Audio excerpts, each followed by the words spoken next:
When Mrs. Chen saw Gu Jinli, she immediately rushed over and said, "Little fish, did you sell those snakes for 2 taels and 800 coins? Wow, why are a few broken snakes worth so much?" She also scolded Gu Jinli, "Such valuable things you didn't call me when you went to catch them. If I had been there, I could have helped you catch dozens more." Mrs. Chen felt pained and wished her family could share in the profit. Gu Jinli looked at her and smiled kindly, saying, "All right, next time we go snake catching, we'll definitely call your aunt. But the snakes that can be sold are highly poisonous. If bitten, it could be deadly. If anything happens, your aunt can't blame me." Mrs. Chen, who was afraid of death, turned pale at these words. She forced a smile and said, Well, you better think about it carefully." While they spoke, Uncle Tian and his sons, carrying goods, returned to the grain shop entrance. Soon after, the Luo family father and son also arrived with their purchases to meet at the grain shop. The Luo family bought a lot, enough cotton cloth and fabric.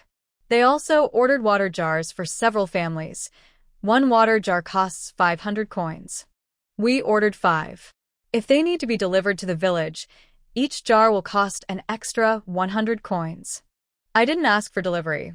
I told the craftsman to come and move them tomorrow before noon. After noon tomorrow, the shopkeeper's family would return to their hometown for the new year and wouldn't come back until after the festival. All right, let's quickly finish shopping and go home. Rest early tonight, and by tomorrow before noon, we'll carry the water jars to the town, Grandpa said. Then he led a few people into the grain shop to buy the most important grains. Inside the shop, large clay jars were displayed, filled with various grains, mainly rice, flour, beans, and millet.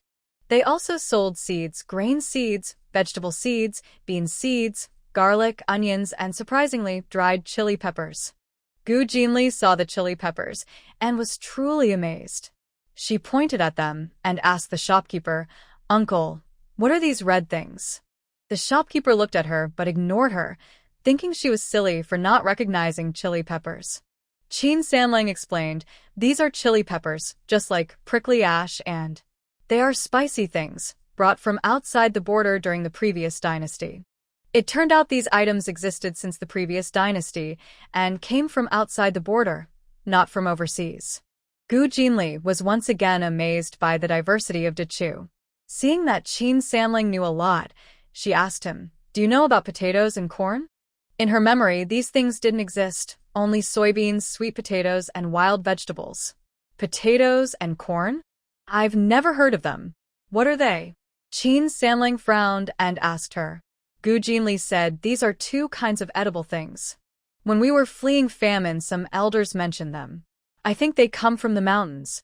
She was afraid Qin Sanling would ask more, so after speaking, she took a cloth bag and went to pick peppers, garlic, and onions, each about a jin, half a kilogram, then carried them to see Gu Dashan and others choosing grains.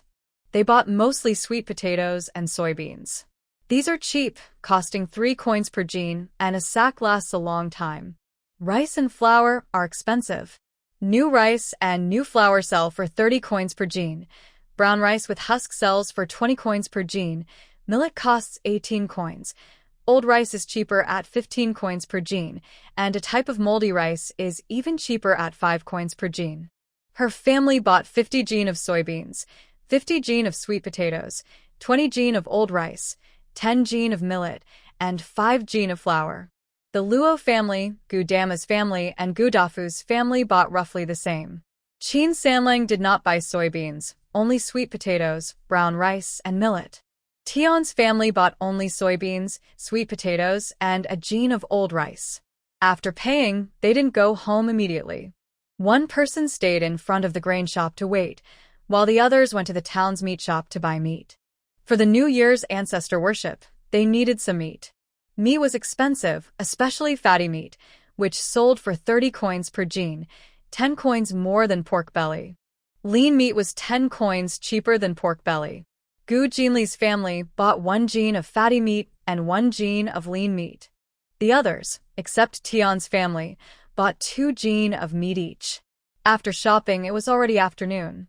The families didn't stay longer and started heading back home with their loads. Because they had many things, Gu Jinli also carried wooden buckets, clay basins, and bowls. Passing by a farmer's stall, they bought some eggs and a few other cheap groceries. After shopping, they hurried out of the town. Some went fast, some slow, and by evening, they finally arrived back in the village. Passing by the old mud house where they stayed the night before, they saw a few villagers gathered outside. Hisan Lizi was loudly talking dirty talk inside the yard. Old Master Imo was so angry, he jumped and cursed, "Get out now. If you don't leave, I'll go find the village chief and report you." Lizi laughed and said, "Report us? To complain about us talking dirty in the old mud house of Dafeng Village? This is Dafeng Village's house, not yours, Mo family's. You didn't pay, yet you live in our Dafeng Village's house. How dare you report us? Who do you think you are?" Hisan Lizi then said, "If you don't want to pay, just call out your granddaughter. Let us smell her and see if we accept you as villagers of Dafeng." After that, he and some villagers grinned mischievously, making old Master Mo very angry. A woman's voice came from the old, rustic house. "I've told you before that you shouldn't save money on silver and coins. You insisted on being stingy, and now look at the result." Grandpa San and the others didn't stop. They quickly walked past the old house and returned to the house at the end of the village where they rented. Grandma San and the others had been waiting anxiously. When they saw them come back, all the women and children from several families ran out of their houses. "You're finally back. Have you finished buying everything?" Grandma San asked. Grandpa San put down his burden and rubbed his shoulders, saying, "Yes, we've finished. There are 5 water jars left to buy. We'll go get them tomorrow morning. Are you all okay at home today?" "We're fine. We've given silver and coins to the village, and with old Chin and Air Lang watching over us, the troublemakers in the village don't dare come close." Seeing that they had bought so many things, the children from several families were very happy and clung tightly to their burdens. The adults from several families felt helpless, but could only carry their burdens while letting the children hold on, chattering all the way back to their homes. The things bought by Gu Jinli's family were too many. It took a whole hour to organize everything. Chui's family looked at the cotton and cloth with a sad heart and said, "Why did you buy so much cloth? Just buy some rough cloth. It can also be used to make clothes." "Mom, we will work hard to earn money. You don't need to be so frugal," Gu Jinli said. "During the new year, wearing rough clothes isn't good." That rough cloth was also used to make mourning clothes for funerals. The family had some silver coins, but during the new year, not every piece of clothing needs to be made from rough. Although Grandma Sen also felt distressed, she loved the children and immediately supported them. "Xiaoyu just wants you to dress nicely. When we get to the village, we need to wear decent clothes. If we dress too poorly, the villagers will look down on us." After hearing this, Chui's family stopped arguing and carefully packed away the cotton and 2 bolts of cloth. After tidying up everything, the family hurriedly ate dinner and then went to sleep exhausted. Before dawn the next day, the men from several families hurried to the town to pick up the water jars they ordered the day before. After waking up, Gu Jinli went to Luo's and Tian's homes to talk about using the millstone in the yard. Gu Jinli wanted to make tofu, and in the rented yard, only Luo's yard had an old, dirty millstone. The adults from both families naturally agreed. Gu Jinli carried a wooden bucket to fetch water and wash the millstone. Luo Huanyang, who got along well with her, came to help. "Xiaoyu, can soybeans really make that tofu?" While scrubbing the millstone, Gu Jinli replied, "Yes, they can. Soybeans are precious. Besides making tofu, they can be used to make many foods like soybean cakes, which can be eaten as a main dish or as a vegetable. Besides making tofu and soy pulp cakes, soybeans can also be pressed for oil, made into soybean paste, soy sauce, and sprouted for bean sprouts. There are many things you can do with soybeans." "Soy pulp cake?" Luo Huanyang frowned, as if remembering something unpleasant. "Is it the kind made by crushing soybeans into a cake?" Grandma San and some elders from our hometown tried it. "It tastes very bitter and unpleasant. Plus, steamed soy cakes fall apart and don't hold together. It's better to just cook soybeans directly. When cooked until soft and eaten hot, they still have a nice bean aroma. In the original owner's memory, there was also this part. Grandma San and others found boiling soybeans too monotonous, so they thought about grinding the soybeans into powder and mixing it with water to make cakes, similar to how they make flour cakes, but they never succeeded. They didn't succeed because they didn't soak the soybeans beforehand, and they didn't add flour to the ground soybeans, so the powder wouldn't stick together. They didn't soak the soybeans or add flour because they believed water would ruin the beans, and white flour was precious grain. During festivals, they would eat a meal with it, so they didn't want to waste it on soy powder. Gu Jinli saw Luo Huanyang's unhappy face and, not wanting to even wash the millstone, quickly smiled and said, "Don't worry, my soy cakes will be different from Grandma San's. I learned this from a woman on the run from famine. Many families eat soy cakes as their main food, and they're really tasty." "Really?" Luo Huanyang's eyes lit up. "Then let's wash the millstone quickly and make some delicious ones." She happily helped her wash the millstone. Tion's family and Luo's family live in the same courtyard. Tion Erqiang and Tion Xiaohua saw them washing the millstone and came to help. Tion Erqiang went to fetch water, and Tion Xiaohua held a broom made of dry grass to help. The millstone was about a meter wide, long and used, covered in dust and mud. They washed it 5 times before it was clean. Luo Huanyang was exhausted, leaning against the millstone and gasping for breath. After resting a while, she asked Gu Jinli Suyu, "Can we make tofu now?" She also said the name tofu doesn't sound very nice. It sounds like rotten beans. Tion Xiaohua didn't quite understand what tofu was, but she knew that following Suyu's lead meant eating meat and earning money, so she didn't ask much and kept working silently. Gu Jinli said, "It's ready. The soybeans have soaked long enough." Soak the soybeans." Luo Huanyang exclaimed. "You soaked the soybeans in water? Oh no, you're doomed. Hurry and run away. If your parents find out, they'll definitely scold you." Beans are their main food. Little fish wasting the beans makes Uncle Dashin and Aunt Dashin angry, even if they are usually patient. Luo Huanyang wants to pull Gu Jinli away, but Gu Jinli is holding the handle of the mill and says, "I told third grandma and my mother. They gave me 5 jin of beans." Third grandma and Shui are both caring for the children. Although they feel sad about the beans, they still gave her 5 jin of soybeans, with a promise that if it doesn't work, she can't try again. Luo Huanyang opens her mouth wide and says, "Third grandma and Aunt Dashin are so kind to you. 5 jin of beans." If she dares to waste food like that, her mother would chase her with a broom. The 3 of them, along with Tion Xiaohua, run to Gu Jinli's house to get the soaked soybeans from the kitchen. Soon, they carry the soaked soybeans and an empty wooden bucket back to Luo Tianliang's yard to start grinding the beans. Gu Jinli rolls up her sleeves and says, "Xiaohua, use the wooden bowl to scoop the beans and put them into the mill hole. Just a little at a time." Huanyang, and I will turn the mill." The mill is about a meter wide, made of 2 large stones stacked together, very heavy. It's hard for one person to push, so 2 people need to work together. "Okay, got it, little fish sister," Xiaohua replies, scooping the swollen soybeans into the mill hole with a wooden bowl. Gu Jinli and Luo Huanyang hold the wooden handle and turn the mill clockwise. After a few turns, the gap between the stones starts to produce a white pulp that flows into the stone trough at the bottom of the mill. Gu Jinli calls to Xiaohua, "Xiaohua, add the soybeans." Xiaohua adds more soybeans into the mill hole. Gu Jinli and Luo Huanyang keep turning the mill, about 5 or 6 turns each time, and then Gu Jinli asks Xiaohua to add more soybeans again. They keep grinding like this. Luo Wu and Gu Jining come back from chopping firewood and help out. Everyone takes turns turning the mill. After an hour, they finally finish grinding the beans, producing a full bucket of soy milk and soybean pulp. Mrs. Chun hears they are grinding beans to make tofu and comes over with a bowl to watch.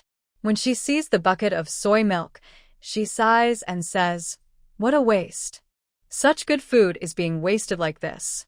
She then advises Gu Jinli kindly, "Little fish, you can't be so reckless. Wasting food like this will make it hard for you to find a husband in the future."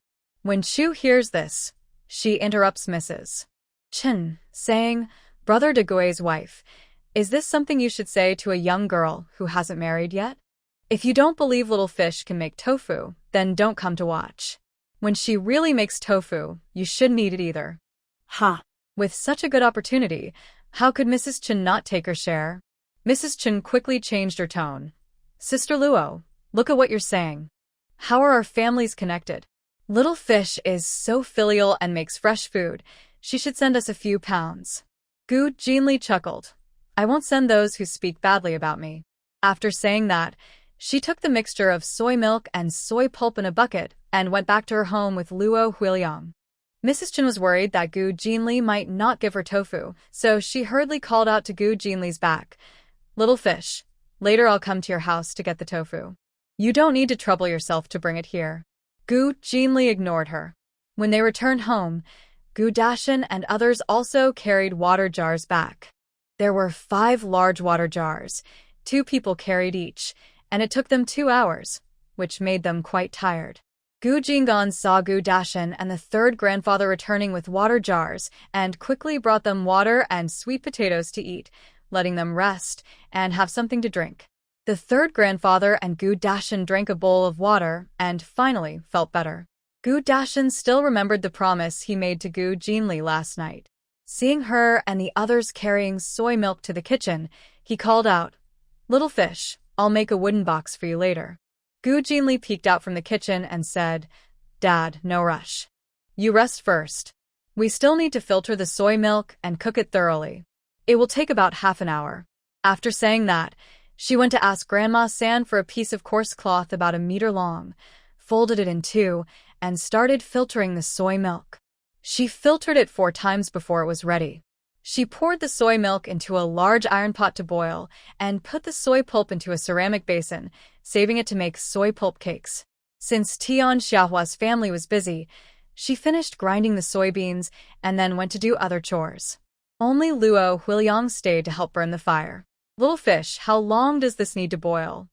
Luo Huiliang asked as she watched the soy milk in the pot. Once it's cooked, can it turn into tofu? Gu Jinli replied, You need to boil the soy milk completely, skim off the foam, add a bit of coagulant, make it into tofu pudding, then put it into a wooden box to press out the water and shape it. Only then is it tofu. Luo Huiliang didn't understand, but she didn't ask again. She just kept burning the fire while watching the iron pot. Gu Jinli took 2 spoons of vinegar, put them into a bowl, added some water, and mixed it for later use. After 15 minutes, the soy milk in the pot boiled, bubbling with many small bubbles. Gu Jinli stirred the soy milk with a wooden spoon to prevent it from burning and gradually skimmed off the foam.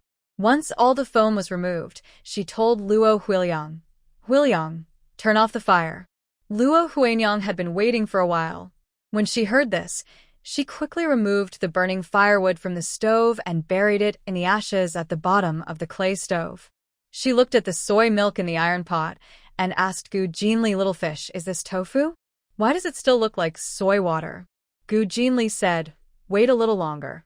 When the soy milk's temperature drops by about 20%, adding the coagulant will turn it into tofu pudding. She brought a large ceramic bowl, scooped out a bowl of cooked soy milk for the family to drink, and then started waiting for the soy milk to cool. After half an hour, she uncovered 3 soy skins to dry, then slowly poured the prepared vinegar water into the pot, stirring gently as she poured. Soon, clusters of solidified tofu pudding appeared in the pot. Once the tofu pudding and water separated completely, she stopped stirring. Little fish, is it ready now? Luo Huiliang frowned, pointing at the tofu pudding in the pot. Is this tofu? It looks pretty white, but it's so crumbly. How do we eat this? It's almost better to eat stewed beans. Gu Jinli said, Don't worry, wait another 15 minutes. The tofu pudding will get bigger. Then we can scoop out the large tofu pieces, put them into a wooden box, and press them to make tofu. 15 minutes later, the tofu pudding indeed grew into larger blocks.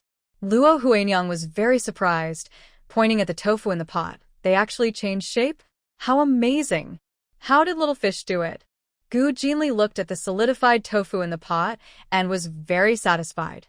She had seen her grandmother make tofu in her previous life, but her grandmother used brine to coagulate it. She didn't have brine, so she used vinegar water. Surprisingly, the tofu made this way turned out quite good. Little fish, the wooden boxes are ready for you, said Gu Dashin, a skilled carpenter. After they finished boiling the soy milk, he also made the wooden boxes. 3 boxes, is that enough? If not, Dad will make more for you. After cleaning out the old wells silt 2 days ago, the men from several families went nearby to cut trees to make tables, chairs, and cabinets. They cut 3 trees and placed the logs in the yard, ready to make wooden boxes whenever needed. Gu Jinli looked at the 3 square boxes, about the size of a basket, a finger deep, and happily said, Dad, your craftsmanship is amazing. These boxes are really well made. No nails were used, just mortise and tenon joints with no gaps at all. If this skill were in modern times, he would be a master woodworker. Gu Jinli took the wooden boxes, washed them twice, then cut 3 pieces of coarse cloth to line the boxes. She scooped the tofu pudding into the boxes, covered them with a coarse cloth, pressed them with wooden boards and large stones, and placed them on mud bricks to drain water. They made 3 boxes in total, all placed in the yard. The Chui family and the 3rd grandma were very curious. Everyone gathered around the wooden box, looking at the 3 boxes and asking, Is this tofu?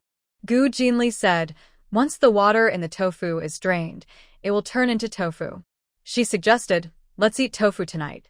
We can make fragrant pan-fried 5-spice tofu and add a little chili for flavor. The Chui family didn't know how to make 5-spice tofu, so they didn't ask in detail and just let her experiment. Gu Jinli took the opportunity to ask Chui for some white flour. Mother, can I have a few handfuls of white flour? Just a little. I want to make soy pulp cakes for you. That 5 gene of soybeans produced about 4 gene of soy pulp, enough for their family to eat for a day. They couldn't waste it. Chui felt a bit sad, but still gave her half a small bowl of white flour and a small dish of savory oil. The savory oil was freshly made that morning and smelled wonderful. Gu Jinli felt very lucky. Although Gu Dashin and Chui were strict, they both loved children and allowed her to do small, harmless things. They wouldn't stop her. Thank you, Mother. You can look forward to delicious soy pulp cakes, she said, taking the white flour and savory oil and heading to the kitchen with Luo Huanyang. Behind her were the 3rd grandma and little brother Cheng. The 3rd grandma had made soy cakes before but failed, so she wanted to see how Gu Jinli made hers and whether she could succeed. In the kitchen, Gu Jinli poured the white flour into the soy pulp in several batches, stirring well. Then she added crushed fennel, bay leaf powder, salt, chopped green onion, half a spoon of savory oil, and mixed everything evenly. She asked Luo Huanyang to light the fire. Once the pot was hot, she brushed a thin layer of oil inside. She placed a palm-sized soy pulp cake into the pot and cooked it slowly, over low heat. Huanyang, keep the fire low. Don't make it too hot, or it will burn. Okay. Luo Huanyang wasn't very good at cooking, but she was good at controlling the fire. She kept the heat steady and didn't let it get too high. After about 15 minutes, the soy pulp cakes turned golden on both sides and released a fragrant smell. The 3rd grandma watched the cakes in the pan, smiling happily. These soybeans can really be made into cakes. We won't have to eat stewed soybeans anymore. We can have soy cakes instead, she said, even though they were made from leftover flour. Little brother Cheng tiptoed and stretched his neck to look at the cakes in the pan, asking, Second sister, are they done? Are they ready? He wanted to eat. Gu Jinli smiled. Almost. Just a little longer. She added a bit of water to the pan, covered it with a wooden lid, and waited for the water to evaporate. Then she took out the soy pulp cakes, placed them on a plate, blew on one to cool it down, and handed it to Cheng. Here, eat carefully, it's hot. Yes. Brother Cheng nodded firmly, took the bean dregs cake, and bit into it. Immediately, his mouth was filled with a rich aroma. He squinted happily and said to Gu Jinli, Delicious. Sister Second made it really well. Grandma San and Luo Huiliang also took a bite of the bean dregs cake. Really tasty. I didn't expect a cake made from bean dregs and flour to be so good. Seeing them enjoy the food, Gu Jinli was also very happy and continued to fry a new batch of bean dregs cakes. After Grandma San learned how to make the cakes, She took the cooked cakes and left the kitchen with Brother Chung to give them to Grandpa San, Gu Dashin, Mrs. Chui, Gu Jinan, and Gu Jinxiu. Everyone was surprised after tasting the cakes. They didn't expect that bean dregs could be turned into such delicious food. It smells so good, not bitter at all, much better than eating stewed soybeans. From now on, we can treat these bean dregs cakes as staple food, Grandpa San said. Grandma San nodded in agreement. From 5 pounds of soybeans, we get about 4 pounds of bean dregs, plus 3 boxes of tofu.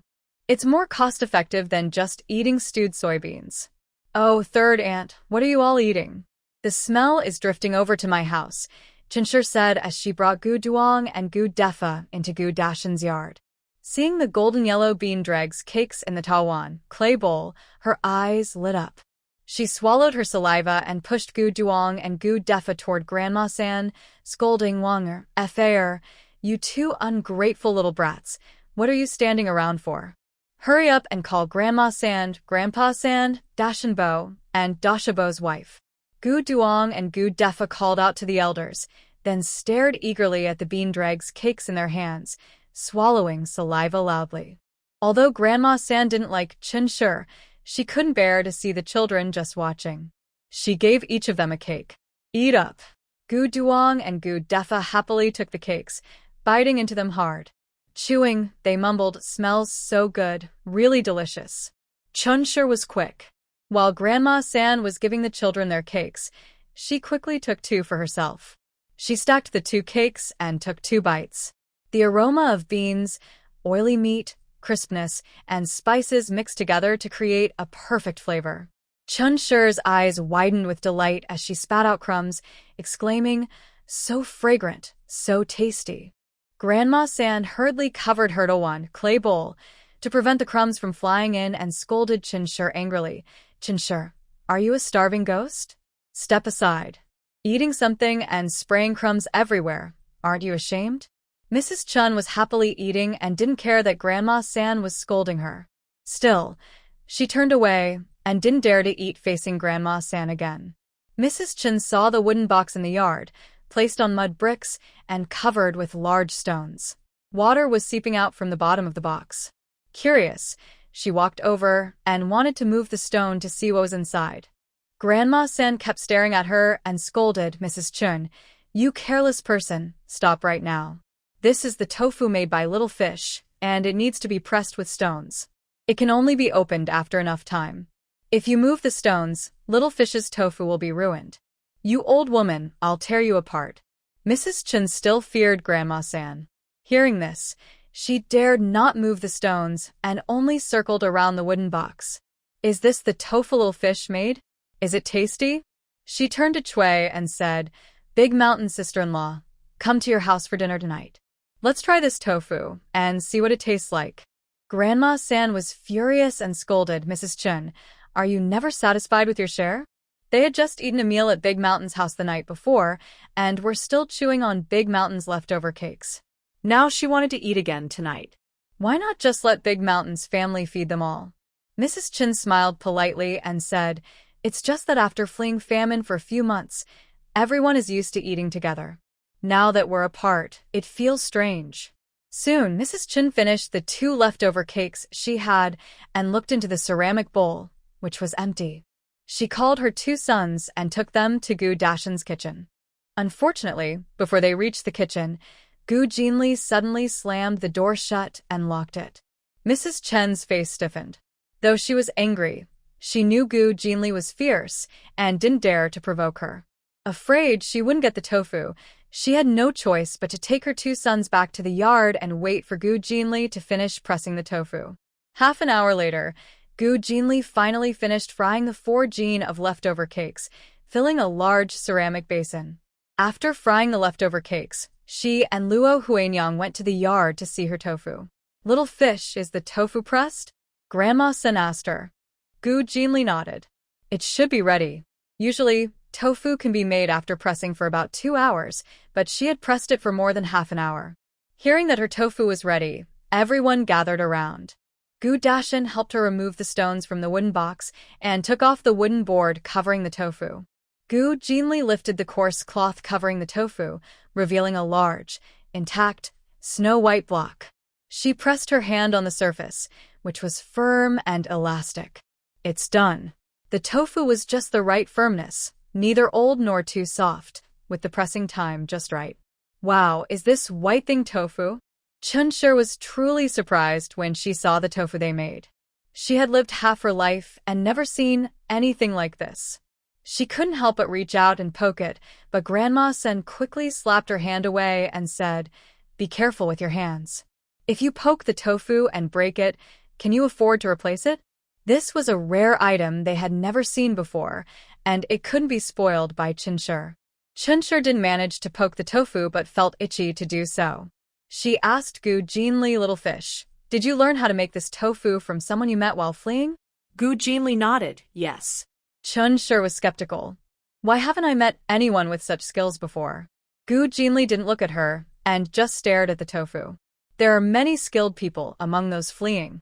Since you didn't help them, why would others share their family recipes with you?" She didn't want to be seen as a witch and burned, so she pushed all her skills onto the refugees she met during the escape.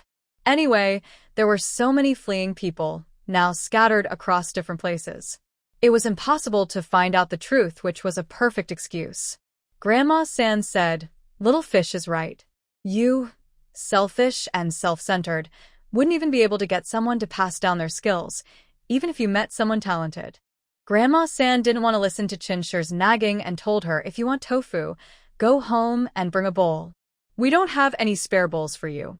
"Okay, I'll go get one now," Chunshur said happily, and went back to fetch a bowl. When Chunshur returned, Gu Jinli had already cut the tofu into large blocks about the size of a palm. Grandma San decided that each family would get 2 pieces of tofu, plus one person each would receive a tofu husk cake. Chunshur's family hadn't split up yet. Thanks to Gu Dafu and his 2 sons, they received 2 pieces of tofu and 4 tofu husk cakes. Chunshur was very happy. She took her 4 cakes home, cut each in half, and could still enjoy half a piece. Grandpa San, worried Chunshur might talk too much, reminded her, "This fresh food was made by Little Fish. Don't go around telling everyone." Chunshur was clever and immediately assured him, "Don't worry, third uncle. My niece-in-law knows, and she definitely won't say anything." This was a rare item, and the recipe needed to stay within their families. Only a fool would reveal it. Luo Huerong took her share home, along with the one from the Tian family. Gu Jinli gave her 2 packets of ground spices to add when making tofu, and also explained a few ways to prepare it. Gu Jinan brought a portion to Gu Damu and Gu Dalin's families, while Gu Jinli took one to the Qin family. That evening, Gu Jinli made fragrant pan-fried 5-spice tofu, braised tofu, and sour and spicy tofu. Pan-fried 5-spice tofu is fragrant, crispy. Braised tofu is flavorful, and sour and spicy tofu is appetizing and pairs well with rice. A family of 8 eats tofu with soy milk and bean pulp pancakes, each person eating until their stomachs are full. Grandpa San sighs, "In the past, eating stewed beans was like taking medicine, very hard to swallow. Now, eating this tofu and bean pulp pancakes, I never feel enough no matter how much I eat." Their meal only used about 1 jin, half a kilogram, of beans. Suddenly, Grandpa San realizes something and asks Gu Jinli, "Little fish, how much tofu can 1 jin of beans produce?" He wonders why 5 jin of beans seem to make so much tofu and bean pulp pancakes. Gu Jinli replies, 1 jin of beans makes about 3.5 jin of tofu. 5 jin of soybeans produce 4 jin of bean pulp. Grandpa San is truly surprised. So, those 5 jin of beans make nearly 20 jin of tofu and bean pulp. And the bean pulp, how do the soybeans become so much more? Usually, after grinding grains, the quantity decreases, but these soybeans seem to increase. Gu Jinli laughs because the soybeans soaked in water. Originally, 5 jin of soybeans, after soaking, can swell to over 20 jin. The soy milk used to make tofu is just the water absorbed by the beans, so the soybeans appear to increase in weight. God bless us. From now on, we won't go hungry. Grandma San prays with clasped hands, bowing toward the door. Grandpa San also says, We don't have land or any other way to earn money. For the next half year, we'll have to buy food. Little Fish's tofu and bean pulp pancakes really saved us. Hearing Grandpa San mention earning a living, Gu Jinli seizes the moment and asks Grandpa San, "What do you think of the fried 5-spice tofu tonight?" Grandpa San replies, "Of course, it's good." Gu Jinli suggests, "Then let's go to the market to sell the fried 5-spice tofu. What do you think?" Gu Jinin's eyes light up, and he quickly says, "Grandpa San, that's a good idea. We're the only family in town doing this. We'll definitely make a good amount of silver." Their family is currently running out of money. Although the Chi family's silver supports them, after buying daily necessities, their 32 taels of silver have dwindled to only 20. They have no land, and that small amount of silver needs to be used to buy land and build a house. He also needs to go to school. All these expenses cost a lot, so they must find a way to earn money. Otherwise, 20 taels of silver won't last long. After hearing this, Grandpa San ponders for a moment and says, "Since we just arrived and are doing a new kind of business, if it goes well, it will attract a lot of attention. Don't worry too much. After the Lantern Festival on the 30th, we can discuss it with a few families. They are newcomers and several families need to work together to survive. They cannot let one business cause everyone to drift apart."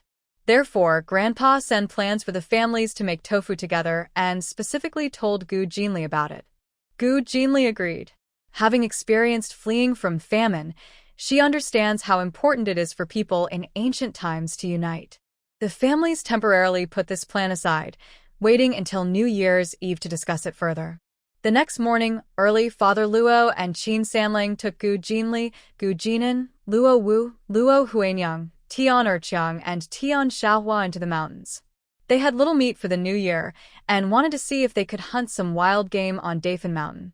They went into the mountain early and didn't return until dark.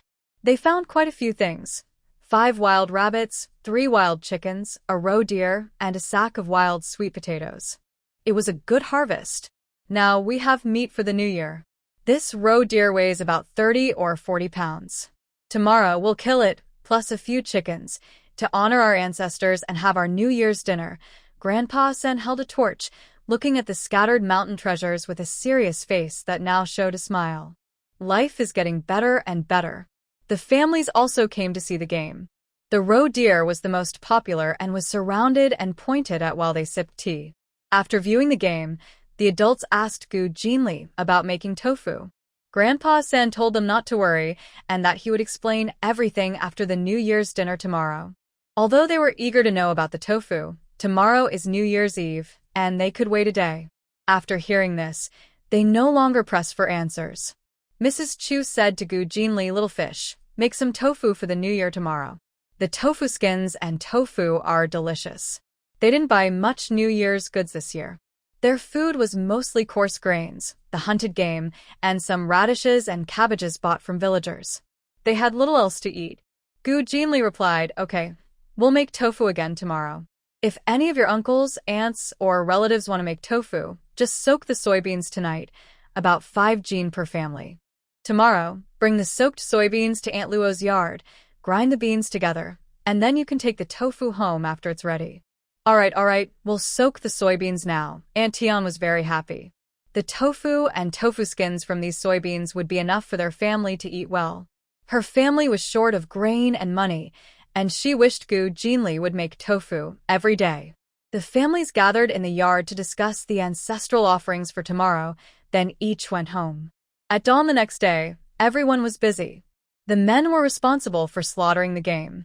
The women were responsible for offering sacrifices and preparing the New Year's Eve dinner. The semi-grown children like Gu Jinli were busy grinding beans to make tofu. Today, they had a lot of tofu to make and they ground beans for 3 hours straight, from dawn until noon, before all the beans were ground. Everyone carried buckets of soy milk to Gu Jinli's house, where she made the tofu. Everyone was curious and stayed to watch her make the tofu, but they didn't understand how it was done. They only knew to boil the soy milk in a pot. After it was cooked, Gu Jinli poured in a bowl of water. After a while, the soy milk turned into bean curd. She scooped out the bean curd and placed it in wooden boxes, pressing it with stones for half a day. The bean curd then turned into tofu. That's so amazing, Gu Qingliang said, looking at the boxes of tofu, clearly surprised. Gu Yumei snorted coldly. What's so amazing? It's just a cheap thing made from beans. Gu Dexing quickly tugged at Gu Yumei's sleeve to stop her. When they arrived, Second Aunt had warned them that this tofu was a good thing. Only Gu Jinli knew how to make it now, and they were told not to offend her. If they did, they wouldn't be able to get tofu later, and only their siblings would be asked. Gu Jinli chuckled and said to Gu Yumei, "Cheap thing? If it's so cheap, then spit out the tofu you've eaten." She couldn't stand Gu Yumei. She had run away from her hometown, yet she still acted like a village chief's granddaughter. She was simply unreasonable. Hearing this, Gu Yumei's eyes turned red with anger. She pointed at Gu Jinli and said, "You, don't be so proud. I will definitely make something better than tofu." It was just making tofu, yet everyone praised her, and she was unhappy. What made her even angrier was that her father was clearly the son of the village chief. So why didn't they eat and offer sacrifices at her house on New Year's Eve? Instead, they went to Gu Jinli's house. Was it because her great-grandfather and great-grandmother lived with them? But they were just elders, not the village chief. Gu Jinli saw through her thoughts and said bluntly, "Are you very unhappy? Keep your frustration inside. When you really make something better than tofu, then talk." She pulled out a small dagger she carried and waved it at Gu Yumei, saying, "Pull your finger back or I'll cut it off, do you believe me?" Gu Yumei, remembering how Gu Jinli had broken Wu Da's tendons and ligaments, turned pale. She hurriedly retracted her hand, too afraid to point at Gu Jinli again. Gu Jinli smiled and said, "That's more like it." Gu Yumei was so angry she almost burst. She wanted to leave, but dared not. They still had to take the tofu home, or Second Aunt would scold her to death. So, she had no choice but to stay at Gu Jinli's house. After the tofu was prepared, Gu Jinli told them to take it home. "Since it's cold today, just put the wooden box outside in the yard to freeze. It can last for 6 or 7 days." The southern and northern parts of Great Chu are divided by Central Plains, Jianghuai north of Central Plains, south of the Yangtze River. Strictly speaking, it's neither truly north nor south, and winters here are still very cold. "Okay, we understand," said the children from several families as they carried their tofu home. Because tonight everyone would gather for the New Year's Eve dinner, the women in Gu Jinli's kitchen were already preparing food. When she finished, Chuisher called her. "Xiaoyu, come teach these ladies how to make tofu dregs pancakes and tofu dishes." Coming. Gu Jinli went to the kitchen and made a pot of tofu dregs pancakes, tofu balls, fragrant pan-fried 5-spice tofu, braised pork with tofu, and hot and sour tofu. She also planned to teach them more tofu recipes later. Wow, there are so many ways to make tofu. It's really a treasure, the women from several families said happily. They asked Gu Jinli to rest while they tried making a few more pots themselves. In the evening, before the New Year's Eve dinner, except for the Qin family, all the families from Gujia village gathered in Gu Jinli's yard to honor their ancestors and pay respects to the villagers who had died. Thinking of those villagers who had died tragically, everyone cried loudly until Grandpa Sen stepped in to comfort them, and they stopped crying. The Qin family also held ancestor worship in their yard, but they didn't have a spirit tablet, only an incense table with a whole chicken to honor their ancestors. After their worship, Grandpa Sen personally invited them to join the New Year's Eve dinner. It was a plan made earlier, and the Qin family didn't refuse. The grandparents and grandchildren all came, though their eyes were red and swollen from crying. The dinner was rich. 2 large bowls of venison, 2 pots of stewed chicken, 4 bowls of braised rabbit, 2 large clay bowls of stir-fried bamboo rats, 2 large bowls of tofu pancakes and tofu balls, several tofu dishes, and 2 large bowls of cabbage and pork dumplings, along with a big pot of sweet potato and rice porridge. Although there weren't many types of food, the portions were generous. Over 30 people ate until they were full. Young children like Gu Defa, Gu Duong, Brother Chung, Gu Qingxi from the Gu brothers family, Jin Yo, Gui Yo, and others ate happily, their bellies round and full. After the meal, Grandpa Sen talked about the tofu business. "Xiaoyu made tofu. This tofu is fresh and delicious. 1 gene of soybeans can produce over 3 gene of tofu, which is very cost-effective. If we make good tofu, the taste will be excellent. I think since our families are all poor, with no money and land, we need to find a way to earn money. Selling tofu could be a good business. After hearing this, everyone's eyes lit up with happiness. Gu Dafu excitedly asked, "Third uncle, is that true? Since soybeans are cheap, if we start making tofu, our families could earn a good amount of money. Then life won't be so hard." Mrs. Chun hurriedly said, "Big brother, you're right. Third uncle already said it, so it must be true." She looked eagerly at Grandpa San and asked, "Third uncle, when will you teach us how to make tofu?" Tofu is a new thing, and just thinking about it makes us believe we can make money. We need to learn quickly and start this business soon. The sooner we start, the more money we can earn. Oh, just thinking about it makes me feel like we're missing out. Mrs. Chen really wants to go to town now and sell tofu. Hearing her words, Grandpa San's face darkened. Mrs. Chen was startled and quickly shut her mouth. He looked at the families present and said, "We can work together to sell tofu, but Xiaoyu won't teach you the method. That's her secret, not yours. Xiaoyu is helping us by letting us do this, so we shouldn't be too greedy." Mrs. Chen was anxious and said, "Making tofu is so hard. Can Xiaoyu do it all alone? It might be better to share the recipe with everyone so we can make and sell it ourselves." "Shut up."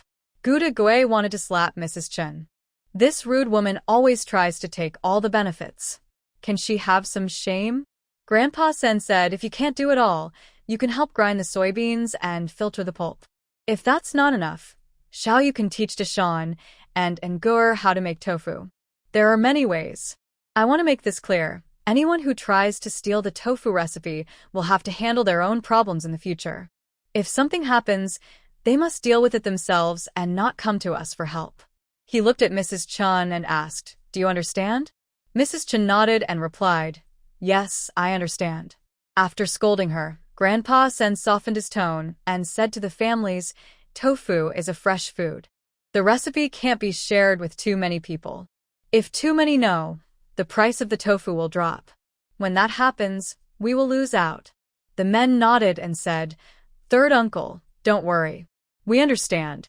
We won't steal the recipe, and we won't blame Xiaoyu. We will only be grateful to her. It was Little Fish who gave us this business. It is our livelihood. We won't just give up this opportunity ourselves." Grandpa Sen nodded happily and looked at Gu Jinli. He said, "Little Fish, please tell everyone how you plan to sell this tofu." Gu Jinli spoke to the family members. Since it's the new year, all the shops in town are closed. But on the 15th, there will be a lantern festival. On that day, we can set up a stall in town and sell fragrant, spiced tofu. Business will surely be good. Mrs. Yen asked, "How will you sell it?" "Tofu isn't like buns or steamed bread. You can't sell it one by one." Gu Jinli replied, "We'll sell it in portions. We'll cut the tofu into 1-inch pieces, 6 pieces per portion, and sell each for 5 coins. 5 coins per portion?" Mrs. Yen said, "Is that too expensive? Yellow soybeans cost only 3 coins a gene. 1 gene of soybeans can make about 3.5 gene of tofu." Mrs. Chen said, "What's expensive about that? It's a fresh food. Selling 1 portion for 10 coins isn't too much." Auntie Demu thought she was silly for worrying about the price. She thought it was too high. Grandpa San agreed with the price. This tofu weighs accurately. 1 gene of tofu, cut into 1-inch pieces, can make at most 6 portions. Since prices are rising outside, and even plain steamed buns sell for 2 coins each, meat buns cost 4 coins, our tofu portion is bigger than buns, tastes better, and is fresh. Selling it for 5 coins is just right.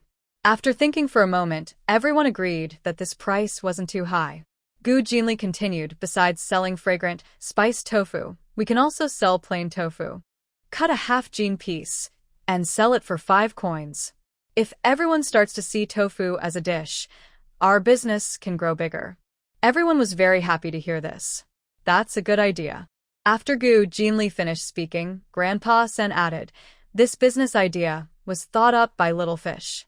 Her family could do it themselves and earn money, but the Dashan family thought of us and gave us this opportunity. So, after covering costs, Dashant's family will take 40%, and the remaining 60% will be split among the 6 of us, each getting 10%. Do you all have any objections? The families shook their heads. No. This tofu wasn't originally their family's. Being able to get a 10% share was already good. Grandpa Sen also explained how to assign tasks. To make this tofu business work, we need to split into 2 groups. One group makes the tofu at home, and the other goes to town to sell. Each family must send 2 people, one to help make the tofu and one to sell in town. The workers must be over 14 years old. Too young can't handle the work. Several families agreed and happily discussed for about an hour. They finally settled the matter of the tofu business, then divided the remaining meat, vegetables, dumplings, and bean pulp cakes. Each family went home afterward. After they left, Gu Jinli's family did not sleep. Instead, they sat on straw mats in the main hall with a 3rd grandfather and 3rd grandmother, gathered around the fire to stay up for the new year. 3rd grandmother held Chingur and told stories about gods and immortals. Gu Jinli was interested. After 3rd grandmother finished, she told a few stories from the classic of mountains and seas, captivating everyone. She only stopped when it was midnight and time to eat dumplings. Chingur still wanted to listen. Second sister, what happened to the village where people had wings? Gu Jinli yawned and said, they left the wilderness mountain and flew to the sky to settle down, becoming gods and immortals. Wow, that's amazing. They all became gods. Chingur's eyes sparkled as he imagined a group of winged people flying up to become immortals. Mrs. Cui handed a small bowl of dumplings to Chingur and smiled. Eat quickly. After eating, it's time to sleep because we have to get up early tomorrow. Chingur took the wooden bowl, ate the dumplings inside, but was so sleepy, he nearly fell asleep. Mrs. Cui was afraid he might choke, so she took the bowl away and carried him back to bed. After finishing their dumplings, Gu Jinli's family also went to rest. The next morning, the families woke early. They put on the new cotton clothes and cloth shoes they had made and exchanged New Year greetings with each other. Since they had just arrived in the village, they still felt unfamiliar with the place. The children didn't go to visit the villagers, but the adults had to. Old Chin and the 3rd grandfather prepared 2 sets of New Year gifts and took some men to visit head village chief He's house and old Master Lu's house. As soon as they reached head village chief He's yard, they heard loud crying and wailing. Many villagers gathered around, watching the commotion. Old Chin and the 3rd grandfather were surprised, realizing something had happened. From the sound, it seems to be the Mo family, old Luo said. It must be something wrong with the Mo family. The men from the families frowned as they listened. Old Gu Dafu asked Old Chin and the 3rd grandfather, Old Chin, Uncle San, should we go inside? There was a commotion inside, and it didn't seem appropriate to go in now. Just as he finished speaking, a man rushed out of the yard, grabbed the 3rd grandfather's hand, and shouted, Old Gu, please come help. The Mo family is being bullied to death. The man holding the 3rd grandfather's hand was Mo Kue. Mo Kue is tall and strong, in his prime, with great strength. Without hesitation, he pulls Grandpa San into the yard. Father Luo wants to stop Mo Kue but fears hurting Grandpa San. Elder Chin quickly pinches Mo Kue's wrist at a pressure point, causing his hand to go numb, and Mo Kue immediately releases it. When they cause a commotion here, everyone in the yard sees them. Village head, he sends Hidet Song to call them inside. The yard of village head he is messy. All the men from the Mo family, along with Mo's wife and 2 daughters-in-law, are there. Mo's wife is sitting on the ground, crying loudly and wiping tears. Old Master Mo stands in the middle of the yard, pointing at a middle-aged man with a beard and scolding him. You beast! Hidekai, how could you do such a thing? You ran into my yard and tried to bother my granddaughter. Are you still human? Hidekai is shameless. Hearing this, he replies, Grandpa, please don't curse me like that. In a few days, I'll be your grandson-in-law. Old Master Mo is so angry he trembles and can't speak. Mo's wife gets up from the ground, biting Hidekai and shouting, Pa, you old lecher. You're older than my son. And you could be my granddaughter's father. Do you still want to marry her? Dream on. Hidekai is under 40, full of strength. He pushes Mo's wife down and grins lecherously. Of course, I dream of marrying your granddaughter and making her my wife. His words are too shameless. The men of the Mo family are so angry their faces turn red. They pick up hoes and shovels to attack Hidekai, but villagers from Dafeng village stop them. Village head he leans on his cane and hits the ground hard, shouting angrily, "Enough. Stop, all of you. Do you want to kill someone during the new year?" Mo's wife spits at village head he. "Who's killing whom?" "It's your Dafeng village killing us. Because we're outsiders, and during the new year, this old lecher used the excuse of visiting us to bother my granddaughter. He's trying to take her life." She sits down again, pats her thighs, and cries loudly, "Oh heavens! The people of Dafeng village don't want us Mo family to live." Grandpa San and some men from other families finally understand what's happening. It turns out that the old lecher, Hidekai, took advantage of the New Year visit to bother the girl. This has always been a concern for several men. To prevent the village's troublemakers from bothering the single men, they kept the two grown-up girls indoors and sealed the doors and windows at night. Now, the worry they had has actually come true. The men are very angry. They are also newcomers to the village, and they feel they must take action regarding the Mo family's matter. If they do nothing, the village's old troublemakers might bully the Mo family's eldest granddaughter today and could come after their own girls tomorrow. Old Chin stepped forward to ask village head he, "Is this really true? If it is, we should report it to the authorities so they can arrest the troublemakers." Farmers are afraid of officials. The Mo family never thought about reporting the matter. They just wanted to cause a big fuss and have the village head punish Hidatsai. Hearing Chin's words, they were genuinely frightened. Old Master Mo said, "This is a family matter. There's no need to report it to the officials." Hidatsai was also afraid of the officials. When he heard Chin say they might report it, he started to feel scared. When he heard Old Master Mo's words, he suddenly became arrogant. "Old man, did you hear that? The Mo family says no need to report." He chuckled and warned, "I warn you all, mind your own business. You're all outsiders with no roots here. If you interfere, you might not help yourselves and could even harm your own girls." The Gu family also has grown-up girls, but they've been hiding at home. They hadn't seen them. Last night, they discussed how to first get the Mo family's eldest granddaughter and then go after the Gu family's girl. That way, all the single men could marry. "What did you say?" The men from several families were furious. Hidatsai was clearly threatening them. Old Chin was very angry. He stepped forward quickly, grabbed Hidatsai's hand, twisted it, and then kicked Hidatsai's knee. With a loud bang, Hidatsai fell to the ground. "Ah!" Hidatsai yelled, clutching his twisted finger and covering his nearly shattered knee, crying out in pain.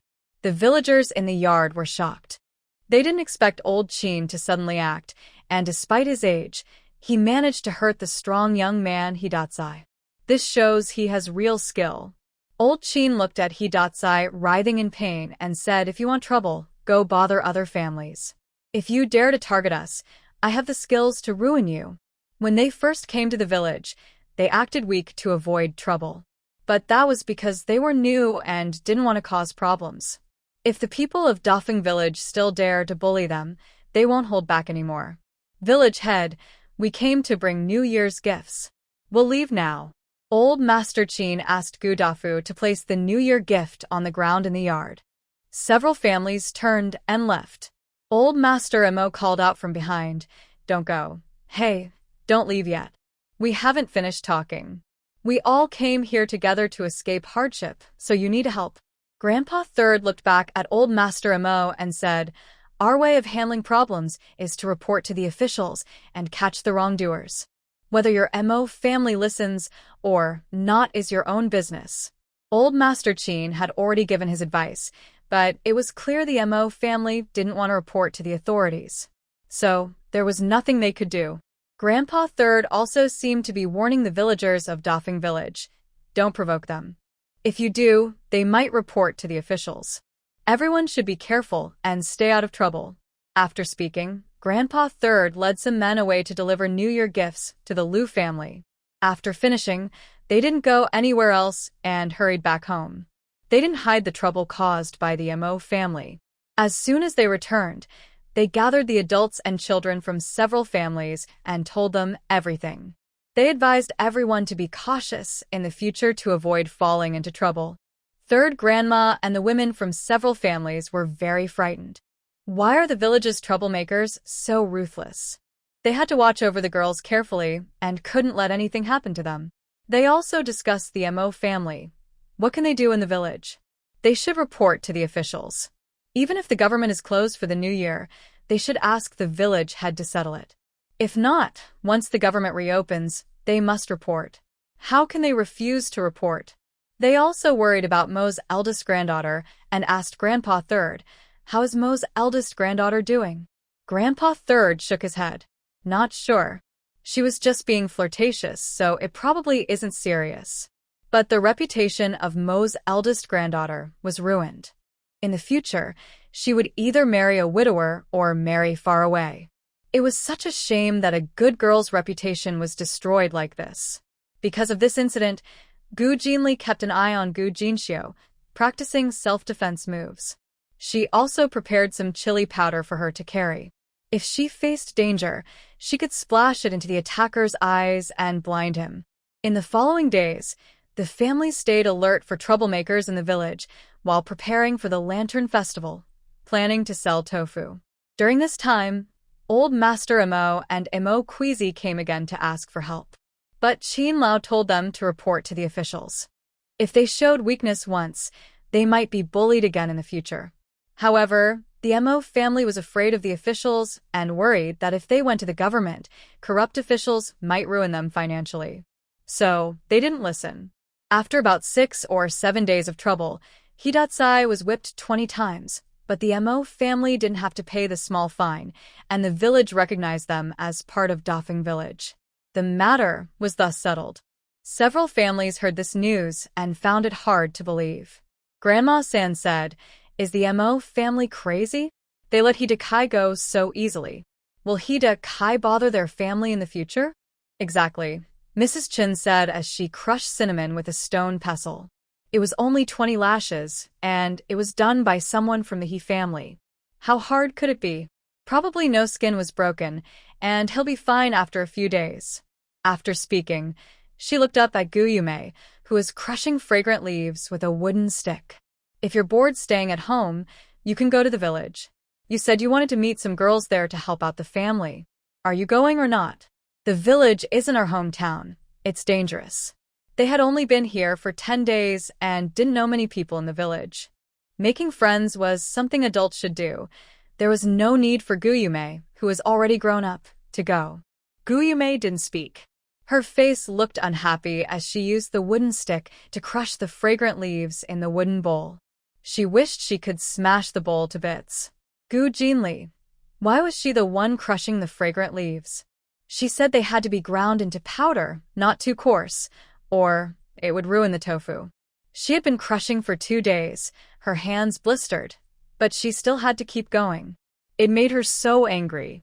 Gu Yume didn't want to do this work, but because they needed to make tofu for a living, all the families had gathered at Gu Jinli's house to prepare various things. No one was home during the day, and she was afraid of the village's troublemakers, so she couldn't stay alone at home.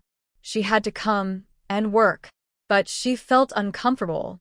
If she were still back in her hometown, she wouldn't have to do such chores. Mrs. Chen saw her unhappy and muttered discontentedly, saying no more. Gu Yume heard her muttering and angrily crushed the fragrant leaves in the bowl a few more times. She then stood up and went to Gu Jinli to pour the crushed fragrant leaves into a cloth bag. But Gu Jinli stopped her. "No, that's not right. What you need is fragrant leaf powder." "You're still far from that," Gu Jinli said. "Just make do with what we have," Gu Yume said, spreading her right hand in front of Gu Jinli, full of resentment. "Look at my hands, blisters all over. I can't crush anymore." Her eyes reddened, and she looked very wronged. But Gu Jinli didn't buy it.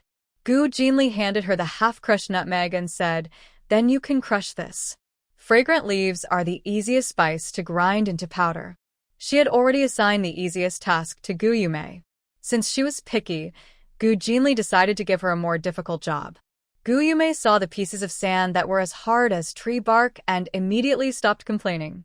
She carried a wooden bowl and went back to crush fragrant leaves into small pieces. Several women and some young children worked busily until evening, finishing crushing all the spices.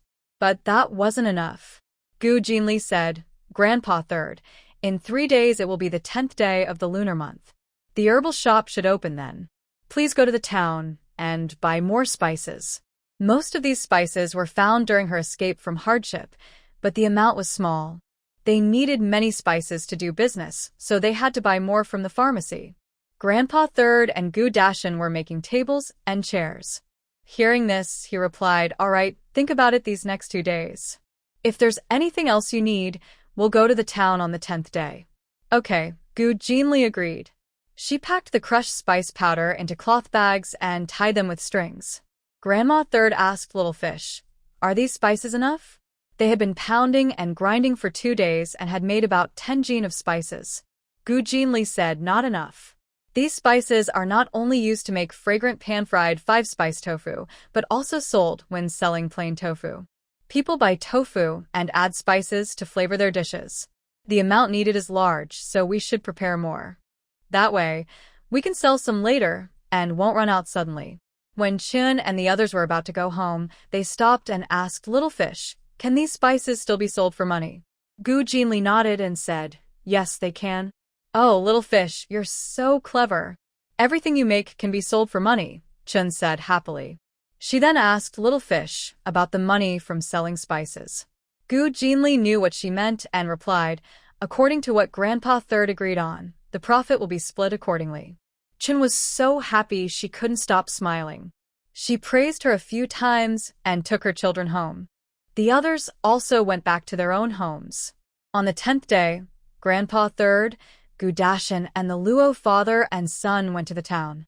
Following Gu Jinli's instructions, they bought more medicinal herbs suitable for spices and ordered 2 iron plates, each about 1 foot wide and half a meter long, from the iron shop. Those 2 iron plates are easy to make. "They'll be ready tomorrow and cost 4 taels of silver," Grandpa Third said.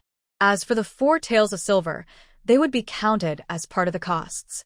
Once the tofu was sold and money was earned, they would deduct that silver. The next day, everyone started pounding spices again.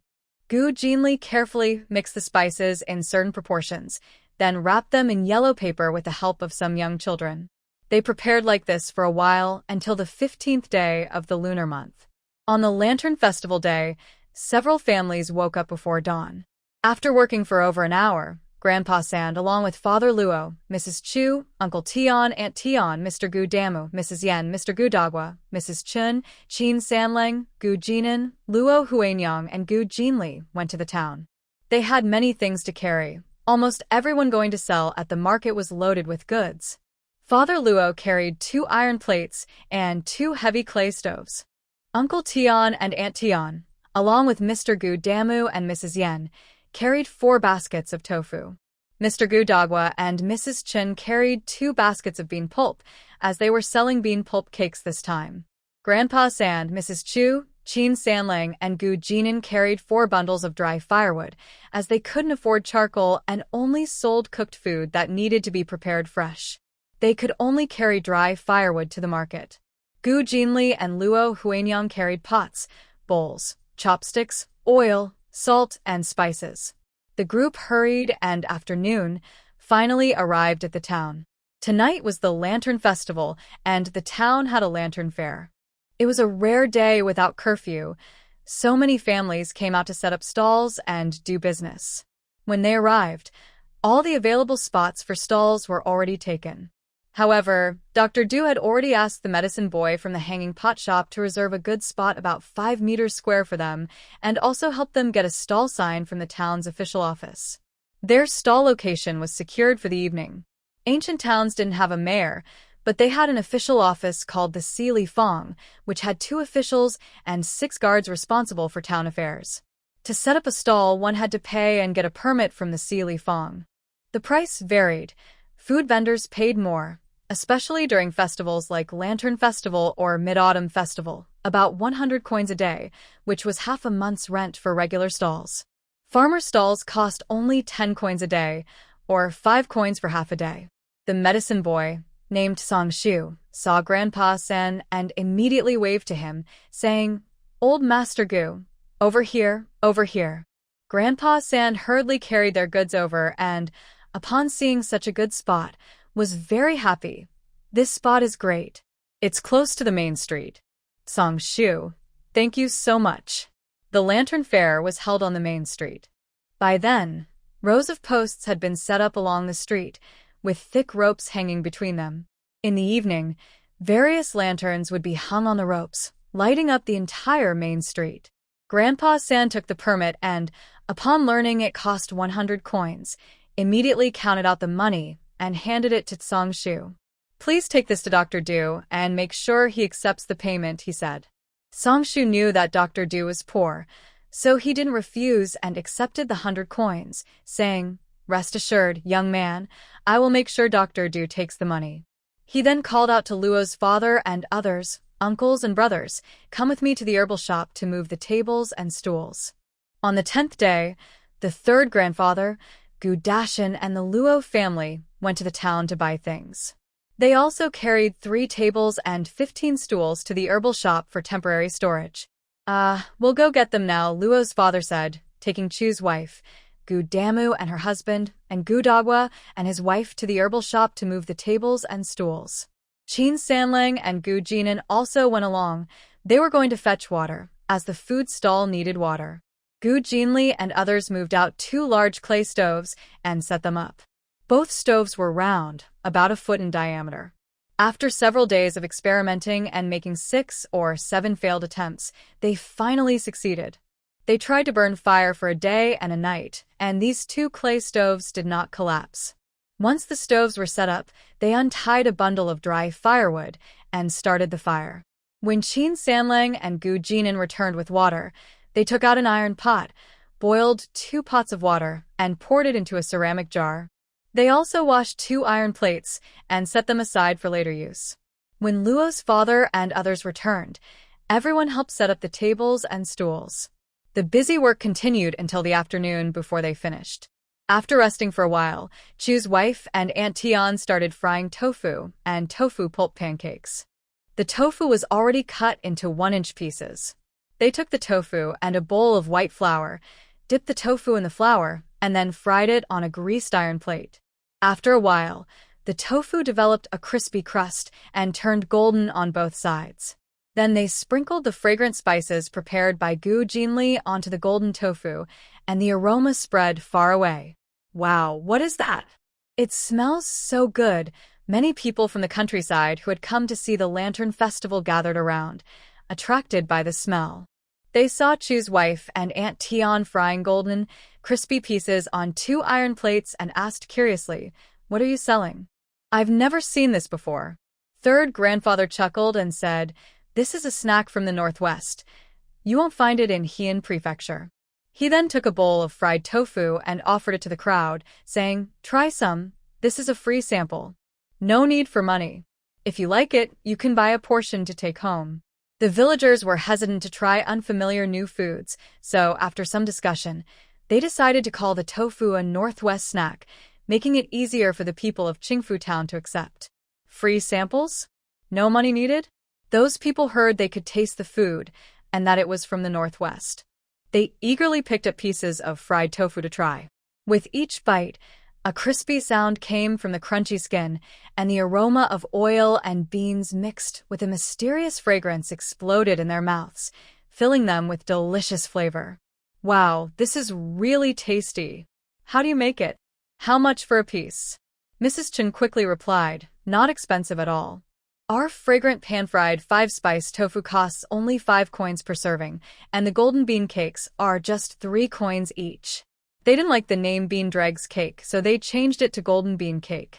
5 coins for serving? That's a bit pricey.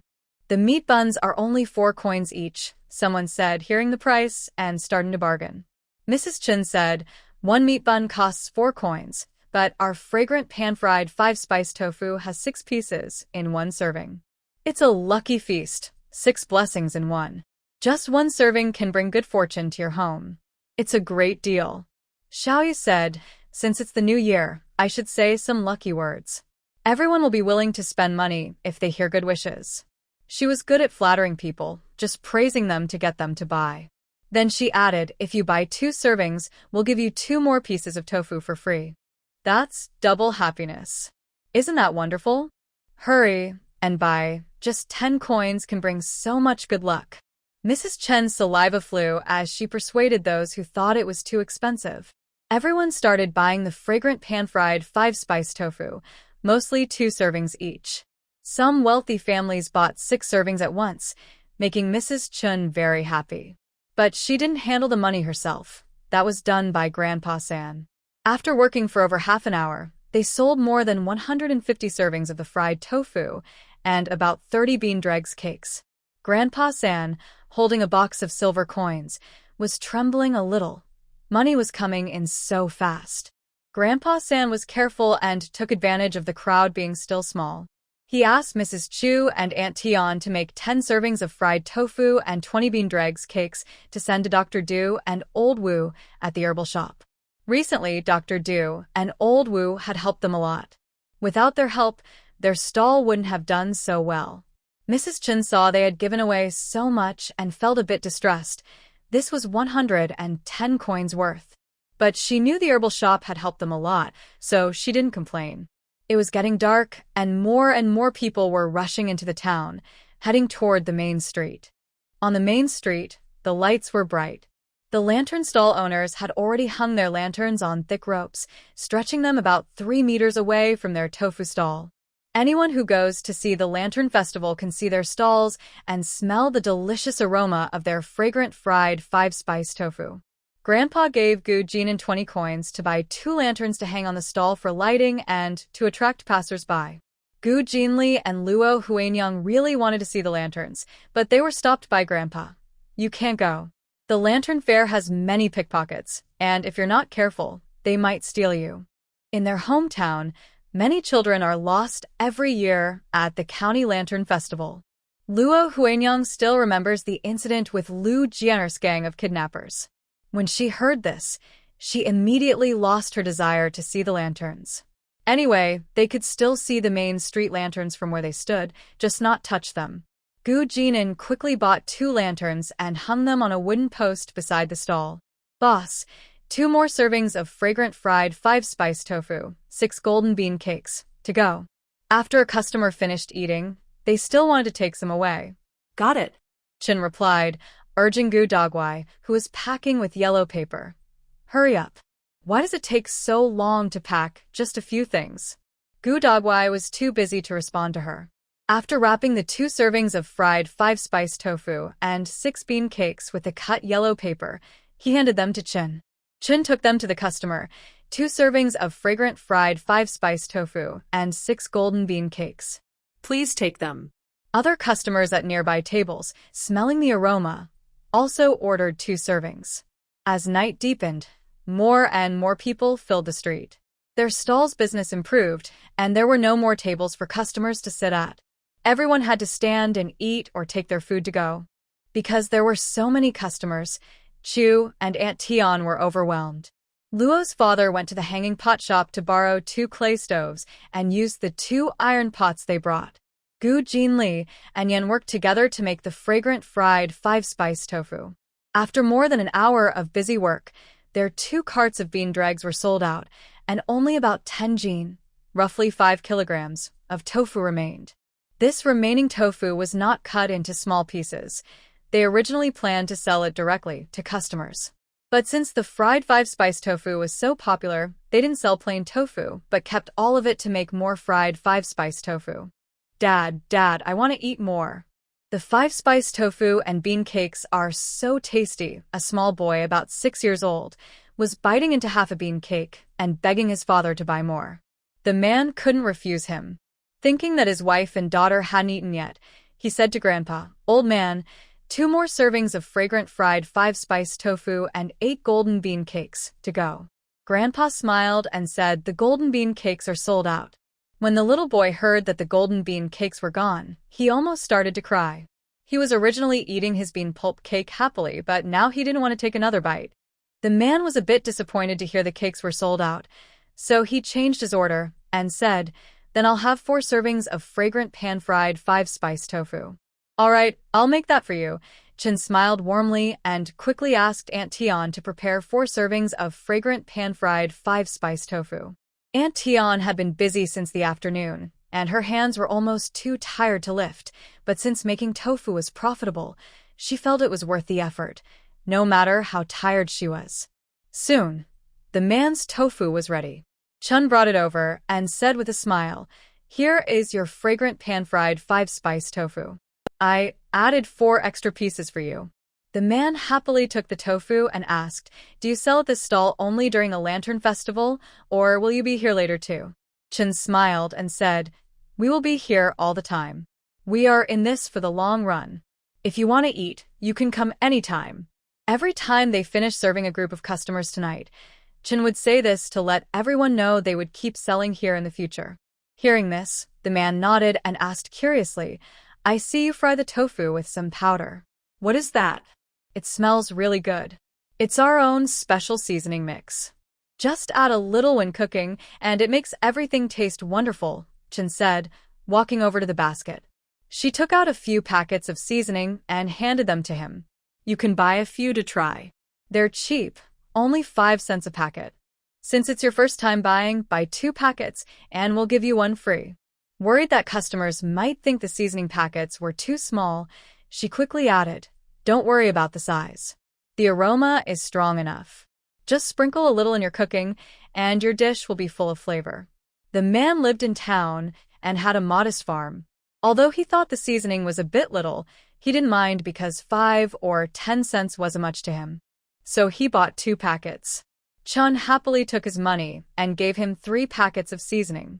Once the first customer bought some, others quickly followed, buying their own seasoning packets. Chun was happy and ran back and forth, handing out more seasoning. Most of the nearby stalls sold food, and seeing their busy business, some vendors felt jealous. 2 stall owners couldn't resist and came over to buy a serving of fragrant pan-fried 5-spice tofu. After tasting it, they thought it was really good and started asking casually, "What do you use to make your tofu? I've never seen anything like it before." If they found out what ingredients were used, they might try to make and sell it themselves. Master Chen raised the corner of his eye and said bluntly, "This is a secret family recipe, not for sharing." He also wanted to eavesdrop on her, but what a silly dream that was. The 2 vendors saw she wouldn't tell, so they stood in front of the hot plate, watching Annie Tian and the Chu family fry tofu. After they fried the tofu until golden and crispy, they sprinkled some fragrant powder on top. They believed that the delicious taste was due to this powder. Immediately, they said to Master Chen, "Do you still sell seasoning packets? Give us a few."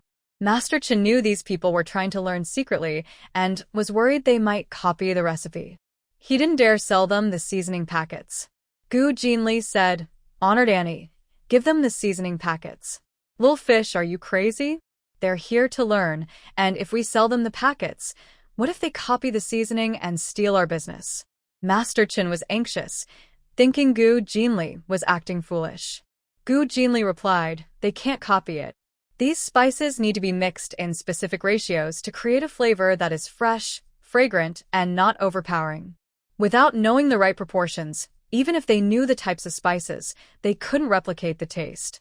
Grandpa also said, "Great daughter-in-law, give the customers the seasoning packets. We're running a business, and if customers want to buy, we should sell." Master Chen had no choice but to fetch the seasoning packets for the 2 vendors. Soon, several other vendors came to buy seasoning packets, and Master Chen handed them out one by one. After about 15 minutes of work, only 3 jin of tofu remained. Grandpa said, "All right, let's close up."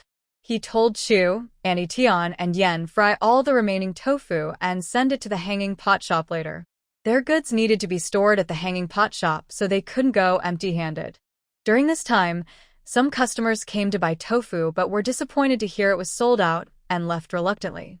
The 13 people quickly packed up everything tables, chairs, pots, bowls, chopsticks, clay stoves, and iron plates, and moved them all to the hanging pot shop.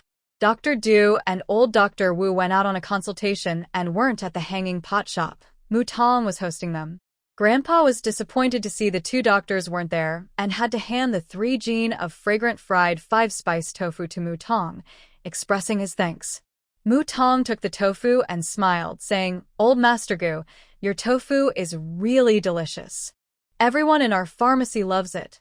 He also reminded them, if you want to keep this business going long-term, you can pay an extra 200 coins tonight when you register at Si Li Fong to rent that stall. That way, you won't have to worry about someone else taking your spot. Today is the Lantern Festival.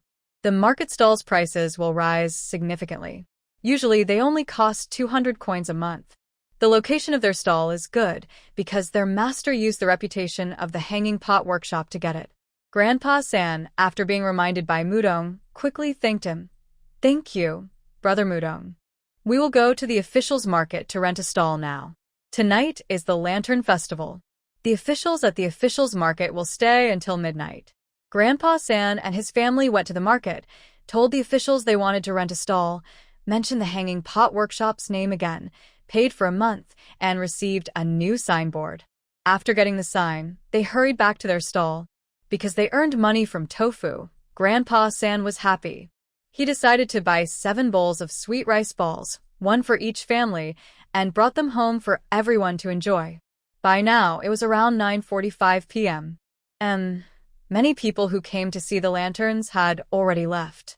After buying the rice balls, they carried their baskets and left the town. The street was not quiet. Everywhere, families carried lanterns, rushing home. You could hear children's laughter or adults discussing tonight's Lantern Festival. That lucky and auspicious lantern from Fortune Tower was won by Scholar Shang from Shangjia Village. That lantern is worth 30 taels of silver. When Scholar Shang just got the lantern, someone offered to buy it, starting at 50 taels, but he didn't sell. Scholar Shang was interested in the riddles on the lantern. He said the riddles are rare, only seen once in 10 years. The lantern hung at Fortune Tower for 3 years. This year, Scholar Shang finally solved the riddle and got the lantern. How could he be willing to sell it? 50 taels of silver could build a big house with blue bricks. Scholar Shang refuses to sell. Is he crazy? Someone asked in confusion. You're clueless. Scholars care about elegance, not money. They call money copper smell. Puffed. No copper smell. Without copper smell, what do scholars eat and drink? Fake pride, someone scoffed. While they were talking, suddenly, a cry of distress came from the crowd. Yuan, Yuan, spit out the candy. Spit it out now. A man dressed in a dark blue robe and wearing a silk scarf was holding a little girl about 3 years old.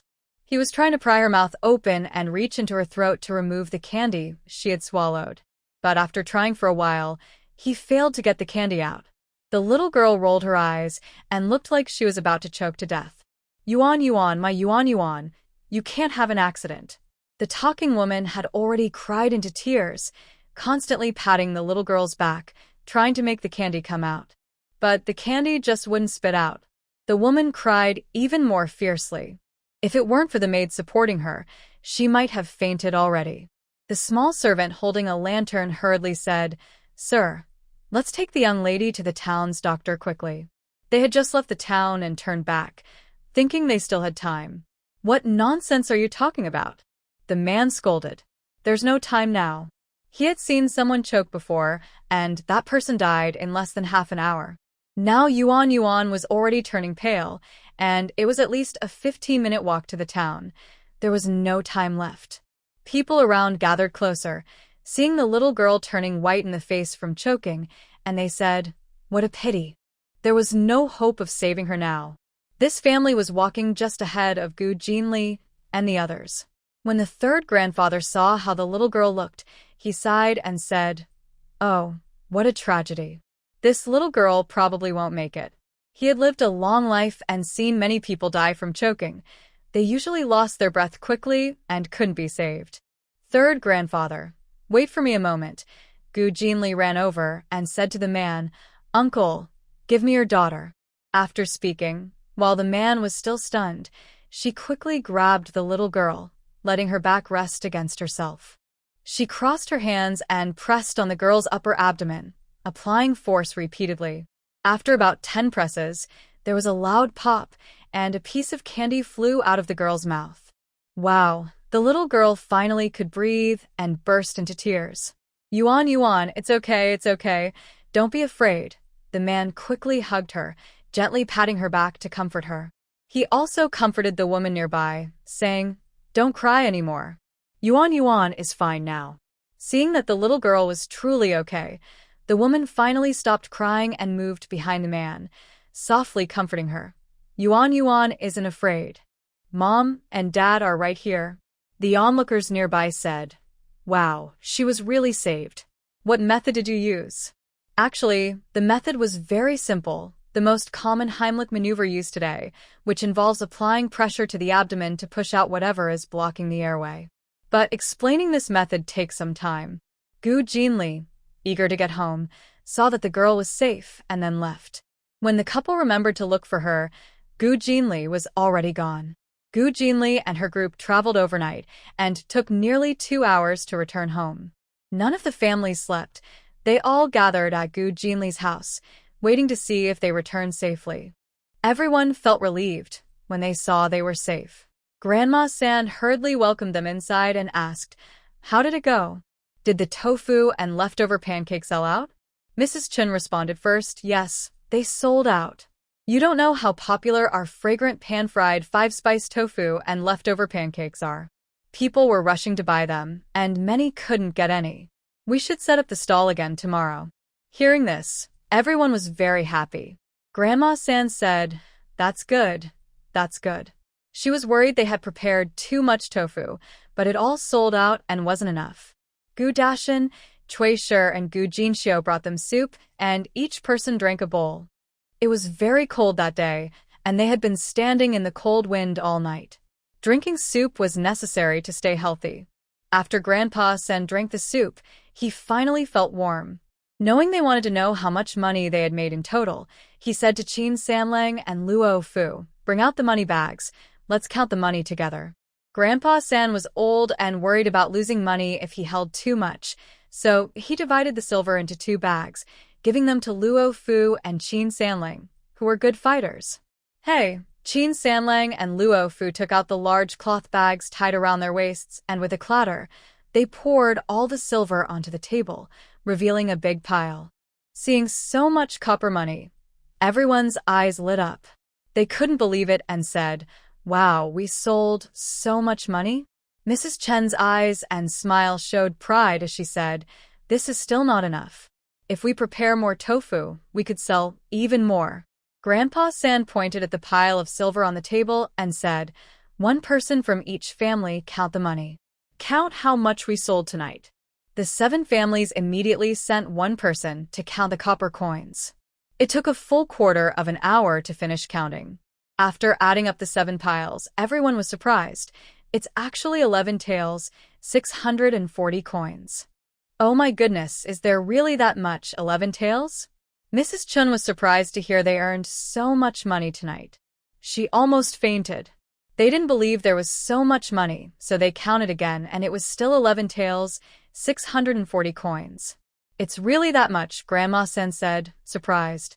Grandpa San was very happy to hear they earned so much, but he didn't get carried away. Instead, he asked Gu Jina nearby, "Brotherin, is the calculation correct? Let's report the total to everyone." Yes. On the 10th day of the lunar month, when they went shopping, besides buying yellow paper, they also bought brushes and ink. Gu Jinan had already taken out paper, brush, and ink to record the counts while everyone was counting money, calculating costs and profits. This bookkeeping was suggested and taught to him by Little Fish.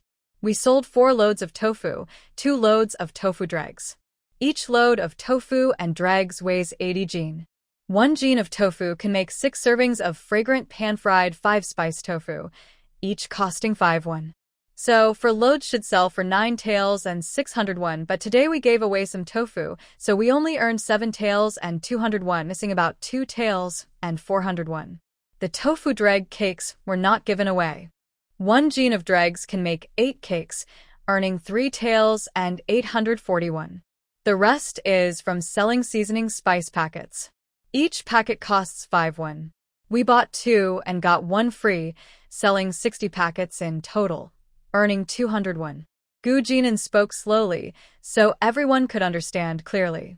Mrs. Chun nearly fainted. Oh my heavens! I said we shouldn't give away anything. Look, we gave away more than 2 taels of silver for free. More than 2 taels. My goodness. Shut up. What are you crying about?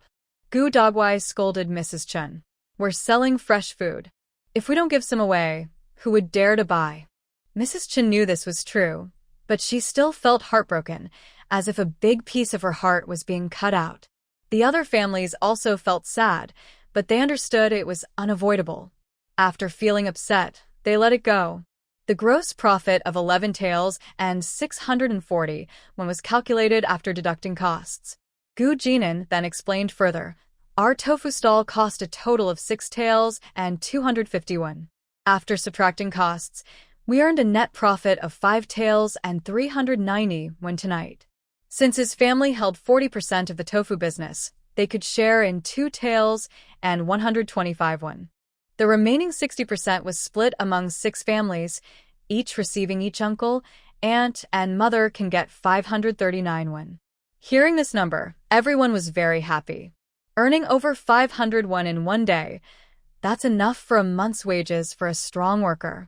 When these families were back home, the men had all done odd jobs, working hard every month. After working hard and barely making ends meet, they only earned about 500 won. For someone like Uncle Tion, who had no special skills and only carried sacks, he earned only 300 won a month. So, hearing that they could each get over 539 won in one night, Uncle Tion was so excited his hands trembled. Aunt Tion even wiped her tears and said to Gu Jinli, "Little fish, I must thank you.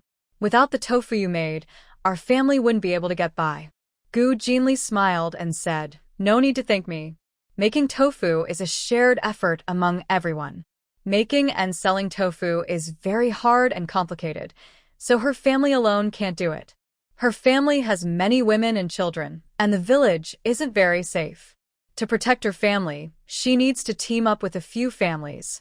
If something happens, they can help each other." Mrs. Chen wasn't moved and stared greedily at the pile of copper coins, rubbing her hands and asking, "Third uncle, should we split the money? Why talk so much?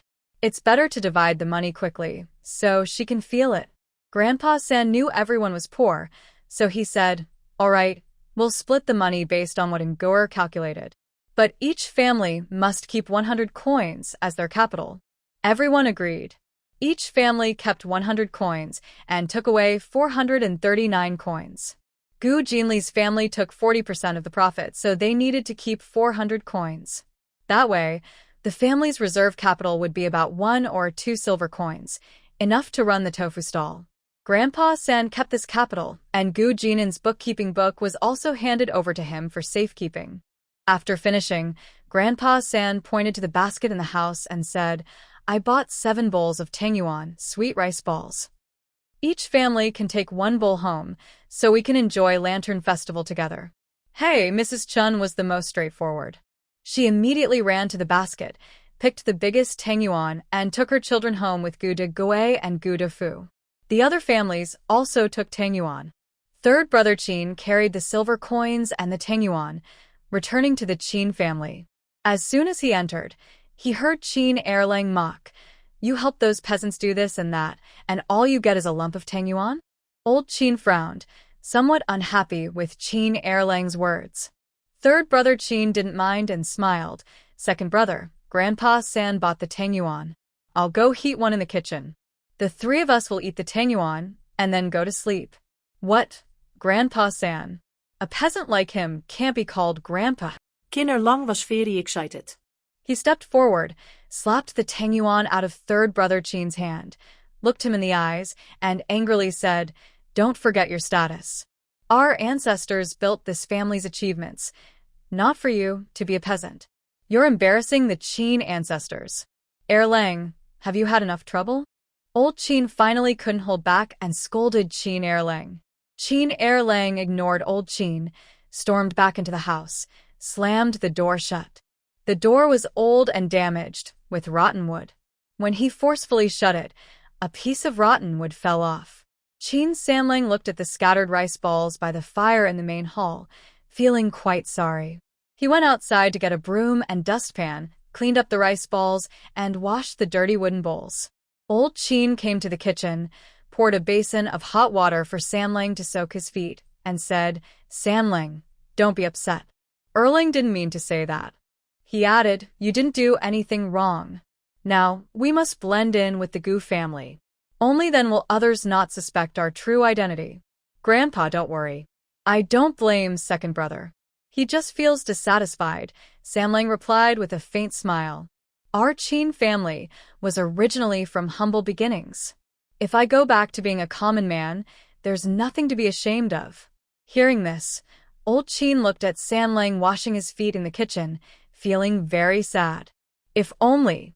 The atmosphere in the Qin family was tense, but the Gu family was very warm and happy. Their family of 6, along with the third grandfather and third grandmother, warmed 2 bowls of rice balls and shared them. Although each person only got 2 rice balls, the rich sesame aroma made everyone happy. After eating the rice balls, they soaked their feet in hot water and soon became sleepy, each going back to their rooms to sleep. Before dawn, Gu Jinli was awakened by the cold. She muttered, "Why is it so cold?" Gu Jinxiu was adding firewood to the stove. Seeing she was awake, she hurriedly said, "Little fish, cover yourself well. It's snowing outside." "Snowing?" Gu Jinli was very excited. She got up, put on her cotton clothes and shoes, and ran to the door. She saw the third grandfather and third grandmother standing inside, looking outside. Through the half-open door, she saw the snowflakes falling from the sky, covering the entire yard. "It's really snowing." The third grandmother choked up and said, "Yes, finally it's snowing. With this snow, spring planting won't be a problem." They had been fleeing from place to place, and in all the areas they passed, there had only been a light frost, never snow or rain. She had been worried that the drought would continue. Now that it's snowing, the drought might ease a bit. Because of the snow, Gu Dashin and Gu Jinin got up to chop firewood and warm the house. Once it was warm enough, everyone went back to sleep.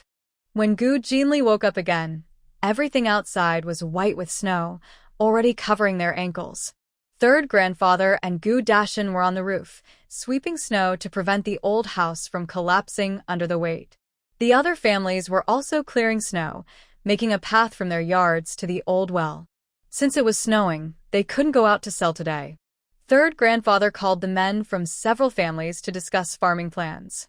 Dauphin village is very large, divided into the front village and the back village. The village center is surrounded by a 5-mile radius, and most of the villagers' fields are nearby. During the new year, Grandpa San and several men visited the surrounding areas and decided on a piece of wasteland to the left of the back village. That piece of wasteland is big, with decent soil, better than the wild land back home, and it's close to where we live. Today, we'll go talk to the village head. After spring, our families plan to start farming on that land. The men were all eager to farm, so they went together to see the village head. Because it was snowing, the village head's family was at home. His wife, Hidatsong's wife, opened the door. Seeing the baskets they carried, half a piece of cotton cloth and 2 bags of candies, she smiled and said, "Are you here to see the village head? He's at home." Come in. She led them to the main house where village head he lived. After greeting them and accepting the gifts from Grandpa San, she turned and left. "Old Master Gu's family is here.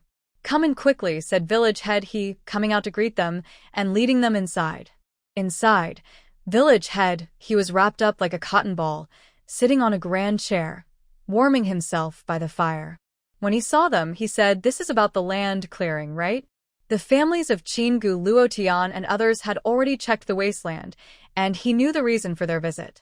Grandpa Sen nodded and said, "Yes, about clearing the land. We just arrived and have no land of our own. We want to farm a few acres of wasteland to grow grain." We hope the village head can help us. Village head, he asked which piece of wasteland they liked.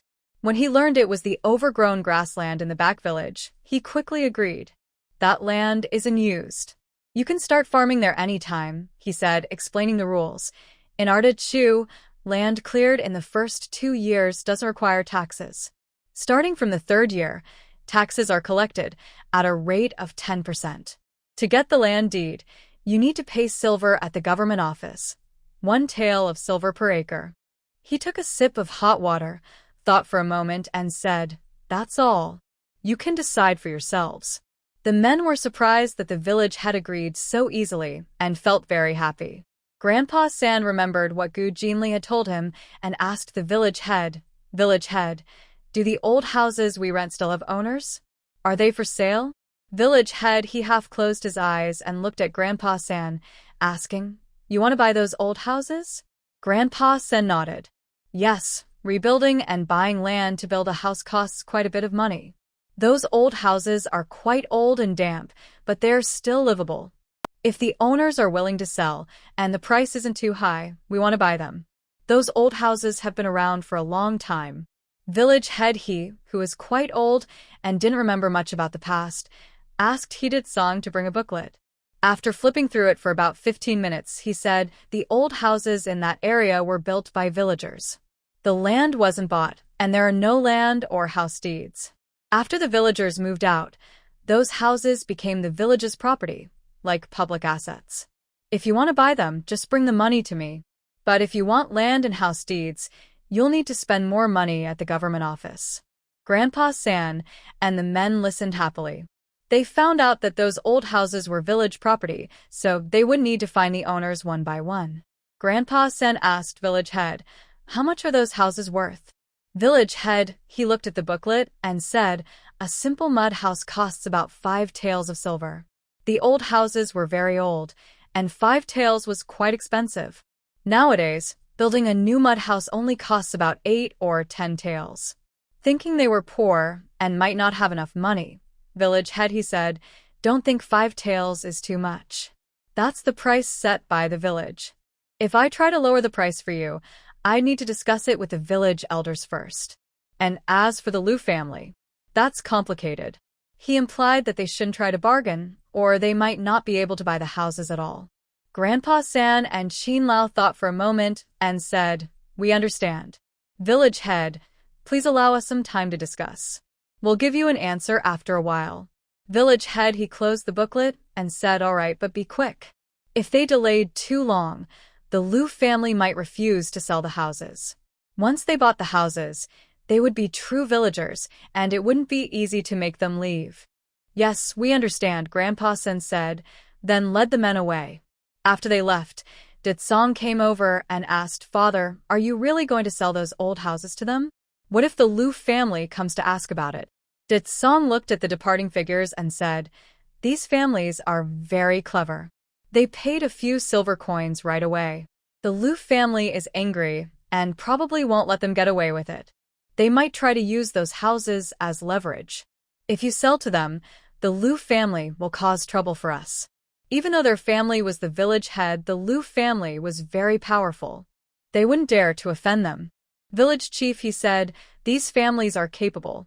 The Liu family is too arrogant. It's time for them to face some losses." Ever since old Master Lu's daughter married the county official as a concubine, the He family has been bullied everywhere for 20 years. The Liu family is also very mean, encouraging their nephews to do bad things. If this continues, the He family won't have a place in Dafeng village, and their descendants might become unrespectable. In 20 years, there will be more troublemakers in the village, and he would feel ashamed to face his ancestors. When the 3rd grandfather and others returned home, they gathered everyone and talked about the abandoned land and buying the old house. All the families were interested because renting was not as good as owning a house, and living in a rented place made them uneasy. But Aunt Tian's family was poor and didn't have enough money to buy a house. She was worried and said, "The old house isn't cheap. It costs 5 taels of silver. We don't have that much money." Her family still owed debts and couldn't afford 5 taels to buy the yard. The third grandfather said, buying the yard costs money, but we now have a tofu business. With a month or two of hard work, we can earn 5 taels. Aunt Tian still hesitated, worried that buying the house would mean more debt. Seeing she was reluctant, the third grandfather said, let's leave it for now. Go back and discuss it carefully. We should earn more money first, then buy the house without worries. But within 2 days, they had to buy the yards. The reason was Gu Yume.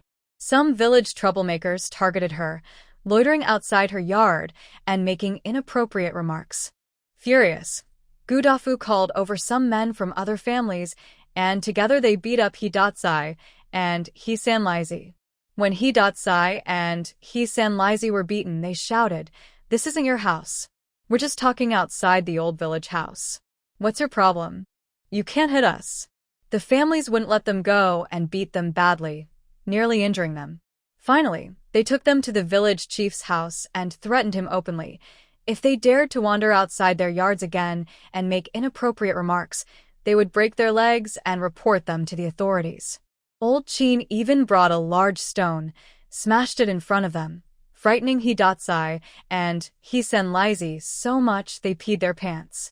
Village chief, he was also terrified, cursing the Lu family in his heart, thinking Chin Gu Luo Tian's family was from Mo's family. Because of the Lu family's constant testing, now they have angered several families. Because of what He Datsai and the others said, everyone feels they must buy the courtyard. That day, the third grandfather and others took a 50-tael silver note to He village head's house and bought 6 old clay courtyards. This 50-tael silver note was hidden by Chi Yi in a cloth bag filled with salt as a gift for Gu Jinli. She had kept it for emergencies, and now it was useful. On the way home, De Fu scolded all the way, feeling more upset with each word. If they were still at their old home, no troublemaker would dare to lean over the wall and say inappropriate things. The third grandfather knew De Fu was angry and didn't stop him, just let him curse. After returning home, the Qin family, Luo family, and De Fu's family gave 5 taels of broken silver and returned to Dashan. As for De Mu's family and the Tian family, they couldn't pay so much silver at once and could only owe it for now. Gu Yume was truly frightened this time and hid in her room, crying. Chunshir stayed with her, stomping her feet and scolding He Senlaizi and others. After scolding, she also scolded Gu Yume. A few days ago, you even mocked Sister Xiao for practicing self-defense moves, saying it looked ugly for a girl to wave a knife. What's so ugly about it? Her moves could save her life. Tomorrow you go to Sister Xiao's house and practice with her. Wu Gu Yume just cried. Chunshir was annoyed by her crying. When De Fu and De Gui returned, she ran to Luo's house and told Aunt Tian's family to move out quickly, to a house in front of theirs, to block them. She was worried that troublemakers from the village would come to the end of the village and first wander outside her wall. Uncle Tian and Aunt Tian's family were hurriedly packed and moved into the newly bought clay house, living upstairs from De Fu and De Gui. That night, the third grandfather, worried something might happen, called over the men from several families and discussed guarding the night. De Fu agreed most quickly and said, "Let's start guarding tonight. De Gui will guard until midnight, and I will take over after." One person guarding half the night wouldn't interfere with the next day's work. The men from the families had no objections and lined up to assign who would guard when. After they finished planning the night shift, Jinli took the opportunity to mention the troublemakers He Datsai and others.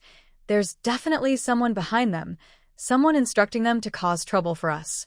Otherwise, they wouldn't be so bold. We should investigate and find out who is really behind them. Lao Qi nodded and said, "Yes, we should check on them. This kind of troublemaker wouldn't dare act so boldly in the village. The villagers care about their reputation and wouldn't let a few troublemakers ruin it." However, He Datsai and He Senlaizi clearly aren't afraid of this, and village head, he can't control them. Someone more powerful than village head, he is likely behind them. It's the Lu family, Gu Jinli said. Besides the village head's family, the Lu family has the most power here. The Lu family has a daughter who is a concubine to the county magistrate, so everyone in the village fears them. If they wanted to bribe some troublemakers to do their work, it would be very easy. But why would the Liu family want to trouble us? We haven't offended them, Gu Dafu said, confused. Old Qin said, I don't know, but it's very likely the Liu family is causing trouble, or maybe the village head wants to test us again. We need to investigate to find out. Old Qin looked at Qin Sanlang and said to the others, You don't need to worry about this. Let Sanlang investigate. He's good at this kind of work. On the way to escape the famine, Qin Sanlang was the one who checked the news at each place. The family already knew how capable he was, so they trusted him with this task. Qin Sanlang watched He Datsai and the troublemakers for over 10 days, but didn't find anything. Neither the Liu family nor the He family had approached He Datsai and his group, and they hadn't gone to the Liu or He families either. After being beaten badly, they became more obedient and stayed at home. During this time, besides being more cautious of the villagers, the families continued their tofu business. To earn more money, they sold tofu every day. Although the weather was cold enough to make teeth chatter, their business was doing well. They already had regular customers, and many families in town bought their fried 5-spice tofu and golden bean cakes daily. They also sold white tofu and spices, which sold very well. The townspeople and food vendors bought their seasonings to cook with. Their stall made 3 to 6 taels of silver each day, and business was very good. Gu Jinli was still thinking about Gu Jinin's schooling. While selling tofu in town, she and Grandpa San went to the hanging pot shop to ask old Dr. Wu if there was a good private school in Qingfu town. Old Dr. Wu thought for a moment and asked, Are you studying to learn how to read or to take exams for official titles? Grandpa San said, It's for taking exams. Our families are outsiders here, and we have no backing. We need someone in our family to become a scholar so we won't be bullied.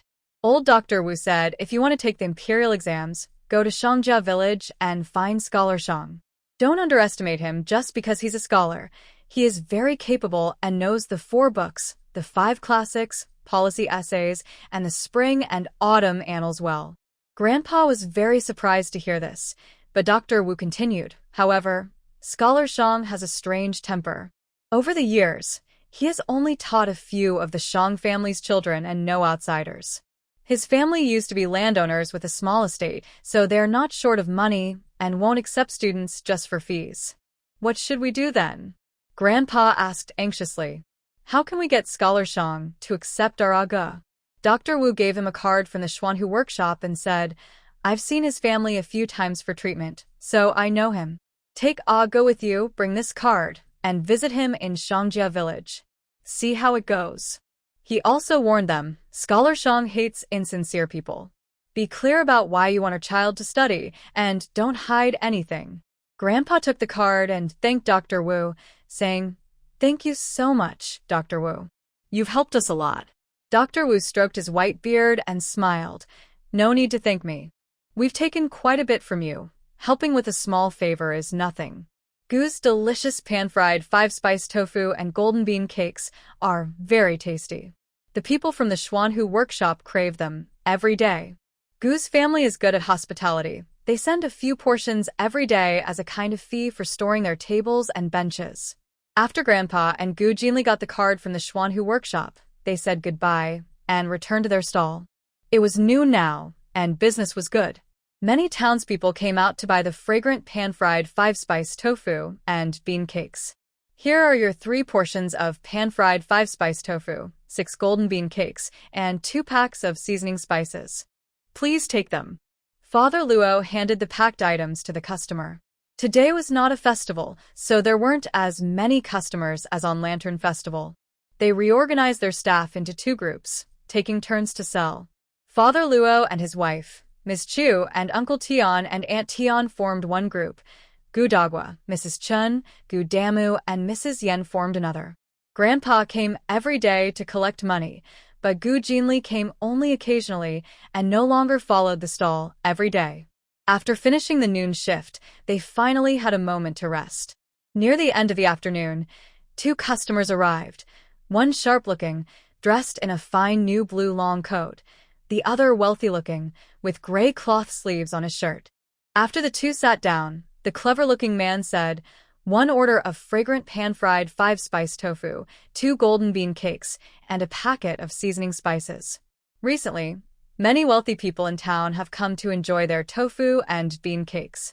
Seeing well-dressed guests, they no longer feel surprised and quickly serve them the dishes.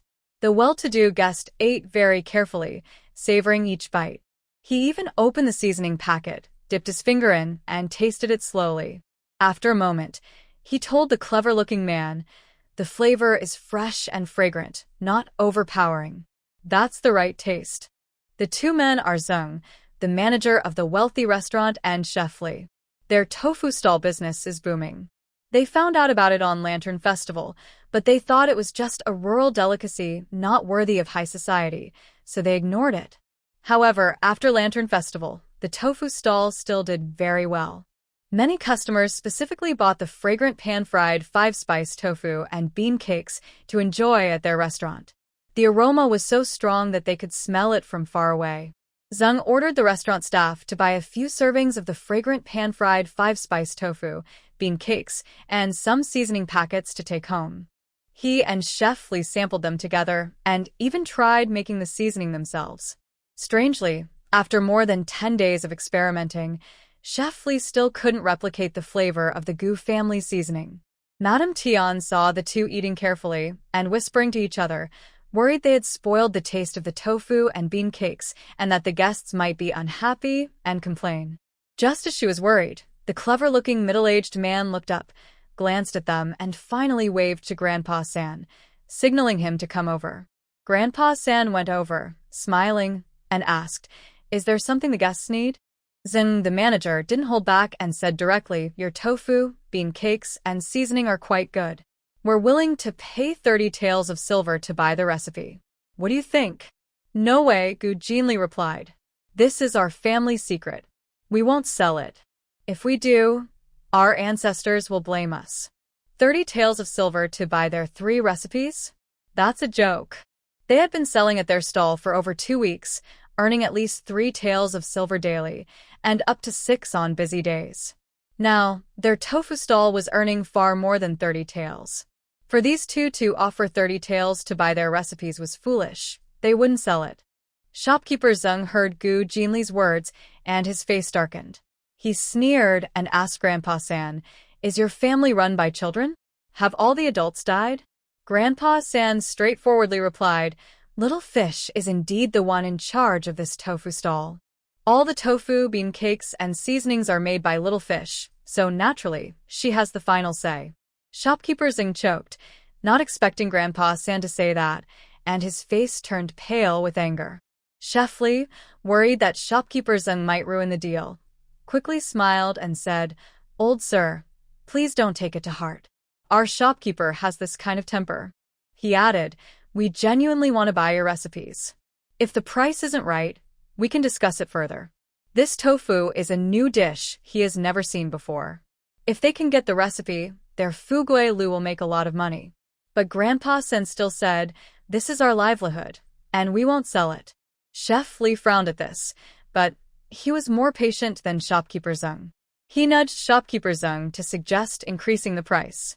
Shopkeeper Zeng said, 40 taels of silver. How about 40 taels for your 3 recipes? That's a high price. You're refugees, with no land in Dafeng village. With this 40 taels, you can buy land." He looked at Grandpa San and said calmly, "This business isn't so easy. Farmers should honestly farm." Gu Jinli and Grandpa San frowned upon hearing this. It implied that Shopkeeper Zeng had already checked on them. Gu Jinli directly said, "Even if you offer 100 taels, we won't sell." She pointed to the iron griddle used for frying tofu and said, "This is the method. It's easy to learn. If you want to sell this dish, you can buy white tofu and seasonings from us and make it yourself. It's just as good and easier." This was a good idea, but Fugui Lu wanted exclusive rights to this new dish. They had no intention of sharing it with Gu Jinli. Seeing that they couldn't reach an agreement, Shopkeeper Zeng stood up with a bad look on his face and said, "If that's the case, keep this broken recipe." But, he sneered, "Whether your business can continue depends on whether heaven favors you." After saying this harshly, Shopkeeper Zeng left with Chef Li. On the way out, he swept the unfinished tofu and bean cakes off the table onto the ground, frightening Chu Shi and Aunt Tian. It was clear they wouldn't let this go easily. Father Luo was furious, but couldn't go up and fight them. Grandpa San frowned deeply. After shopkeeper Zeng and Chef Li left, he immediately took Gu Jinli back to the Xian Hubao shop to ask about the shopkeeper. After listening, old Dr. Wu frowned and asked, "Did Zeng come looking for you?" Grandpa Third nodded. "Yes, he wants to buy our formula, but we won't sell." He then made harsh threats, probably trying to make our business collapse. Old Dr. Wu sighed. "This is troublesome."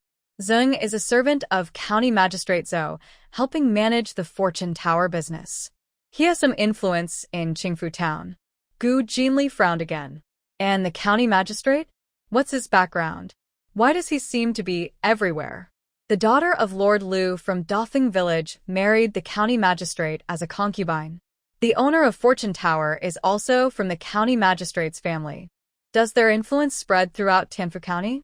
Old Dr. Wu said, County Magistrate Zhou's family is a big clan in Tianfu County. They've lived here for generations and are quite powerful. Even the county magistrate has to show them respect. Since the county magistrate changes every 3 years, but the county magistrate's assistant can hold power for a lifetime if well-connected, they can become the local overlords of Tianfu County. Grandpa Third was very frightened after hearing Wu's words and hurriedly asked, "What should we do? Will the Zhou family come to take our formula?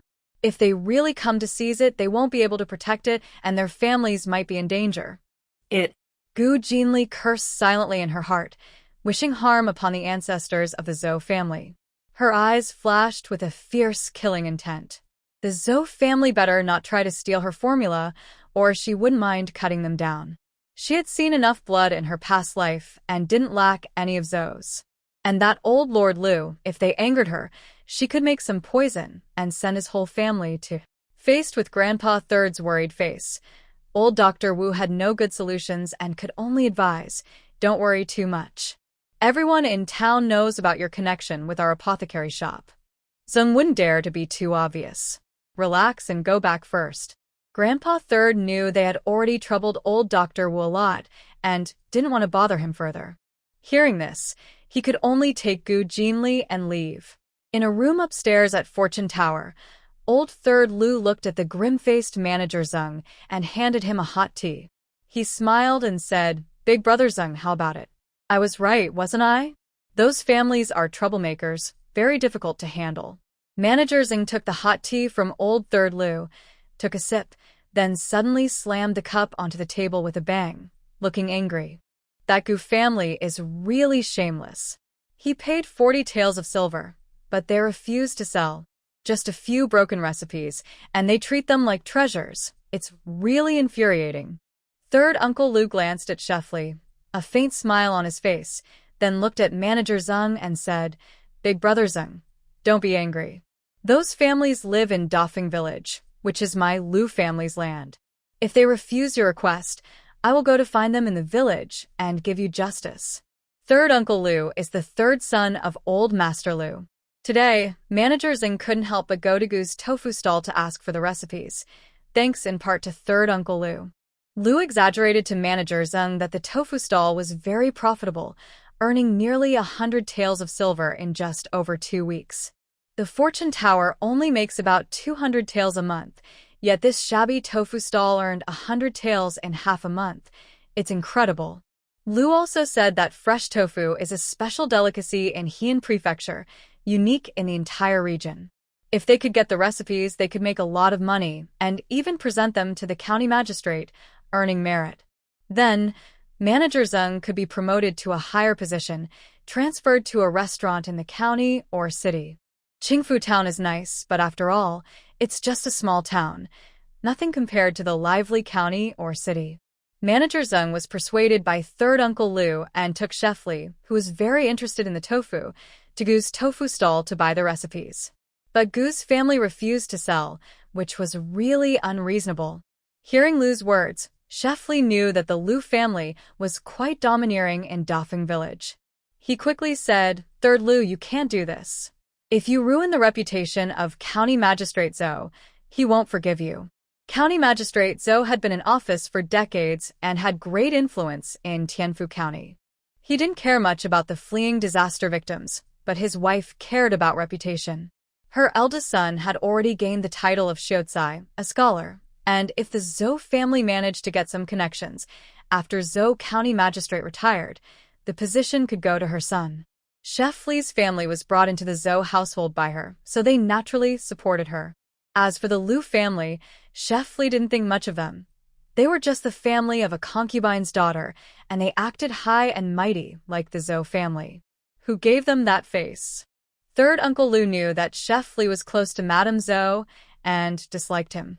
Hearing this, he was displeased and said, "Old Li, you're wrong. It's not us trying to trouble Gu's family. It's Gu's family being ungrateful. They just have a few broken recipes, and we offered to buy them with money.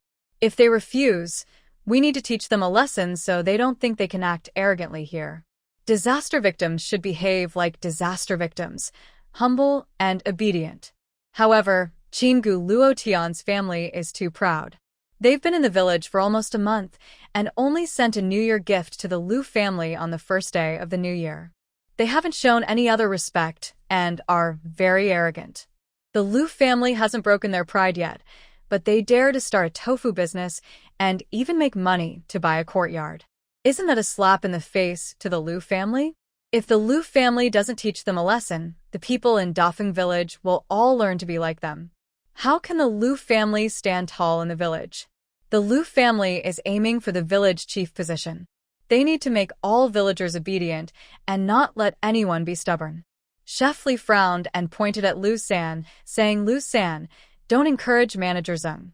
Be honest, does your Liu family want that tofu recipe?" Chef Li guessed Liu San's thoughts correctly, but Liu San denied it.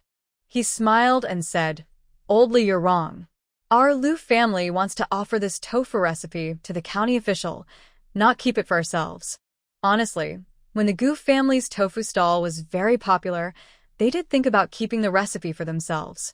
But his father said that his sister was just a concubine at Zhou's house, and their Liu family relied on county official Zhou. They couldn't keep the recipe for themselves. It had to be offered to the county official. So, he suppressed the desire to hoard the recipe. To get the recipe, he even sent some troublemakers like He Sai to bother the Gu family's girl, hoping to force the Gu family to give in. If they handed over the recipe and agreed to listen to the Liu family, they wouldn't trouble them anymore. But unexpectedly, those families were tough. They beat He Sai and his men so badly they couldn't get out of bed for half a month. His father said those families were brave and skilled, not easy to deal with. That's why he came to town to find Manager Zheng and persuade him to develop an interest in the tofu recipe. Chef Li didn't believe Liu San's words. He wanted to speak but was stopped by Manager Zheng, who said, "Old Li, Liu San is the younger brother of Aunt Liu. For Aunt Liu and the young masters and misses, Liu San wouldn't have such thoughts." Manager Zheng looked at Liu San and said, "So, this matter is up to you. Be careful and don't make things too obvious." Liu San waited for this. He said, "All right, Brother Zheng, don't worry. The Liu family won't bully others. When I go back, I'll talk to those families.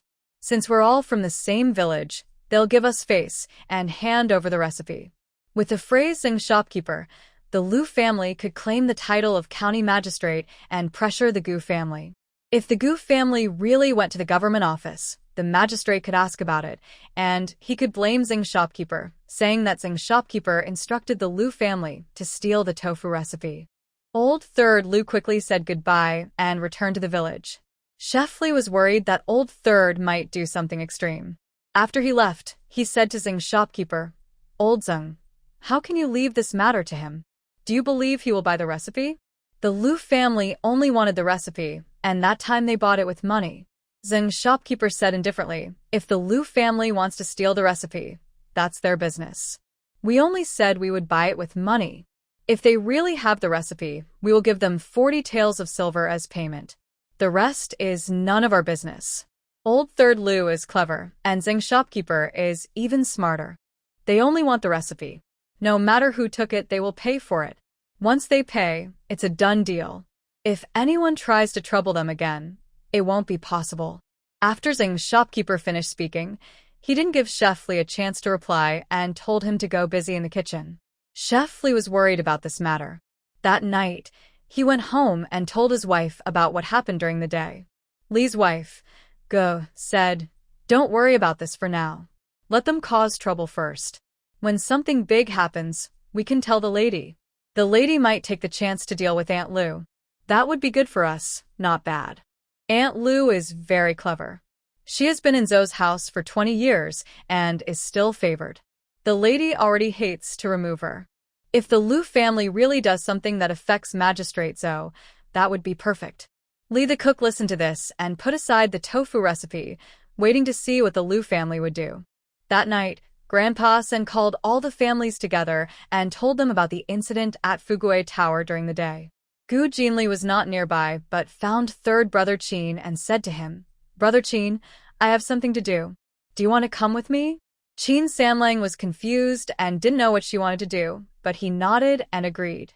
After Qin Sanlang agreed, the two of them took advantage of the night, crossing an old house and a small path to reach He San Lizi's house. He San Lizi's house is on the right side of the village, a yellow mud house already starting to crumble. It was already the hour of Su late night, and He Lizi hadn't eaten yet.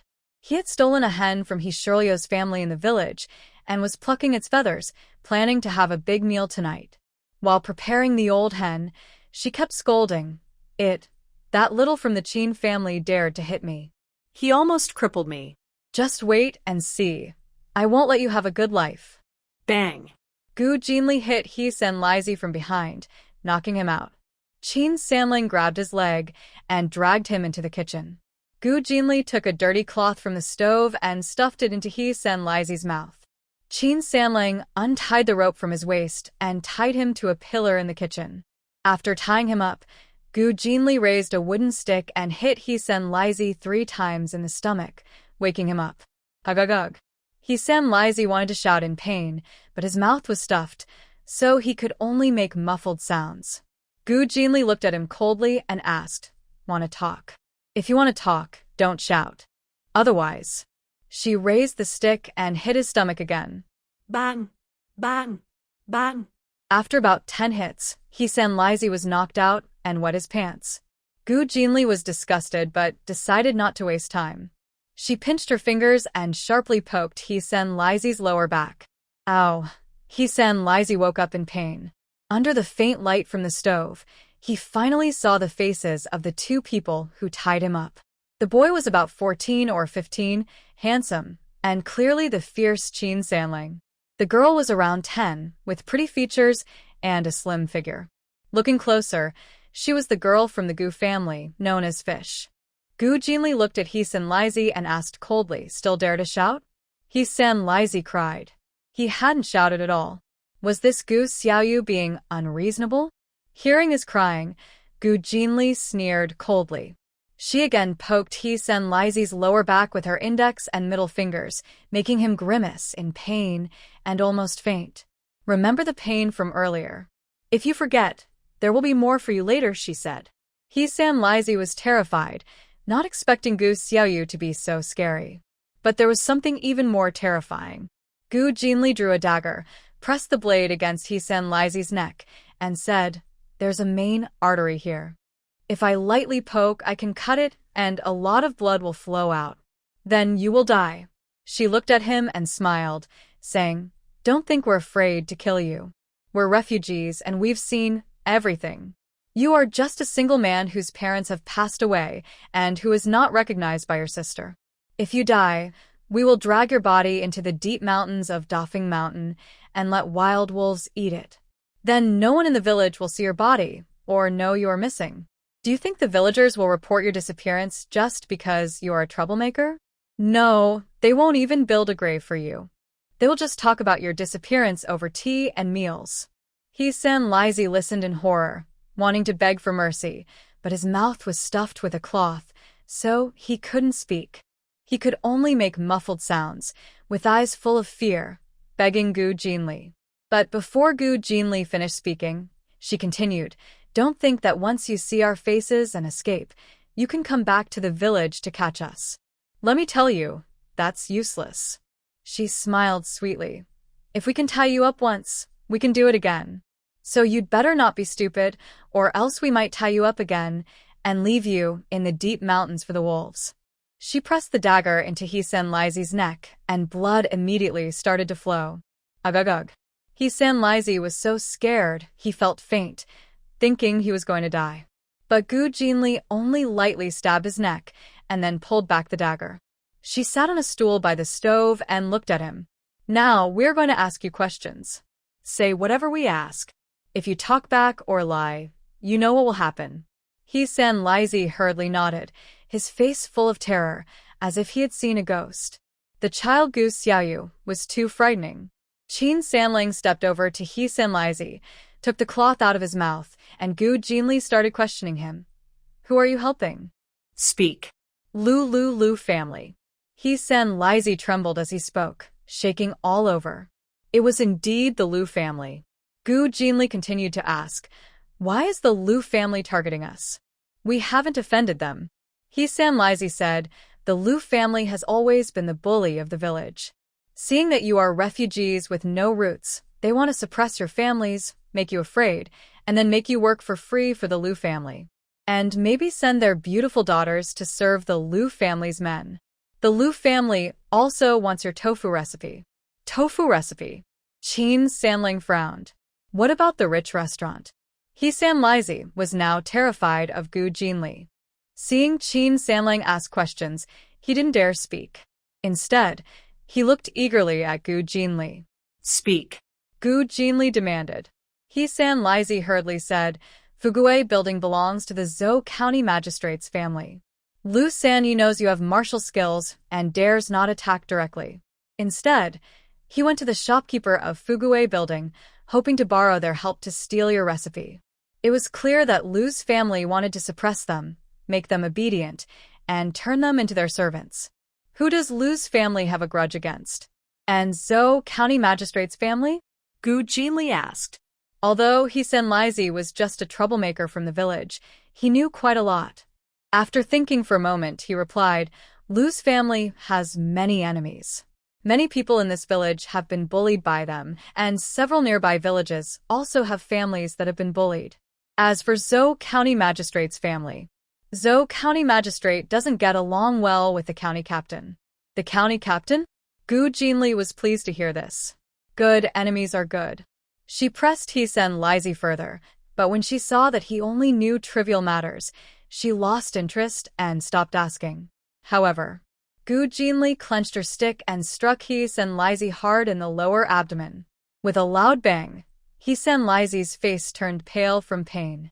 What frightened her even more was that if she had struck 2 inches lower, he would have been ruined for life. Hisan Lizi was so scared he burst into tears, crying out, Gunyang, I was wrong. Please forgive me. I won't trouble your family again. Don't kill me, don't kill me. Woo-woo, I haven't married yet. Gu Jinli sneered. With someone like Hisan Lizi, dreaming of marriage? What a joke.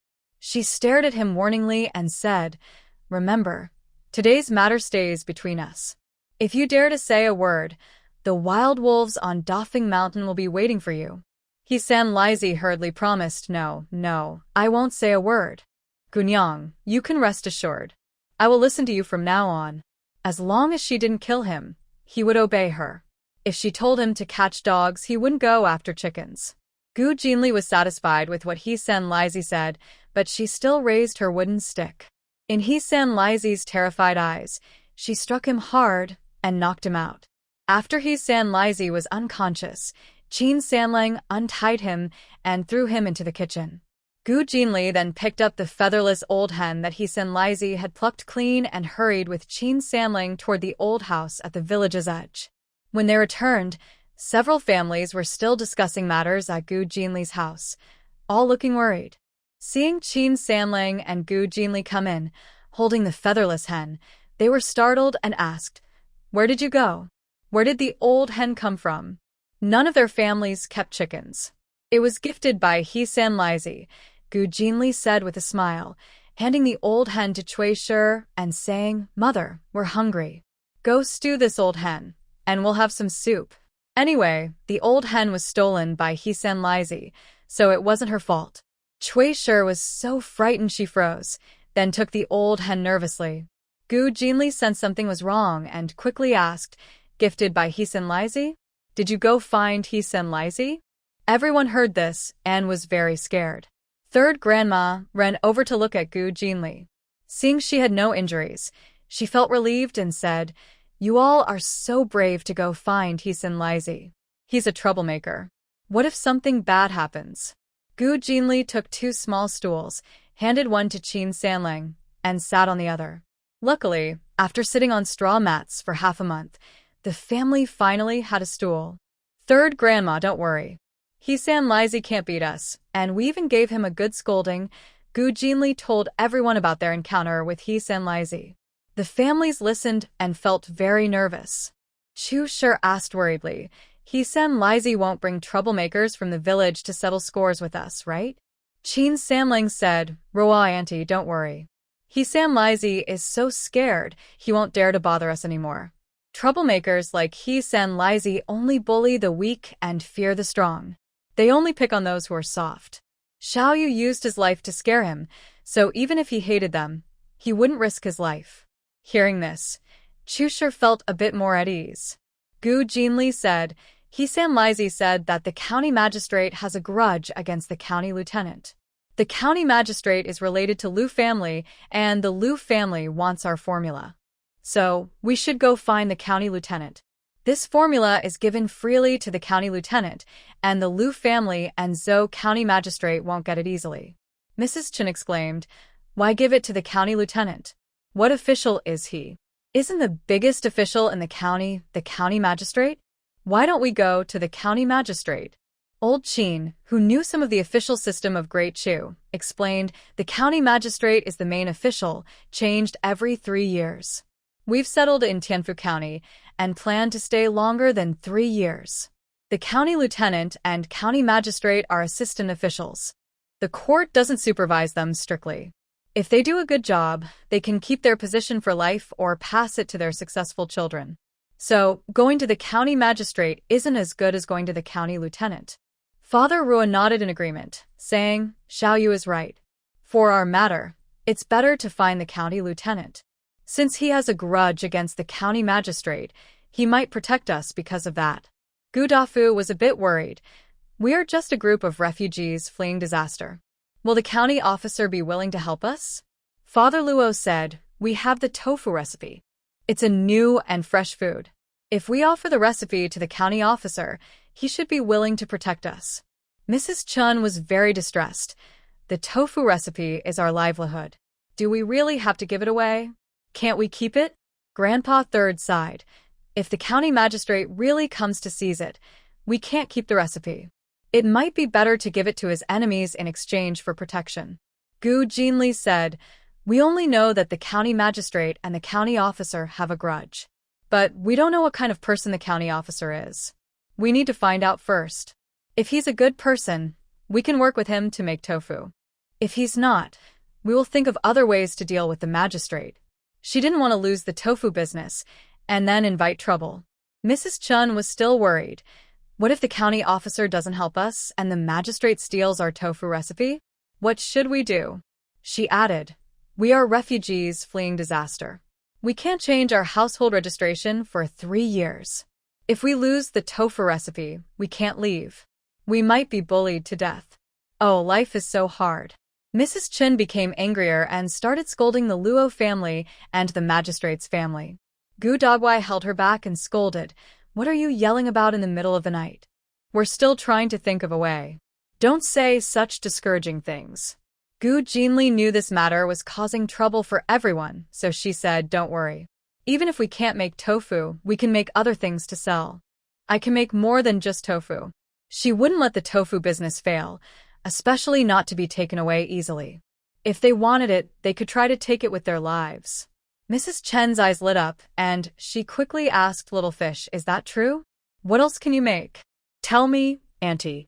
Grandpa Third interrupted Mrs. Chen. "Enough, let's talk about this later. First, we need to plan what to do tomorrow. After some discussion, Grandpa Third and Old Chin decided to divide the people into 4 groups. One group would continue selling tomorrow, another would stay home to make tofu and guard the house. Chin Sanlang and Old Chin would go to the county seat to find out about the county officer. Grandpa Third took the note from Dr. Wu and took Gu Jinan to Shangjia village to visit Scholar Shang. Although they faced trouble now, Gu Jinan still needed to handle his schooling.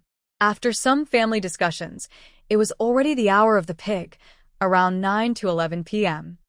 One person drank a bowl of old hen soup prepared by Chui family and ate a bean dreg cake, then each went home. The next day, before leaving, a woman with drooping eyes, a pointed nose, and in her 50s came to Gu Jinli's house. She knocked loudly on the courtyard gate and shouted, "Gu family, our third master wants to see you. Come out and let the head of the household go with the wife to meet him." Chin Sanlang and Chin Lao were packing up, planning to go to the county to find out news. When they heard the woman's shout, they put down their things and watched from their yard. Soon, they saw the third grandmother and the third master come out to open the door, whispering to the woman. After hearing what the third grandmother and the third master said, the woman became very angry. She pointed at them and said, "Don't be ungrateful. Go to the village and find out who the third master wants to see. Who dares not to go?" The third grandmother frowned and said firmly, "We still have work to do. We don't have time to see your third master now. We'll go after we finish." "After you finish?" The woman sneered. "What work do you have? Making tofu, right? Stop doing that. From now on, it will be our Lu family's business." Her words were very rude, showing how arrogant the Lu family usually was. Even a servant dared to openly talk about taking over others' property. Gu Jinli, holding a broom, started hitting the woman randomly. "Go away quickly. Don't block my way to sweep." "Hey, you brat, where are you sweeping?" The woman hurriedly backed away, dodging Gu Jinli's broom. After she left the yard, Gu Jinli slammed the door shut. The woman was very angry. She put one hand on her waist and pointed at the muddy yard, scolding, "A bunch of refugees and beggars, and now you're so arrogant. Just wait, the third master won't let you go." Offending the Lu family meant they wouldn't be able to stay in this village anymore. The woman huffed and left angrily. Several families all came to Gu Jinli's house to ask about what had just happened. They thought the Lu family would send more people, so they didn't dare leave and waited there. But instead of Lu family servants, Lu Laosan and others arrived. Lu Laosan was angry because the woman didn't call the Gu family members. He personally led 2 servants, along with He Datsai and He Shanhua, 8 troublemakers, to Gu Jinli's house. He San Lizi didn't come, probably scared off by Gu Jinli. Old Lu San is of medium height, around 30 years old, with no beard on his face. He wears a bright red long coat and carries a warm hand stove. He arrives at Gu Jinli's courtyard. 2 servants carry a grand chair and place it in the yard for old Lu San to sit on. After sitting down, he looks at the several families standing in the yard, sneers disdainfully, and straightforwardly says, "I heard that your families are making tofu. The officials in the county already know about this. Now, the county magistrate has sent a message asking you to hand over your tofu recipes and spice formulas. This is a rare chance to make a good contribution, so you should be sensible." After speaking, one of his servants steps forward and opens his hand to Grandpa Gu, saying, "Old Master Gu, please hand over the recipes." Seeing old Lu San so arrogant, the families are trembling with anger. Guda Lin, who is impulsive, can't stand it and knocks away the servant's hand, shouting, "These are our recipes. Why should we give them to the county magistrate?" Old Lu San frowns and corrects him. "These recipes are not just for the county magistrate, they're for the county. The officials think your recipes are good and can benefit the local people, so they ask you to hand them over." Old Lu San speaks with righteousness and even mentions all the officials in the county, making Gu Jinli smile. She steps forward and asks, if the county officials want the recipes, why don't they send clerks or officers to get them? Mrs. Chen values the tofu business very much. Originally afraid of the Lu family, she now can't help but shout, "Yes. If the county wants the recipes, Why don't they send people instead of the Liu family coming to ask? Mrs. Chin stands on tiptoe and raises her chin, saying, "Is it the county that wants the recipes? Or is your Liu family trying to steal them? Don't pretend. They already knew yesterday that the Liu family wanted these recipes." Old Liu San didn't expect these families to expose him openly. He gets very angry and threatens harshly. The recipes are wanted by the county officials. Our Liu family has kinship with the county magistrate and is from the same village. That's why the county entrusted this matter to us. But not only are you refusing to hand over the recipes, you even slander the Liu family. That is a serious crime. We can report you to the authorities for investigation. Farmers fear officials. In the past, when the Liu family wanted something, they would use the county magistrate's name to scare people. Ordinary farmers would be so frightened they would obediently hand over what they wanted. Old Man Liu thought that although these families were difficult to deal with, rural folks were afraid of officials. A good scare would make them surrender the formula. Gu Jinli, however, said, "I've only heard of slandering royal relatives leading to official punishment. May I ask, Lord Liu, is your Liu family royal relatives? Are you pretending to be someone important?" Farmers fear officials, but they fear the royal family even more. Old Man Liu didn't dare to respond to this, as doing so would be a serious crime of family destruction. He was angry that Gu Jinli, a young child, dared to speak back to him. He pointed at Gu Jinli and scolded, "You little girl, you have no right to speak here. Go away. This is an adult matter." Qin Sanling worried that Old Man Liu might order his servants to attack Gu Jinli. He stepped forward to block her and said, "Since you say the county asked Liu family for the formula, there should be official documents. Show us the documents from the county." Old Qin nodded and said, "Sanling is right. Lord Liu, please bring out the county documents for us to see. If they are real, we will discuss whether to give the formula to the county." Old Man Liu had no real documents. He was just using the county official's name to pressure them into handing over the formula. He immediately got angry, slammed the hand warmer onto the ground, and threatened, "A bunch of troublemakers, daring to disobey the county's orders. You will be arrested and your family will be destroyed." He then signaled to Hidatsai and some thugs to attack and destroy the Gu family. Hidatsai and his men were basically Liu family enforcers, hired to deal with villagers who disobeyed Liu family. Since they were from He family, even if caught, village head He wouldn't harm them because of his own relatives. Brothers, these Gu family dare to disobey the county's orders. They're bringing trouble to our village. Let's not hold back, smash the Gu family, and vent our anger to the officials. As soon as Hidatsai finished speaking, a few thugs rolled up their sleeves, ready to attack. Gu Jinli had already drawn a dagger, planning to fight back fiercely. Before they started, outside the yard, children's voices were heard. "The ones who fled here are living here. Give us some candy." Besides the children's voices, there was the clattering sound of a mule cart. "Are these families the ones selling tofu in town during the Lantern Festival?" A young man's voice asked cautiously. The children impatiently replied, "We don't know what kind of tofu you're talking about. Recently, these families have been going to town every day to sell things. It's their family. Hurry up and give us some candy. Don't you want to give it? Are you trying to avoid it? All right, I'll give you candy. 1 piece each." Oh, now we have candy to eat. Candy to eat. The children happily took the candy and ran away. Soon after, a young man dressed in a blue cotton jacket, about 17 or 18 years old, arrived outside Gu Jinli's house and loudly asked, "Is this the place where they sell tofu in town? The Gu family?" Before he finished speaking, he saw a tense crowd inside the yard and froze in surprise. Then he turned around and ran. Not long after, the young man and a middle-aged man returned to the gate of Gu's house. The middle-aged man, seeing the situation inside, immediately asked, "What is the reason for this conflict?"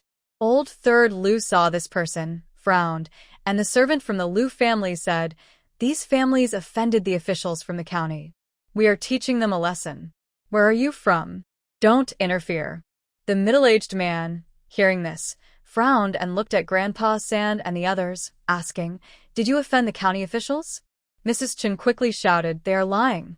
Our families haven't offended the county officials. It was the Lu family who came to steal our tofu recipe." Steal the recipe? The middle-aged man's eyebrows furrowed even more. "Where are you from? Hurry up and leave. Don't interfere, or I will beat you up too," he threatened, raising his fist. Hearing this, the young man was angry and said, "Our master is a successful candidate from the year 26 of Jingwu. He has a reputation. Who dares to hit us?" When he said this, a few thugs from Hidatsai were startled. They didn't expect this weak-looking middle-aged man to be a successful candidate. That meant he was a scholar. You couldn't hit him. If you did, you might get arrested and go to jail.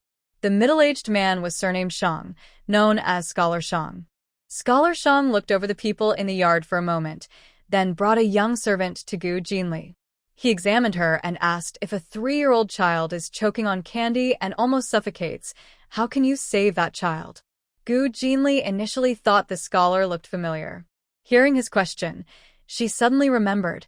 He was the father of the little girl she saved on Lantern Festival night. It's simple. Just hold the child from behind, cross your hands, and apply pressure to her abdomen. Using the pressure from the abdomen, you can push the stuck candy out. The young servant from Shang Xiucai's household happily said, "Sir, I told you it was our family. Look, it's really true." On the night of the Lantern Festival, their young lady was choked by candy and nearly died. A young girl suddenly rushed out and saved her. At that time, they only cared about their own daughter. When they finally thought of finding the person who saved her, the girl had already disappeared. They searched for more than 10 days and only learned about the girl's family yesterday. Early this morning, they took a mule cart to come here. When Shang Xiucai saw Gu Jinli, he felt she looked very much like the girl who saved Yuan Yuan that night. After hearing Gu Jinli's response, he immediately bowed to her, grateful, and said, "Thank you, young lady, for saving my daughter. If you hadn't helped, Yuan Yuan might have been lost forever." Shang Xiucai still felt scared when he remembered how dangerous that night was. He and his wife had only one daughter after 13 years of marriage. She was very precious to them. They probably wouldn't have more children in their life. If Yuan Yuan had truly been harmed, they wouldn't have been able to go on. They might have even gone with Yuan Yuan. This young girl not only saved Yuan Yuan, but also saved their whole family. Gu Jinli avoided Shang Xiucai's bow and refused his thanks, saying, "Sir, you don't need to thank me. Saving someone is just a small effort." When Mrs. Chun heard that Gu Jinli had saved the young lady's father, she immediately started crying and shouting, "They're coming to attack us. Those thugs are coming to hurt us. Sir, please save us." Hida Kai and a few other troublemakers hurriedly scolded Mrs. Chen. "What are you talking about? When did we kill anyone?" Gu Degui held it in his hand and stepped in front of Mrs. Chen, saying to them, "You came to steal our land. If we don't give it to you, you want to attack us. Isn't that like killing?" Gu Jin added, "Your Lu family not only colluded with the county magistrate to steal our land, but also falsely accused us of crimes, even trying to raid our home. What's the difference between what you're doing and killing our family?" The families of Qin Gu Luo Tian and others started loudly accusing the Lu family and the county magistrate. Lu Sanyi frowned deeply when he heard this and looked at them with a very unfriendly expression. A servant from the Lu family scolded them, "Shut up. Don't wrong our family's third master. He's only here to deliver a message. The land dispute has nothing to do with him." Then he pointed at Hida Kai and the troublemakers, saying, "Hida Kai and the others came to vandalize your house because you offended them. Our third master just happened to see it. Don't even think about dragging him into this." Several families, upon hearing their words, became very angry. "Your Lu family is really shameless. You even lie openly, claiming that Hida Kai and others were brought here by you." Gu Jinli sneered, "Your quick change of words is impressive, but unfortunately, with so many of us and so many ears listening, everyone heard what you said before. It's too late to change your story now." Shang Xiu had already learned most of the details and had heard about the Lu family's arrogance and their abuse of power, protected by the county magistrate, to do wrong in the village. Seeing the Lu family bully their benefactors, He naturally refused to accept it. He stepped forward a few steps and said to old Third Lu, "According to the laws of Great Chu, anyone who comes to seize the property of honest citizens must be reported to the authorities. The punishment can be 3 times the compensation for the loss, or even house arrest and exile if serious." Since Great Chu was only 3 generations old, many problems from the previous dynasty still remained. To fix these issues, the first emperor of Great Chu used strict laws. If someone broke the law, the punishment could be deadly. Old Third Lu was very angry when he heard Shang Xiu's words, but since he was a scholar and didn't want to offend him, he said, "This scholar doesn't know. These families are refugees fleeing famine and they're very tricky. Today, I only came to deliver a message. They falsely accuse me of trying to steal their tofu recipes. How valuable are those tofu recipes? Is it worth me, the Lu family, to steal? It's a real joke. You can't be fooled by them." Hearing old Third Lu's words, Shang Xiu felt very disgusted. Luckily, Jiu overheard some things he Kai and others said, or he might have been deceived by old Third Lu. This gang trying to steal things under the guise of the county officials was shameless, especially after their failure, when they even lied to cover their tracks. Shang Xiu was very angry and looked at Gu Jinli and the others, saying, "Little benefactor, such evil people must not be tolerated. Your family should report this to the authorities." He added, "This Tianfu County is not run by the Lu family and the officials are not all foolish. As long as you report it, the officials will surely help you seek justice." Gu Jinli was pleased inside. Since Shang Xiu dared to speak like this, he must have some backing. He nodded and said, "The Lu family is bullying us like this. Old Third Lu even uses the county officials to threaten us. If we don't report it, we would be shameful to the officials. We must report it and let the officials know that the Lu family is abusing their power to oppress the villagers." Gu Jinli continued, "Xian Sheng, we need to report this. We can't just let it go. If they let old man Lu go this time, he will think they are weak and easy to bully, and he will trouble their families even more in the future." Grandpa Sen nodded and said to Shang Xiucai, "Sir, we need to report to the authorities." Shang Xiucai nodded happily. "A Jew, tell old Luo to send 2 officers from the magistrate's office, then go to the county to report. Hurry, or it will be dark." A Jew quickly turned around to notify old Luo, who was preparing the carriage, but was stopped by He Chai and some troublemakers. He Chai threatened fiercely, "No reporting to the officials. This is a private matter in our village, and the village will handle it. You don't need to interfere." When old man Lu heard Shang Xiucai say they wanted to report, his face darkened. He asked Shang Xiucai, "May I ask your name and where you live?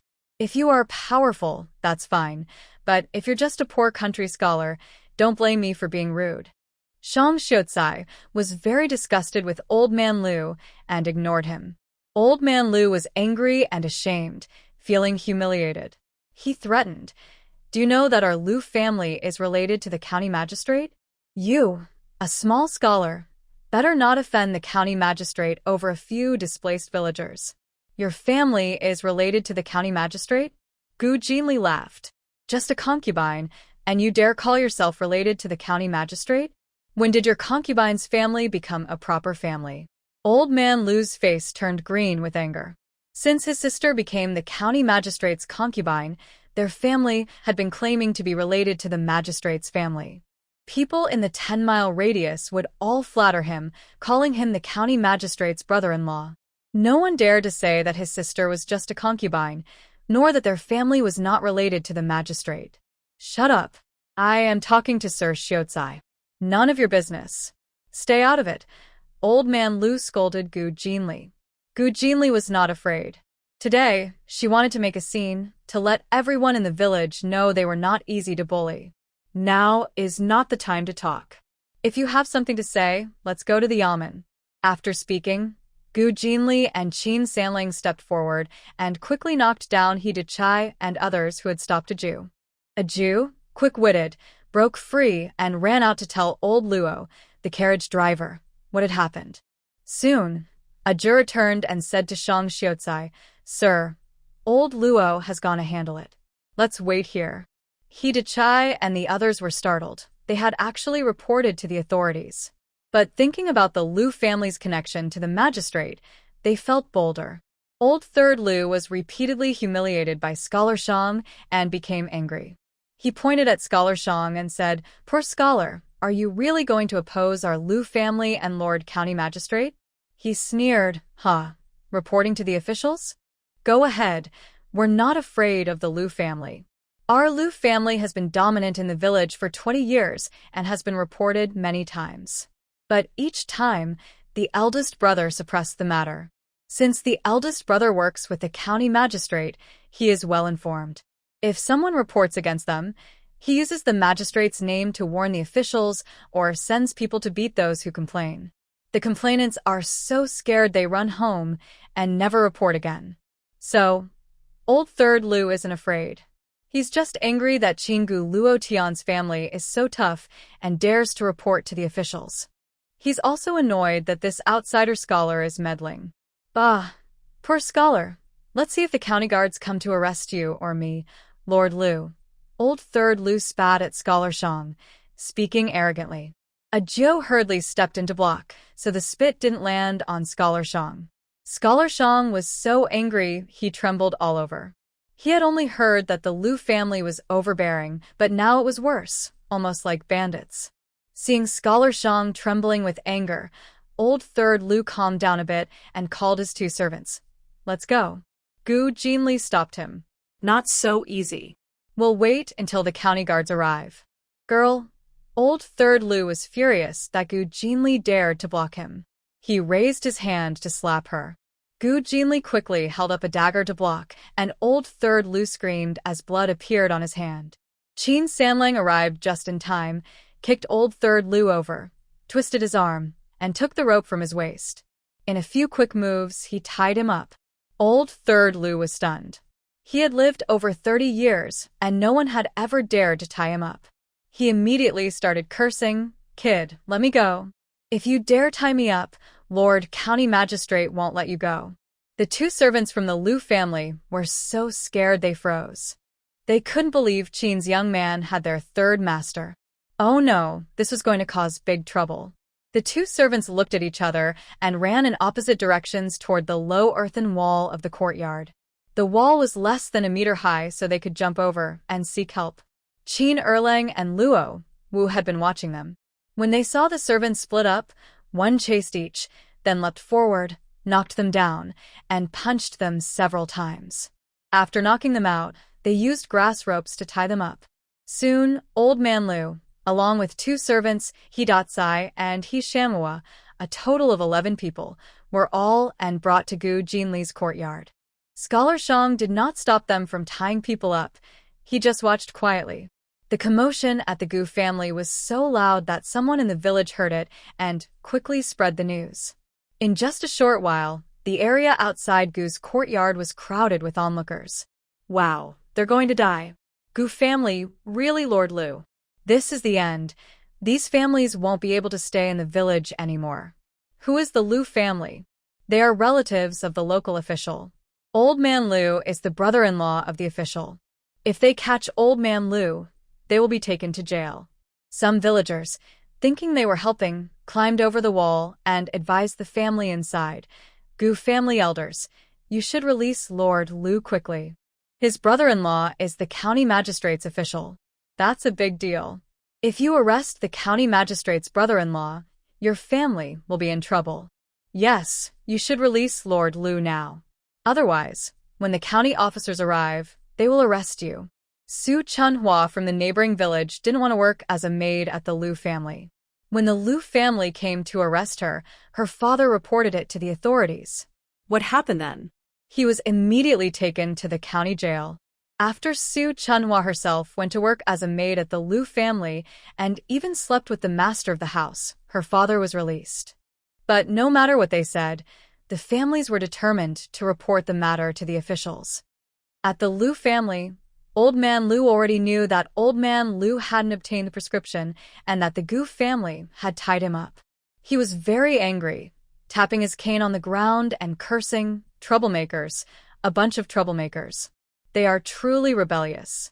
But he wasn't in a hurry to rescue him. Instead, he called two servants and said, "Go to the county and send a message to my little sister-in-law. Tell her that the Gu family isn't suffering from a disaster, but is pretending to be victims and is actually mountain bandits. They've kidnapped her third brother and are extorting money from our Liu family. Tell the county magistrate to send people to catch the bandits. If they catch these bandits, the magistrate will earn great credit for fighting bandits." "Yes, sir. I'll go right now." The two servants from the Liu family remained calm and left quietly to the backyard, loaded a cart, and headed to the county to report to the little sister-in-law. Over the past 20 years, many people had reported the Liu family, but what was the result? The ones who ended up in jail were always the poor villagers who reported them.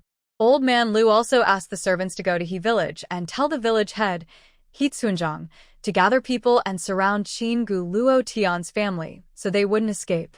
Village head, he looked displeased when he heard the servant from the Liu family speak. He already knew that the third son of the Liu family was captured by the Gu family, but he didn't want to get involved. However, the old man from the Liu family kept forcing him to act as the villain. "Go back and tell your master that I know about this," village head he said after dismissing the servant. He couldn't help but smash a teacup. Old Liu is too overbearing. It's one thing to influence their nephew, but every time they cause trouble, they also force him to be an accomplice. While cleaning up the broken teacup, He Datsong asked, "Father, do we really have to gather people and surround the Gu family?" "Surround what? Our He family isn't their servant," He village head replied angrily. He Datsong hesitated and asked, "If we don't, will the Liu family let us go?" Last time, his father arranged for some old houses at the end of the village to be sold to Qin, Gu, and Luo families. Old Master Liu sent someone to their house, scolding his father. That person was just a servant from the Liu family. Not only did he scold his father, but he also warned him that if they dared to act without permission again, their family would be barred from taking the imperial exams in the future. Village head, he had been oppressed by the Liu family for many years and wanted to turn things around. He sent his eldest grandson, He Jinxing, to study, hoping that after a few years, when Jinxing's skills improved, he could take the exams. But the Liu family spread such words, which seemed to cut off their family's hope of rising. Thinking of his son, Jinxing, He Datsong felt troubled and advised, "Father, you should think about Jinxing."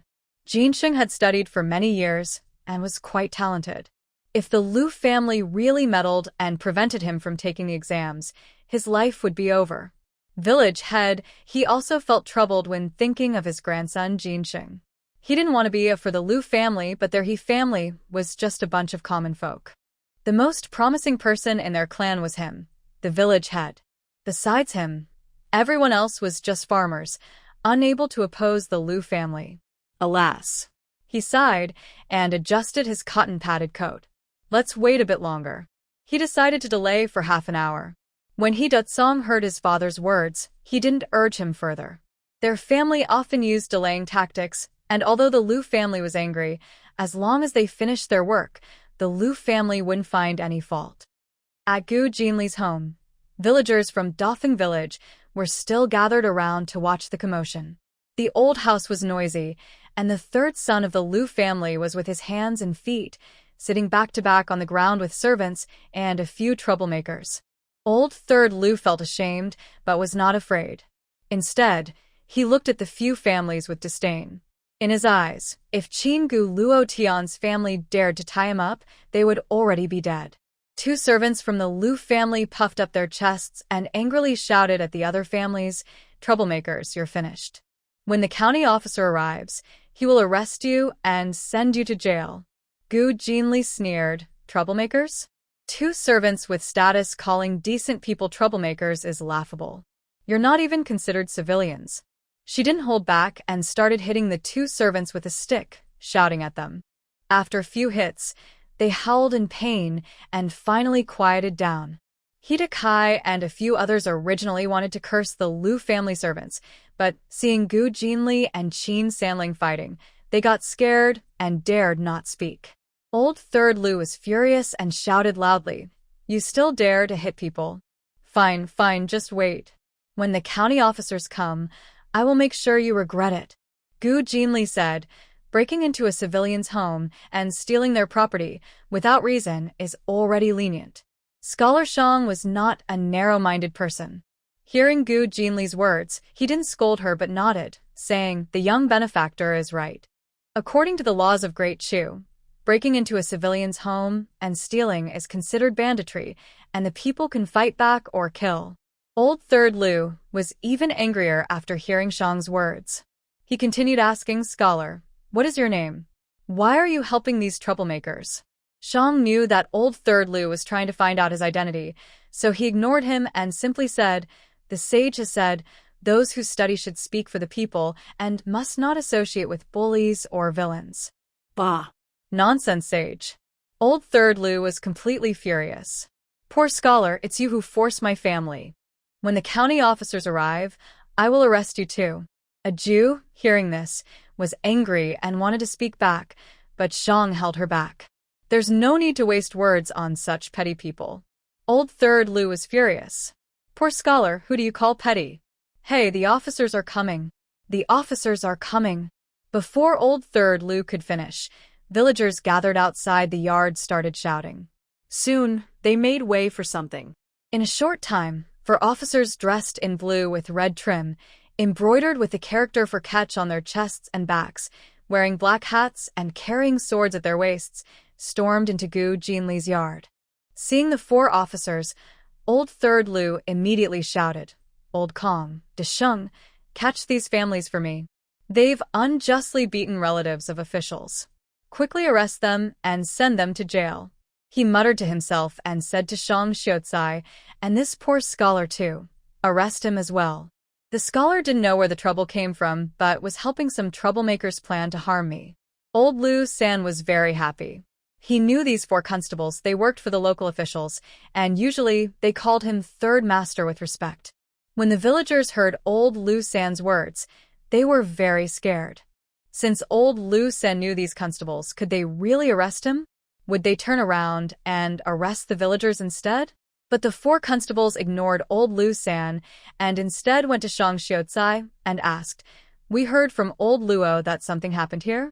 Shang Xiaocai nodded and pointed at Old Lu San, saying, the Lu family, claiming to be from the county officials, brought troublemakers to rob the villagers. I just happened to see it. Please, officers, handle this properly.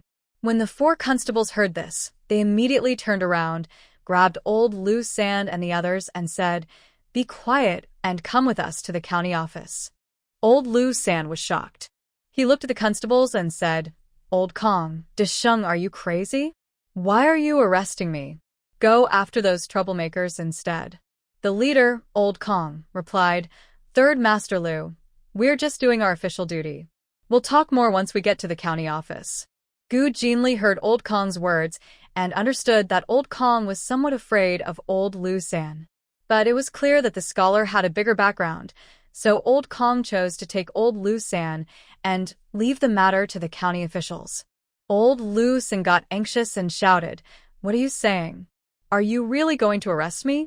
Do you know I am Third Master Lu, the brother-in-law of the county magistrate? No matter how much Old Lu San shouted, the 4 constables still tried to take him to the county office. The Lu family had been watching from outside Gu's yard. When they saw the constables come but not arrest Qin Gu Lu Tian and the others, they hurried to inform Old Lu. Old Lu quickly led his 10 servants and all the members of the Lu family to surround Gu's yard, pointing at Old Kong and the others, shouting, how dare you? Release my 3rd son at once. The Lu family members also shouted, release our family members, or the county magistrate will blame you. You'll be in big trouble. Although the Lu family was smaller than the He family, they still had about 30 households, totaling over 100 people. They all came together, blocking the yard completely, so the 4 constables couldn't get in. When village chief he learned that Old Lu had brought his family to stop the constables, he was worried about trouble and feared the Lu family might blame him. He hurriedly brought his family members to help. Suddenly, the entire village at the end was in chaos. The officials didn't just leave. Even the villagers shouting drowned out their voices. Old Kong hurriedly asked Scholar Shang, Scholar, we can't get out. What should we do? Even with the 4 of them, they couldn't match the hundreds of villagers. Come inside first, Scholar Shang said, instructing old Kong to bring Lu Lao San and the others back to the Lu family's courtyard. Just as they were caught in a dilemma, the sound of galloping horses and running footsteps suddenly approached from the village and soon, 5 tall horses burst into the village, stopping directly behind the Lu and He families. Leading one of the crimson horses was a sturdy old man in black and red official robes, wearing official boots, holding a whip, shouting loudly, "Everyone move aside. Anyone daring to surround my son-in-law, I will have him thrown into jail and let him experience the taste of imprisonment." As soon as the phrase this official was spoken, all the villagers surrounding the Gu family were startled and scattered, turning to look at the 5 riders on tall horses. Wow, they're dressed in official robes. They must be officials, villagers whispered, retreating cautiously, afraid of offending the officials. Old Master Lu heard this and saw the old man on the crimson horse, which surprised him. However, he didn't recognize this official, as his knowledge of county officials was limited. He hurried forward, cupping his hands and asking, "My surname is Lu. I am a relative of county deputy. May I ask, sir, which official are you? What is your position?" Behind the old man, a middle-aged man dressed in official attire, carrying a large sword at his waist, shouted angrily, "How bold! Are you claiming kinship with our county magistrate just because you're a commoner?" He then asked old Master Lu, "Relatives of the county deputy? I've never heard of the county deputy having relatives in Dafeng village. Are you pretending to be an official's relative?" The middle-aged man immediately frowned and said coldly, "Pretending to be an official's relative is a serious crime. Come here. Take this old man away and bring him to the county office for questioning." However, Officer Jiang stopped the middle-aged man, looking at old Master Lu and saying, "I remember now. Zhou County Deputy does have a relative in the countryside, but not a proper one. It's just the daughter of a concubine." He then asked old Master Lu, "Are you the father of that concubine?" Old Master Lu, feeling ashamed and angry, had no choice but to admit it. He replied, "Yes." As soon as he said this, the 4 riders on the horses behind Officer Jiang burst out laughing. "Haha, so it's the daughter of a concubine. Does that concubine also have a family?" As I understand it, all of Zhou County Deputy's concubines were originally maids who signed a binding contract, meaning they belonged to the deputy's family in life and death. They had no family of their own. Where would they have a family background? And where did Zhou County Deputy get such relatives? The voices of the 4 people were as loud as that of Commander Jiang, and everyone heard what they said. The villagers whispered among themselves. Some older villagers told the younger ones, "These officials are right. Lu Meihua used to be a maid in the deputy's household.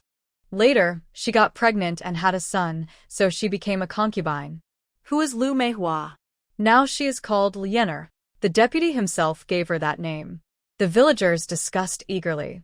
Old Master Lu blushed with embarrassment, but since the other was the county commander, he knew he couldn't defend him. Not only that, but even the deputy himself was someone he dared not provoke easily. The county commander and the deputy were both 8th-rank officers.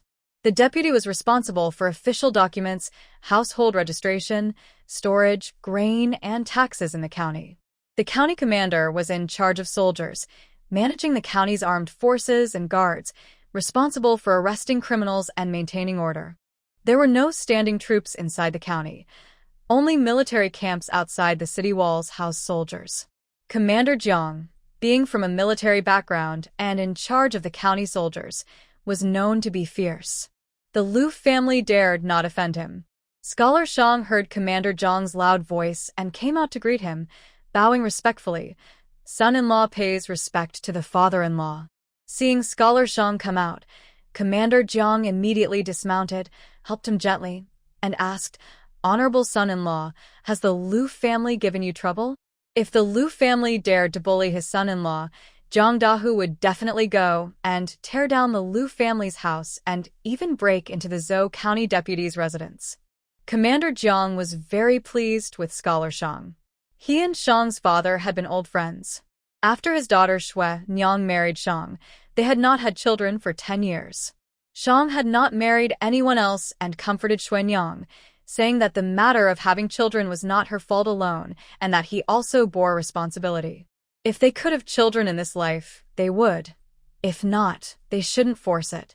If Shui Nyang wanted children, she could adopt from the Shang or Jiang family. Hearing this, Commander Jiang was deeply moved. He already liked his son-in-law, thinking he was educated and knowledgeable. Since then, his admiration grew even more, and he wanted to treat him like his own son. So when he received news from old Luo that the Lu family was related to Zhou County deputy, he realized the Lu family might be difficult to deal with. He personally led his men to come.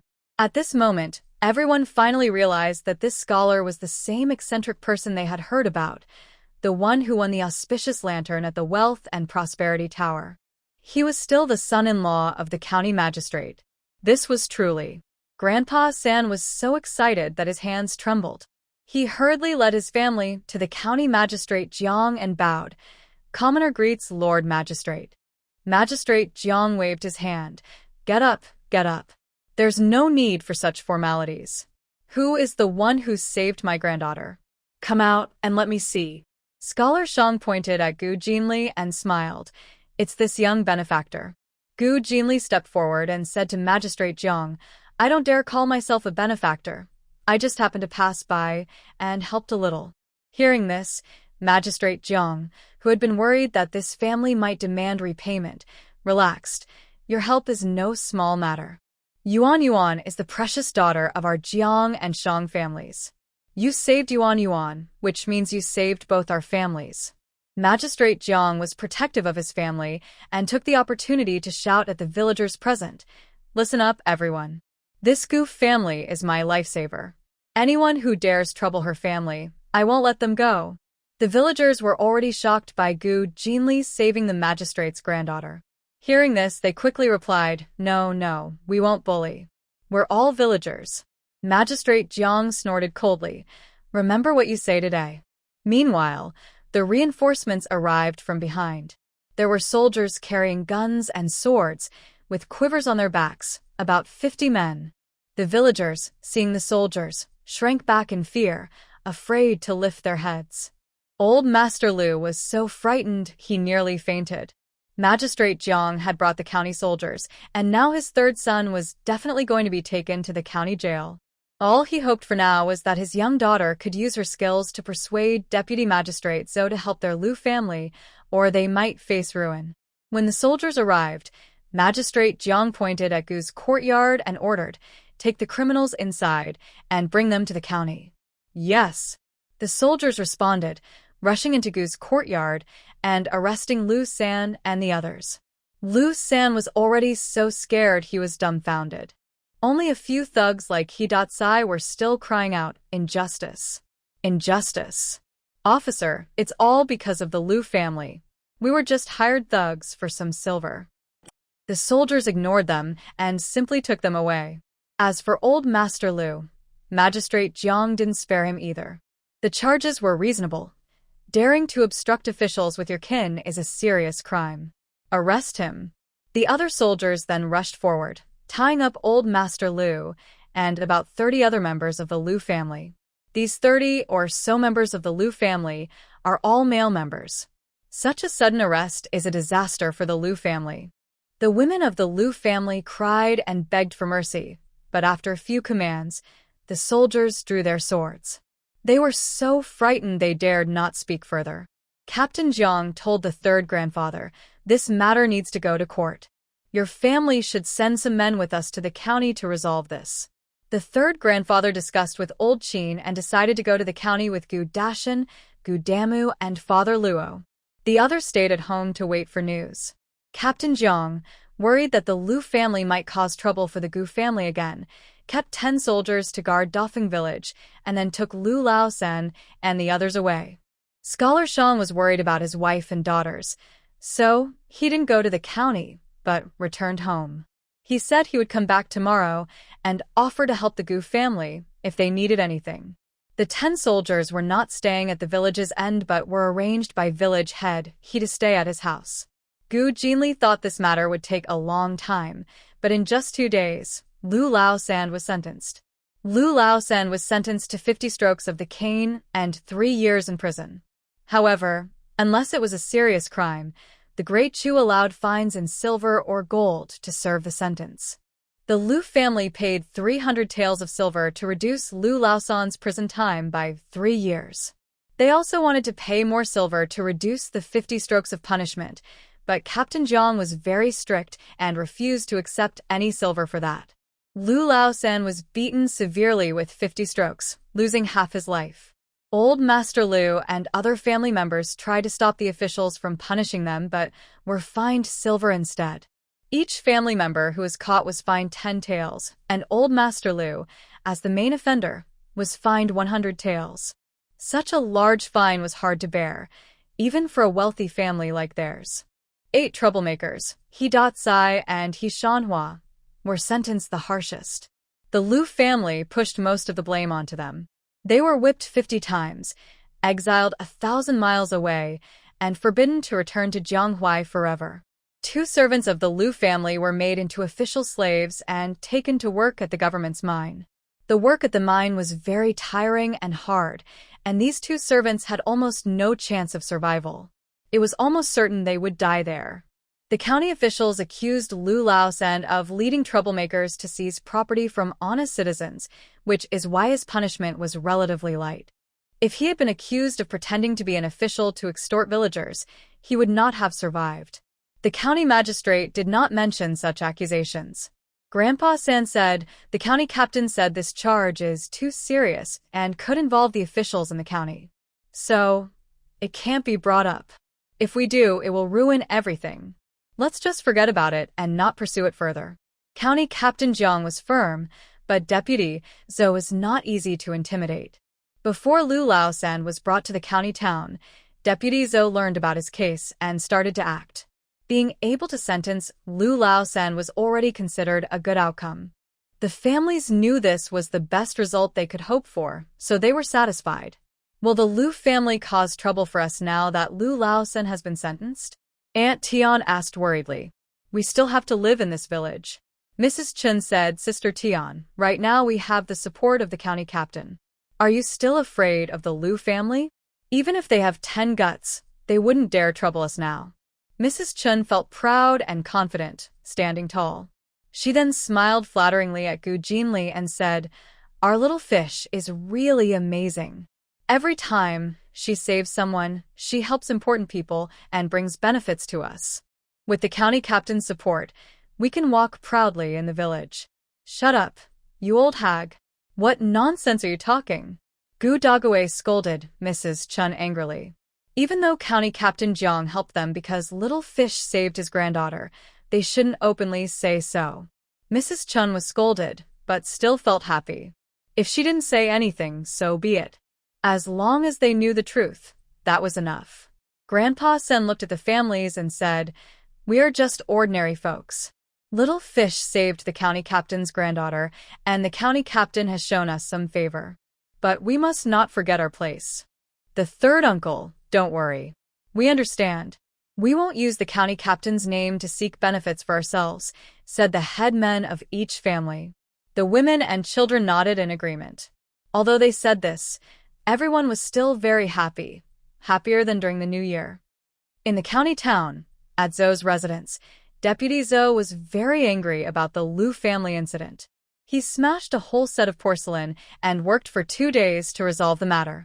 Once Lu Laosan's guilt was confirmed, he finally relaxed. It was a close call. If the investigation continued, it wouldn't just be about Lu Laosan and a few troublemakers stealing medicine. It could mean the destruction of the Zhou family. Because of Lu Laosan's case, Lu's wife was fined and forbidden from leaving the house for half a year, and she was made to recite the family rules 100 times.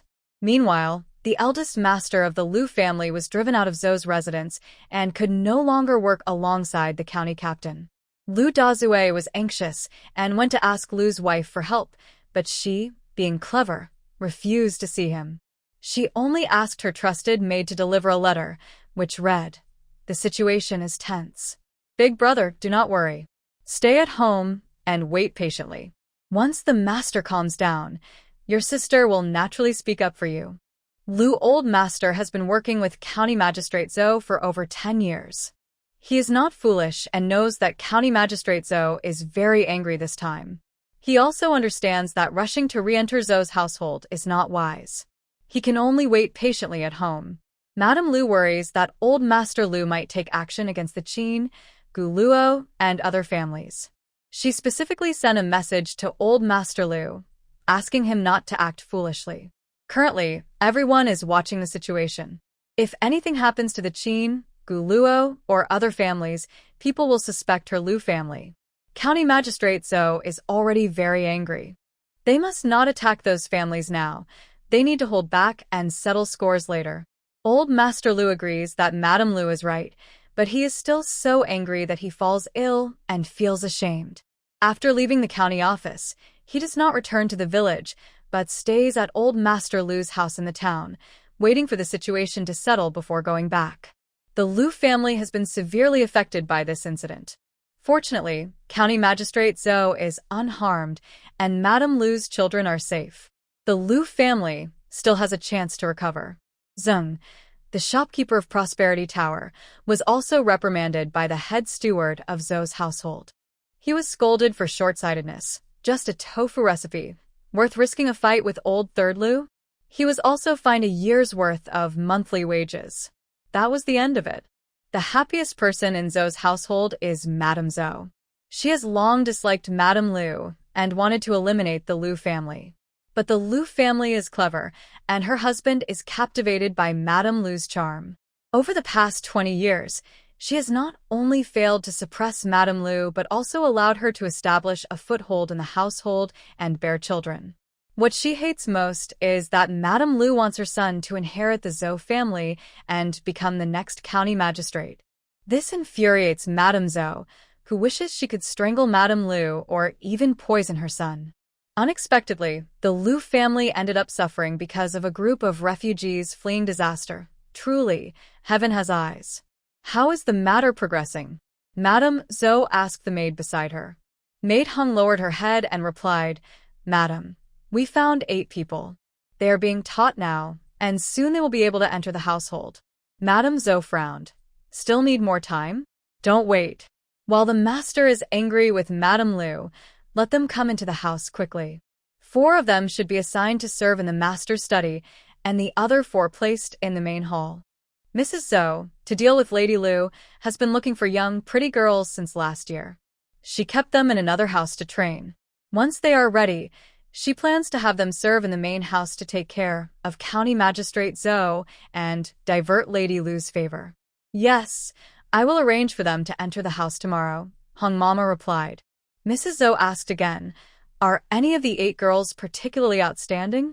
I hope none of them are useless, unable to handle even a slightly older woman. Hung Mama smiled and said, rest assured, madam. Among these 8 girls, 3 are very good, especially a girl whose father is a scholar named Zhong. She has a great figure, 1 in 1,000. Once a man gets close, he won't be able to let her go. Zhong the scholar's daughter?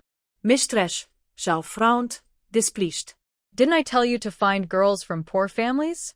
Why did you find a scholar's daughter? They're supposed to sign a contract to serve as maids. Scholars are respected and have titles. Do you want their daughters to become maids in our house? She was referring to the maidservant who served the master directly. Madam, don't worry.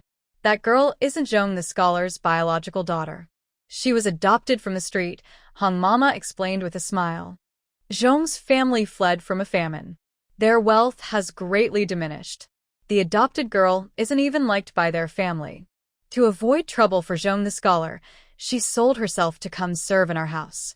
In fact, Hung Mama was hiding some details. Zhong Xuelan had an unclear relationship with Zhong the scholar's second son. His wife found out and threatened her with death, trying to kick her out. Zhong Xuelan had no choice but to sell herself into slavery. Mrs. Zhou listened and felt relieved. That's good. Remember, they must willingly sell themselves, not be forced. We don't want trouble. Don't worry, madam. I will handle it, Hung Mama replied. The next day, She brought the 8 girls into Zoe's house, assigning some to the study and others to the main hall to serve County Magistrate Zoe. The girl they called Zhong Tsuelon was actually Ma Tsuelon, fleeing from a famine. Ma Tsuelon originally wanted to use Zhong the scholar's name to find a good family to marry into. But when she arrived in Tianfu County, she realized Zhong the scholar was not important. Although he had a scholar's title, they were refugees and looked down upon locally. The only families willing to marry her were slightly better-off farmers.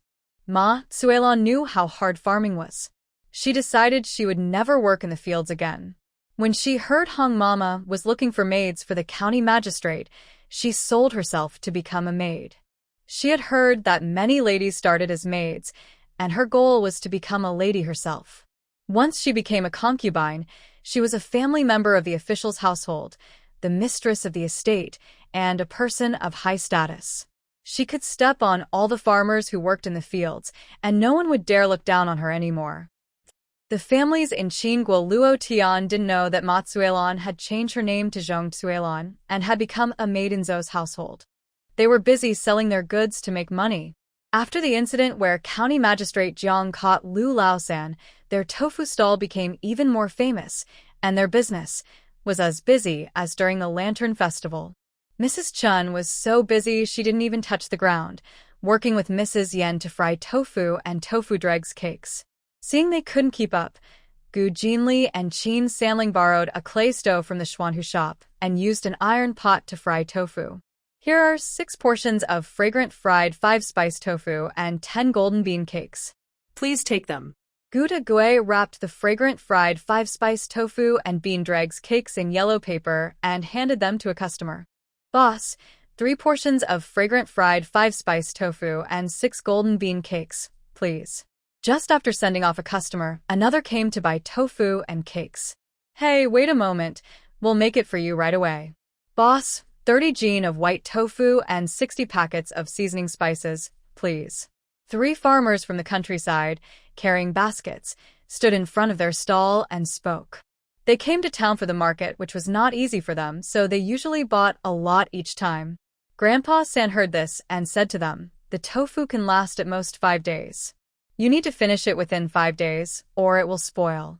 Today was the 5th day of the 2nd month. Although it was still very cold, even in cold weather, these things couldn't be stored for too long. So, whenever customers bought too much white tofu, they would remind them, don't worry, elder, we're buying for villagers. We can finish it all, and there's not enough for everyone. The tofu from the Gu family, whether fried or stewed, was delicious as long as it was seasoned with some spices. Everyone loved it. Since they were the only ones selling tofu in town, if customers came late, they couldn't buy any. So whenever villagers came to town, they bought dozens of jin at a time. Grandpa Sen smiled and asked Qin Sanling to bring them the tofu. Qin Sanling brought 30 jin of white tofu and 60 packets of seasoning spices, collected 450 won, and handed it to Grandpa San. Mrs. Chun was very happy to have earned such a big sum. She worked even faster frying tofu and tofu dregs cakes, full of energy. Soon more customers with baskets arrived at the stall, shouting, Boss, give us 20 jin of white tofu and 20 packets of seasoning spices. Qin Sanling went to carry tofu again. A customer who was buying fragrant pan-fried 5-spice tofu saw him and quickly said, Young man, you can't sell all the white tofu. If you run out of white tofu, where will we buy the fragrant pan-fried 5-spice tofu? The fragrant pan-fried 5-spice tofu is made from white tofu. If the white tofu is sold out, then there will be no more fragrant pan-fried 5-spice tofu to sell. No, I want 6 more servings of fragrant pan-fried 5-spice tofu and 10 golden bean cakes. I'll add 3 more servings of fragrant pan-fried 5-spice tofu. And I'll add 6 more golden bean cakes. The waiting customers all spoke up, worried they might miss out if they delayed. Hey, we're coming right now. We're making it for you, Chinshir said happily, almost floating with joy. Business was so good it made her dream and wake up laughing. Gu Jinli and the others worked for an hour and sold all the tofu and bean cakes before noon. The customers who didn't get any felt disappointed and complained, Gu family, why didn't you prepare more tofu? We didn't get any today. Chunshur smiled and replied while nibbling on a bean cake, "Don't worry, tomorrow we'll prepare more tofu, so everyone can buy some." A middle-aged woman carrying a vegetable basket looked at Chunshur with dissatisfaction. "You said that last time too. And what happened?" "I still couldn't buy any today." "No. Tomorrow you must leave 6 servings of fragrant pan-fried 5-spice tofu for my family, plus 10 golden bean cakes. My kids love the golden bean cakes. Golden bean cakes sell even better than tofu. Often, there is still tofu left, but the golden bean cakes are sold out." Chunshur said, all right, Sister Sue, don't worry. I promise to leave some for you tomorrow." Hearing this, the other customers who didn't get any started placing orders. One family asked to reserve a few servings of fragrant pan-fried 5-spice tofu. Another asked for some golden bean cakes. In a short time, dozens of servings of fragrant pan-fried 5-spice tofu and over 100 bean cakes were reserved. After handling these reservations, they packed up and stored the goods at the hanging pot shop. Then they hurried to the grocery store, bought 2 gin of wine, 2 bags of candied sweets, and some miscellaneous items. They also went to the grain shop and bought 5 gin of white rice and flour, then visited the meat stall to buy a few gin of meat, eggs, live chickens, and some cabbage and carrots. Only then did they rush back to Dafeng village. They bought these things because Shang Xiaocai had sent them an invitation, saying he would bring his wife and daughter to visit the Gu family tomorrow. Shang Xiaocai was very formal, and they didn't dare to be careless. They bought everything to prepare a feast and warmly host Shang Xiaocai's family. When they returned home, it was early afternoon. Several family members were busy working. Gu Dafu, Gu Dalin, and the Luo father and son were grinding beans, transferring the freshly ground soy milk into buckets to take to Gu Dashan's house. After filtering the soy milk, they carried it into Gu Dashan's kitchen. Meanwhile, Gu Dashan, Gu Jinan, and Mrs. Cui were cooking soy milk and making tofu in the stoveroom. The older children from each family were out chopping and gathering firewood. Everyone was so busy that no one was idle. Grandma Sen saw them coming back and hurried to greet them, asking as usual, "How's the business today?" Nothing happened, right? She had been worried these days that County Magistrate Zhou might cause trouble for them. The shopkeeper from the rich and noble building had also wanted their recipe, which made her nervous. "No worries, business is very good, and no one caused trouble," Grandpa Sen said as he took the silver coins handed to him by Qin Sanling. He told them, "Go home and get busy. Come back in the evening for the money sharing." Since their families were not wealthy and had many expenses, they decided to share the money daily. This kept the accounts clear, and everyone was happy. "Hey, Uncle San, we're leaving now," Gu Dama said, leading Yenshur back home. After Qin Sanlang left the purchased goods with the Gu family, he also returned to the Qin house. When Gu Jinxiu heard the noise, she knew they had returned. She put down the half-finished shoes she was making and brought them hot soy milk and soy cakes. "Grandpa San and Little Fish, come and eat something to fill your stomach." Gu Jinxiu ate a soy cake and drank a bowl of hot soy milk, feeling much better. After eating, Gu Jinxiu went to the kitchen to replace Gu Dashan and Gu Jinan in making tofu. They followed Grandpa San and called some other men from neighboring families to go to the back village and clear their wasteland. The land was full of weeds, thorns, stones, and wooden stakes. They had to clear all these, turn the soil several times, and prepare it for planting. Since they were busy, they could only work on the land after finishing their daily chores. They worked until dark, carrying hoes and baskets back home. It was a long day, and everyone was very tired, but they felt hopeful about the future. The days ahead made all their hard work worthwhile. Tonight's dinner was no longer just boiled soybeans but fragrant soy pulp cakes, golden fried tofu, fresh and crispy soybean sprouts, and warm sweet potato and rice porridge. Everyone enjoyed the meal, and after eating, all their fatigue disappeared. After dinner, they shared the money, which made everyone very happy. "Third Uncle Dashan, we're here." Gu Dafu and the others were shouting outside the courtyard gate. After dinner, everyone gathered at Gu Dashan's house to count money and split the earnings. Gu Dashan went to open the door for them.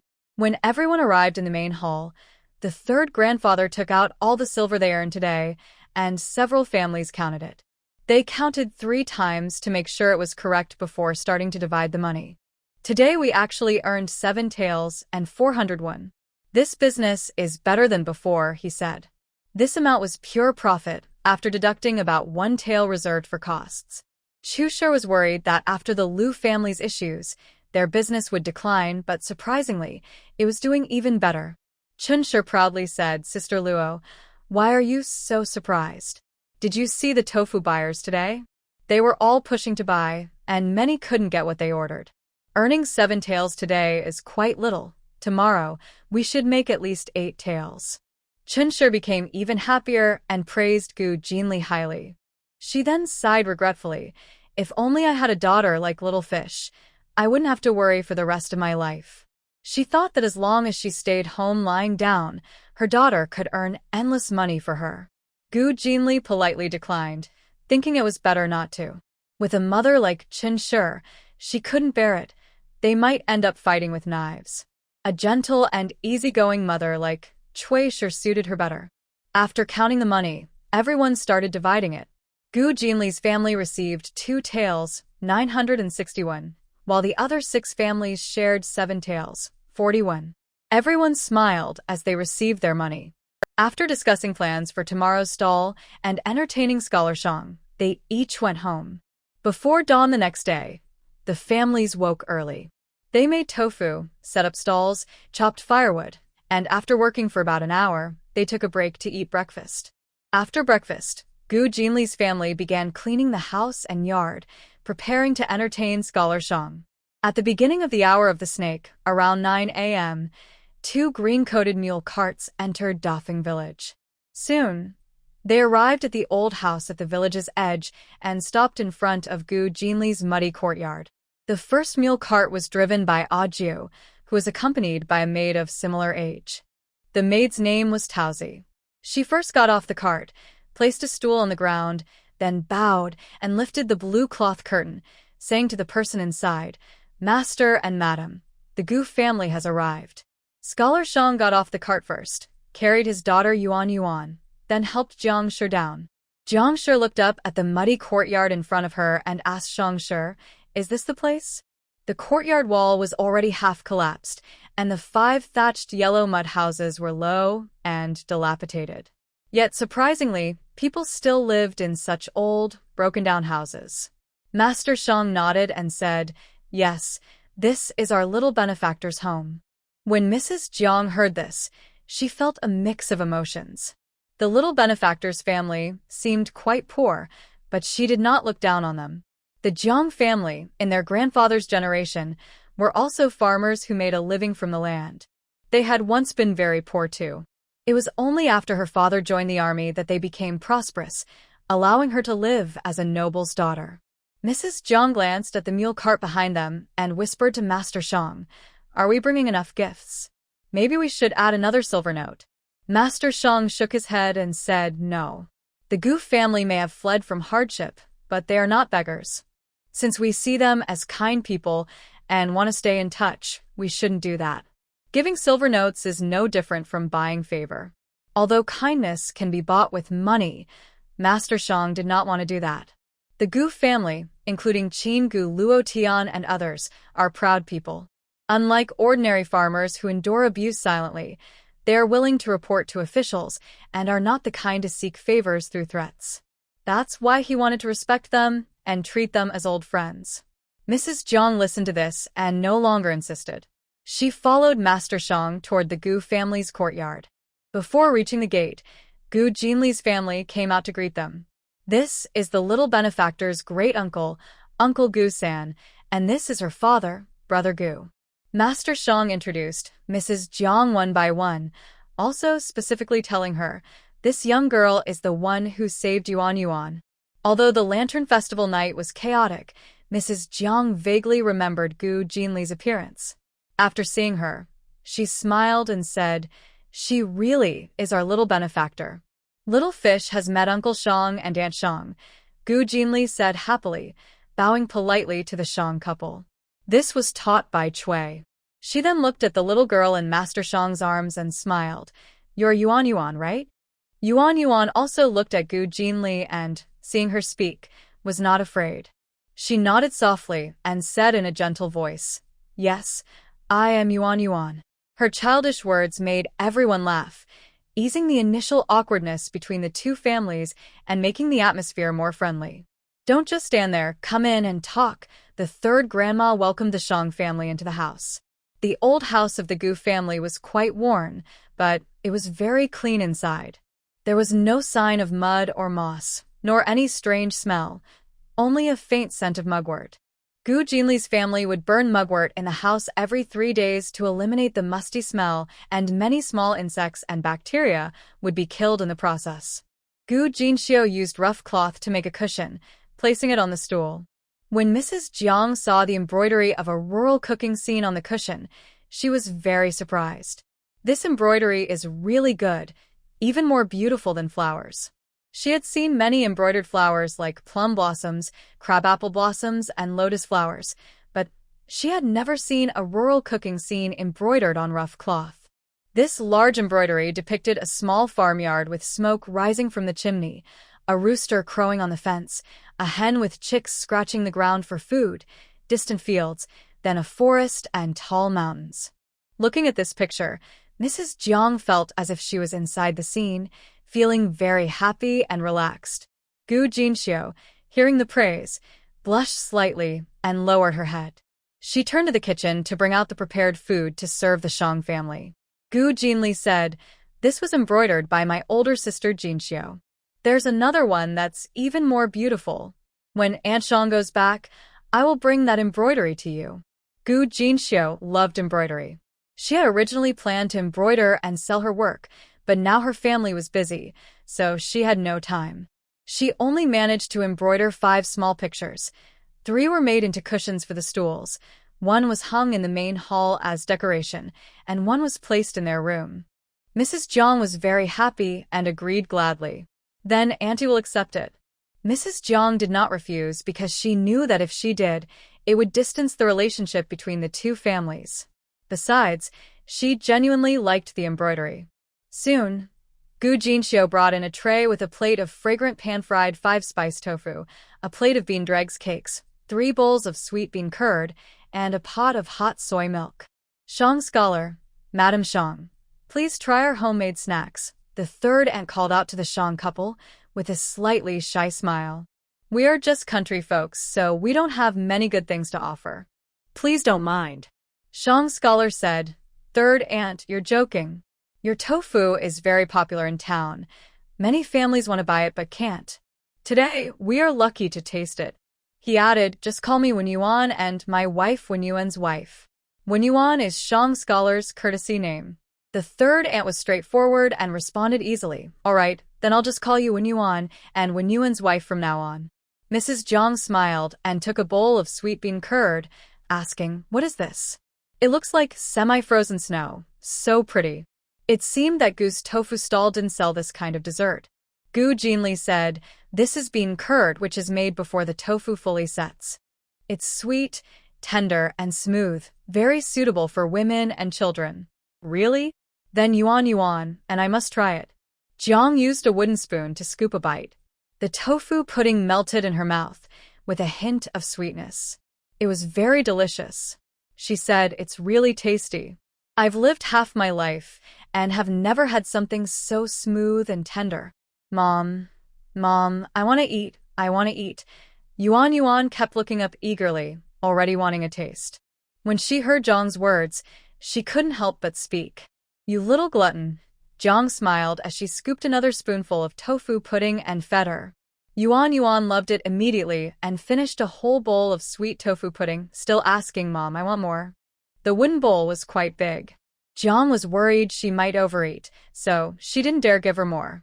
Gu Jinli said, Yuan, there will be even tastier food later. If you eat too much now, you won't have room for the good stuff later." "Really? Is there something tastier than sweet tofu pudding?" Yuan asked with big, bright eyes, and she couldn't help but swallow her saliva. Gu Jinli held back her laughter. This little girl was a true foodie. She said, "Yes, there's something even better coming up, much tastier than sweet tofu pudding." Wow, Yuan's eyes sparkled. She immediately said, then I won't eat any more now. I'll save my stomach for something even better. While they talked, Lao Luo, Ajio, and Peach brought the gifts they had prepared into the yard. The Shang family had sent many things: 6 bolts of cotton cloth, a bag of white rice, a bag of flour, a piece of pork for live chickens, 2 baskets of eggs, a jar of wine, a jar of lard, 2 pounds of sugar, 2 pounds of salt, 2 jars of fresh sauce, 2 large iron pots about half a meter in diameter, a full set of farming tools, and a cartwheel. Grandpa San and the others were surprised to see so many items in the yard. The cloth, rice, meat, and vegetables were understandable, but those 2 large iron pots, the whole set of farming tools, and the cartwheel were truly impressive gifts. Gu Dashin said worriedly, Scholar Shang, this gift is too valuable. We can't accept it. Those 2 large iron pots were worth at least 8 taels of silver, and the full set of farming tools, which included an iron shovel, axe, and sickle, also had an iron plow, worth at least 15 taels of silver. And then there was the cartwheel. A cart, besides the mules or horses pulling it, was most valuable for its wheel. That wheel alone was worth about 10 taels of silver on the market. Scholar Shang said, Brother Gu, your little fish saved Yuan's life. This is a matter of life. No matter how many gifts we give, it's not enough. Please accept it. If you refuse, my wife and I will be ashamed to visit your house in the future. Well, Gu Dashin felt very conflicted. Grandpa San said, take this. It's a token of sincerity from Wen Yuan. These things are useful to us. They were working on the barren land, and the tools, iron plows, and wheels were all needed. With wheels, they could make carts, so they wouldn't have to carry tofu to the town anymore. They could just use a cart. Gu Dashin listened, and no longer insisted. After thanking Scholar Shang, he accepted the generous gift. Oh, Uncle San and Aunt San, why are there so many things in the yard? Mrs. Chen's bright voice came. She carried a basket with 2 cabbages and a few eggs, bringing Gu Dexing, Gu Yume, Gu Duong, and Gu Defa to visit. Mrs. Chen was very friendly. After speaking, she looked at the couple, Scholar Shang and his wife, and said, Are you the Scholar Shang and his wife? Looking at you, you seem to be from a noble family, different from us farmers. She also praised Yuan. This little girl must be the daughter of Scholar Shang's family. I saw her during the Lantern Festival. She's really adorable. After speaking, Mrs. Chun pushed Gu Dexing and Gu Duong forward and said, This is my eldest nephew and eldest son. They both studied when they were back home, can read and write. Today, I boldly brought them here, hoping Scholar Shang can give them some guidance, see if they can open their minds, and take the imperial exam. When they first fled from hardship, Mrs. Chen wouldn't have such thoughts. But now, with the tofu business earning some money, she started dreaming of becoming a noble lady, hoping Gu Dexing and Gu Duong could study for free with Scholar Shang, and after a few years, take the imperial exam and come back with a title, making her proud. Grandma San was quite angry when she heard Mrs. Chen's words. She smiled at Scholar Shang and said, Wen Yuan, ignore her. She's here to help with cooking. She secretly glared at Mrs. Chen and pulled her into the kitchen. Mrs. Chen didn't cause trouble but kept signaling to Gu Dexing and Gu Duong to ask Scholar Shang for lessons. As for Yume, she was there to flatter the scholar's wife. Overall, they all tried their best to impress her and not waste this good opportunity. Gu Dashin felt a bit embarrassed, looking at Scholar Shang with worry and apology, afraid he might blame him. But Scholar Shang didn't mind. He said, So you all have studied before? That's rare. Come inside, I'll test you. Gu Dexing was very happy and pulled Gu Duong to follow Scholar Shang into the house. Gu Jinan also went in, secretly holding the 1,000-word essay he had written overnight in his sleeve. After entering the main hall, Scholar Shang did not ask the 3 people any questions. Instead, he told Ajio to go to the mule cart and bring back his writing tools. He gave each of them a piece of paper, a pen, and some ink, and said, Write down what you think you have learned best. It can be either writing or an essay. Huh. Gu Duong was confused. Scholar Shang isn't asking questions? His mother said that Scholar Shang would only ask a few questions, and he just needed to answer what he was taught. Why did it change to writing now? What is he supposed to write? He had never attended a private school. Only Gu Dexing from Gu Village had attended a private school. Gu Duong was only 8 years old. During the 2 years of drought in the northwest, when the disaster struck, he was only 6 and had never gone to school. He had only learned a few characters from Gu Village Chief and read the 3-character classic for a few days. Scholar Shang smiled without replying. He just kept Ajio there to watch them write. Then he turned to Grandpa San and Gu Dashan and said, "Uncle Gu, Brother Gu, your family's tofu is a fresh food. Wen Yuan has always been curious about it. Would it be okay for him to go and take a look?" Grandpa San and Gu Dashan, wanting to make friends with Scholar Shang, naturally agreed happily. They first went to the Luo family's yard. After seeing the ground beans being ground, Scholar Shang pointed at the white soy milk flowing from the millstone and asked, "Is this soy milk?" Grandpa Sen nodded with a smile. "Yes, but this is soy milk with bean dregs. You need to filter out the bean dregs, then put it into a pot to cook.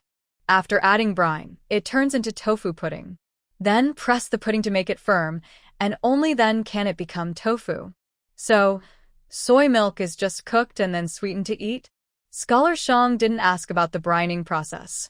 Although he was curious about how tofu was made, he knew it was the Gu family's secret recipe, so he couldn't ask. Grandpa Sen said, "The soy milk needs to be diluted with water. If you drink pure soy milk, it's too strong and not tasty." "I see," Scholar Shang suddenly understood. Then he asked, "How much tofu do you make in a day?" "With only 1 millstone, it might not be enough." Grandpa San replied, "That's true. We're planning to buy a stone to make a stone mill." They had planned to do this some time ago, but the matter with the Lu family delayed it. Hearing this, Scholar Shang looked at the quiet Gu Dashan with surprise and admiration in his voice. "Brother Gu, you can also make a stone mill?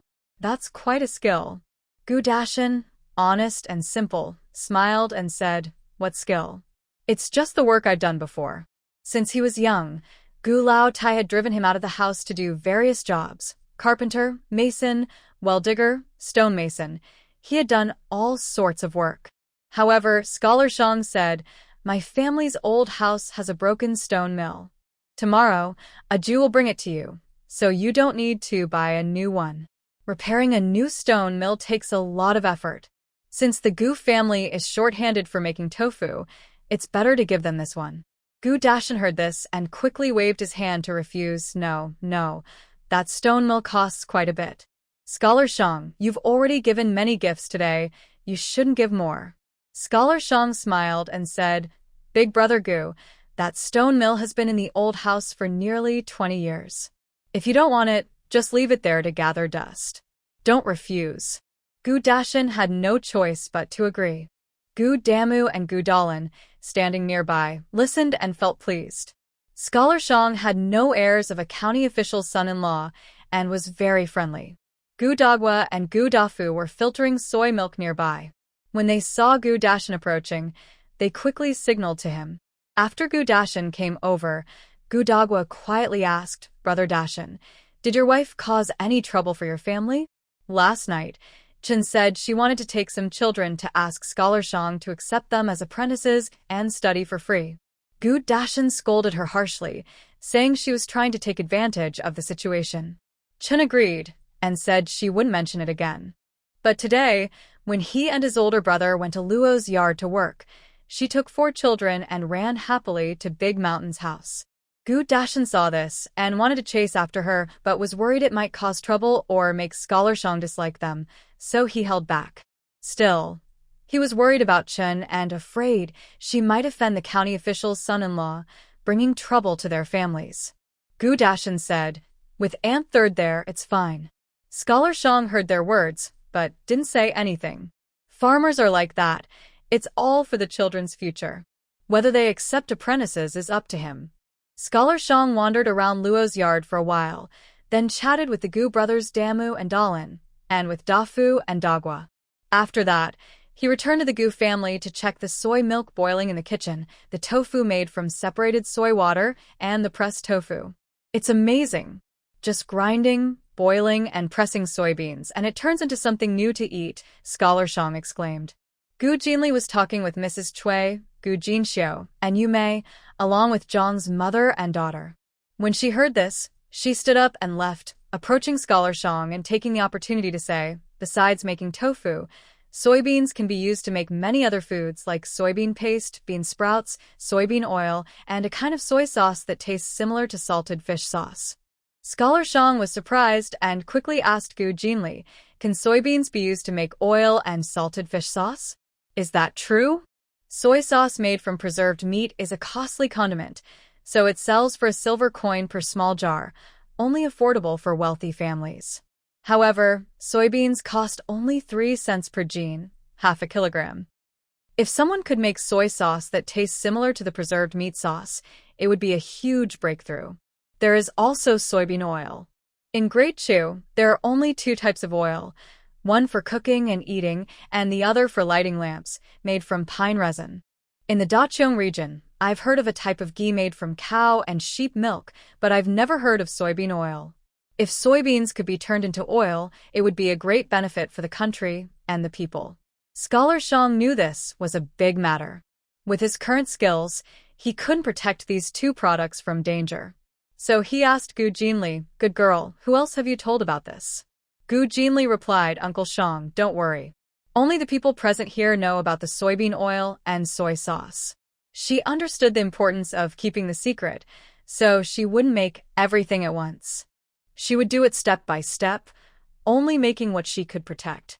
She initially wanted to make tofu, but after meeting Scholar Shang and learning that he was the son-in-law of the county magistrate, she decided to make preserved meat sauce and soybean oil.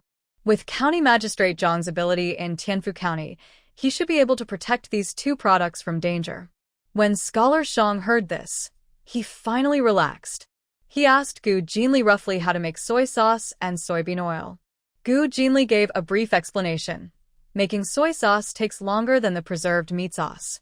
It requires fermenting the soybeans for half a year before turning them into soy sauce. As for soybean oil, it takes less time to produce but requires a lot of labor.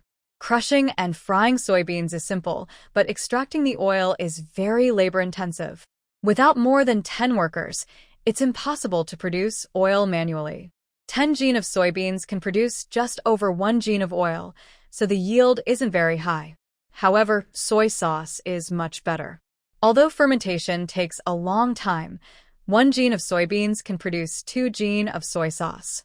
It's easy to make and very cost-effective. Gu Jinli explained all the pros and cons of soybean oil and soy sauce. When Scholar Shang heard that making soybean oil required a lot of effort, he didn't give up.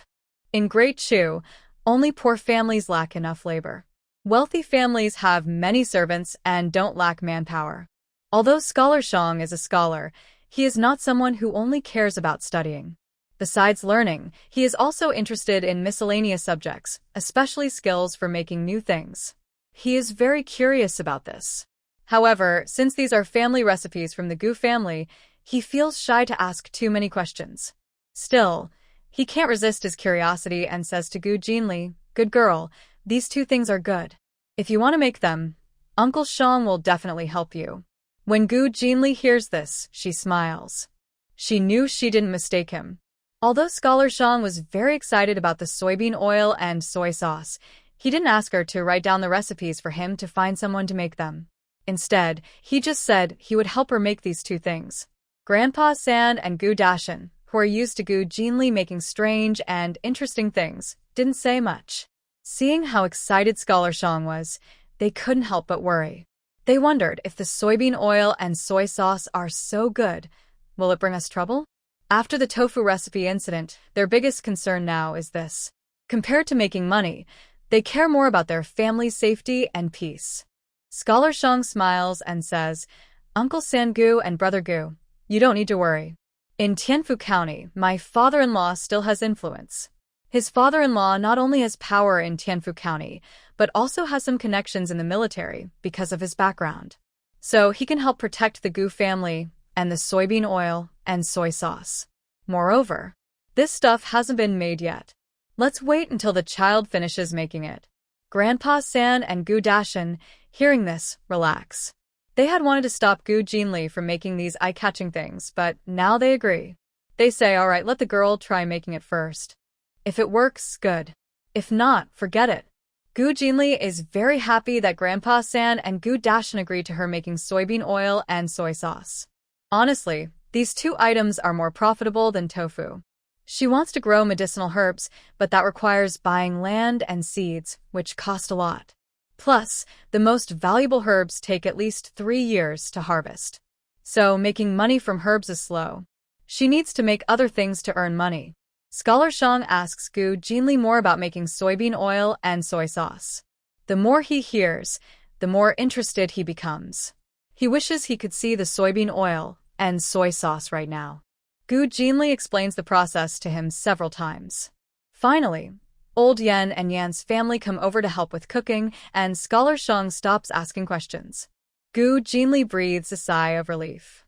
She didn't expect Scholar Shang to be so curious about these new things. Gu Yumei sat in the yard, talking with Zhang's mother and daughter. She vaguely heard something about sauce or similar, feeling very curious. She thought Gu Jinli had come up with something new and was talking to Shang Xiaocai.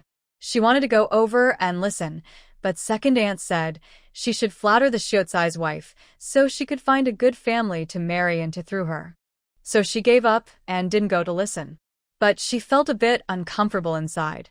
How did Gu Jinli know how to make so many new things? If she could also do that, how wonderful it would be. Gu Jinli didn't know what Gu Yumei was thinking. Even if she did, she wouldn't care. If Gu Yumei dared to imitate her, she would dare to make her suffer. Gu Jinli followed Old Yan's wife and daughter to her own kitchen to help prepare the meal and entertain Shang Xiaocai's family. Thinking that Shang Yuan liked sweets, she cut 2 jin of pork to make crystal sweet and sour pork. She also prepared chicken meat from a chicken to make sweet and sour chicken pieces. These 2 dishes are simple to make. Just break the tendons in a meat, coat it with flour, shape it into meatballs or chunks, fry until crispy, then drain the oil. Prepare a sweet and sour sauce. Cook it until thick, then add the fried meat, letting it coat evenly in the flavorful sauce before serving. Since many family members would come to join the meal, Gu Jinli also cut a large piece of pork, coated it with flour, and made 2 big bowls of crispy fried pork. She prepared 2 bowls of seasoning, one with chili powder, one without. She mixed them into the crispy pork with chopsticks, creating 2 bowls of fragrant, crispy, spicy fried pork. Mrs. Chen saw the fragrant, crispy pork and kept swallowing. She couldn't help but grab a handful and shove it into her mouth, saying while eating, "So fragrant and crispy, so delicious." Third grandma was almost speechless. She scolded Mrs. Chen angrily. "Are you a starving ghost? Have you been starving yourself lately? Why do you still look like you've never eaten before?" This was her niece-in-law. If she were her daughter-in-law, she would be so angry she might die. Mrs. Chen didn't reply, just kept eating silently. Gu Jinli calmly said, "I deliberately made extra of these 2 bowls of crispy pork. I want to share some with the aunts after entertaining Uncle Shang's family." She smiled at Mrs. Chen and said, "Dear aunt, you finish your share at home." "What?" Mrs. Chen almost choked. Her face turned red with pain from the meat. She forced a smile and said, "Little fish, I was just tasting it, not stealing. You can't refuse to share the crispy pork with my family." The meat was so delicious that she couldn't get enough and definitely wanted to take some home. Gu Jinli didn't even give her a glance and turned away to take the soaked rice to Luo's mill to grind into rice paste. Then she returned to the kitchen, took out a flat ceramic bowl, put the rice paste inside, and steamed it over water. In just 2 minutes, the rice paste solidified into rice noodles. After steaming for about 15 minutes, she made 2 plates of rice noodles. She used a boiling water-treated knife to cut the rice noodles into strips about 1 finger wide. Then she chopped some meat, added soy sauce, and stir-fried the meat until cooked. She poured it over the rice noodles, pulled a few green onions from her garden, chopped them into small pieces, and sprinkled them on top. This made a soft, chewy, and springy southern snack. Chun Shi looked at the clear, shiny rice noodles and wanted to try a bite, but Gu Jinli glared at her and said, "Auntie Gui, you probably don't want to sell tofu tomorrow." Chunshir choked and quickly withdrew her hand. She didn't have to eat the fresh food, but she couldn't ignore earning money. Gu Jinli, along with third grandma and old Yan's wife, worked in the kitchen for an hour until noon, finally finishing the meal. Meanwhile, Gu Jinan, Gu Dexing, and Gu Duong finished copying their best calligraphy or essays. Gu Duong looked at his writing and almost cried. It was so ugly. Many characters were disjointed, separated into top, bottom, left, and right, and no one except him could understand it. He wanted his older cousin to help him write, but Ajio was always watching nearby. When he moved closer to his cousin, Ajio smiled and called out Wang Gur. Feeling like he had done something wrong, he immediately shrank back, afraid to ask his cousin for help again. Once the ink dried, Ajio collected their writings and said, "I will give these 3 sheets of paper to the master. Rest assured, everyone." Gu Dexing felt a bit disappointed. It wasn't like a live lesson where he could learn directly, but now, if he wanted to apprentice, this was the only way. "Time to eat," third grandma called out, carrying a wooden tray with steaming dishes from the kitchen. Because of the family's strict rules, they divided into separate seating for men and women. The women sat in the main hall, while the men had to eat outside in the yard since the house was small. Fortunately, it was noon and quite warm. There was a fire burning in the yard, so eating outside wasn't too uncomfortable. Although the dining area was simple, the food was plentiful. There was crispy fried meat, braised pork, crystal sweet and sour pork, sweet and sour chicken pieces, braised bamboo rats, and stewed chicken. All these dishes contained lots of meat, served in large ceramic basins or bowls. There are also many vegetable dishes, such as fragrant pan-fried 5-spice tofu, scallion scrambled eggs, vinegar-marinated cabbage, fresh bean sprouts stir-fried in chicken broth, and a special meat sauce rice noodle made by Gu Jinli for Shang Yuan Yuan. When making tofu at home, they peeled the tofu skin, and Gu Jinli used the tofu skin to make a 3-shredded spring roll filled with blanched bean sprouts, shredded eggs, shredded chicken, and shredded scallions. She then coated it with a sweet syrup and a sauce made from fermented bean paste, turning it into a delicious spring dish. Everyone knew that Shang Xiaocai's family was coming today. As long as there was no tofu stall, everyone came to join. The Qin family also arrived. Only old Qin and Qin Sanlang came. Qin Erlang still didn't come. He still felt uncomfortable around them, just like before. In the yard, Qin Sanlang was grilling 3 wild rabbits and 4 carp on an iron grill over the fire. The rabbits were caught in the mountains 2 days ago, and the carp were caught this morning from the Dafeng Mountain River. Real mountain delicacies and river fresh. He learned how to grill fish from Gu Jinli. Qin Sanlang had grilled a few times and now had mastered the skill. He was busy alone by the fire, occasionally sprinkling seasoning on the rabbits or brushing sauce on the fish. His movements were smooth and flowing, not hurried but natural. Shang Xiaocai watched with interest and asked, "Are you grilling fish?" He had never seen fish cooked this way, placing fish on an iron plate. When he attended literary gatherings before, some wild scholars grilled fish by skewering them on sticks and roasting over fire, which looked wild and free, but the taste was not impressive. Qin Sanlang nodded. "Yes. Little Fish said that fish grilled on an iron plate tastes good, without smoky flavor, only a crispy, fresh aroma." Shang Xiaocai became interested and stood to watch. In the yard, they were grilling fish and rabbit meat, while inside the main hall, several women and children sat comfortably. Grandmother Sen knew that Zhang's family was from an official household and was worried that Chen's family might be too rough and offend Jiang. So, she set up 2 tables inside. One table was for the old Yan family, mother-in-law and daughter-in-law, and Chen's family with their children. The other was for her, Chui's family, Gu Jinli, Gu Jinxiu, and brother Cheng to eat with Zhang's mother and daughter. Gu Yumei was originally assigned to Chen's table, but she refused to sit down. Grandmother San, worried something might happen, let her sit. Because Zhang's father was a county officer, everyone ate cautiously, afraid of causing trouble or losing face. Yuan Yuan was not shy and remembered what Gu Jinli said, that there was something even tastier than sweet tofu pudding. Looking at the table full of food, she asked Gu Jinli, Sister, are all these things better than tofu pudding?"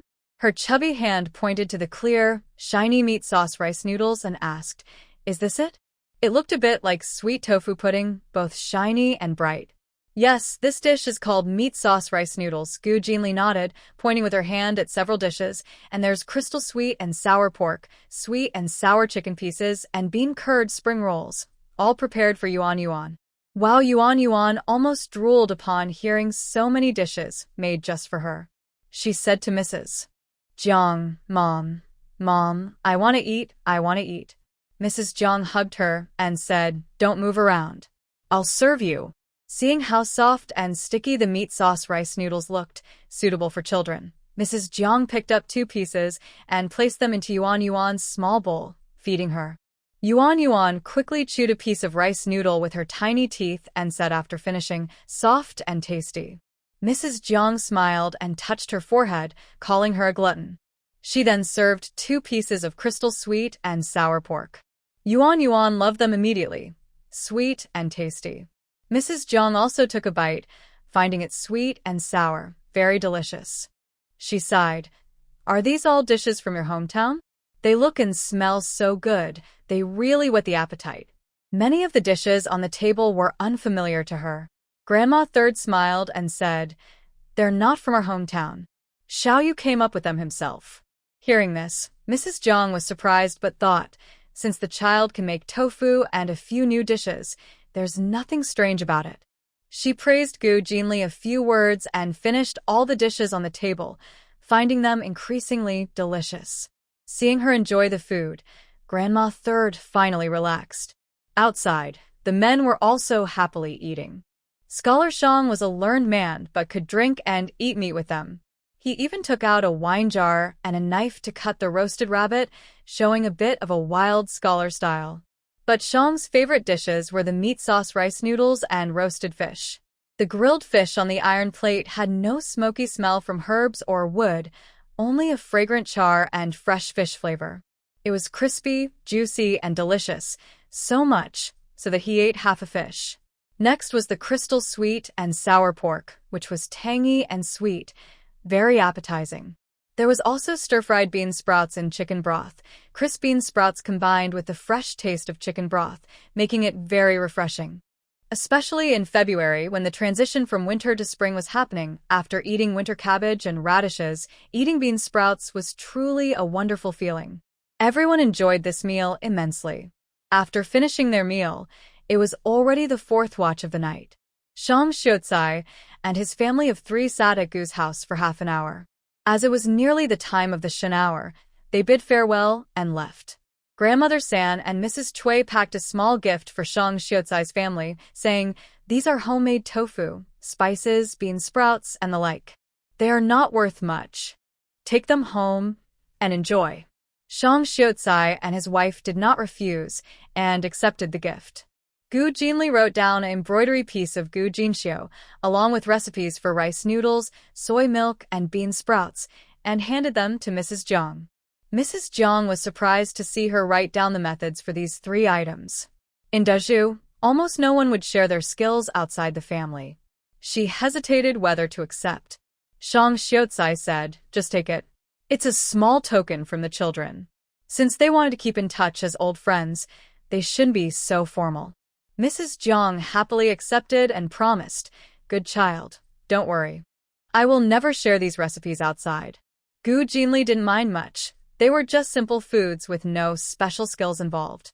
Several families saw Shang Xiaocai's family off.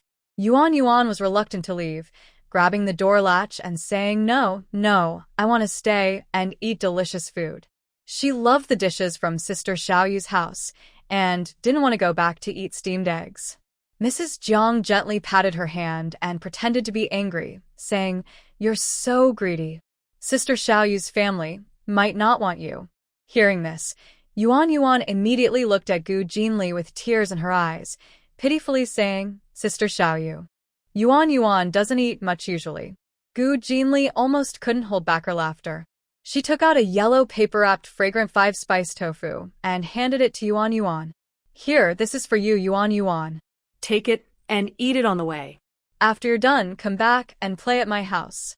Yuan Yuan loosened her grip on the door latch, hugged the fragrant five-spice tofu, and nodded seriously. Yuan will finish eating and then come back to play at sister's house. Mrs. Jiang was exasperated. How did she give birth to such a gluttonous daughter? After all the fuss, the Shang family finally left. Until they were about to depart, Shang Xiucai did not ask about Gu Jinan, Gu Dexing, or Gu Diwang's studies, nor did he mention taking disciples. Gu Dua sighed in relief. Gu Dexing was disappointed. Gu Jinan, though also disappointed, thought that since a Jiu had accepted their calligraphy and essays, Shang Xiucai would surely see it. As long as they waited patiently, there would be a result. At head village chief, he said to the Tsanghe, "Father, the family of Jiang County Captain's son-in-law has left." Shang Xiucai brought 2 carts of goods to visit the Gu family. The commotion was quite loud, and everyone in Dafeng village knew about it, including Head He's family. What did they send? Head He asked. He Song replied, the people who moved the things said they brought a lot: rice, flour, meat, vegetables, iron pots, farm tools, wheels, all of it. Head He was surprised. They even sent iron pots, farm tools, and wheels. These are big items, worth dozens of silver coins, which are not easy to buy. But since the Shang and Jiang families are wealthy, sending a few dozen silver coins isn't a big deal. The most important thing is how they will interact in the future. He Song asked Head He, "Dad, what should we do next? Should we try to be friendly with the Gu family?" Today, Shang Xiucai didn't come alone. He brought his wife and daughter. His wife is the daughter of Officer Jiang. If she can enter the Gu family's door and stay for a meal, it shows that Officer Jiang really wants to protect the Gu family. Although it was a life-saving kindness, what kind of family is the Gu family? They're just refugees fleeing famine. But Shang Xiucai's wife is the daughter of Officer Jiang, a real noble lady. She doesn't need to thank them in person. A little money would be enough to show gratitude. Yet, Shang Xiucai brought his wife and daughter to visit the Gu family, acting like they want to build a good relationship. The Gu family is very lucky, He Song sighed. In the future, if they interact with the Shang and Jiang families, no one will look down on them. He didn't immediately decide to be friendly with the Gu family. Instead, he said, "Let's wait and see. Maybe the scholar cares about face, so he came personally. We can't be sure what will happen later." If, after this, Shang Xiucai's family stops visiting the Gu family, but they rush to be friends with them, Lu's family will surely be angry. When Lu's family rises again, our He family might suffer. He Song sat by the fire, warming himself, and frowned when he heard this. "Still waiting? Dad, if we wait too long, it will be too late. Once the Gu family is firmly established, will they still look up to us if we try to get close?" Gu's tofu business is doing very well. Everyone in town is buying it like crazy, and they make a lot of money each day. The Gu family now has backing and a steady income, and they're about to rise. "If we don't get involved, we'll miss a good chance to build a relationship," he said. Although their family is the village head's family, they don't have much business. Besides his father being the village head, his second brother works as a bookkeeper at a county store. They lack strong backing and steady income. He Song is not very smart, so he doesn't think as much as he village chief. He thinks the Gu family is good and wants to get closer to them to help his own family. But village chief, he is cautious and still shakes his head, saying, "We can't rush. Let's wait and see." Since the Lu family suffered a big loss in the Gu family's hands, they won't just accept it. They will definitely seek revenge. If our family tries to get close now, while the Shang and Jiang families are no longer dealing with the Gu family, when the Lu family recovers and starts to retaliate, our family will be dragged into trouble. Village chief, he is sitting by the fire, looking at the bleak yard, and repeats, "We can't rush. Let's wait and see." He Song has no choice but to suppress his desire to get closer to the Gu family and continue waiting. Besides village chief He's family, many villagers from Dafeng village are also watching the Gu family. Some want to build good relations, but fear Lu family's revenge. After hesitating like village chief they choose to wait and see. Shangjia village is the closest village to Qingfu town, only a 15-minute walk away. But it's still a bit far from Dafeng village. Even riding a mule cart, Shang Xiucai and his family took half an hour to get home. When they arrived, the family changed out of their formal clothes, drank warm tea, and finally felt comfortable. Yuan Yuan played at the Gu family for a long time and fell asleep as soon as she got home. Mrs. Jiang carried her to the inner room, tucked her into a thick quilt, and then stoked the fire in the room until it was blazing. Only then did she go outside. Shang Xiucai took out the writings and essays written by Gu Jinan and his 3 friends. Seeing a piece of paper filled with crooked characters, he couldn't help but laugh. Mrs. Jiang leaned over to look and also covered her mouth to smile. Who wrote this? Shang Xiucai pointed to a name in the top right corner of the paper and said, Gu Dawang. This was something A Jiao had told him in advance. Otherwise, just looking at the characters in the top right corner, he wouldn't have recognized that these 3 characters were Gu Dawang. Thinking of Gu Dexing's expression today, Shang Xiucai shook his head and looked at the next piece. I initially had no high expectations, but I was pleasantly surprised. This is a 1,000-word essay, exactly 1,000 words, all written with a sharp and powerful style. The strokes are like a dragon's hook, and the sweeping strokes resemble mountains, giving it a commanding presence. Good, well-written. Scholar Shang was very pleased with this piece of calligraphy. Judging a person by their writing, he said, this Gu Jinan is a person with ambition. Mrs. Jiang looked at the calligraphy in his hand. Seeing the bold and grand characters on the paper, which danced like a silver snake, she nodded repeatedly. This writing is quite good. But she paused and said, he also wants to be an official, and there's a sense of urgency in his writing. Perhaps knowing the reputation of her husband and wanting to become his disciple, everyone was eager to show off. Scholar Shang frowned slightly upon hearing this. He stood up, paced around the room a few times, then approached the desk. He picked up a brush, dipped it in ink, and wrote 2 characters on the paper. Ask about ambition. It was clear and straightforward. He simply wanted to know what Gu Jinan's life goals were. Although he didn't take the imperial exam or have much interest in officialdom, he didn't think wanting to be an official was wrong. However, he didn't like officials like County Magistrate Zhou. If Gu Jinan wanted to be such an official, he wouldn't teach him. Mrs. Jiang looked at the 2 characters ask about ambition and asked Scholar Shang, are you planning to take him as a disciple? Scholar Shang and Mrs. Jiang had a very good relationship. He wouldn't hide anything from her. Hearing her question, he nodded. Yes, I do have this intention. First, I think Gu Jinan is a good person. Second, it can help maintain the relationship between our 2 families. He looked at Mrs. Jiang and said, the Zhou and Lu families are not easy to deal with. Once they recover, they'll find ways to target the Gu family again. Only by maintaining contact with the Gu family can we make those 2 families wary and prevent them from attacking Gu. Mrs. Jiang listened but didn't oppose Shang's plan. Instead, she nodded and said it should be so. Not only because the Gu family was their lifesaver, but also because of the feud between her Jiang family and the Zhou family. If they helped the Gu family, they would be doing the right thing. Seeing that she didn't oppose his contact with the Gu family, Scholar Shang felt a bit relieved. To avoid making Mrs. Jiang feel wronged, he asked, how did you find your interactions with the women of the Gu family today? If you don't like them, you don't have to go in the future. I can handle the contact. Mrs. Jiang shot him a sidelong glance and said, you're talking nonsense. As you said, although the Gu family are refugees fleeing disaster, they are decent and upright people. Today's interaction showed that their conduct is suitable for us to maintain relations. She thought for a moment and added, especially Chui's wife. Her gestures and movements carry an indescribable charm. She looks like a genuine rural woman, but somehow, she doesn't quite seem like one. Overall, Chui's feelings towards her seemed strange. Shang Xiucai did not respond to this, as Chui was a woman and he, as a man, felt it inappropriate to discuss a woman openly. Jiang also took out Gu Jinxiu's embroidery and spread it out for Shang Xiucai to see. Sir, look at this piece.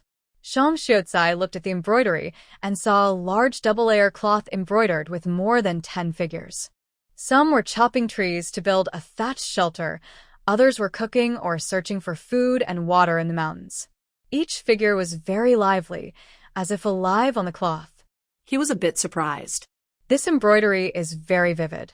Although it was made on cheap cloth with simple thread colors, only gray, white, black, and blue, the craftsmanship was so fine that it didn't feel cheap. Instead, it gave a simple, solid feeling. Jiang was also very pleased with the embroidery and said, "This was embroidered by my older sister." At first, I just thought she was skilled at embroidery, but on the way back, I realized the style is quite similar to Luo embroidery. Luo embroidery is one of the 4 major embroidery styles, famous for its detailed depictions of people and scenery. In ancient times, Luo embroidery was considered imperial embroidery, used as tribute, and was only found in the palace and among high officials and nobles. It was rare to find on the market and highly valuable. It was only during the Qing era that Luo embroidery became popular among common people. If this embroidery truly is Luo embroidery, its value would be quite high. Shang Xiaocai frowned upon hearing this. After a moment, he said to Jiang, "It might just be similar. You don't need to worry about it. We should just sincerely maintain our relationship with the Gu family." He didn't want to investigate too much. Jiang understood his meaning and nodded. Don't worry, sir. I won't ask any questions. No matter Chui's background, she was just a farmer woman now. Their relationship with the Gu family was only to repay kindness, and they had no intention of digging into Chui's past secrets. The next morning, Lao Luo and Ajio each drove a mule cart towards the Gu family in Dafeng village. Because the stone mill was heavy, it took them a full hour to reach Dafeng village and stop in front of the Gu family's courtyard. Ajio called out, "Uncle Gu, we've brought the stone mill. Where should we put it?" Grandpa San, along with Gu Dagwa and Gu Damu, went out to sell goods. Gu Jinli didn't go today, so he came out to meet them with Gu Dashan. Seeing the 2 stone mills, one large and one small, loaded on the carts, they were all surprised. Gu Dashan said, "Didn't you say there was only one? Why did you bring 2?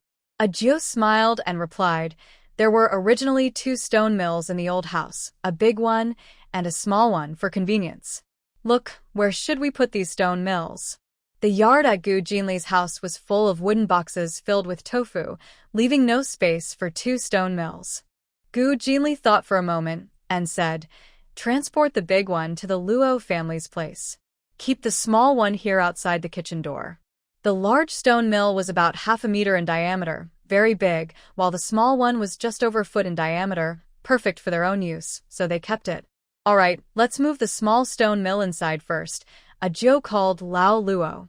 The 2 tied the small mill with rough rope, carried it on 2 poles, and placed it outside Gu's kitchen door. Gu Dashan had already run to the Luo family to call Luo's father and Uncle Tian, who were grinding soybeans. Luo's father, Luo, and Uncle Tian, along with Qin Sanling, all came. The big stone mill was too heavy for fewer than 5 or 6 men to lift. Lao Luo, skilled at driving the cart, told the men from several families, "I'll drive the cart into the yard first. Once inside, we'll move the stone mill out." Okay, the men agreed, making way for Lao Luo to lead the mule cart into Luo's yard. Their yards were large, with front and back sections, each about 1/2 an acre. Lao Luo drove the mule cart into the front yard and stopped in the middle. Luo's father and the others came over to help move the stone mill. The mill consisted of a base and upper and lower grinding parts. Qin Sanling, only 14 but very strong, single-handedly lifted the 1/2 meter wide upper grinding part from the mule cart with a loud thud, stood it on the ground, and then rolled it to the left side of the yard. Luo's father, who had been injured when he was young, didn't dare do as Qin Sanling did. Instead, he and Luo Wu lifted the other upper grinding part together, rolling it to the left side of the yard. The remaining base was carried by Uncle Tian, Uncle Gu, and Gu Dashan's father using wooden sticks about the size of fists, and placed on a large buried stone in the yard. Next, Luo's father and son placed the 2 upper grinding parts onto the base, completing the assembly of the mill. After all this work, everyone was sweating profusely. Ajio saw that the stone mill was moved and said, "There are still things we haven't brought over. We need to make another trip." He turned and walked away with Lao Luo. Gu Dashan caught up and asked, "Weren't there only 2 stone mills?" What else is there? But Ajio and Lao Luo had already driven the mule cart away and didn't reply. Gu Dashan sighed and muttered, I don't even know what else they're going to bring. Gu Dexing knew that Shang Xiucai's servant had come, so he hurried over in a panic. He didn't see Shang Xiucai's servant and quickly asked Uncle Gu Dashan, Uncle Dashan, where is Shang Xiucai's servant? Gu Dashan replied, they just left. Just left? Gu Dexing was anxious. Why did they leave so quickly? Why didn't you stop them? Gu Jinli looked at Gu Dexing and said, that millstone took a full 3/4 of an hour to move. If you're late, don't blame others. It's funny. If the young master had come earlier, he would have seen them. Gu Dexing blushed with embarrassment at Gu Jinli's words. Gu Dashan, who had a good temper, saw this and smiled, saying, Brother Xing, don't worry. Ajio and the others will come back later. Hearing this, Gu Dexing's eyes lit up. Really? Gu Dashan nodded. Yes, they said they had something else to deliver. Gu Dexing was very happy and didn't go home, but stayed at the Luo family to wait. He waited more than an hour before Ajio and old Luo arrived. This time, old Luo and Ajio brought quite a few things, including tables, chairs, 2 stone mills, and 2 large iron plates. Seeing the 2 iron plates, Gu Jinli immediately knew they were specially made for their family by Shang Xiucai. In Dechu, no one used iron plates for making things. Only their family used iron plates to make fragrant 5-spice tofu. She didn't refuse or reveal anything. Since they brought it, returning it would be troublesome and pretentious. Gu Dashan saw the 2 iron plates and knew they were expensive. He didn't want to accept them. However, Ajio was quick-talking and soon persuaded Gu Dashan to accept the plates.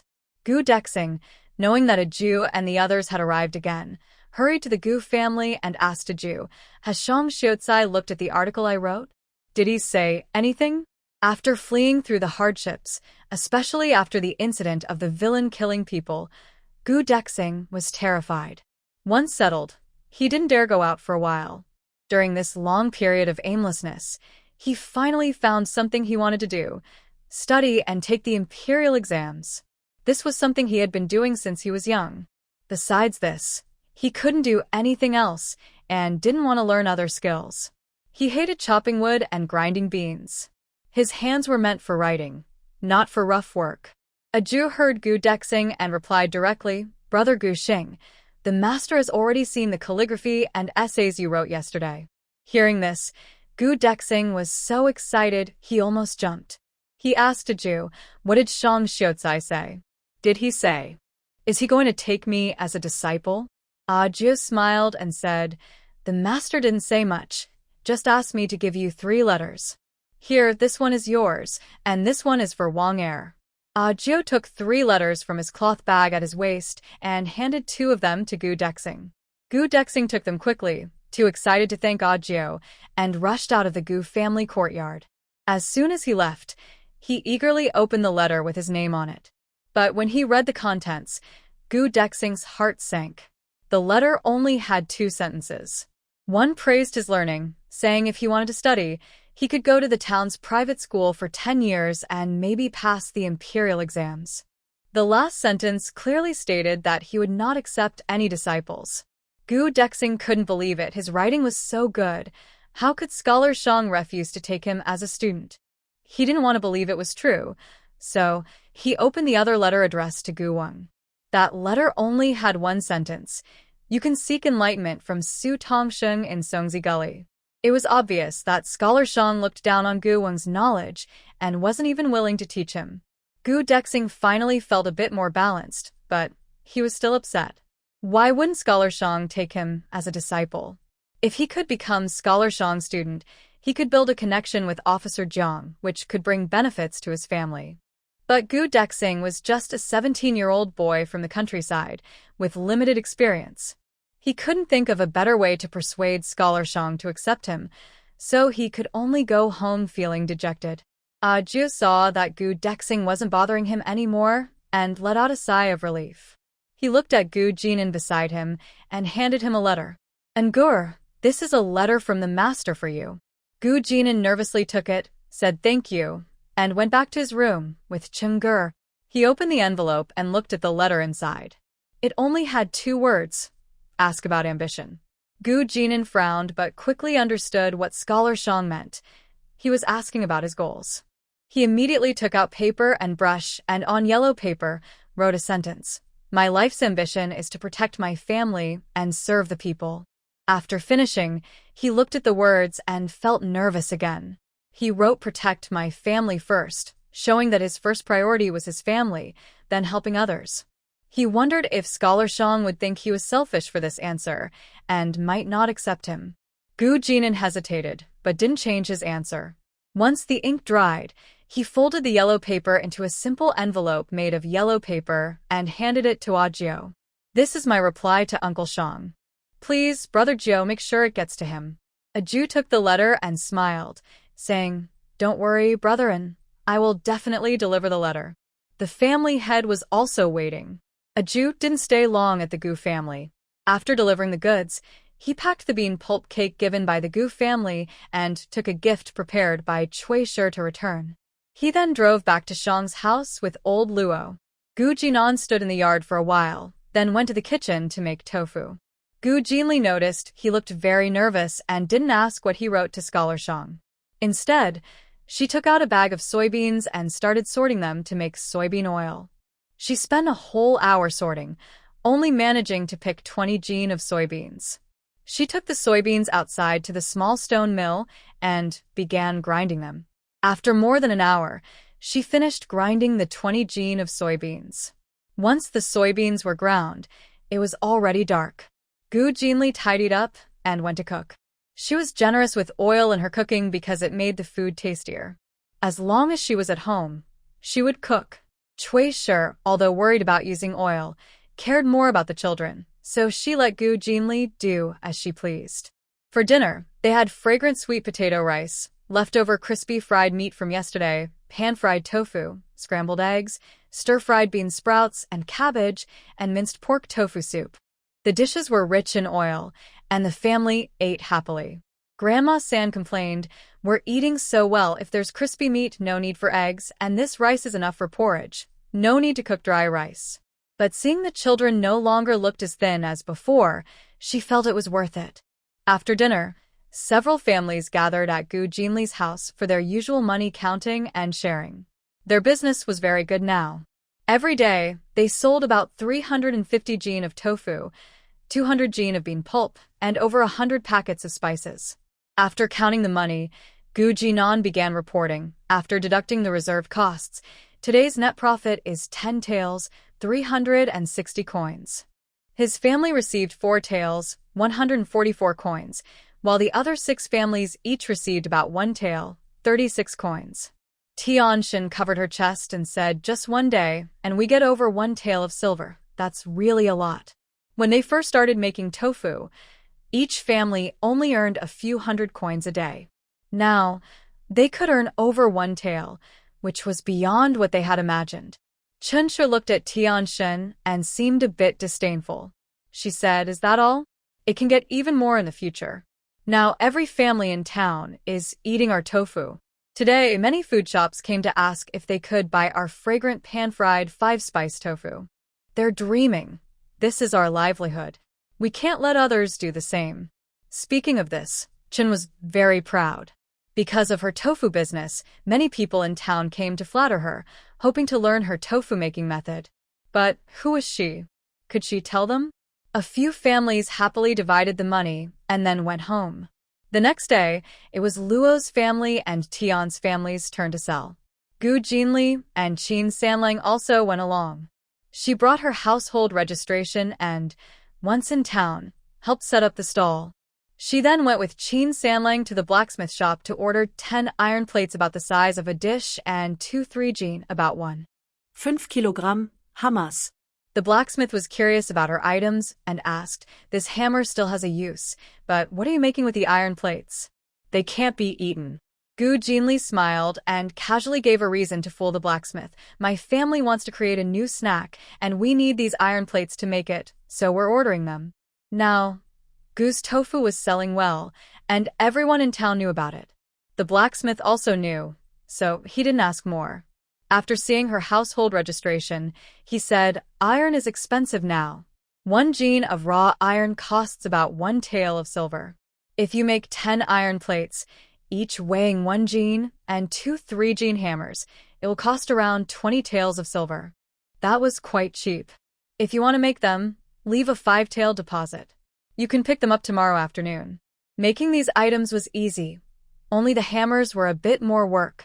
The iron plates could be hammered a few times to shape. Gu Jinli had some silver coins given by Qi. She quickly paid the 5 tael deposit and left the blacksmith shop with Qin Sanling. After leaving the blacksmith shop, Qin Sanling hesitated for a moment and asked Gu Jinli, "Little fish, what are you going to do with these iron plates? That will cost a lot of money. Do Uncle Dashan and Aunt Dasha know about this?" Gu Jinli looked at Qin Sanling. The boy's face was full of worry but no blame for her spending money freely.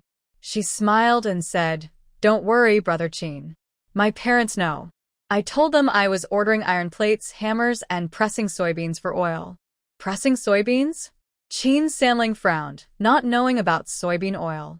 "It's oil pressed from yellow soybeans, which can be sold for money," Gu Jinli explained. Knowing Qin Sanling was worried, she might lose everything. "Don't worry, I won't lose money. If I can't make the soybean oil, I can still sell the iron plates and hammers to the blacksmith. Iron objects can be melted down and recycled, so there's no waste." The blacksmith shop was happy to buy these items because it saved them from going to the government office again, which was much more convenient. Seeing that she had a plan, Qin Sanling relaxed, and they quickly returned to the tofu stall. Currently, it is midday, and the tofu stall is doing very well. People are coming with baskets or carrying shoulder poles to buy tofu. Mrs. Chu and Aunt Tian are frying tofu and tofu residue cakes on an iron griddle. Uncle Tian is wrapping items for customers with yellow paper.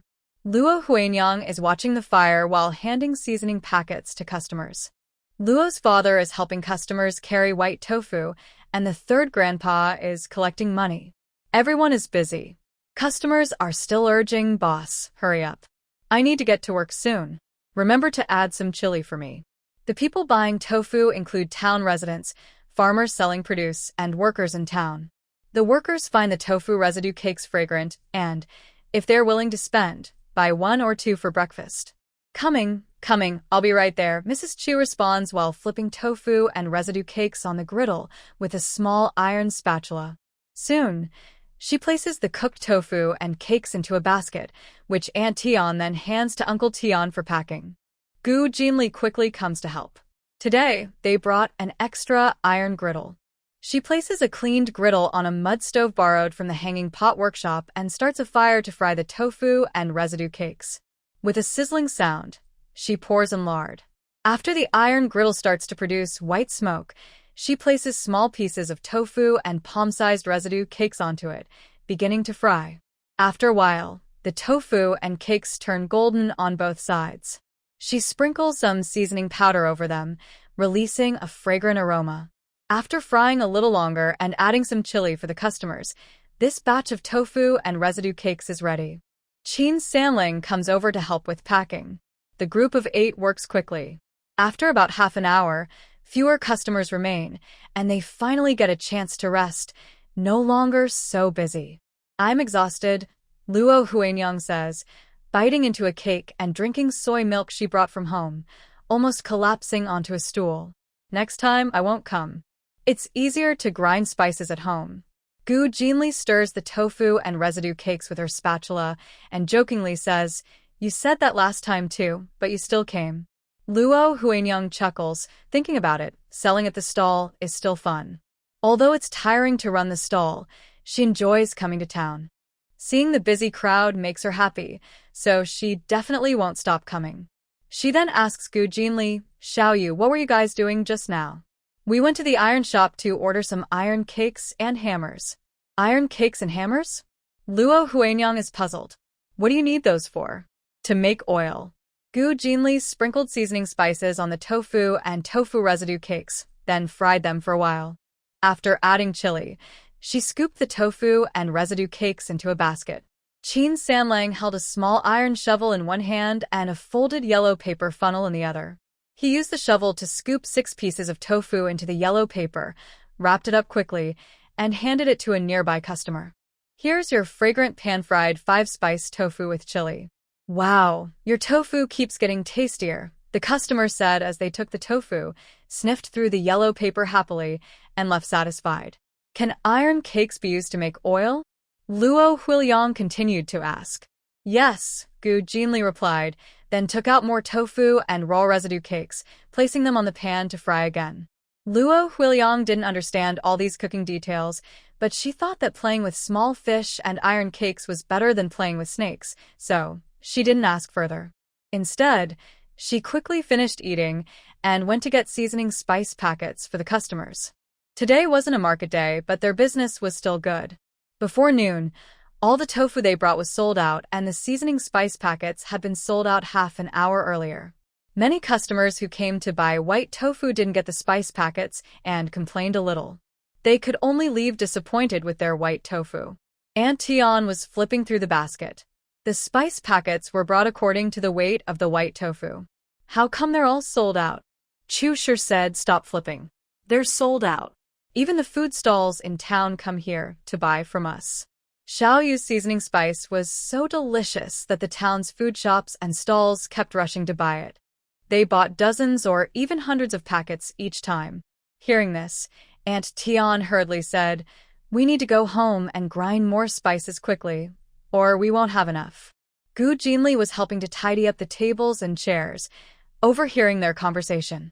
After a while, they finished cleaning up and moved their things to the hanging pot workshop for storage. Dr. Du was treating a customer. When he saw them arrive, he took a moment to greet them before returning to his work. 8-year-old Du Xuxing saw Gu Jinli and the others coming and ran over with his 5-year-old sister, calling cheerfully, Grandpa Gu, Uncle Luo, Uncle Tian, and repeated everyone's names. Grandpa Sen smiled and handed the siblings 2 packets of fragrant pan-fried 5-spice tofu and residue cakes. Take these for your sister to eat. Thank you, Grandpa Gu, Du Xuxing said gratefully. He handed the 2 packets to his sister, telling her to go to the backyard to watch the fire for boiling medicine. He helped carry things. If something was too heavy, he helped move stools and bowls and chopsticks until everything was moved. The Xuanku workshop was very busy. After they finished moving their things, they didn't stay long. They only exchanged a few words with old Dr. Wu in the backyard before leaving to buy soybeans at the grain shop. Shopkeeper, give us 300 jin of soybeans, Father Luo said to the grain shop owner. The shopkeeper's surname was Tao. At first, he looked down on these people fleeing from famine. But over the past half-month, they bought soybeans from his shop almost every day, always in hundreds of jin. Because of this, Tao started to pay more attention to them and always greeted them with a smile when they came. This time was no different. Hearing Father Luo's request, Tao hurriedly stepped out from behind the counter and said to his assistant, "What are you standing around for?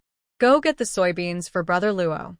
"Yes, we're going now." The assistants quickly went to weigh the soybeans. He thought everything would go smoothly, as usual.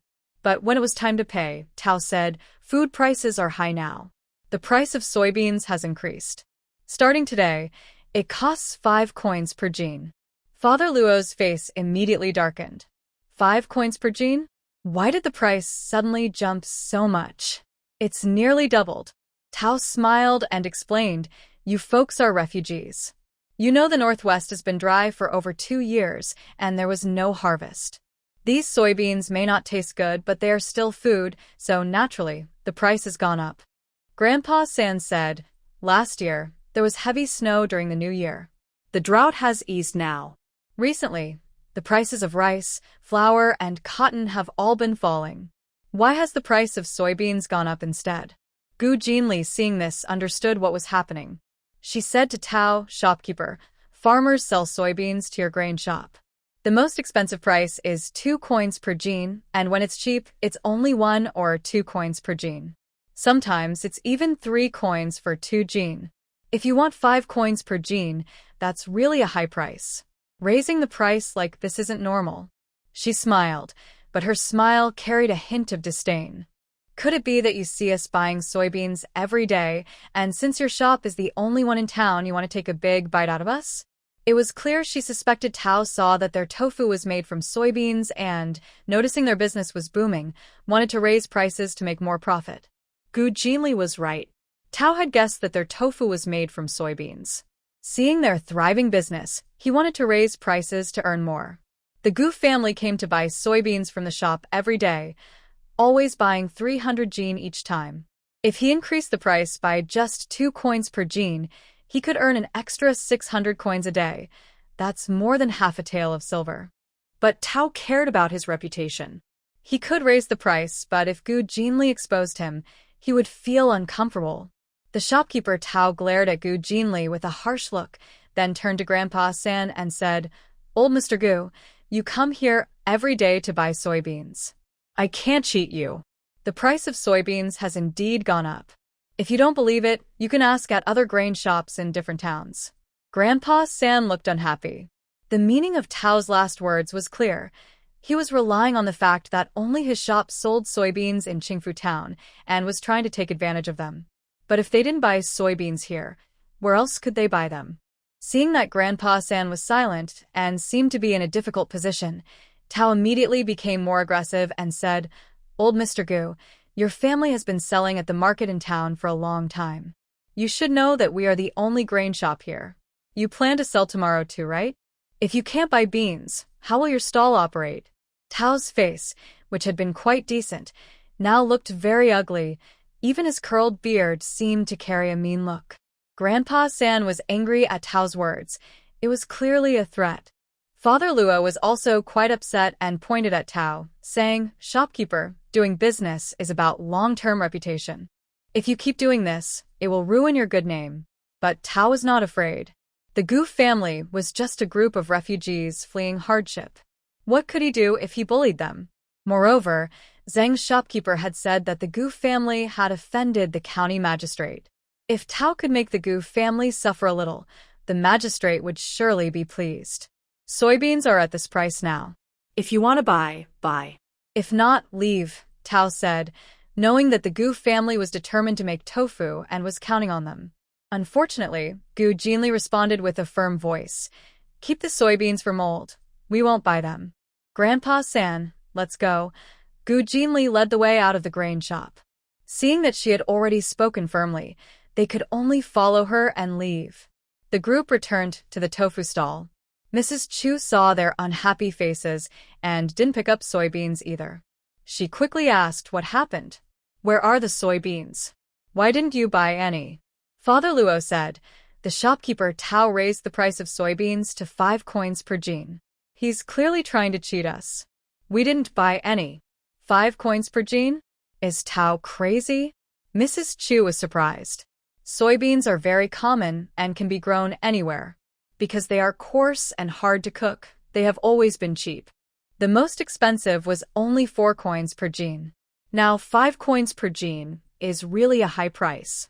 Aunt Tian looked worried and said, "If we can't buy soybeans, what will we do the day after tomorrow?" Today was cold, so they prepared the tofu a day early. However, the tofu at home was only enough to sell for 1 day. After tomorrow, it would be gone.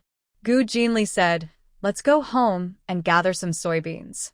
These yellow soybeans are common food in every household. We sell them for 3 cents a jin. If people want to buy, there will be plenty." She didn't believe that without Tao Zhonggui's grain shop, she couldn't buy yellow soybeans. Grandpa Sen nodded and said, "That's a good idea. Let's go home and gather soybeans." Before leaving, Gu Jinli shouted at the market, "Everyone, uncles, aunts, and neighbors, our Gu family tofu stall is collecting yellow soybeans. 3 cents a jin. If you have any, bring them tomorrow. We will buy as many as you have." At the market stall, many farmers selling farm goods heard this and asked, "Young lady from the Gu family, are you really buying yellow soybeans? 3 cents a jin?" Gu Jinli nodded. "Yes, 3 cents a jin. Our stall is right here. If you want to sell, bring them tomorrow." A man who was selling yellow soybeans quickly said, "No need to wait until tomorrow. I have 2 bags of soybeans here, about 60 jin. If you pay 3 cents a jin, I'll sell them to you now." His wife had just had a baby, but their family was poor and couldn't afford eggs. He wanted to sell his soybeans to buy a basket of eggs for his wife to sit the month. But the grain shop paid too little, only 3 cents for 2 jin. He was reluctant to sell, so he brought them here, hoping for a good price. To his surprise, the good price actually came. The man carried the soybeans to Goo's tofu stall, untied the burlap bag, and showed them the soybeans inside. Good beans, dried well, not moldy. Father Luo picked up 2 handfuls, looked at them, then put a few in his mouth to taste. After tasting, he said to Grandpa San, "Third uncle, his soybeans are good. Let's buy them." Grandpa San also looked at the 2 bags of soybeans and nodded. "All right, let's buy them." 60 jin of soybeans at 3 cents a jin. Grandpa San counted out 180 large coins.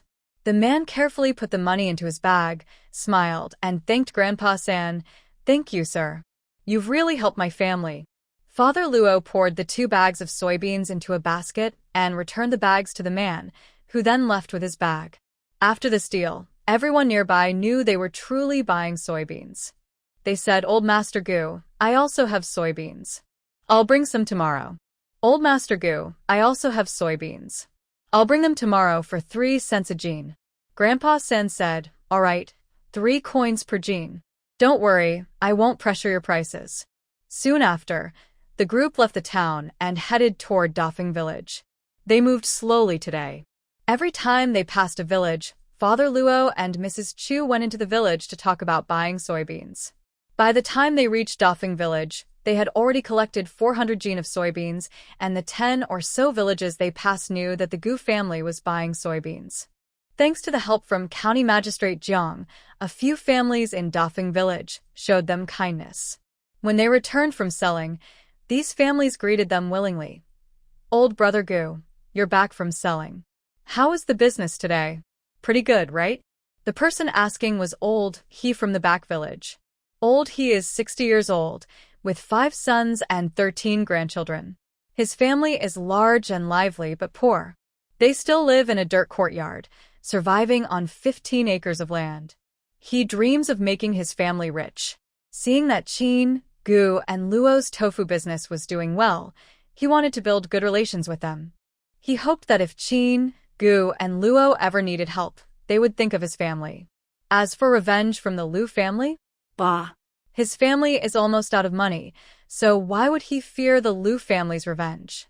Grandpa Sen smiled and said, "It's okay, about the same as usual." He didn't clearly say how their business was doing, but he added, "Old brother He, we are buying soybeans at 3 coins per jin. If your family has soybeans to sell, you can sell to us. Any amount is fine." Old He was surprised. He had been kneeling, but he stood up quickly and asked, "Is it true, old brother Gu? You're buying soybeans at 3 coins per jin? No pressure on the price?" 3 coins per jin is the price from the grain shop. They sell to the grain shop at 2 coins per jin, so Gu's family was paying double that price.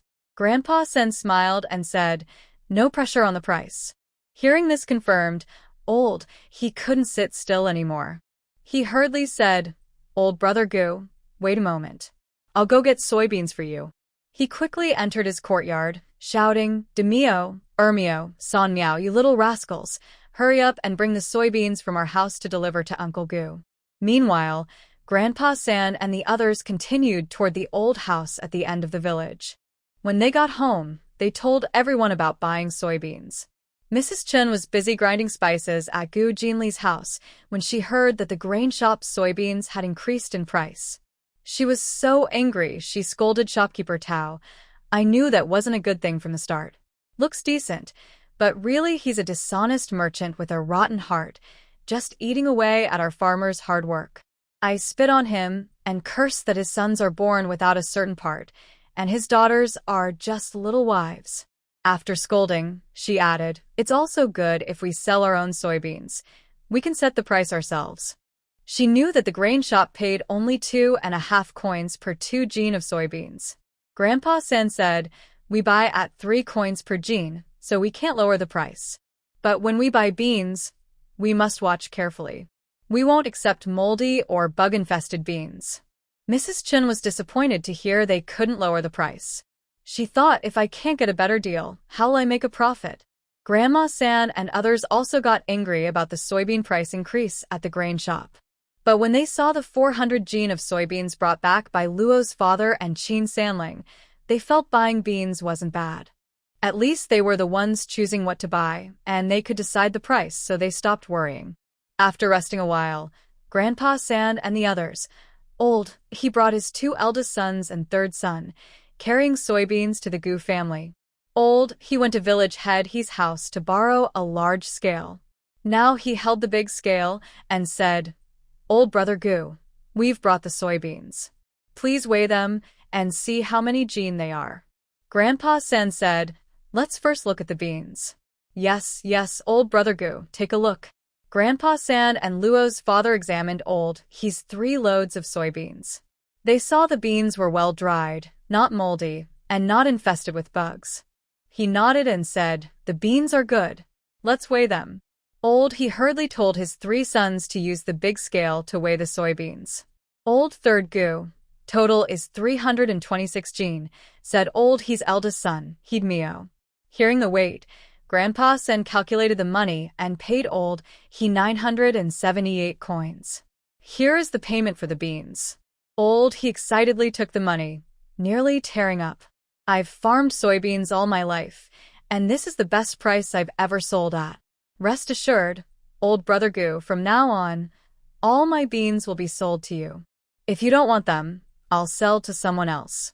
No matter what others thought of Qin Gu Luo Tian's family, he believed they were truly capable. Who else fleeing hardship could make friends with the county magistrate or have a good relationship with the magistrate's son-in-law? Who else fleeing hardship could run a successful business, especially such a new and profitable one? Wanting to build good relations with Qin Gu Luo Tian's family, he told Grandpa Sen, "Old brother Gu, if your family is buying beans, you should watch out for He Lao Si and He De Qian. They are notorious for being poor and dishonest. Don't let them cheat you." Grandpa 3 also wanted to be friendly with honest people like Old Man He. So he asked Grandma 3 to bring out a plate of bean pulp cakes to share with Old Man He and his 3 sons. They ate and talked, and in just 15 minutes, they had a good chat and learned some news about the He family. Old Man He was a sensible person. After giving some advice, he took his silver money, along with his 3 sons, happily heading home.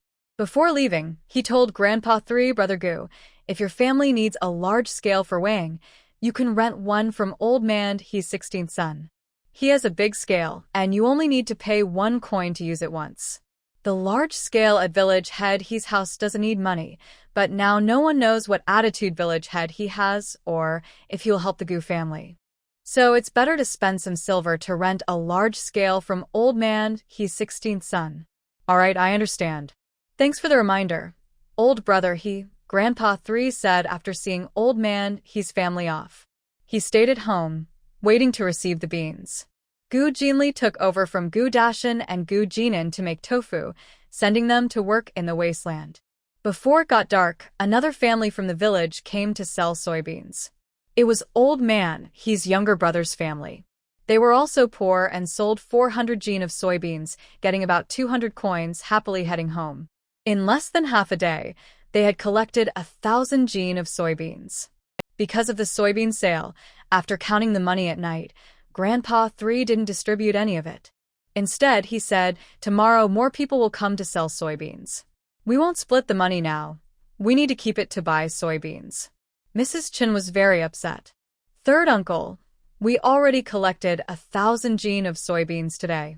That's enough. Let's not collect more tomorrow. We can't use so many." Gu Jinli said, "We must keep collecting soybeans and we need to collect a lot, tens of thousands of gene if we can." She explained, "Why does shopkeeper Tao dare to raise the price? Because he's the only grain shop in town. He monopolizes the soybean supply. We didn't buy soybeans from him today, so he's not in a hurry. But if he finds out we're collecting a lot of soybeans, he'll get anxious. Then he'll start buying in large quantities, using his connections. Qingfu town is small, and soybeans are limited. When the time comes, we won't be able to buy any. We need to gather as many soybeans as possible before shopkeeper Tao makes his move. That's how we can beat him." This was just the beginning. Shopkeeper Tao would surely have more tricks up his sleeve. The adults from several families were persuaded. Although Mrs. Chun was upset about not getting any money tonight, she still agreed. Aunt Tian was nervous and asked Gu Jinli, "We are outsiders. If shopkeeper Tao encourages the people of Qingfu Town not to sell us soybeans, what should we do?" Gu Jinli replied, "Qingfu Town doesn't have soybeans. We can buy from the 2 nearby towns. If that doesn't work, we can go to the county seat. Soybeans are not very precious. If one shop doesn't sell, others will. In short, it's not a big problem. Only shopkeeper Tao thinks he's so clever, thinking that if he raises the soybean price, he can control them. However, collecting soybeans is a messy task. Many strangers will come to sell their soybeans." Gu Jinli was worried because Gu Jinxiu was a young lady, so she said, "Grandpa Third, from now on, let Luo's family handle the soybean collection." Luo's father and Mrs. Chu would take turns selling, but Luo Wu wouldn't. He never sold soybeans. He spent his days grinding beans at home and often visited her. Gu Jinli knew he was worried about Gu Jinxiu and wanted to stay close to her. So she decided to let him do this task. Luo Wu agreed immediately. Before Luo's father and Mrs. Chu could speak, he said, "Grandpa Third, I can do this. Let the soybean sellers come to my house." Grandpa Third looked at Luo's father and Mrs. Chu and asked, Taiju's wife, "What do you say?" Luo's father and Mrs. Chu naturally nodded in agreement. "These soybeans are originally ground at my house. Moving the collection point to my place is more convenient than at others' homes." It was settled. The next day, many people came to sell soybeans at Luo's house. The town's tofu vendors also had many farmers carrying baskets of soybeans to sell. "Old Master Gu, we're here to deliver soybeans. Look at ours, dry and full, no bad beans. My families are the same, carefully selected good beans." Grandpa Third smiled and said, "Go find Little Fish and Third Brother. Have them weigh the soybeans, then come back here for the money." The sellers hurried to find Gu Jinli and Qin Sanling. Gu Jinli and Qin Sanling, along with Gu Qingtian and Gu Qingliang, were collecting soybeans. Several young children worked steadily. In just an hour, they collected 2,000 jin of soybeans. At the grain shop, shopkeeper Tao was originally happily waiting for the Gu family to come to him. But unexpectedly, he miscalculated. As soon as the Gu family finished setting up their stall, a large group of farmers came to deliver soybeans to them. Shopkeeper Tao was so angry, he smashed the abacus on the counter and cursed, "This is outrageous. These poor folks actually dare to sell soybeans to the Gu family. This is a slap in my Tao family's face. Bring good luck and spread the word. Whoever dares to sell beans to the Gu family, our Tao's family grain shop will not buy their grain. Farmers rely on farming and selling grain to make a living. If we refuse to buy their grain, those poor folks' grain will just rot in their hands. Go find a few beggars and tell them to smash the Gu family's tofu stall. They've only been selling for a few days and already think they're business people? Bah, a bunch of poor beggars. Their mud-stained legs haven't even been washed." "Shopkeeper, don't worry. I'll go right now." Zhafu hurried to the broken temple outside town, found Lu Sanzi, gave him 1 or 2 silver coins, and asked him to lead a group of beggars to cause trouble at the Gu family's tofu stall. He also promised to give another silver coin and a jin of rice after the job was done. Lu Sanzi and his group of beggars, with no homes or jobs, mostly survive by begging or doing some shady jobs for wealthy families. When there's work, they gladly accept. They led 20 beggars into town, full of anger, heading straight for the Gu family's tofu stall. Once there, they sat in front of the stall, singing a song about asking for food and money, basically demanding alms. If they didn't get money, they wouldn't leave. Farmers selling soybeans and customers buying tofu and soy pulp cake saw this and quickly moved back, afraid of getting involved. Grandpa Third wanted to settle things peacefully. He carried a basket of soy pulp cakes and said, "We're just a small business. We don't have much to give you, but take these cakes and eat them to make things easier." Lu Sanzi grabbed a few cakes, then suddenly slapped the basket away, knocking it to the ground. He cried out, "Hey, Gu family is hitting people. They're bullying beggars." A few beggars also rolled on the ground, crying and shouting, "They're killing people. The Goof family is killing. They're bullying beggars." The remaining dozen or so beggars picked up sticks and surrounded Grandpa Third, pointing at him and shouting, "Old man, how dare you hit our brother? Pay up now." Grandpa Third was stunned. He didn't expect that his kind gesture of offering cakes would turn into trouble. Gu Qingliang and Gu Qingtian were terrified. They were just trying to run their business, but now they faced a beggar riot. Gu Damu and Yan Shi were also very scared. Gu Dagui and Qin Shi were furious. Each grabbed a tool, one a broomstick, the other an iron shovel, ready to fight the beggars. But before they could act, Gu Jinli and Qin Sanlang rushed out. Bang! Qin Sanlang kicked a beggar away with a swift kick, then punched another to the ground. Gu Jinli grabbed a beggar's hand, twisted it hard with a cracking sound, breaking it, then kicked him down. He drew his dagger with a swoosh and injured a beggar who was waving a wooden stick at her. Then he quickly moved in front of Lu Sanji, kicked him in the stomach, and pressed his dagger against his neck, sneering, "If you want to cause trouble and extort money, you should see if you have the ability." Qin Sanlang fought fiercely, knocking down 5 or 6 beggars. Seeing how strong he was, the others were too scared to come forward. A few beggars were so frightened they fell to their knees, crying, "Hero, please spare us. We're just following orders and didn't mean to cause trouble." Qin Sanlang didn't hesitate. He grabbed the speaking beggar, broke his arm with a loud, and asked, "Who gave you the order?" Speak. Ah!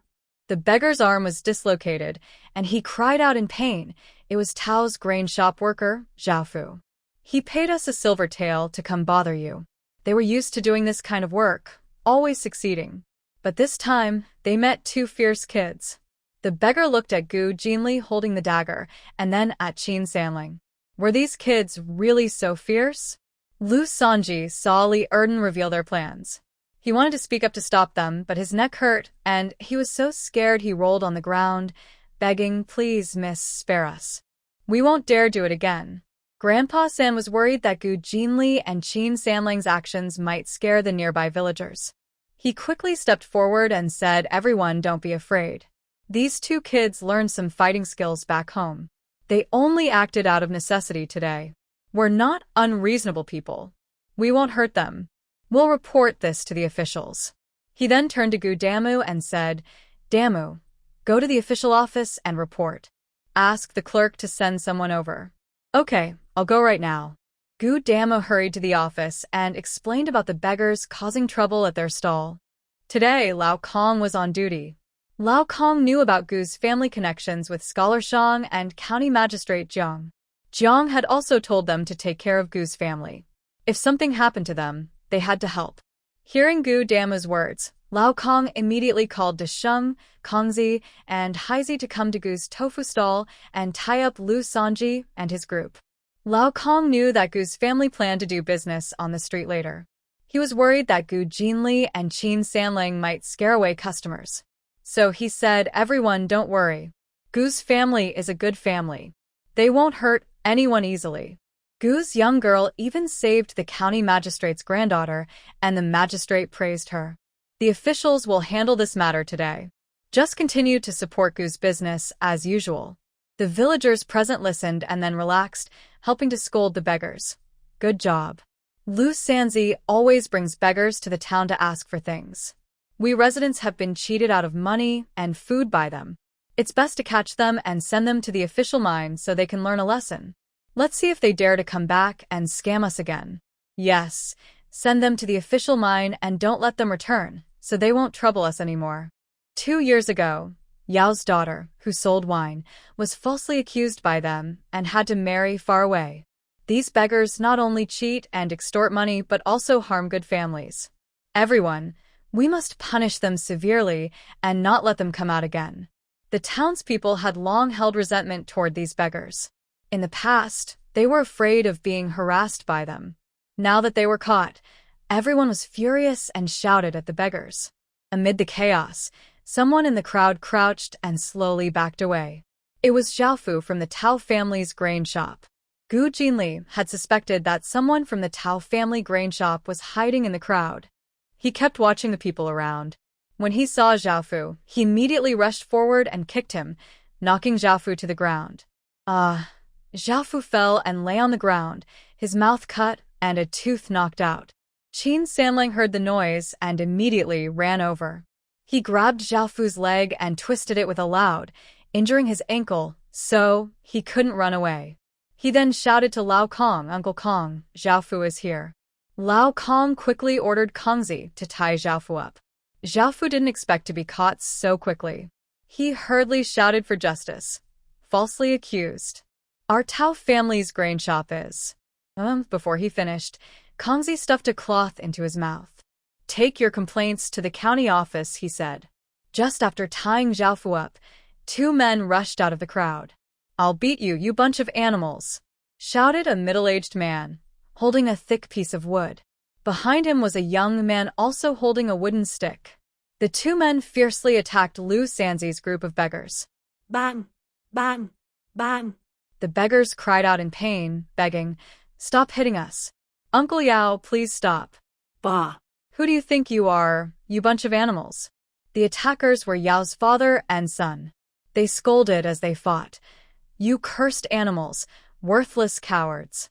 Coming to my house to extort wine is one thing, but you also ruin my daughter's reputation. You've caused her a lifetime of trouble. I'll beat you to death." Yao's family lives in a small alley behind the main street. They make a living selling wine. A group of beggars, including Lu Sanzi, wanted to drink wine and went to extort it from Yao's family. They met Yao's daughter. At first, they didn't take advantage of her, but afterward, they spread rumors in town, damaging her reputation. Rumors can be very harmful. Because of this, Yao's daughter had her engagement broken off and even tried to take her own life. She was eventually saved, but her reputation was ruined by the beggars. Yao's family was very angry and married her off far away to Lin County. Since then, she never returned home. Yao's family hated these beggars very much. Yao's family has a good home and business, but the beggars are homeless and troublesome. To live peacefully, they had to endure for 2 years. Today, when they heard that Lu Sanzi came to cause trouble at Gu's tofu stall but failed and was caught, Yao's father and son immediately rushed over and beat Lu Sanzi and the others. Old Kong knew that Yao's family hated the beggars deeply. He didn't stop them but let them beat freely. After knocking out a few beggars, Old Kong finally stopped them and said, "That's enough. Stop interfering with our work." Yao's father and son were exhausted from fighting. They panted heavily, but still couldn't let go of their anger. With their remaining strength, they hit Lu Sanzi twice with a wooden stick before collapsing on the ground, completely worn out. Old Kong turned to Grandpa Gu and said, "Sir Gu, please come with us to see Li Fong and tell them what happened." He also told Dashing, "You and Heizi go to Tao's grain shop and tie up Tao's shopkeeper to see Li Fong." "All right, Brother Kong," Dashing and Heizi replied. They took ropes and headed to Tao's grain shop.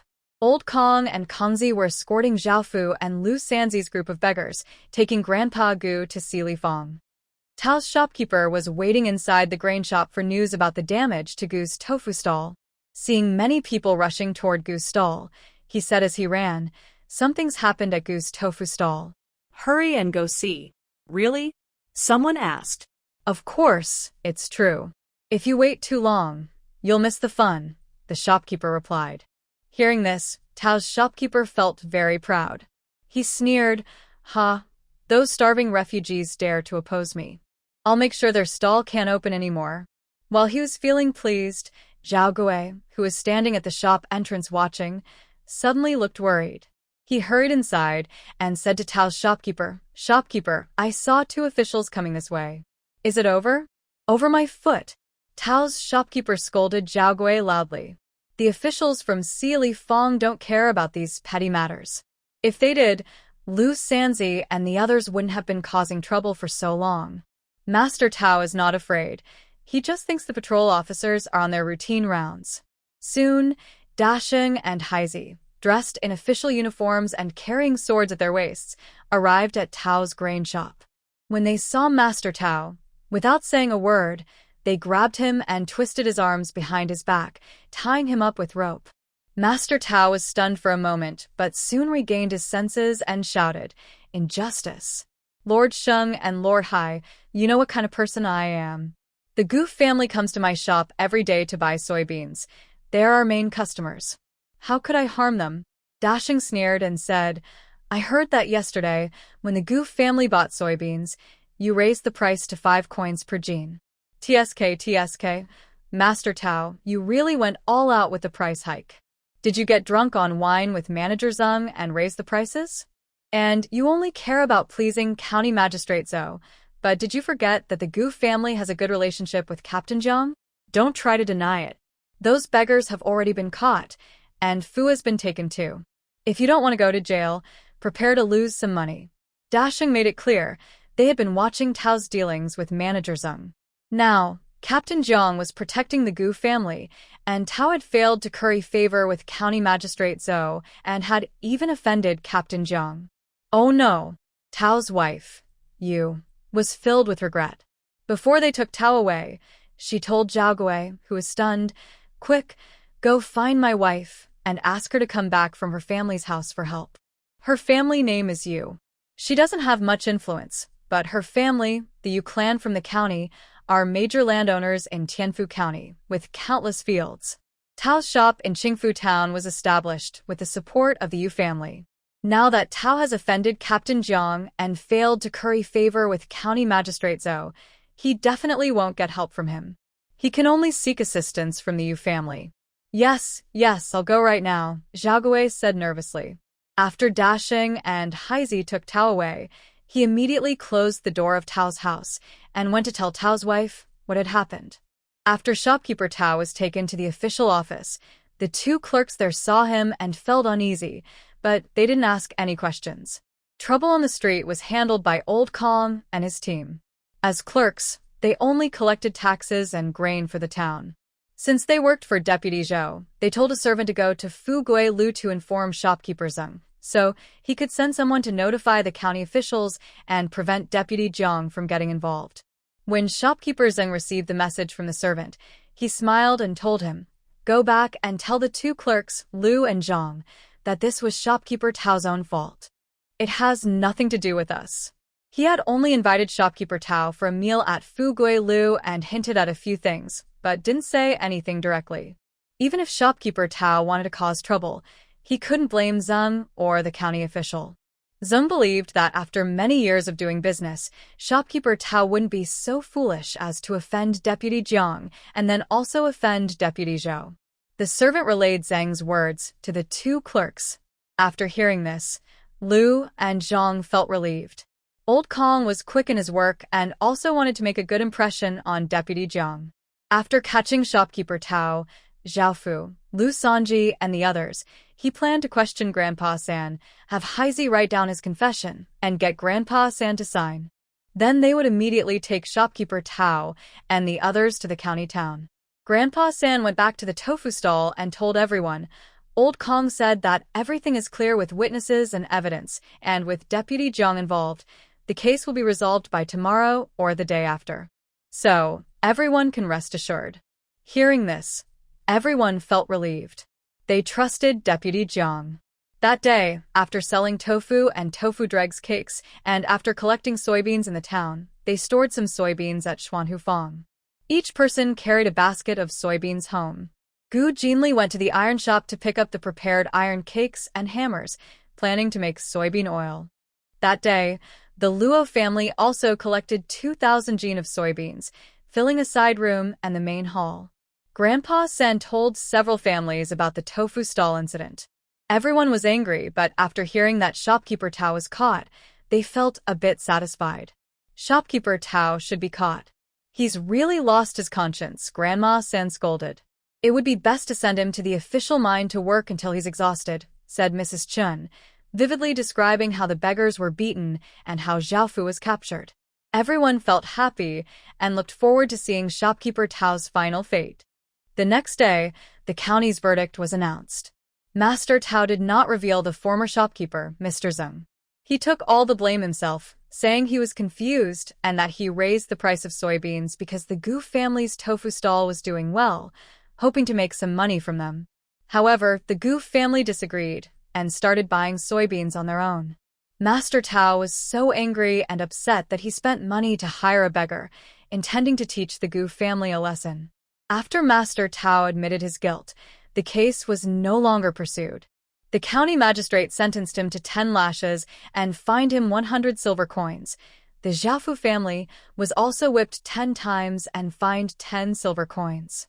As for Liu Sanji and his group, they were sentenced to 5 years of forced labor at the official mine. When Liu Sanji and the others heard this, they fainted immediately. The work at the official mine was very hard, and their bodies couldn't handle it. They couldn't survive even a year, let alone 5. But it was too late to regret. Because of this incident, the Yu family also grew to hate Master Tao. Although Master Tao was good at business and had earned them a lot of money over the past 10 years, this time he nearly dragged their family into a conflict between County Magistrate Zhou and County Magistrate Zhang. Old Master Yu was very angry and personally ordered Master Tao and his wife to leave the Tao family granary. The granary would no longer be managed by them. It turned out that the Tao family granary was not actually owned by Master Tao. It belonged to the Yu family. When Master Tao married Tao's daughter, her father asked Old Master Yu for help. Old Master Yu then entrusted the granary in Qingfu town to Master Tao to manage, splitting the profits. Tao's family received 40%, and the Yu family kept 60%. When Master Tao heard this news, he was struck like a bolt from the blue and fainted immediately. When he woke up, he dragged his injured body to kneel in front of Old Master Yu, begging him to revoke the order. But Tao's daughter was not Old Master Yu's biological daughter. She was his niece. He was not inclined to protect them, and his servants drove Master Tao and his wife away. Tao's daughter's father loved his daughter very much. He gave her 100 silver coins he had saved, so she and her husband could open a small shop in the county town to make a living. So, when the Tao family granary reopened, it had a new sign and was renamed the Xiang family granary.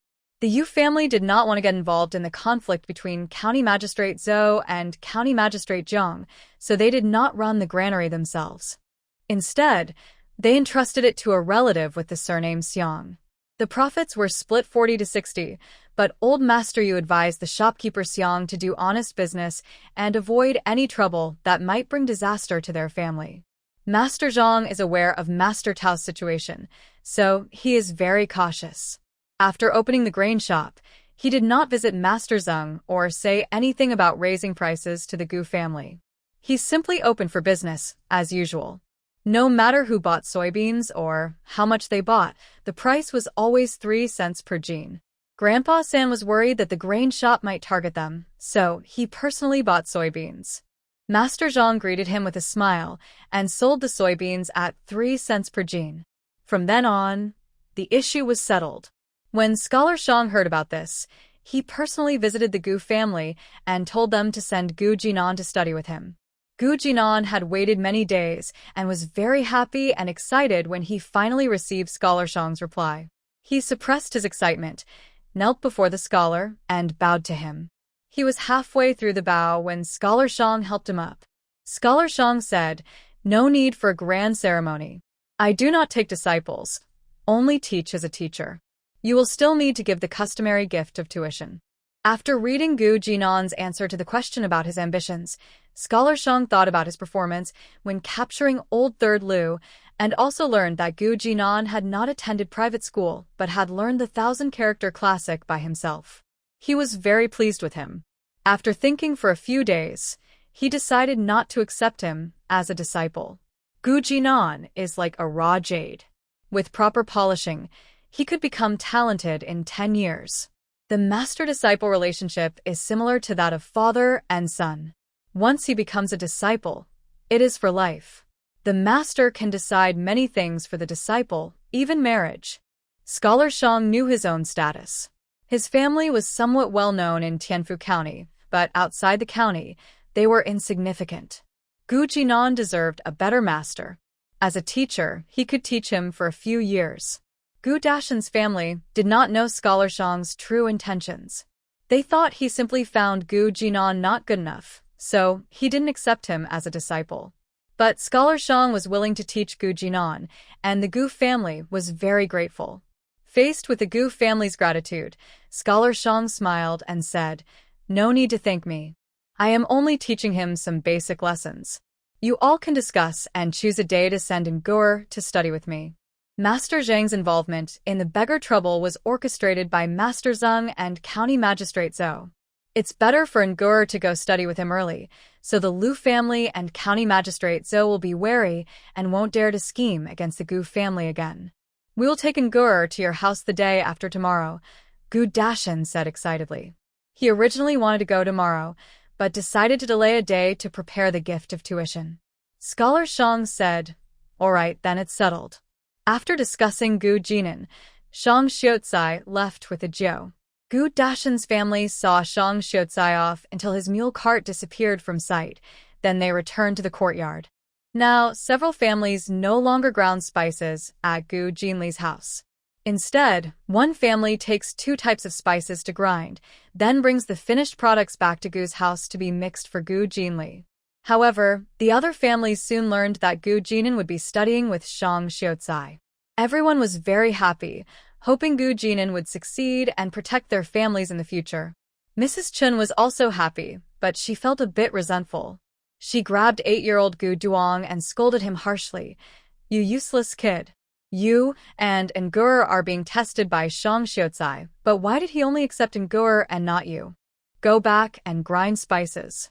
Fearing Mrs. Chen, Gu Duong shrank his shoulders and ran back to grind spices. He didn't think much of going to school. To him, the characters looked like tiny ants, making him dizzy. He preferred grinding spices and making tofu. Gu Dexing was filtering soy milk at the Luo family's place. Hearing Mrs. Chen's words, he felt uncomfortable, as if she was criticizing him.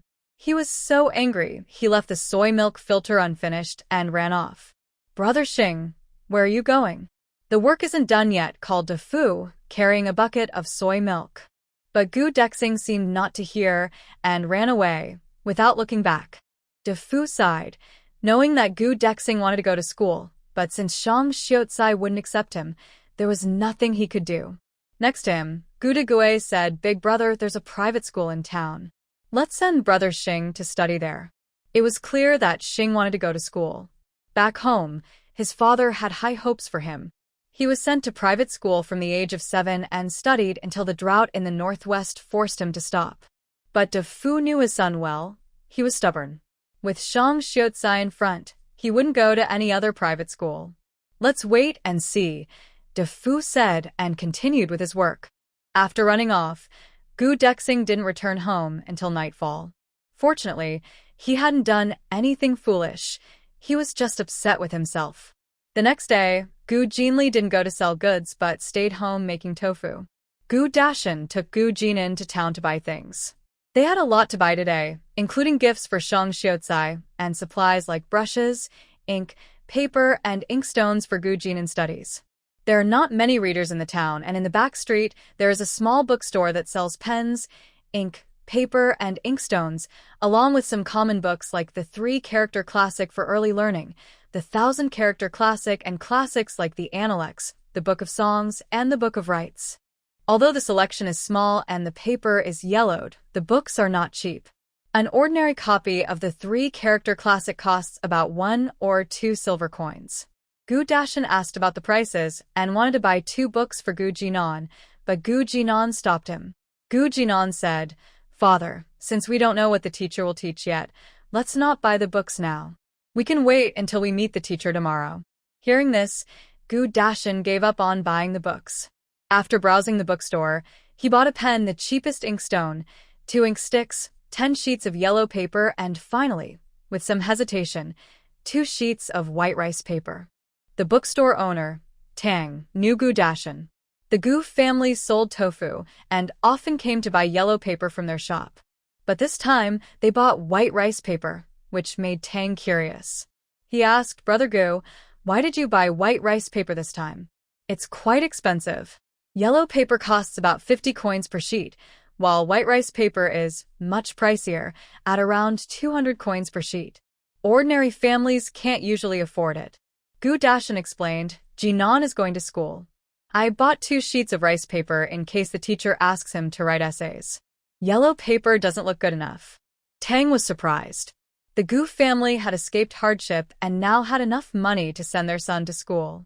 That's really a happy event for you, Brother Gu, Tang said with a smile. Which teacher is he studying with? Is it a private school in town? Gu Dashan replied, he's studying with Scholar Shang from Shangjiakan. We're going to his house. Tang was completely shocked. He didn't expect Scholar Shang to be willing to teach Gu Jinan. It was truly remarkable.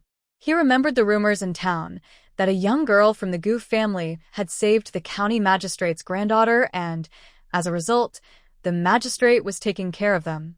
And the magistrate's son-in-law was none other than Scholar Shang. It seemed the rumors were true. The Gu family was truly lucky to have the protection of County Magistrate Jiang and Scholar Shang. Tang's smile grew broader, and he sincerely said, this is really wonderful news. Scholar Shang is very talented. If your Jinan is taught by him, he will surely have a bright future. After saying some kind words, Tang finally settled the bill, giving them a discount. He only charged 150 coins and refused to take more. At the end, shopkeeper Tang also gave Gu Dashan a package wrapped in yellow paper containing dried celery. You will surely need a gift for the ceremony. This celery is essential. Since fresh ones are unavailable now, I have dried celery in my shop for you to use. Gu Dashan was very grateful and took the dried celery. Gu Jinan was not a dull person. He smiled and thanked the shopkeeper, then said some kind words. The father and son left the bookstore to buy other gifts for the ceremony. Gu Jinli was at home, making tofu and extracting soybean oil. Making soybean oil is not hard. It involves selecting beans, crushing them, frying, making cakes, and then pressing out the oil. The beans had already been crushed with a stone mill a few days earlier. Now she could start frying the beans. She prepared vinegar water for Cui Shi and helped fry 6 pots of tofu. Then, she built a simple stove outside the kitchen with mud bricks, took out an iron pot, lit a fire, and heated the pot. She poured all 20 jin of crushed soybeans into the pot and stirred them over low heat. Since the beans were already crushed into small pieces, they cooked quickly. After 15 minutes, all 20 jin of crushed soybeans were fully fried. Once the beans were fried, Gu Jinli immediately turned off the fire and asked Gu Jinxiu, who was tending the fire in the kitchen, Sister, where is the small cloth bag I asked you to make? The small cloth bag was used to hold the fried soybeans for making cakes. Gu Jinxiu replied, it's in the bag hanging behind our door. You can go and get it. Gu Jinli ran to their room and took a bundle of small cloth bags from the hanging bag behind the door. The small cloth bags were about the size of a ceramic basin, made of 2 layers of coarse cloth, very thick and sturdy enough to withstand pounding. She returned to the kitchen porch, took a wooden bowl, and filled it with the fried crushed soybeans inside a small cloth bag. She then tied the bag's opening with strips of coarse cloth and placed it on a straw mat nearby for later use. Chenguer was very sensible. He had brought the straw mat and was now watching Gu Jinli with big eyes, blinking without a pause. He reached out and poked the small cloth bag filled with crushed soybeans on the straw mat, asking Gu Jinli, second sister, after putting the beans, can we make oil? Gu Jinli nodded. Yes, once the soybeans are packed, we can start pressing the oil. While speaking, she filled another small cloth bag, tied it, and placed it on the straw mat. Press? Chenguer asked confusedly, second sister, what is pressing? Is it like frying meatballs during the New Year? Gu Jinli smiled, pinched his cheek, and said, no, you'll see later. This kind of pressing is different from frying. It involves using a pounding method. Brother Chung is a well-behaved child. When he heard this, he didn't ask further but quietly watched, waiting for his second sister to press the oil. Mrs. Cui was used to Gu Jinli's strange hobbies. Busy with making tofu from beans, she only glanced over briefly before looking away. Soon, Gu Jinli finished packing 20 jin of broken yellow soybeans into 18 small cloth bags. After packing, she ran to the yard, moved a large wooden box made by Deshawn to the kitchen corridor, and brought out a custom-made iron disc. She placed one iron disc and two dough balls, spaced apart, then filled all 18 spaces with dough balls, and topped them with another iron disc. She then ran back outside, brought over a wooden rack. This rack was made by Deshawn according to the size of the iron discs. The wooden rack could be taken apart. She disassembled it into two halves, placed it over the stacked iron discs and dough balls, aligned the 6 mortise joints on each side, and gave it a firm tap. With a few clicks, the two halves of the rack snapped together, securing the iron discs. Worried that the joints might not be strong enough, she took a bundle of coarse cloth, cut it into strips as wide as her fingers, and wrapped it around the rack in circles, about a dozen times, before stopping. Finally, she took a large wooden bowl, dug a small hole, placed the bowl inside, and with both hands, raised a hammer to strike the top iron disc forcefully. Clang, clang, clang. The hammer struck the iron disc repeatedly. The noise startled Brother Chung, who quickly covered his ears and stared blankly at his second sister. Second sister. Why is she hitting the iron disc?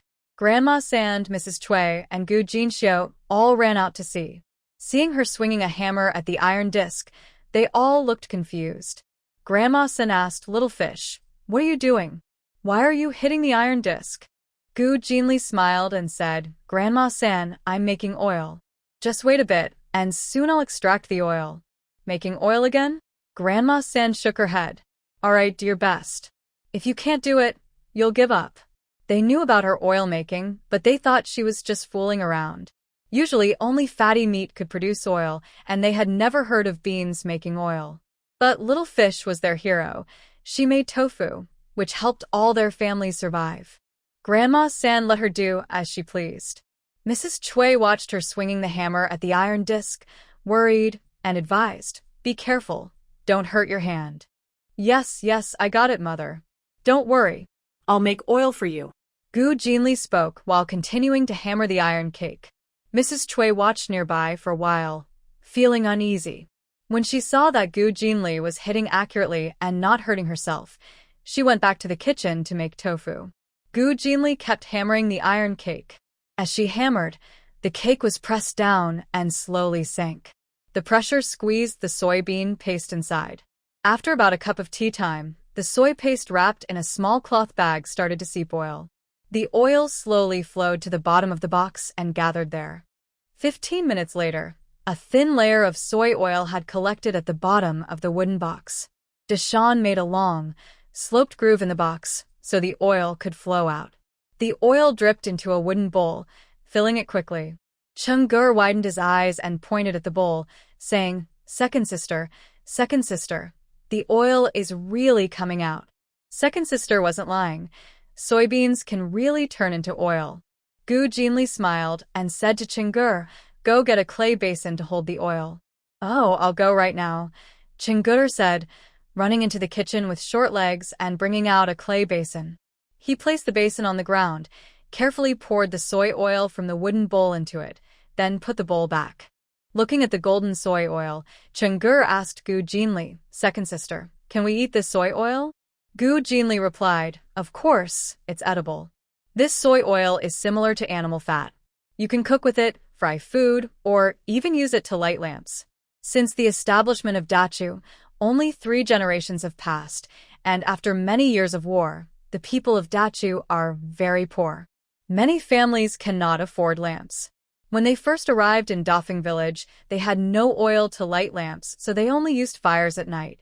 Now that they have the soy oil, their family can light lamps every day, no longer needing to burn fires for light. Cheng-gur was very excited and said, "We can light lamps now." Kids are afraid of the dark, so hearing that soy oil can light lamps made Cheng-gur very happy. Gu Jinli swung her hammer, hitting the iron cake with a clang, then paused after about 15 minutes to rest.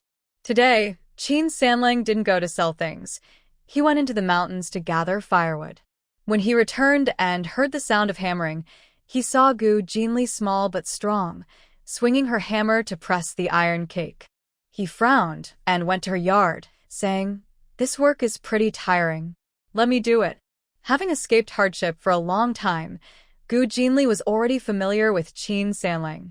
She didn't refuse and handed him the 2 hammers, saying, "Here, you take them." Qin Sanlang took the hammers and quickly started hammering the iron cake. He has been practicing martial arts since he was young, and he is bigger and stronger than others his age. He has quite a lot of strength. After a while of pounding, he produced a lot of oil. After about half an hour of pounding, the dough had become very thin and less oily. Gu Jinli said, "Brother Qin, stop now." By this time, they had already extracted a bowl of soybean oil. Qin Sanlang looked at the soybean oil in the bowl, feeling both surprised and happy. He knew Gu Jinli wanted to make oil from soybeans, and he believed she could do it. But when he saw the soybean oil, he still felt very excited inside. From tofu to soybean oil, Xiaoyu kept breaking their ideas about soybeans. Who would have thought that such a small soybean could be turned into so many new and interesting things? Qin Sanlang suppressed his excitement and asked Gu Jinli, "Xiaoyu, is the oil finished?" Brother Cheng also looked at his second sister, waiting for her to speak. Gu Jinli said, "Not yet. It needs to be filtered before it can be stored in a jar." The freshly pressed soybean oil had many impurities, so it needed to be filtered to get pure oil. Gu Jinli went to her and Gu Jinxiu's room, took out a piece of cloth about half a meter long from a wooden frame, folded it into 3 layers, and used it to filter the soybean oil. She filtered it 3 times before stopping. At this point, the oil no longer had foam or broken soybean bits. It looked clear and shiny like amber. "Wow," Brother Cheng exclaimed happily. "Second sister, the soybean oil looks so nice, even prettier than the fried lard." Qin Sanlang also thought the oil looked beautiful and asked Gu Jinli, "Xiaoyu, is it ready now?" Gu Jinli nodded. "Yes, it's ready. We can store it in a jar." Grandma San was cutting tofu with a small knife. Seeing them talking together, and that Qin Sanlang had stopped pounding the oil, she came over to take a look. When she saw the filtered soybean oil, she was very surprised. "Is this really oil?" she asked. Gu Jinli nodded. "Yes, this is oil. Soon we will use it to fry things and taste how it tastes." Grandma San was so excited she didn't know what to say. After a while, she said, "Good, good, good. We can fry things with this soybean oil. You can make whatever you want, and I won't stop you from using as much oil as you like." In the past, Gu Jinli's cooking always made Grandma San worry that she used too much oil and was wasting it. Now that she has made soybean oil, they no longer fear her wasting oil. Brother Cheng has already gone to the kitchen and told Cui Shi and Gu Xiu about Gu Jinli's success in making soybean oil. Both hurried out and were surprised when they saw the oil in the basin. "Little fish. This really turned into oil," Cui Shi said, her voice trembling a little. Before Gu Jinli could speak, Grandma Sen said, "Of course it turned into oil. Our little fish is really talented." Cui Shi and Gu Xiu were very happy to hear this. When they heard Gu Jinli plan to fry food with the soybean oil, Cui Shi said, "Mother, go and clear out the pot for you." The 3 pots in the kitchen were all boiling soy milk. Without clearing a pot, little fish couldn't cook. Cui Shi went back to the kitchen. Gu Xiu wasn't the type to enjoy watching the fun, but after seeing the soybean oil, she also went to help in the kitchen. Gu Jinli found a jar, boiled it with hot water several times to sterilize it, and then poured the filtered soybean oil into it, filling about half the jar. Gu Jinli was very happy. The jar wasn't small. It could hold 5 jin of water. Now, it was almost full with just half a finger of space left, meaning that from 20 jin of soybeans, she had produced at least 4 jin of oil, more than she expected. Seeing Gu Jinli's happy expression, Qin Sanlang guessed she was pleased with the amount of oil and said, "I'll go borrow a small scale." He went to He Shirlio's house, rented a small scale for a penny, and weighed the soybean oil. It weighs 6 jin 2 liang, and the jar weighs 2 jin. That means there are 4 jin 2 liang of oil. Indeed, there are 4 jin 2 liang of oil. The amount of oil was truly surprising. Gu Jinli quickly did the math. Currently, soybeans cost 3 won per jin. 20 jin of soybeans cost 60 won. With 60 won, she could produce 4 jin 2 liang of oil, which was much cheaper than lard. One gene of fatty pork costs 30 won, and one gene of pork can produce about half a gene of oil. So, 60 won worth of pork would produce 1 gene of oil. At the same price, soybean oil produced 3 gene 2 liang more oil than lard. Gu Jinli understood what this meant. She suppressed her excitement and said to Qin Sanling, "Brother Qin, today you helped me a lot. I'll go prepare some delicious food, and you stay and enjoy it." Qin Sanling smiled, a small dimple appearing on his face, and nodded okay. But he wasn't idle. He helped pack the pressed tofu. Gu Jinli carried the soybean oil back to the kitchen and then took out the fried dough from the small cloth bag. After an hour of pounding, these doughs had fully stuck together and became a half-centimeter thick bean cake. Gu Jinli cut the dough into 1-inch pieces, then heated oil in a pan. When the soybean oil started to emit a faint white smoke, she added the cut dough pieces into the hot oil. The dough quickly expanded in the oil, growing about 3 times larger. Once they turned crispy and golden, they became fried bean skins. She also used soybean oil to fry tofu and sweet potato balls. At home, there was some meat sent by Shang Xiu's family, so she also fried crispy pork and meatballs. Although the fried items made with soybean oil didn't have the rich aroma of those fried in animal fat, they still tasted very good. Brother Chung and the third grandma enjoyed the food very much. The third grandma sighed, "We used to only fry some noodles during the new year, but now we can eat fried foods freely." Frying ingredients was expensive, so rural families didn't often do it, usually only during festivals to entertain guests. But now that they had soybean oil, she wasn't worried about the cost anymore.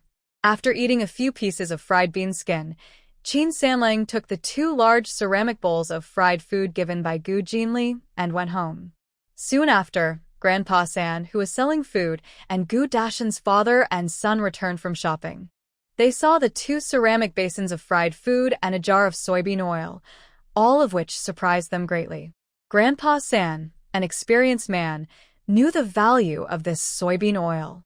He quickly warned them, "Don't tell anyone how we made this soybean oil, or trouble might come." People were already fighting over tofu recipes, let alone soybean oil.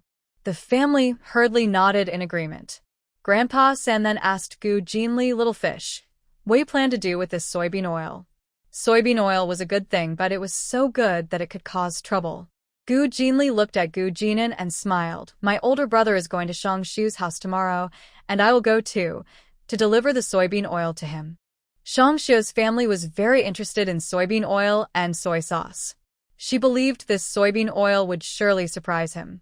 Seeing that Gu Jinli had a plan, Grandpa San relaxed and said, "All right, let's wait until we see Shang Xiu tomorrow." Grandpa San trusted Shang Xiu's family because he had a father-in-law who was a county official, so they could help protect the soybean oil. After discussing this, the family began tidying up the items they bought today and wrapped the 6 ceremonial gifts with red cloth. Among the gifts was a small red pouch containing 5 taels of silver, which was the money given to the teacher. Grandpa San said, "Old Dr. Wu said that the private school in town charges 5 taels of silver for a year's tuition. We'll give 1 yuan that amount." Feeling guilty about giving too little and not accepting too much, they decided to visit other private schools instead, so both families could be satisfied. Back home, 5 taels of silver was a lot of money, but now, since the family had a tofu business, spending 5 taels in a year didn't feel painful, and no one objected. The next morning, before dawn, the family got up early to prepare for their visit to Mr. Shang's house. In ancient times, going to school was a big event. So, Gu Dashan, Gu Jinan, and Gu Jinli all changed into new clothes. The third grandfather, as the elder, also decided to go with them to Mr. Shang's house.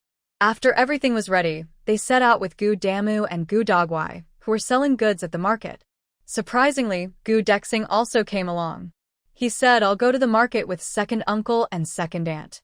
Everyone knew Gu Dexing wanted to study under Mr. Shang. When the third grandfather saw Gu Dexing following them to town, he felt a bit unhappy, but didn't stop him. Instead, he kept an eye on him during the trip.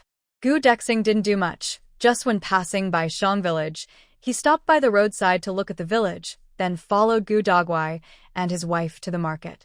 The third grandfather took Gu Dashin and the other two and carried gifts into Shang village. Mrs. Chun, carrying a tofu basket, hurried along and said enviously, "Brother and is really lucky. He's going to study under Mr. Shang. Soon, he'll be a scholar, which will bring honor to our family. I wish one day we could have a scholar too." Hearing Mrs. Chun, Gu Dexing looked upset. He lowered his head, carried his basket, and walked quickly toward town. Gu Dogwai glared at Mrs. Chun and whispered, "You woman, if you don't talk, no one will think you're mute. Didn't you know Shingerer's thoughts? Why keep talking? Isn't that stabbing him in the heart?" Mrs. Chun didn't mind, and thought Shingerer was petty. If Mr. Shang didn't accept him, that's fine. Qingfu Town had other teachers, and Shingerer could study with someone else. It wasn't like he couldn't learn. Though she thought this, Mrs. Chun didn't say anything that might upset Gu Dexing. Mr. Shang knew the Gu family was coming today, so he had Ajio wait at the village entrance early in the morning. As soon as the third grandfather and his family entered Shang village, Ajio saw them and happily greeted, "Old Master Gu, Uncle Gu, brother and little fish. The master asked me to come pick you up. Follow me." The master is waiting at his house. The third grandfather smiled and said, "Thanks for leading the way, little brother." The four of them followed Ajio to Mr. Shang's house. Shangjia village is quite large and wealthier than other villages because it is close to the town. As I traveled along, I mostly saw houses made of mud and tiles, with many blue brick houses. There were only about 10 or so thatched houses made of mud and straw. Unlike Dafeng village, where most houses are made of mud and straw, the home of Scholar Shang is at the end of the village. It is a large courtyard with 5 sections, white walls and dark tiles. Around it are lotus ponds with flowing water, and outside the yard, there is a patch of xiangfei bamboo, making it look poetic and picturesque, completely different from typical countryside houses. Grandpa Third and the others knew that Scholar Shang was a landlord, but seeing his large 5-section courtyard, they were still surprised. No wonder old Dr. Wu said that Scholar Shang wouldn't take students just for the tuition fee. He clearly didn't need the money. "Old Lord Gu, Uncle Gu, this way, please." Ajul led Grandpa Third and the others into Shang's house. Scholar Shang was already waiting in the front yard. When he saw Grandpa Third and the others, he stood up to greet them. "Uncle Gu San, Brother Gu, you're here." He then turned to Gu Jinli and said, "Little fish has also come." "Uncle Shang," Gu Jinli greeted with a smile. Gu Jinan cupped his hands and bowed, calling out, "Sir." Scholar Shang looked at Gu Jinan, dressed in new clothes, tall and straight like a bamboo, with a clear and handsome face. He nodded contentedly, "Come in." After entering the main room of the front yard, a maidservant came in to serve tea. Once she left, Deshan Gu immediately handed over the gift of tuition fee to Gu Jinan, asking him to present it to Scholar Shang. Scholar Shang was not particular about such matters. He simply accepted the gift and said, "I don't have strict rules here. Just one thing, don't do anything that harms others or is morally wrong. If you commit evil deeds, I won't tolerate it. You might be asked to leave, even just by sweeping the floor." Gu Jinan quickly assured him, "Rest assured, sir. I will never do anything against the natural order. I will focus on my studies and strive to succeed." Hearing this, Scholar Shang didn't say much. He only mentioned the study schedule.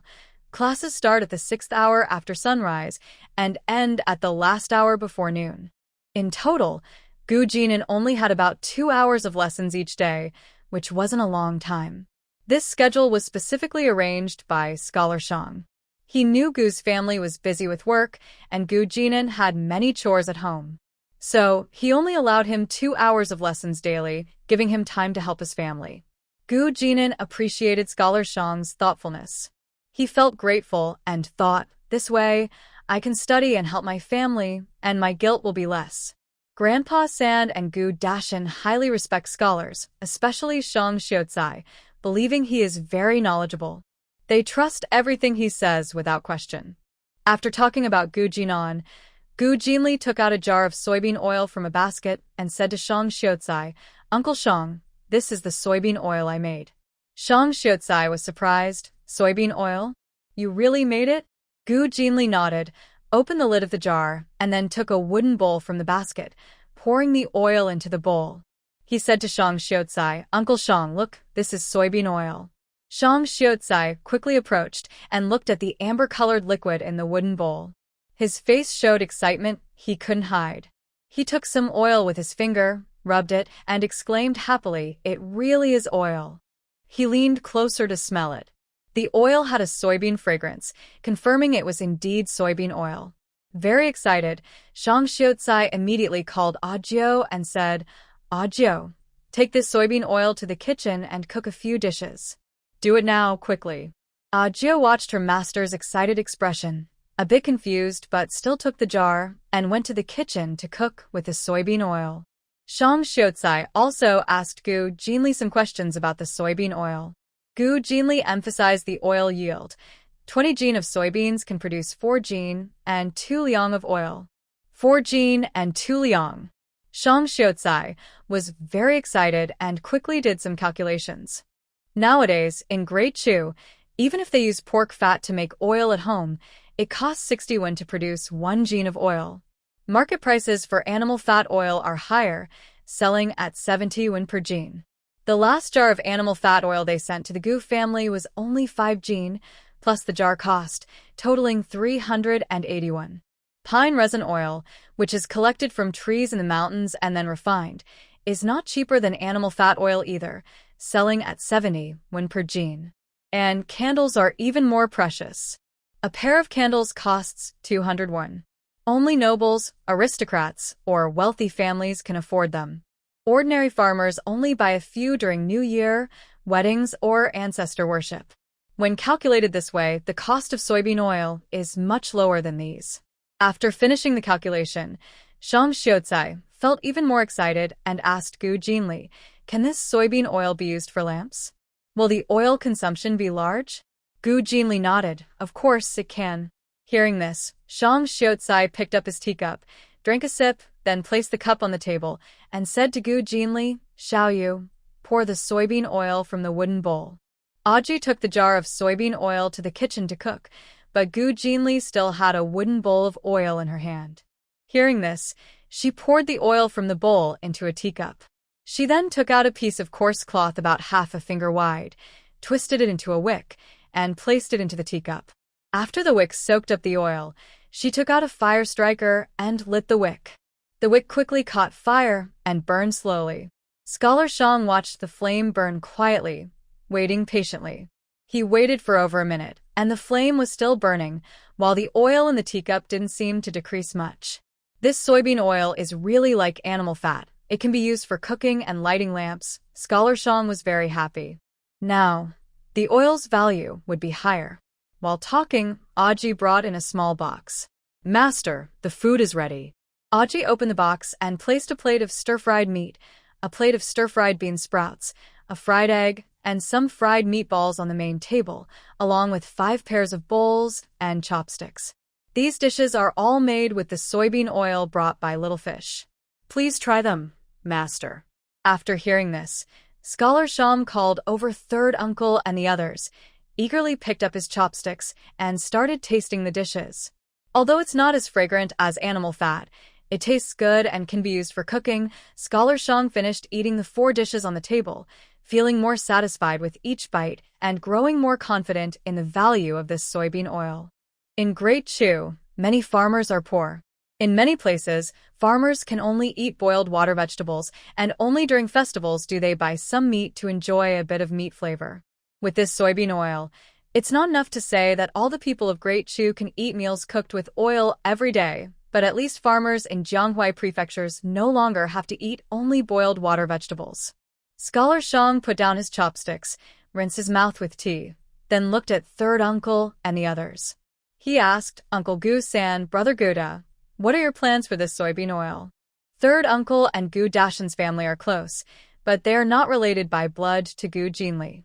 So, instead of acting bossy, he said, "Let Dashan and Little Fish decide." Gu Dashan was a bit nervous when he heard this. He wasn't very capable but knew the importance of the oil. Seeing Scholar Shang's excited expression, he clearly understood the value of the soybean oil. After thinking for a moment, he looked at Gu Jinli and said, "Little fish, since you made this soybean oil, you decide." Having escaped from hardship all the way here, Gu Dashin truly believed that his daughter was more capable than he was. As long as she made a decision, it would usually be good for them. Gu Jinli didn't hesitate or delay. She directly said to Scholar Shang, "Uncle Shang, how about the three of us, Gu, Shang, and Jiang families, collaborate to make soybean oil? If Uncle Shang and the Jiang family agree, the three of us will work together to open an oil workshop. My family will provide the oil recipe and we won't interfere with anything else. The profits will be split equally among the three families." Scholar Shang was truly surprised when he heard this. "Little fish, do you realize how much profit this soybean oil can bring to your family? Are you really willing for the three families to cooperate and share the small profits?" He was so straightforward, saying that as long as there's profit, the oil workshop's matters would be left to others. Gu Jinli smiled and said, "Uncle Shang, even if there's money, you need to have the courage to spend it. Her family is just an ordinary farming family with no backing or connections. If she wants to start this soybean oil business, she must find partners. Currently, the best partners are the Shang and Jiang families. The Jiang family has a county official who is a local power in Tianfu County. Tying this local boss to her family's boat can help keep her family safe." Scholar Shang didn't expect Gu Jinli to speak so frankly, but she was right. Money is important, but safety is even more so. If giving up some money can ensure the safety of her family and business, she is willing to do so. However, Scholar Shang didn't agree immediately. He said, "I need to ask the Jiang family first before I can give you an answer." He genuinely wanted to help Gu's family and was eager to make soybean oil so that the people of Dechu could benefit. But he didn't know what his father-in-law thought, so he needed to discuss it first. Gu Jinli understood that this matter couldn't be rushed. She said, "All right, we'll wait for Uncle Shang's reply." After discussing the soybean oil business, Peony came over and said that Jiang and Yuan wanted to see Gu Jinli. Gu Jinli followed Peony to the back courtyard of Shang's residence, where she met Jiang and Yuan. She talked with Jiang for a while, then played with Yuan for a bit before saying goodbye and leaving. Grandpa San went to town to sell tofu. Gu Jinli and Gu Dashin returned to Dafeng village. Gu Jinan stayed at the Shang family, studying with Scholar Shang. Dafeng village. As Gu Dashin and Gu Jinli reached the village end, they saw a group of people surrounding their house. Old Qin, third brother Qin, and the Luo family father and son were stopping that group from entering Gu Jinli's home. The group was very anxious, repeatedly saying, "Brothers, we're not bad people. We're from a nearby village. We heard that Gu's tofu is very good, so we came to visit. We want to meet the head of the Gu family and talk about buying tofu." There were quite a few of them, over 10 men, all adults. But Gu Jinli's family only had women and children. Luo's father and the others wouldn't let them in, saying, "This family isn't home, and we don't know you. Please leave." This group came specifically for Gu's family. They hadn't even entered the house yet, so they refused to leave. Gu Dashin saw the group surrounding his house and was very frightened. He hurried over to stop them, asking, "Who are you? Why are you surrounding my house?" Gu Jinli, holding a small knife in his sleeve, ran over and looked at the group with a serious expression. The dozen or so people, hearing Gu Dashin's words, realized he was the head of the Gu family. They immediately smiled and said, "Brother, you must be the head of the tofu stall at the Gu family. Don't worry, we're not here to cause trouble. We just want to buy tofu from you and talk about the tofu business." One middle-aged man, wearing a rough cloth jacket with patches on the sleeves and pants, said this with a friendly smile. Gu Jinli understood and asked, "You want to buy tofu from my family and then sell it?" The middle-aged man quickly replied, Yes, that's what we mean. But we've been saying for a long time that Elder Qin here refuses to let us in a talk." Gu Jinli looked at them and said, "With so many of you coming to the door, who would dare open the door for you? Most of the family are women, and suddenly a group of grown men arrive. Who knows what they want? Who would let them in?" Gu Jinli then said to Elder Qin and Uncle Luo, "Grandpa Qin, Uncle Luo, thank you both." Elder Qin waved his hand and said, "What are you thanking us for? We are here to protect the family. Seeing so many strangers at the door, we naturally had to stop them. Hearing Gu Dashin and Gu Jinli, third grandma hurriedly called from inside the house. Dashin, little fish, you're finally back. We don't know what these people are about. They came knocking loudly, saying they want to talk about buying tofu, but didn't even give their names. They looked like bandits. It was frightening. Third grandma was scared and angry, speaking harshly about the group, making their faces turn red. The middle-aged man quickly cupped his hands and said, Elder, young lady, Gu family brothers, today is not our fault. So many people showing up all at once. He then hurriedly introduced himself. My name is Liang, called Liang Zhuzi. I come from Lianghe village nearby, not a bad person. We came today to buy some tofu from your family and sell it in Qingfu town and other villages.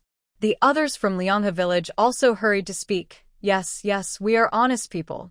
We won't do anything bad. We just came to talk about buying tofu. No ill intentions.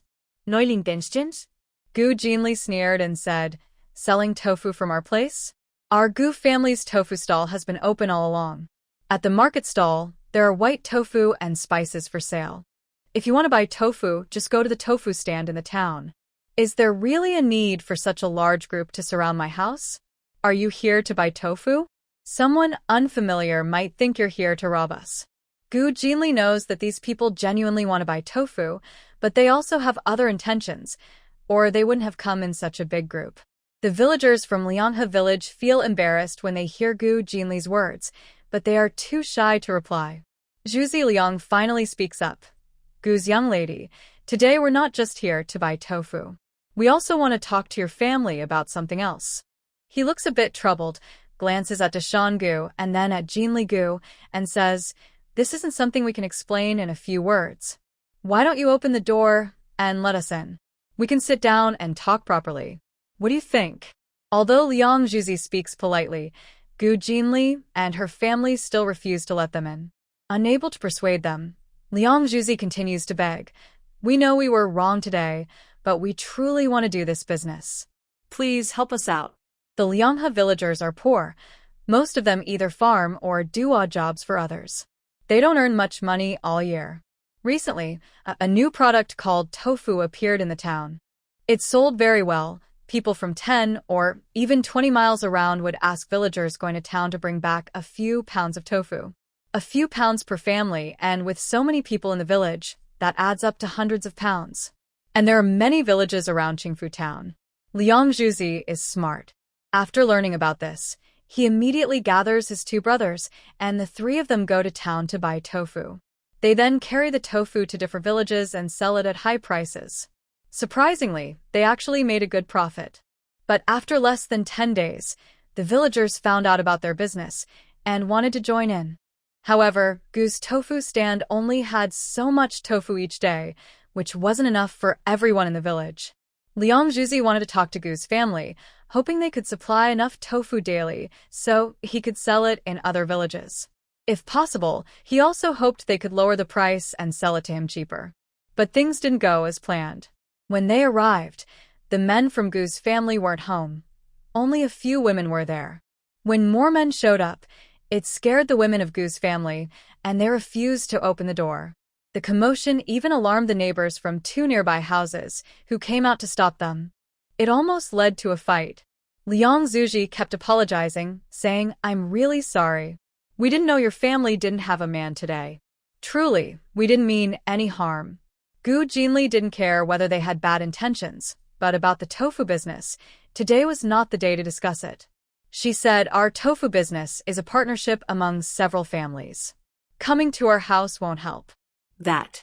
Liang Zhuzi and the villagers from Lianghe village became anxious. It's a joint effort among several families? Then, who should we talk to about this? Knowing about Grandpa San, Liang Zhuzi asked, should we talk to the head of the Gu family? He heard that the head of the Gu family also lived in this courtyard. Gu Jinli replied, this matter can't be decided by Grandpa San alone. It needs to be discussed among several families before we can give you an answer. Please leave now. Actually, she had been thinking about the tofu business these days.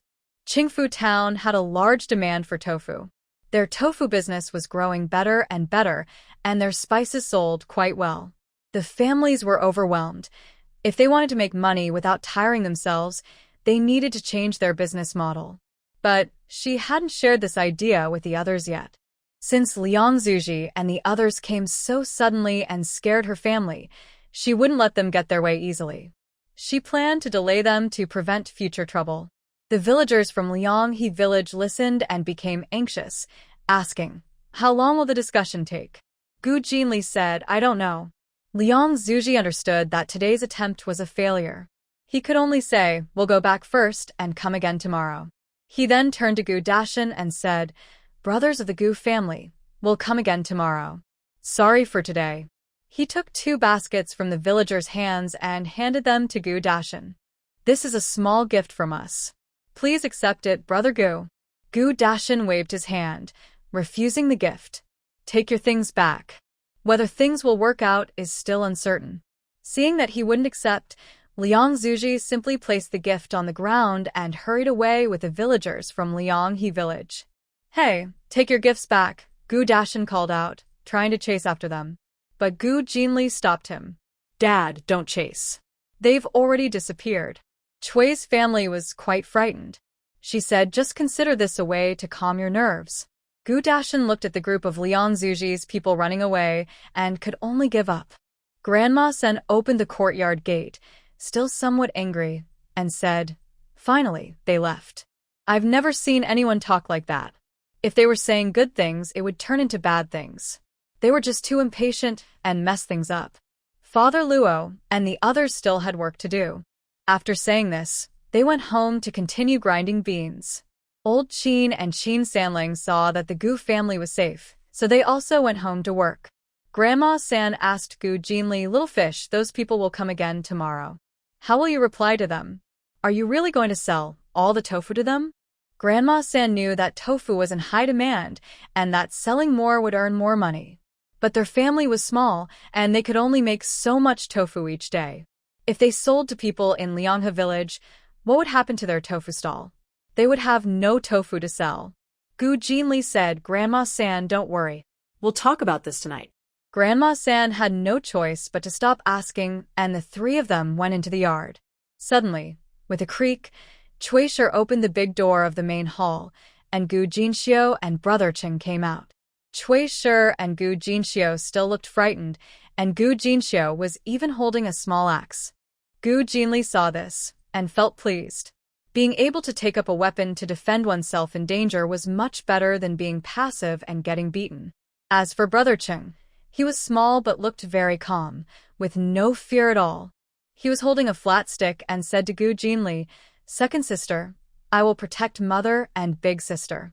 Gu Jinli smiled and said, "Yes, Brother Cheng is very brave." She added, "But when the opponent is too strong, don't fight directly. First, try to escape, and later find a chance to give them a good beating." "Yes, I understand. Don't worry, second sister. I won't let anyone hit me," Brother Cheng promised. Cui Shi thought Gu Jinli shouldn't be teaching Brother Cheng like that, but remembering what they had gone through on the escape route, she held back her words and instead asked Gu Jinan about him. "How is Brotherin? Has Scholar Shang taken him in?" Gu Dashan smiled and said, "Yes, he has. From now on, Brotherin will be Scholar Shang's student, studying with him." Cui Shi was very happy, and her eyes welled up with tears. That's good. Finally, Brotherin can go to school." Gu Dashan saw her like this, and also started to tear up. Gu Dashan and Cui Shi had always felt guilty about Brotherin. Because old Madame Gu disliked them, the children were also mistreated by her. Brotherin was especially bullied badly. Brotherin was very smart and loved studying. When he was young, he saw Gu Yuan and his father reading, and he wanted to learn too.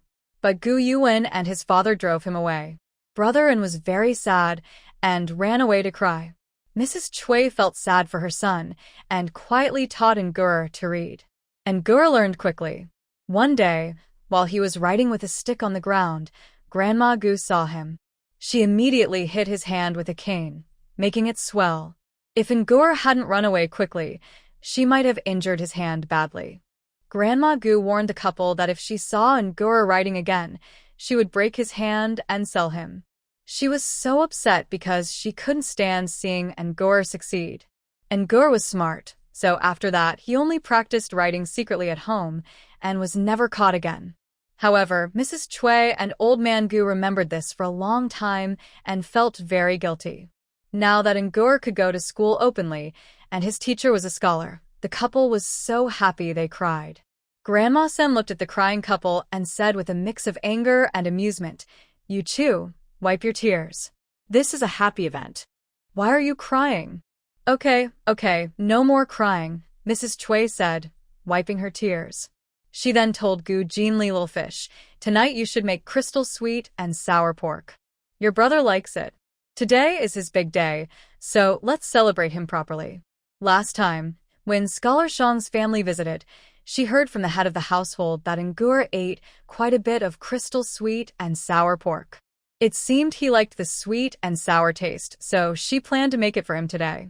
Okay, Gu Jinli agreed happily. The family then started preparing dinner. Today, Gu Jinli didn't press oil but took out 2 spices, sand and small fennel, and pounded them with a hammer until they were half crushed. Then she, Gu Jinxiu, and Grandma San ground the spices together. Just after grinding a pound, Grandpa San and the others came back from the market. Grandpa San looked upset. After putting down his burden, he sat in the yard and sighed. Grandma San saw this and asked, "Old man, what's wrong?" Grandpa Sen thought for a moment and told them about what happened in town today. The 2 food stalls on the front and back streets and the Fuguei building on Main Street are all selling our fragrant pan-fried 5-spice tofu. The taste is exactly the same as ours. What? Someone in town is selling fragrant pan-fried 5-spice tofu? Grandma Sen stood up angrily and scolded, "Those shameless people. How can they be so brazen?" This was Little Fish's idea. After scolding, she hurriedly asked Grandpa San, "What should we do? They're making their own fragrant pan-fried 5-spice tofu. Won't they take away our customers?" Gu Jinli had long expected someone to sell fragrant pan-fried 5-spice tofu, but she was not in a hurry. After hearing what Third Grandma said, she asked Third Grandpa, "Third Grandpa, how is our business today?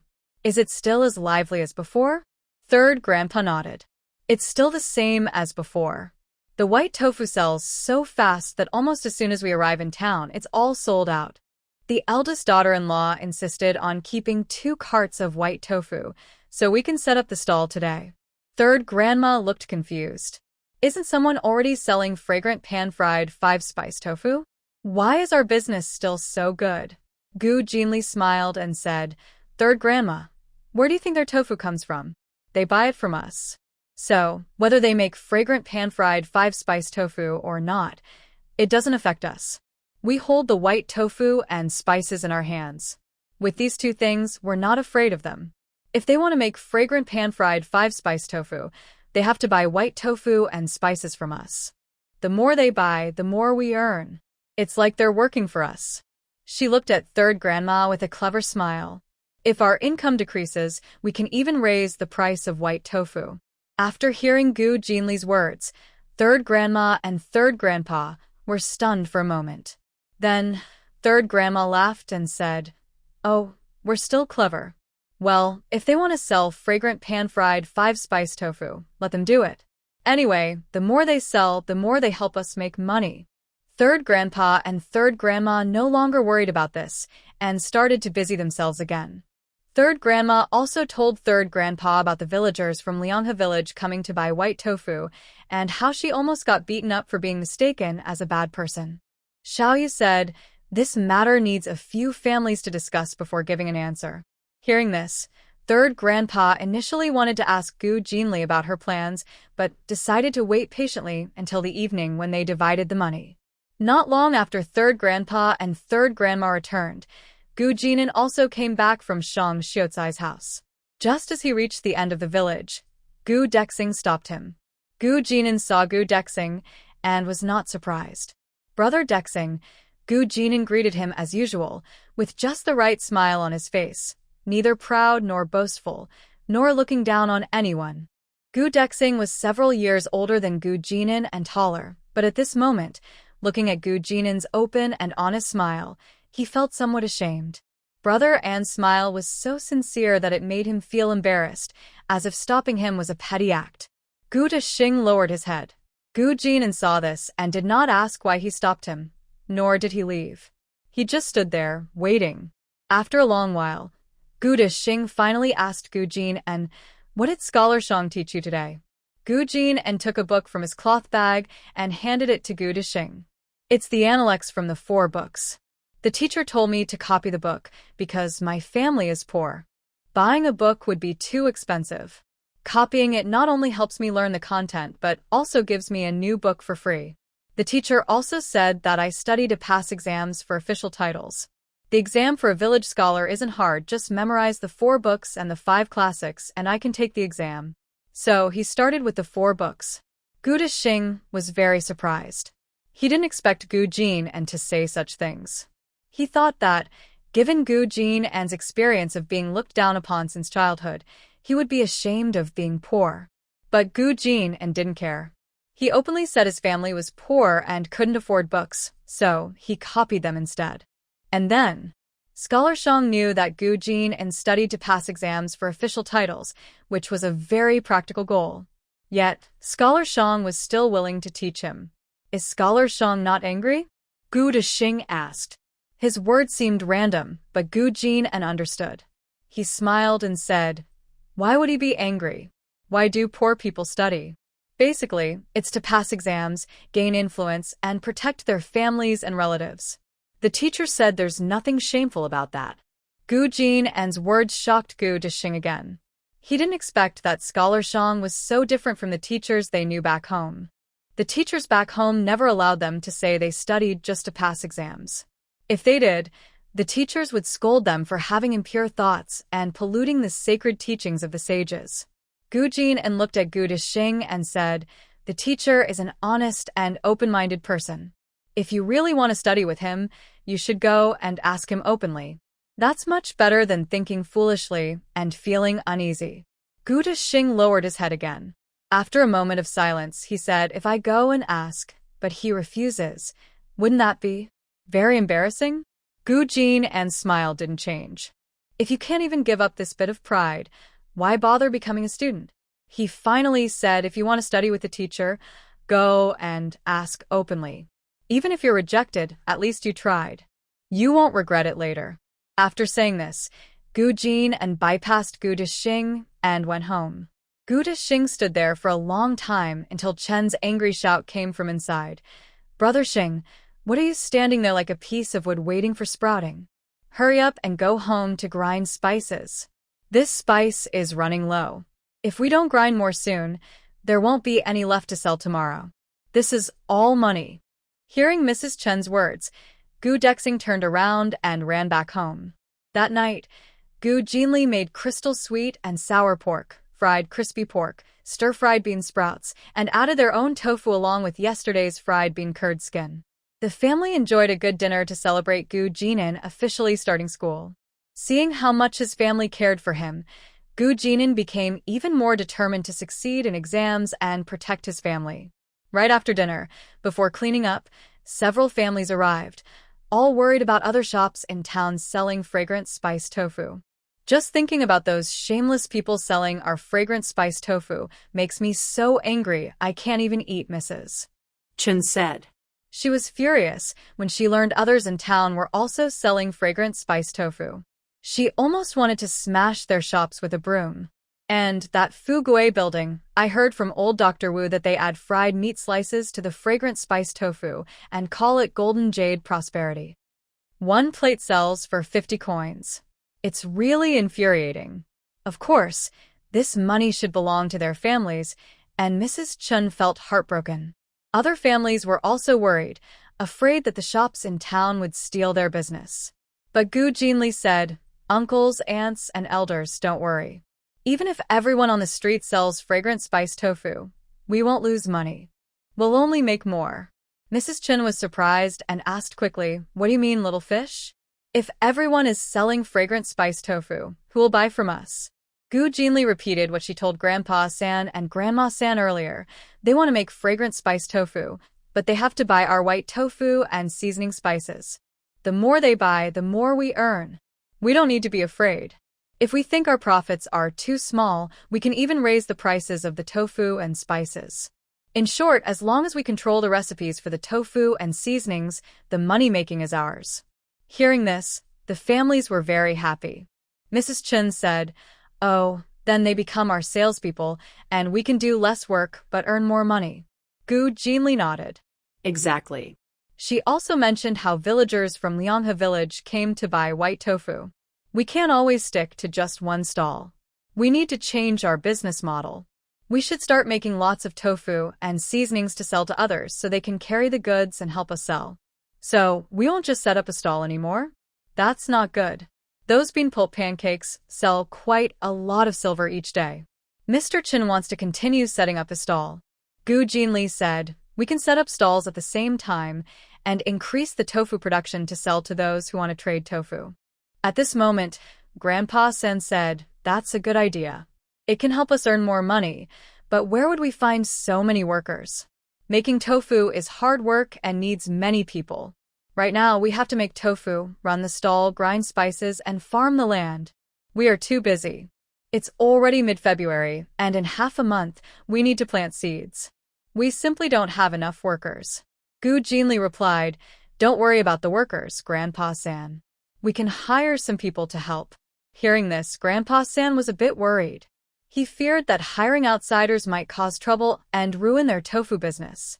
He said, "We can't rush to hire people. We need to watch carefully to avoid problems. Grandpa San, if you're worried, we can first hire someone to prepare the land. We can stay home and grind beans and spices," Gu Jinli suggested. She wanted to set up a workshop, but she knew it wouldn't be easy to convince everyone quickly. Since they were busy, she proposed a compromise.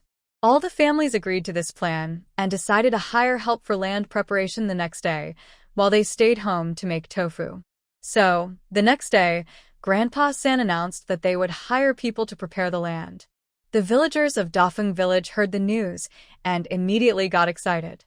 Wow! Those families who came to escape hardship must have found gold. They're hiring people to prepare the land? Those folks run a good tofu business in town, not like they found gold. Someone said sourly. "Do you know how much they pay?" "Maybe we should ask someone from a poor family eager to work," suggested. "No way, if you want to go, you go. Why would locals work for outsiders?" Old Gua, hearing the villagers, scoffed. "Bah, just jealous. So, what if they came to escape hardship? They're better than you. You just can't stand seeing others do well. You dislike this work, but we don't. San Miao, let's go to Uncle Gu's house and take on the land preparation job." Old Gua took his son and, with his hands behind his back, headed toward Gu's house, muttering, "This time of year, there's no work, and yet they pick and choose. Are they fighting money or what?" Hearing Old Gua's words, some poor villagers immediately called out, "Old Gua, wait for us. We want to go too." Suddenly, 3 men from different families approached Lao Guahi, wanting to follow him to Gu's house to discuss the land clearing work. Some villagers loudly scolded them. A bunch of money-hungry folks. Those few families might make some money selling tofu, but they still live in old mud houses. They're obviously stingy. Don't work hard and end up not getting paid. Lao Guahi ignored their harsh words and only told the 3 men who followed him. A few days ago, Chingu Luo Tian and the other families were harvesting soybeans and paid in cash. They wouldn't delay our wages for land clearing. Don't listen to them. Earning money honestly is what matters. They wondered if they could make money just by chatting around the big millstone every day. After hearing Lao Guahi's words, the 3 men felt more at ease, no longer worried about delayed wages. Lao Guahi then advised them, even though those families ran away from hardship, they are capable. When they come to Gu's house, don't say anything that might offend others or look around too much. The tofu belongs to them, not us. Even Lu's family and Zhou County Magistrate can't take it away. Just focus on working honestly. That's how we earn money for our families. De Zhuang, one of the men, said, "Uncle Lao Gua, don't worry. We're honest folks. We don't covet what's not ours. Hao Xingzi also said, Uncle, you can rest assured. We're not like Lu's family. We only work and don't envy Gu's land. Hao Xingzi was only 16. His parents had died early, and he and his sister lived with their grandparents. But the grandparents were old and sick, and his sister was only 8. Besides farming, he took on odd jobs to help support the family. Finding work wasn't easy. It was irregular. Most of the time, Hao Xingzi wandered the shallow mountains of Dafeng Mountain, gathering wild vegetables and fruits or catching small game to survive. Life was very hard. That's why he was determined to follow Lao Gua to Gu's house to do land-clearing work. When Lao Gua heard this, he nodded. That's good, you understand. Soon after, Lao Gua led Hao Zhuang, Hao Xingzi, and Hao Tugo's families to Gu's house. Old Gua, is Brother Gu at home? Lao Gua asked, standing outside the gate. Yes, said the third grandfather, opening the door and inviting Lao Gua and his group into the yard. Eager to earn money, they immediately asked about the land-clearing work. The third grandfather straightforwardly replied, This time, we're paying for land clearing by the acre, not by the day. We'll pay 300 coins for each acre. This method was suggested by Little Fish.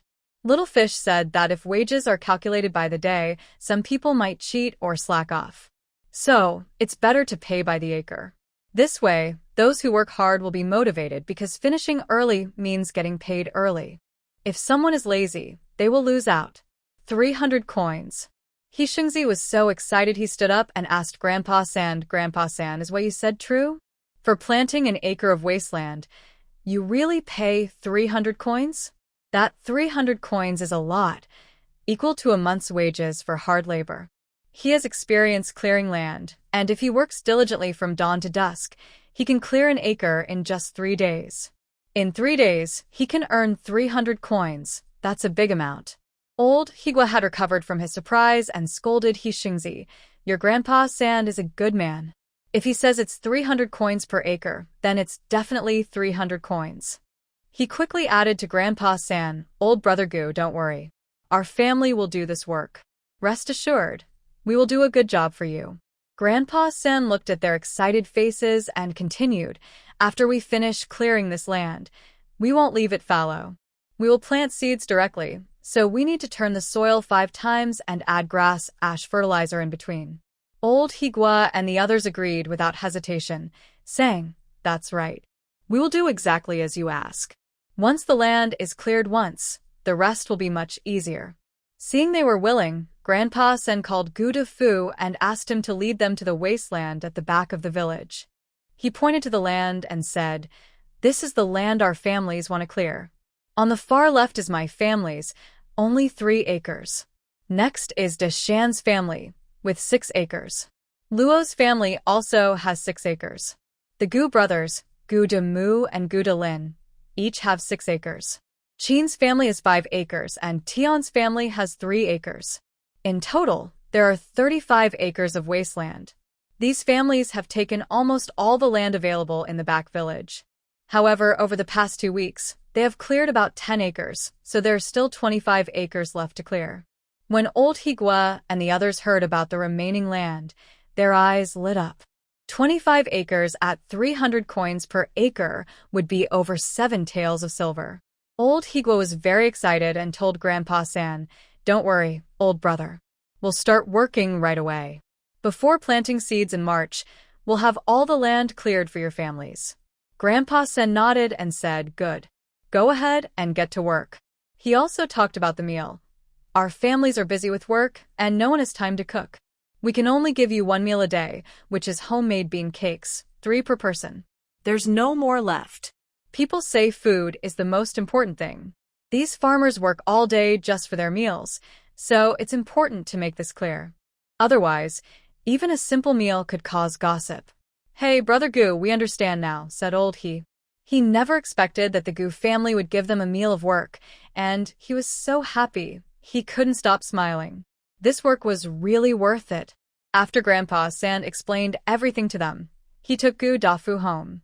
Old He and his family also immediately went home, grabbed their farming tools, and took the able-bodied workers from their household. They headed in a big group to the back village to help Chin Gu Luo's family clear new land. People in the village saw that old He's family really went to help those who had fled, and they looked down on it. But when they heard the pay was 300 coins per acre plus a meal, they were very surprised. After the surprise, some started to mock them with jealousy, saying old He's family had been tricked. Who in the world would give such good deals? 1 acre of land for 300 coins and a meal. Who would believe that? Those families must be cheating Uncle He. Once the work is done, they definitely won't pay. Some others, with kind intentions, went to the edge of the land to warn old He's family, telling them not to work there because they wouldn't get paid even if they finished. Old He's family ignored them and kept working.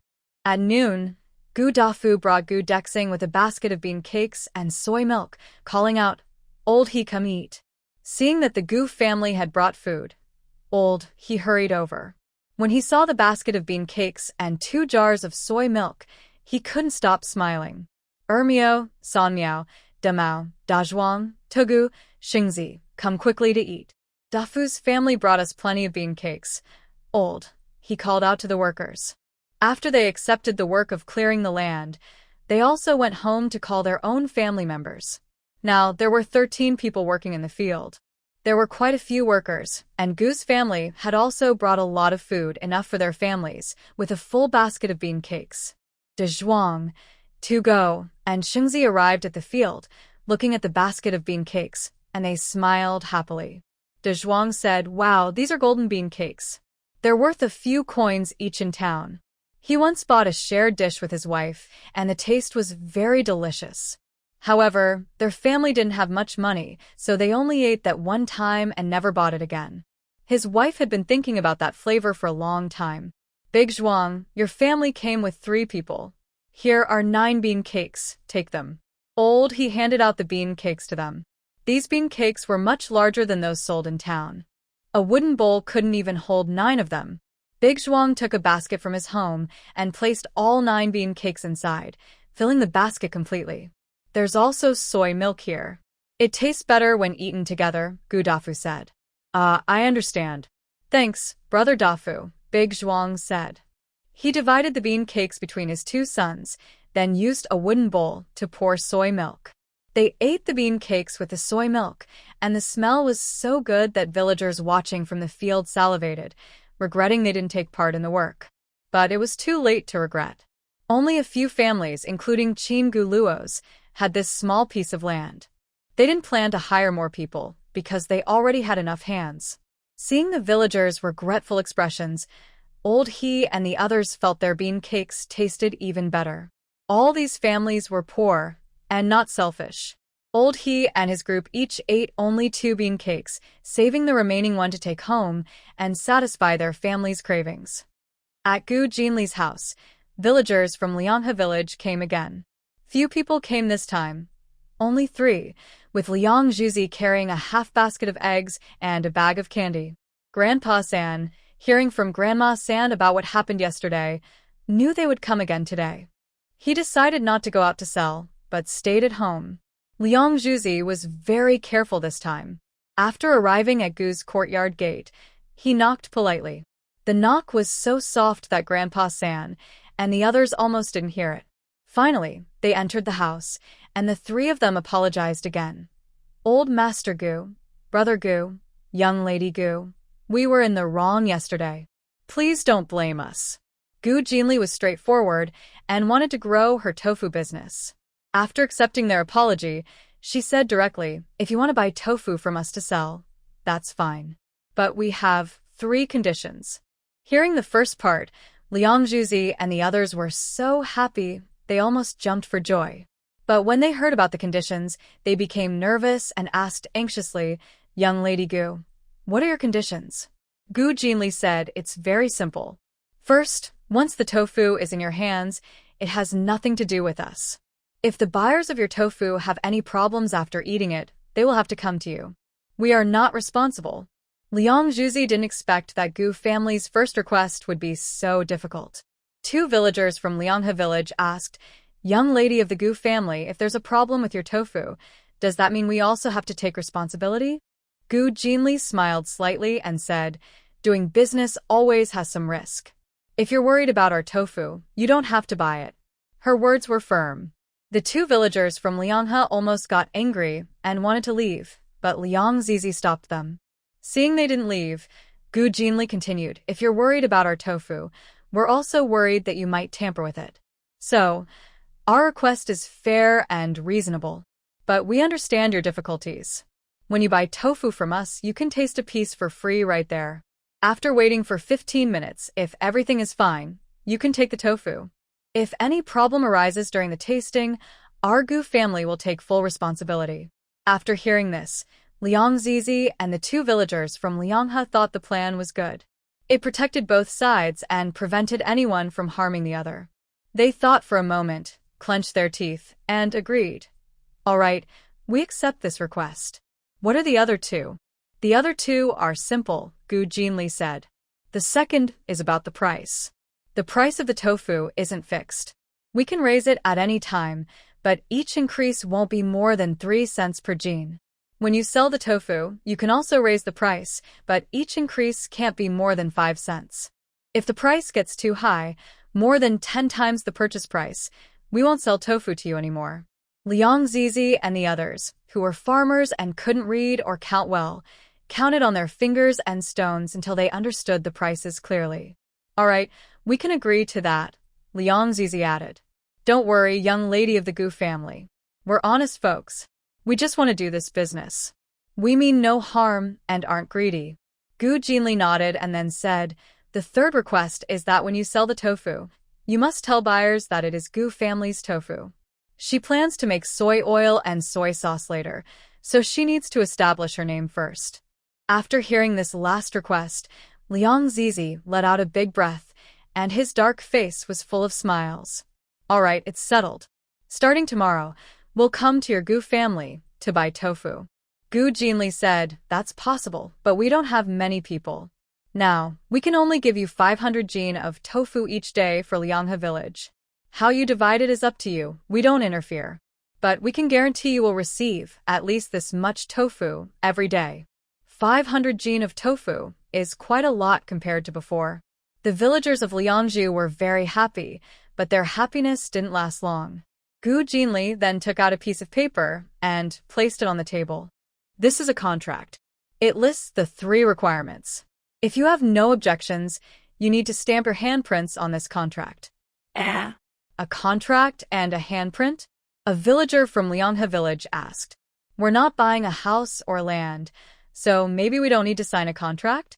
Gu Jinli understood that ancient people were often afraid of official reports and signing contracts, but he said, words are not enough. Only by signing a contract can what we previously agreed upon be considered valid. As soon as he finished speaking, head village his voice was heard. Brother Gu, Dashan and Little Fish are at home. He glanced at the 3 from Liangzhu and asked, who are these 3? They look unfamiliar. After seeing the white paper on the table, he asked again, what is this? It looks like a contract. Are you signing a contract? Grandpa San and Gu Dashan didn't expect head village he to come, and hearing this, they looked surprised.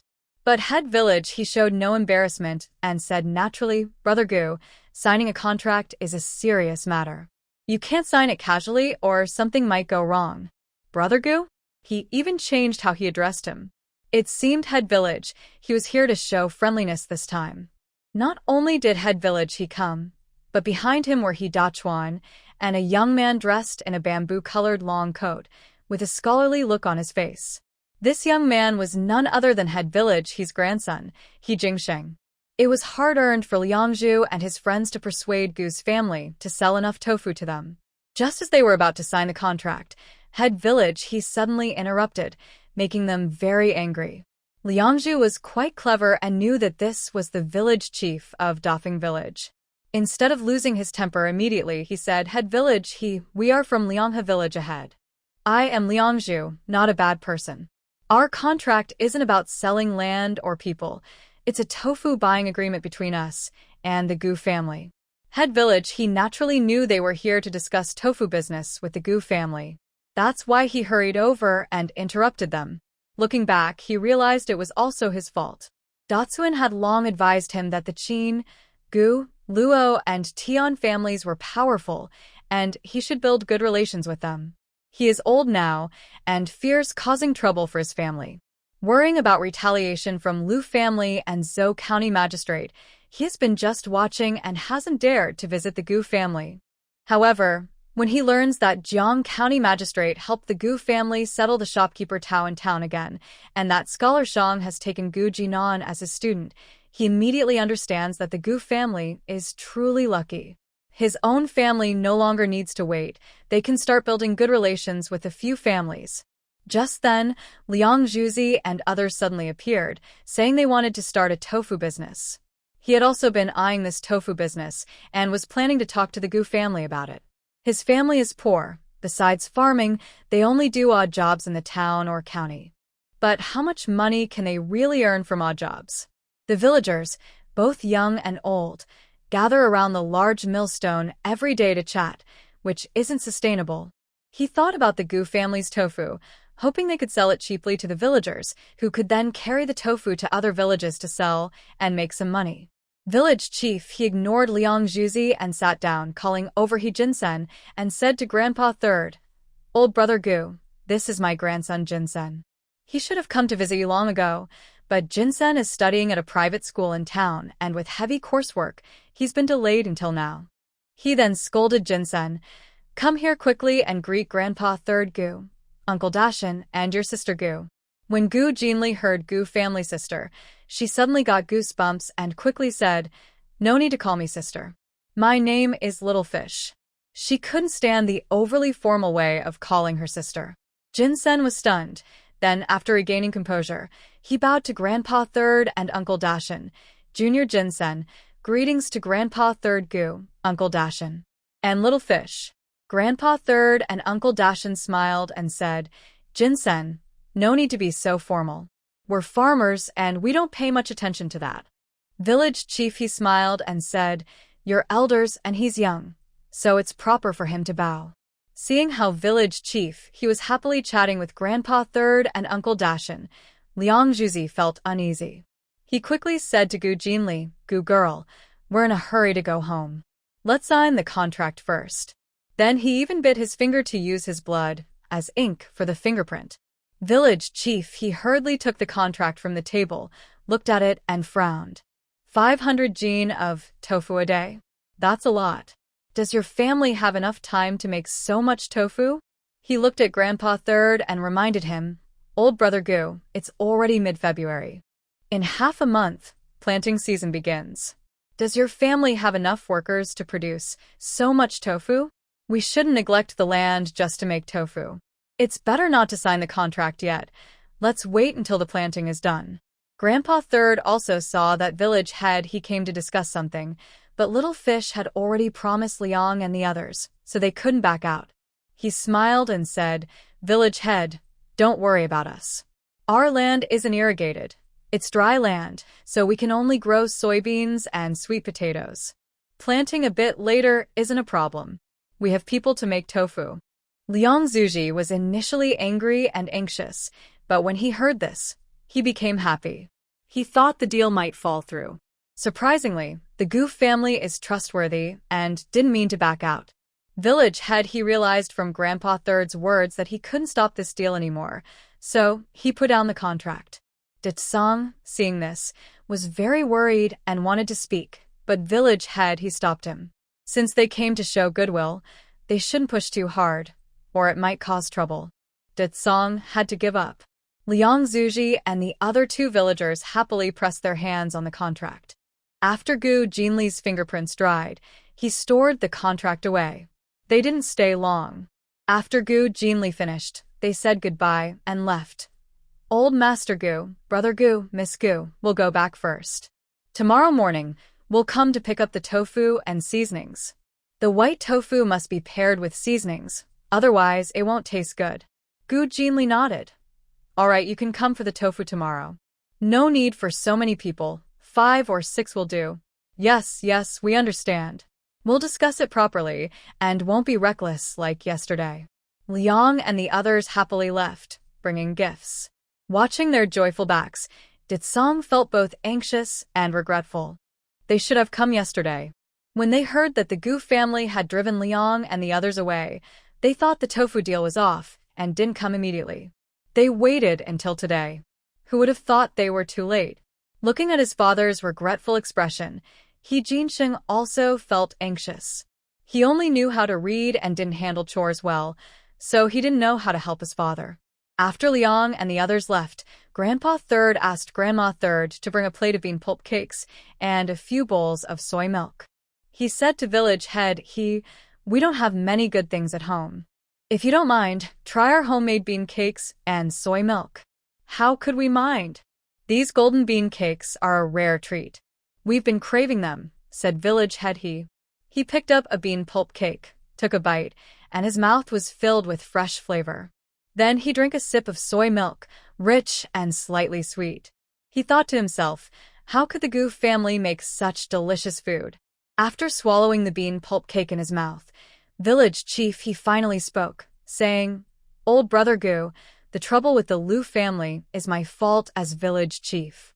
I knew the Liu family was overbearing, and Liu San came to take the recipe, but I didn't stop him with people. I was wrong." Grandpa San was surprised, not expecting village chief he to come and admit fault. Usually, the village chief is the most powerful person in the village, and villagers always respect and defer to him. Even if he makes mistakes, he wouldn't admit them. But village chief he personally came to apologize, which was truly unusual. Grandpa Sen didn't know what to say. However, since they still had to stay in the village and might need village chief he's help in the future, he said, "Chief he, this trouble was caused by the Liu family, and it has nothing to do with you. The matter is over now, so let's not dwell on it." Gu Jinli smiled and added, "Yes, you don't need to worry. With Officer Jiang and Uncle Shang here, the Liu family can't bully us." She wanted to tell village chief he not to think that apologizing would get them any benefits. Now, they were no longer just refugees. They had livelihoods and backing. Village chief he understood this and felt even more regretful. He thought he should have listened to Ditsong and built good relations with a few families earlier. Now, Qingu Luotian and the others had connected with the Shang family and Officer Jiang, and the He family was no longer as important to them. But since things had already turned out this way, village chief he could only feel regretful. After a moment, he mustered his courage and explained his purpose. Dafeng village is poor, and the He family is even poorer. We lack skills and livelihoods. I thought, since we are all from the same village and your family's tofu sells well, I would humbly come to ask if you could sell some tofu and seasonings to us so that everyone can sell them in towns 10 or 20 miles away and earn some silver. Village chief he originally wanted the Gu family to sell tofu at a low price. But after seeing the contract from Lianghe village, he felt embarrassed to ask. Although they were fellow villagers, the people in their village had often bullied Qin Gu Luo Tian's family. Now that Qin Gu Luo Tian's family had connected with the county officer, they had done well to avoid conflict. He didn't feel right asking the Gu family to sell tofu cheaply. Ditsong really wanted to do this business and immediately said, "Uncle Gu, brothers Dashin, Little Fish's niece, rest assured. Our He family sincerely wants to do this business with you. Since we are from the same village, please share some tofu and seasonings with us and sell them to us." He Jinsheng looked at his grandfather and father begging the Gu family, feeling uncomfortable inside. However, he couldn't help and could only stand silently, bowing his head. Grandpa Third found it difficult to decide after hearing what the He family father and son said. "Our families are short on workers. We can only make so much tofu each day. We've already given Lianghe village 500 jin, and we need to keep some tofu to sell at the market. It's hard for us to promise anything to you." Ditsong, he became anxious. "Uncle Sangu, we don't need much. Just share some with us." The story about Liang Zizi and others selling tofu wasn't a secret. Just a little inquiry would reveal that they earned quite a lot of money. He was very eager and anxious. Grandpa Third hesitated to decide and looked at Gu Jinli. Gu Jinli thought for a moment and said, "Village head he, Uncle Tsang, since spring plowing is coming soon, our families are indeed busy. But if you want to do this business, it's okay. However, our tofu isn't much. How much we can give you each day depends on the situation, and it's up to us to decide. Since their families still needed to stay in Dafeng village, the Lu family was already an enemy. The He family could try to win over others if possible. Only by bringing the He family into their side could they isolate the Lu family. Village head He frowned but still said, "That's fair, since you don't have enough people." Gu Jinli added, "Although we are from the same village, clear accounts among siblings are important. If you want to do this business, you need to sign a contract with Lianghe village and follow it. If you violate the contract, we will see the officials." He village head was startled and hesitated. This Gu family girl was really fond of reporting to officials. He looked at Grandpa Third and asked, "Is Brother Gu thinking the same?" Grandpa Third smiled and nodded. "Yes, this tofu business is decided by Little Fish." He village head was surprised. He knew that Gu's young girl was quite capable, but he didn't expect her to be in charge of the tofu business. After thinking for a while, he could only agree. "All right, let's sign the contract." Gu Jinan was not at home, so the contract was written by He Jinsheng. Gu Jinli read a line, and He Jinsheng wrote a line. The contract was similar to the one they signed with Liang Zizi. After finishing, He village had asked He Jinsheng to read the contract aloud several times, then, on behalf of the He family, pressed his thumbprint. The contents of the contract mostly favored the Gu family. As long as the buyers of the tofu didn't cause trouble, nothing serious would happen.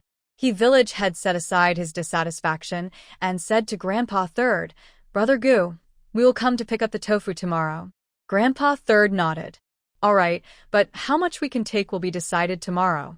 The contract did not specify how much tofu to sell to the He family. It only stated that Gu family would provide as much as agreed, and the He family had no objections. Although the contract was a bit strict, tofu was a popular item and sold very well. The He villagers only hoped that the Gu family would sell them tofu so they could make money. They paid little attention to the other details. After the tofu deal was settled, Head He stayed at the Gu family's house for a while, sitting until Gu Jinan returned home. Seeing Gu Jinan, Head He smiled and said, "Brother-in has come back. I heard you've been studying with Scholar Shang. That's quite impressive." Gu Jinan was surprised to see Head He. He walked over, bowed politely, and said, "Village head, Uncle Song." Head He looked at Gu Jinan and was pleased with his good looks and manners. He nodded happily and pointed to He Jinsen, saying, "This is your older brother Jinsen. He is 16 and a year older than you. He's also studying." Gu Jinan looked at He Jinsen and smiled, calling out Big Brother Jinsen. He Jinsen bowed slightly and replied, "Brother-in." Today, Grandpa brought him to the Gu family to help him make friends with Gu Jinan. Grandpa said that Gu Jinan had become a scholar under Scholar Shang. Not only was Scholar Shang knowledgeable, but he was also the son-in-law of the county magistrate. If He Jinsen could befriend Gu Jinan, he might get to visit Scholar Shang's house, or even meet the county magistrate, which would be very good for him. He Jinsen didn't like this idea. Before, Grandpa had asked him to play with the grandchildren of the Lu family, but those boys only bullied him. He didn't care what He Jinsen thought. He stood up and said to Grandpa, "We'll go back first. Jinsen and brother-in are about the same age and both studying. Let Jinsen discuss some studies with him. We'll come back later." He Jinsen had no choice but to stay. When Head He returned home, he asked He Song to tell some honest families in the village to come to his house and discuss the tofu business. As soon as He Song called those families over, the news spread like the wind throughout the village. The entire He family was shocked. They felt jealous and resentful, and all rushed to Head He's house. "We all have the surname He. Why are only Hua Zi, Lao Tian, and Wanli allowed to sell tofu? The village head is too biased. We need to go ask him for an explanation." Hida Qian shouted, gathering the He family members to confront the village head. "Exactly. We're all from the same village and clan. The village head's bias is obvious. We can't accept this. We must ask him to give us a reason." He Laoxi's voice was loud, shouting with a rough, broken voice. "Yes, the village chief must give us an explanation. If we're going to do this business, Everyone should do it together. Otherwise, no one will do it, said Widow Chiu. Widow Chiu is the mother of He Shanhwa, who was caught. Because of He Shanhwa's matter, she has long disliked the Gu family, but she fears the officials. The Gu family has a habit of reporting to the authorities, and with County Magistrate Jiang protecting them, she dares not cause trouble for the Gu family. But village chief he is from the He family. Although he is just a village chief, who is afraid of Widow Chiu and He family. The He family knows that He Dakian, Laosi, and Widow Chiu are all well-known troublemakers. They know these people are deliberately saying such things, but they are jealous of Gu family's business. Even though they know Widow Chiu and others are just talking, they feel resentful. Tofu is in high demand. Who wouldn't want to do that business? Within 15 minutes, Widow Chiu and her group arrived at village chief He's house, banging loudly on the yard gate and shouting, "Ditsong's family, open the door quickly. We need to see the village chief." He Daliu, wife of Ditsong, peeked through the door, seeing a large group of He family members outside, each face full of anger and fear. She hurried inside and told village chief He, "Dad, Widow Chiu and her people are here. Look at how angry everyone is. Should we open the door?" Village chief He and the others had already heard the banging and knew Widow Chiu and her group came to cause trouble. Their faces darkened. He Song said, "Open it if you want, don't open it if you don't. Let them get lost." Who is Widow Chiu? Since Shanhwa's father died, she has been scheming with the Liu family, doing many shameful things. And Shanhwa himself was originally an honest young man, but because of Widow Chiu's relationship with the Liu family, Shanhwa was made into their enforcer. He was also sentenced to exile after trying to steal medicine from the Gu family and can never return. The He family didn't kill that woman. That was mercy. And now she has the nerve to bring people here to cause trouble? Bang, bang, bang. Did Song's family come out and open the door? Widow Chiu and her group kept banging outside. He Daliu was even angrier. Village chief, he was also furious, his beard trembling. He waved his hand and said to He Lu, "Go open the door for them." "Father, we can't open the door. If we do, there will be more trouble," said He Song.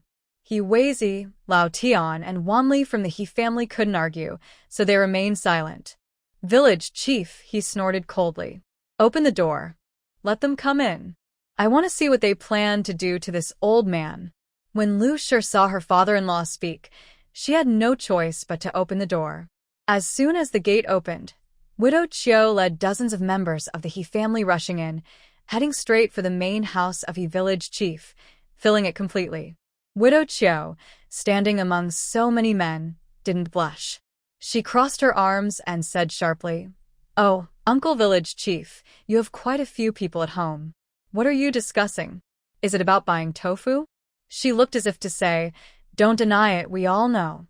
Then she pointed at Lao Tian and Wanli, saying, "Uncle Lao Tian, Brother Wanli, we are all part of the He family. You can't just think of yourselves. Eating alone will bring bad luck."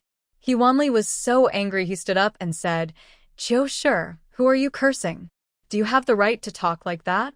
Widow Chiu wasn't afraid of He Wanli. She raised her head, puffed out her chest, and walked forward arrogantly, saying loudly, "What did I do? You guys are eating alone and not letting others say anything? Bullying a widow, is that it? If you want to bully, come on. Who's afraid of whom?" He Wanli was pushed back so hard his waist hit the table corner, hurting him and making him gasp. Widow Chiu sneered and said, "Cowardly thing, I even sent you over, but you, a grown man, only know how to hide." Her words were very blunt, making village chief He very angry. He slammed the table and shouted, "Chiu Shi, shut up. Do you have no shame? If you dare to say any more nonsense, I will open the ancestral hall and sink you into the pond." Everyone in the village knew what Widow Chiu had done. According to village rules, she should have been sunk into the pond long ago. But because the Liu family protected her, she was not afraid. Not only was she unafraid, she also dared to cause trouble. Widow Chiu sat on the ground, slapped her thigh, and cried loudly, "Oh, a bunch of men bullying a widow. Mountain baby, wake up." Your wife is being bullied by the He family and has no way out. Wah, mountain baby, my son, come back. Your mother is being bullied by the He family. Come back and save your mother. Village chief, he was so angry, he almost exploded. He cursed. You still have the nerve to mention mountain baby's father? You shameless thing, hurry and go to the Liu family. If you dare to cause trouble again, I will definitely open the ancestral hall and kick you out of Dafeng village. Widow Chiu wiped away her non-existent tears, looked up, and said, Kick me out of Dafeng village? You might as well try. See if you can do it. Although the Liu brothers no longer cared for her as much as before, everyone in the village knew her lover was from the Liu family. Kicking her out would be an act of defiance against the Liu family and a slap in their face. He family had been bullied by the Liu family for 20 years, never daring to speak up. Now, although the Liu family was affected because of a tofu business dispute, Aunt Liu, third young master, and fifth young lady were still around, and the Liu family was not falling apart. What could they do to her? You. Village chief, he was so angry, he almost fainted. Seeing Widow Chiu make her father angry, brother Hidit Song almost lost control and wanted to hit someone with a stick. Widow Chiu was not stupid. After crying and making a fuss, she said, Village chief, we didn't come here to cause trouble today. We just want to talk about the tofu business. We are all part of the He family. If only He Wanli and his 3 families do the tofu, we won't agree. Brother Hidit Qian responded, That's right. The tofu business should be done together. Otherwise, no one can do it. Brother Hidit Qian was known as a troublemaker. But he had a wife and children, so he didn't harm girls like Brother Hidekai did. He thought about ruining a girl's reputation, so he wouldn't have to pay a bride price to marry her. Village chief, he looked at the He family members with a stern gaze, feeling more and more disgusted. He blamed himself. He, as the clan leader, hadn't done his job well, which turned the He family into what looked like bandits. The He family members lowered their heads under village chief He's gaze, realizing they shouldn't have come to cause trouble. But seeing the profit from the tofu, they hesitated and looked up again. Village chief, he asked, Do you all want to do this tofu business? The He family members replied, Of course. Tofu is a fresh food that people in 10 miles around love to eat. If we can buy tofu cheaply from the Gu family and sell it elsewhere, we can make good money. They were poor. It was hard to find a profitable business, so they naturally wanted to do it. Husband, he heard this and told brother Hidit Song, Go, get the clan's brass gong, and ring it to notify the He family members. Everyone, men, women, and children, must go to the ancestral hall. Except for those bedridden, no one is allowed to stay away. Brother Hidit Song didn't know why his father suddenly wanted to gather the clan at the ancestral hall, but seeing his father's serious look, he could only take the brass gong and go to inform the He family. Village chief, he took the key to the ancestral hall and told the He family members, Go to the ancestral hall. Today, I will give you an explanation. Widow Chiu, Brother Hidit Qian, and Brother He Lao Si were very happy when they heard this. They thought village chief he was afraid of them and was giving in. They immediately followed him happily to the ancestral hall. The He family ancestral hall is a simple blue brick and tile building with a large courtyard. When something important happens in the family, everyone gathers here to discuss. One day, the sound of a copper bell rang out in Dafeng village. He Song rang the bell while telling the He family members to quickly come to the ancestral hall, saying there was an important family matter to discuss. After some busy work, by evening, all the He family members were gathered in the hall. There were many of them, old and young, totaling several hundred people. They all wore patched old clothes, showing that the family was quite poor. Village chief, why did you suddenly call us here? Is something serious happening? The family members asked. Before the village chief could reply, Widow Chiu stepped forward with her hands on her hips and shouted, Yes, something big is happening. The Gu family promised to give us some tofu to sell in other villages, so we can make money. But the village chief kept this a secret and only told 3 families, Hiwazi, Lao Tian, and Wanli about it, planning to let only them do the tofu business. Why aren't we allowed to join? Hearing this, the He family members were shocked and asked the village chief, Is this really true? When Widow Chio caused trouble at the village chief's house, they had already heard some rumors but chose to stay quiet.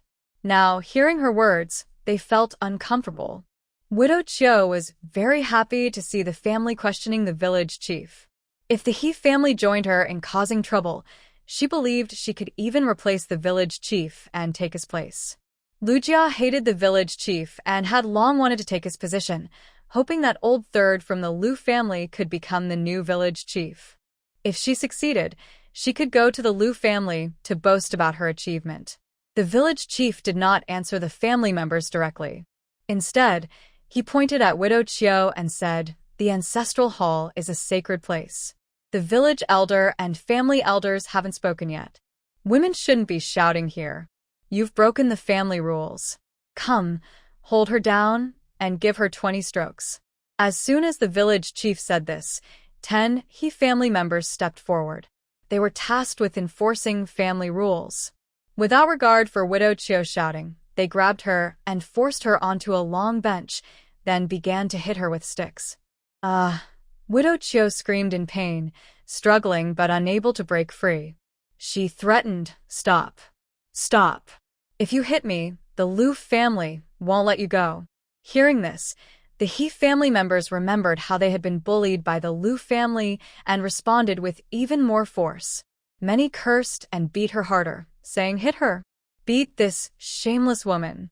Let's vent our anger on her for the mountain boy's father." Father Shanwa was a good man.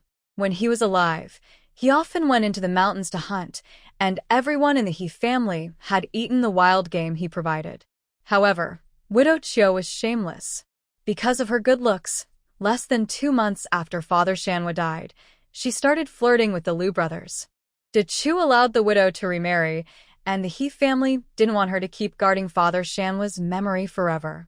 When rumors spread in the village, the clan sent an elderly woman to talk to Widow Chio, telling her that if she couldn't hold on, she could remarry to avoid making things look bad. But for some reason, Widow Chio refused to remarry and insisted on raising Shanwa herself. The clan had no choice. Seeing she didn't want to remarry and couldn't force her, they only warned her to take good care of Shanwa and not do anything to shame the He family or Shanwa's father. Unexpectedly, Widow Chio became more and more unreasonable. Not remarrying was one thing, but eventually she caused a lot of trouble, damaging the reputation of the entire He family. When village head he wanted to drive her out of Dafeng village, it was already too late. Widow Chio had the backing of the Lu brothers, who warned them not to try to force her away. The He family knew very well that the Lu family was using Widow Chio to embarrass them. But since the Lu daughter was the concubine of the county magistrate and protected by him, they dared not offend the Lu family. They had to endure this for many years. Soon, the 20 strikes were finished. Widow Chio was beaten unconscious and was taken aside by some women from the He family to watch over her. He Diqian and He Lao Si trembled with fear. They never expected village head He, who had been so weak for 20 years, to suddenly show strength. Since Widow Chio had the backing of the Lu family and village head, he dared to hit her. They wondered if they would be beaten to death next. Village head he looked at the trembling He Diqian and He Lao Si and didn't hold back. He ordered someone to hold them down and gave each of them 10 strikes. They howled loudly from the beating, then were taken aside. After punishing these troublemakers, village head he turned to the He family and said, "I personally went to Goose to ask for the tofu business. I wanted to give it to whoever needed it. Where do you get the nerve to cause trouble? Goose tofu is in high demand. We make enough every day to sell, and I managed to get this opportunity for the He family because of our village ties. But the business isn't even up and running yet, and you're causing trouble. Do you think making a fuss will make tofu appear? Dream on. This tofu business is only for honest and hardworking villagers. The children's families, Lao Tian's family, and Wanli's family are all more honest and willing to work hard than you. If you're not satisfied, fine. Leave Dafeng village and find another way." Village head, he scolded, almost breathless. After a short rest, he continued, "Don't think you can get tofu from me and then cause trouble at the Gu family. I tell you, it's useless. To get tofu from the Gu family, you need to sign a contract with your fingerprint. We have already signed that contract. The Gu family is the only one in each village to act as the representative. Don't try to cause trouble at the Gu family. If you upset them, they will report you to the officials. The county officer's family is protected by the law, and you can't afford to offend them. Farmers fear officials. When the villagers heard this, they became genuinely afraid. Some even wanted to go to the Gu family for tofu, but now they gave up. Seeing they were scared, village head, he finally said, if you want to make a living with tofu, you must be honest and patient. I've already talked to the Gu family. When they produce more tofu, they will give us a few hundred jin, so everyone can do this business. As the head of the He family, I will think of you. Hearing this, the villagers were happy and asked, is what Uncle Village had said true? He did Song sneered, believe it or not, my father wouldn't lie to you. Hearing this, the villagers dared not doubt him anymore.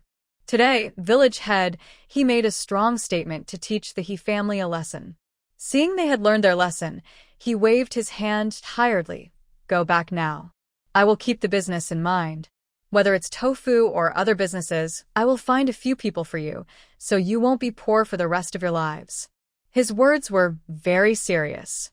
When he spoke, his voice was choked with emotion. The He family members dared not stay any longer and left quickly.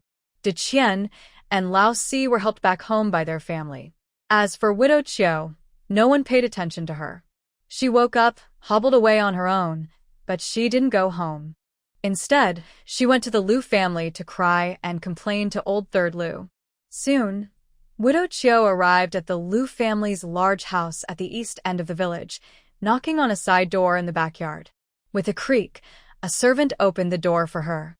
Seeing her, the servant didn't ask questions and simply stepped aside to let her in. The Liu family knew about the issues between widow Chiu and old third Liu, so they didn't stop her. She was familiar with the Liu family, so she quickly reached old third Liu's study. It was called a study, but it was actually where old third Liu enjoyed himself. Widow Chiu saw Liu Laosan and immediately started crying. In a soft, tearful voice, she said, "Third master, you must stand up for me. The He family has been bullying me because I am a widow.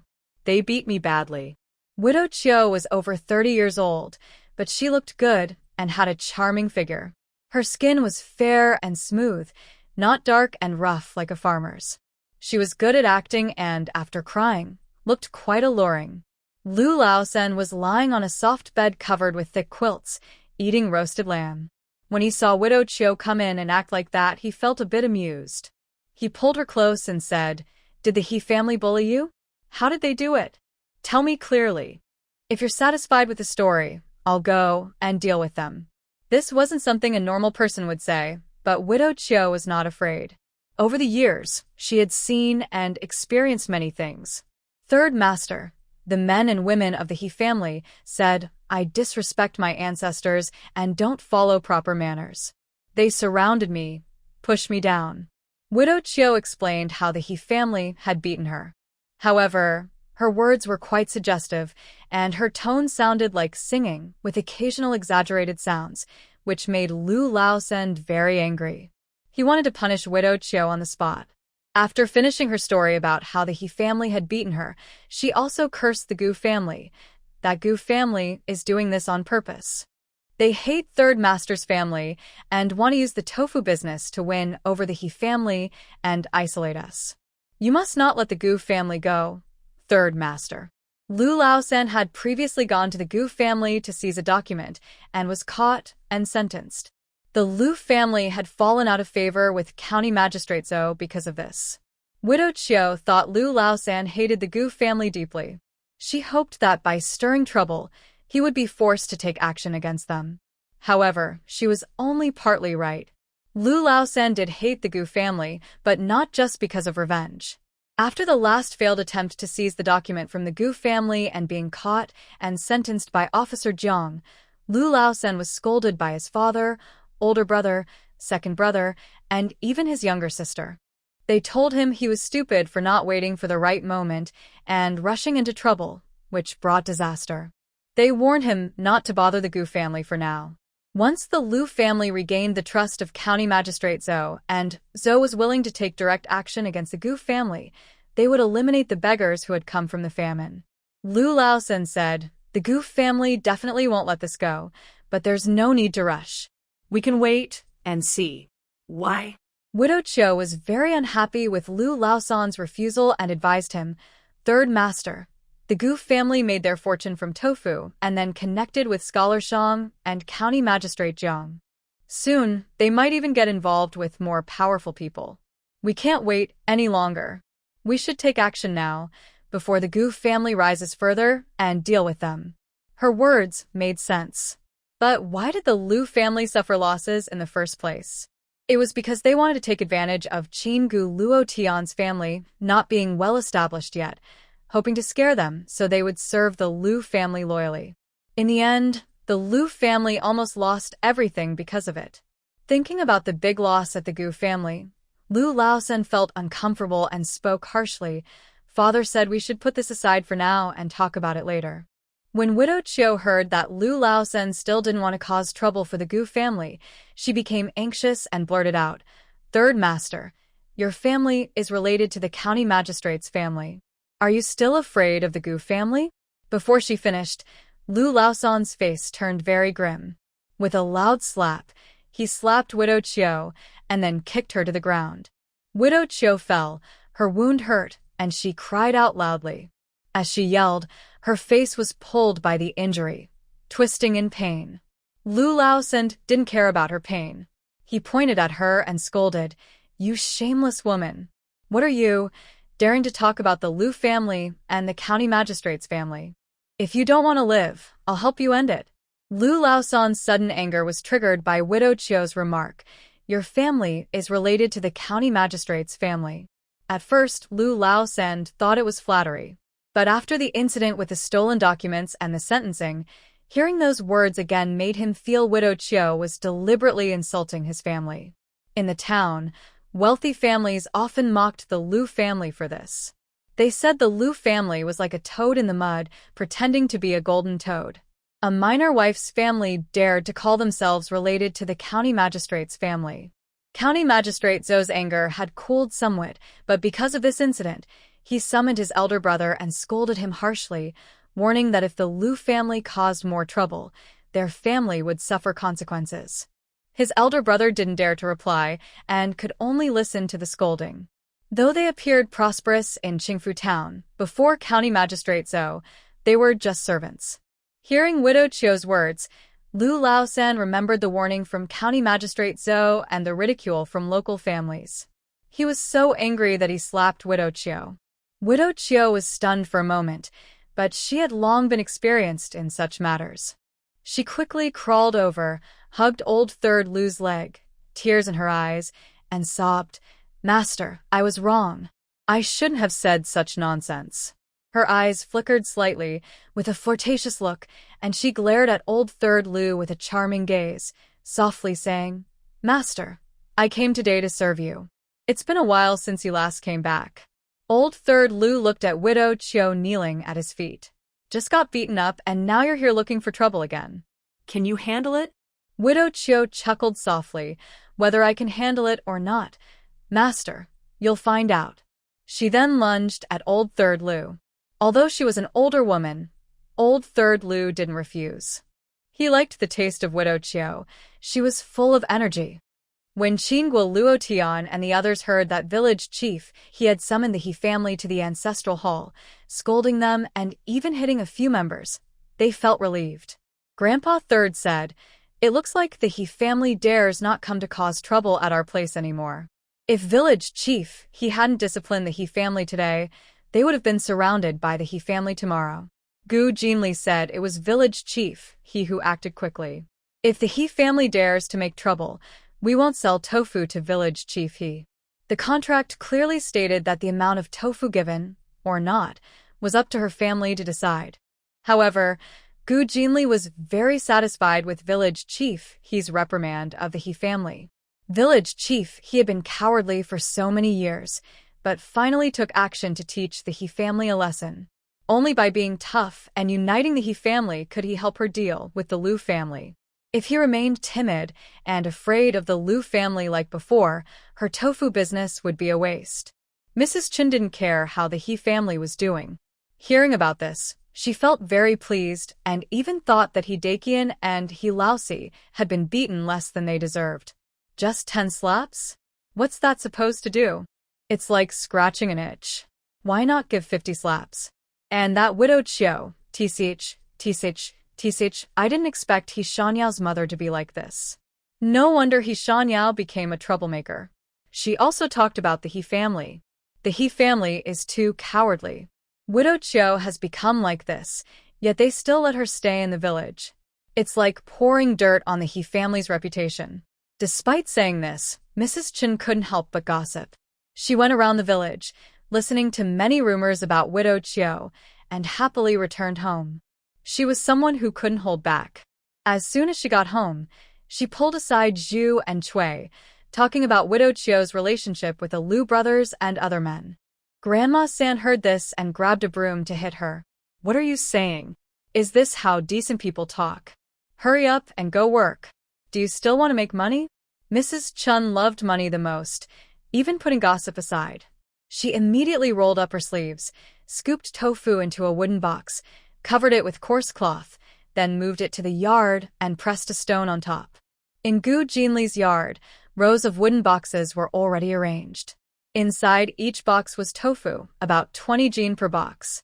Counting all the boxes, there was about 1,000 jin of tofu. But that wasn't enough. They needed to prepare 500 jin of white tofu for Lianghe village, about 200 jin for the He family, and they also wanted to keep some tofu for selling, so they kept making more tofu. But they didn't feel tired. The more tofu they made, the more money they earned. Thinking about making money made them full of energy. Aunt Tian and Yan's family were busy grinding spices. The spices, especially the grass fruit and cinnamon, were hard to grind. Luckily, Qin's family, with 3 people, used a hammer to break the tough spices first, then gave some to others to grind into powder. Qin Guluo's family was very busy until it got dark. Only then did they stop working and start eating dinner. Before dawn the next day, everyone was up and working again. Liang Zhuzi and his group arrived at Dafeng village before dawn, but didn't go to the door. They waited outside until it was bright. Then Liang Zhuzi led 5 villagers, carrying baskets, to Gu's house. This time, Liang Zhuzi brought a gift, 10 eggs and 3 large cabbages. The gift was simple, but after 3 visits, it showed their sincerity. Grandpa San accepted the gift and said, "Don't bring gifts next time." Liang Zhuzi smiled and said, "Don't worry, I won't bring gifts next time. This isn't the first time I've come to get tofu, so I wanted to bring a little gift." After that, he introduced the 5 villagers who came with him.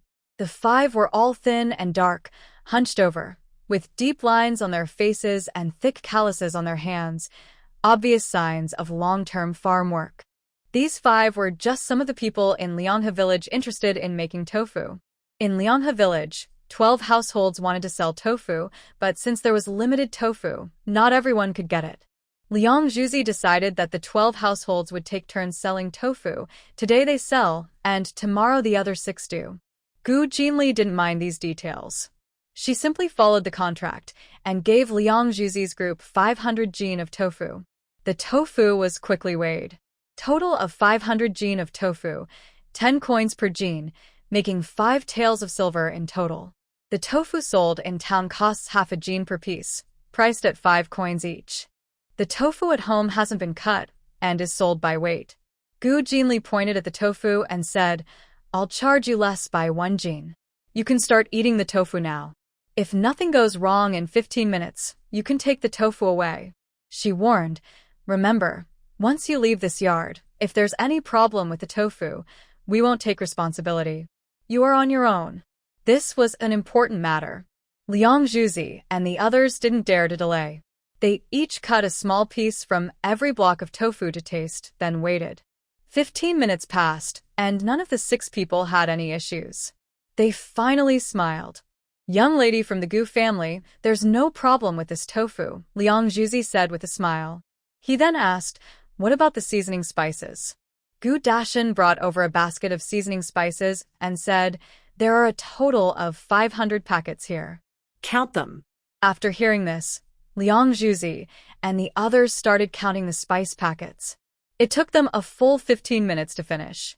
Gu Jinli watched quietly, thinking it might be better to sell the tofu by weight in the future, to save counting time and also to save the yellow paper used for wrapping.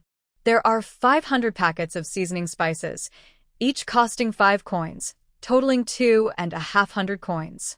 Gu Dashin continued, the tofu and spices you took today weigh 7.5 jin, worth 2,500 coins. The tofu for tasting is free, so we waive 10 coins. He added, we don't sell on credit, only cash. This was written into their agreement. Liang Zhuzi and the others didn't argue. They just felt a bit distressed to pay over 7 jin of silver all at once. Liang Zhuzi took some money from his family and handed it to Gu Dashin. Brother Gu, this is 7 jin, 490 coins. Please count it. Gu Dashin took the silver, weighed it in his hand, and confirmed there were no fake coins. Then he continued counting the copper coins.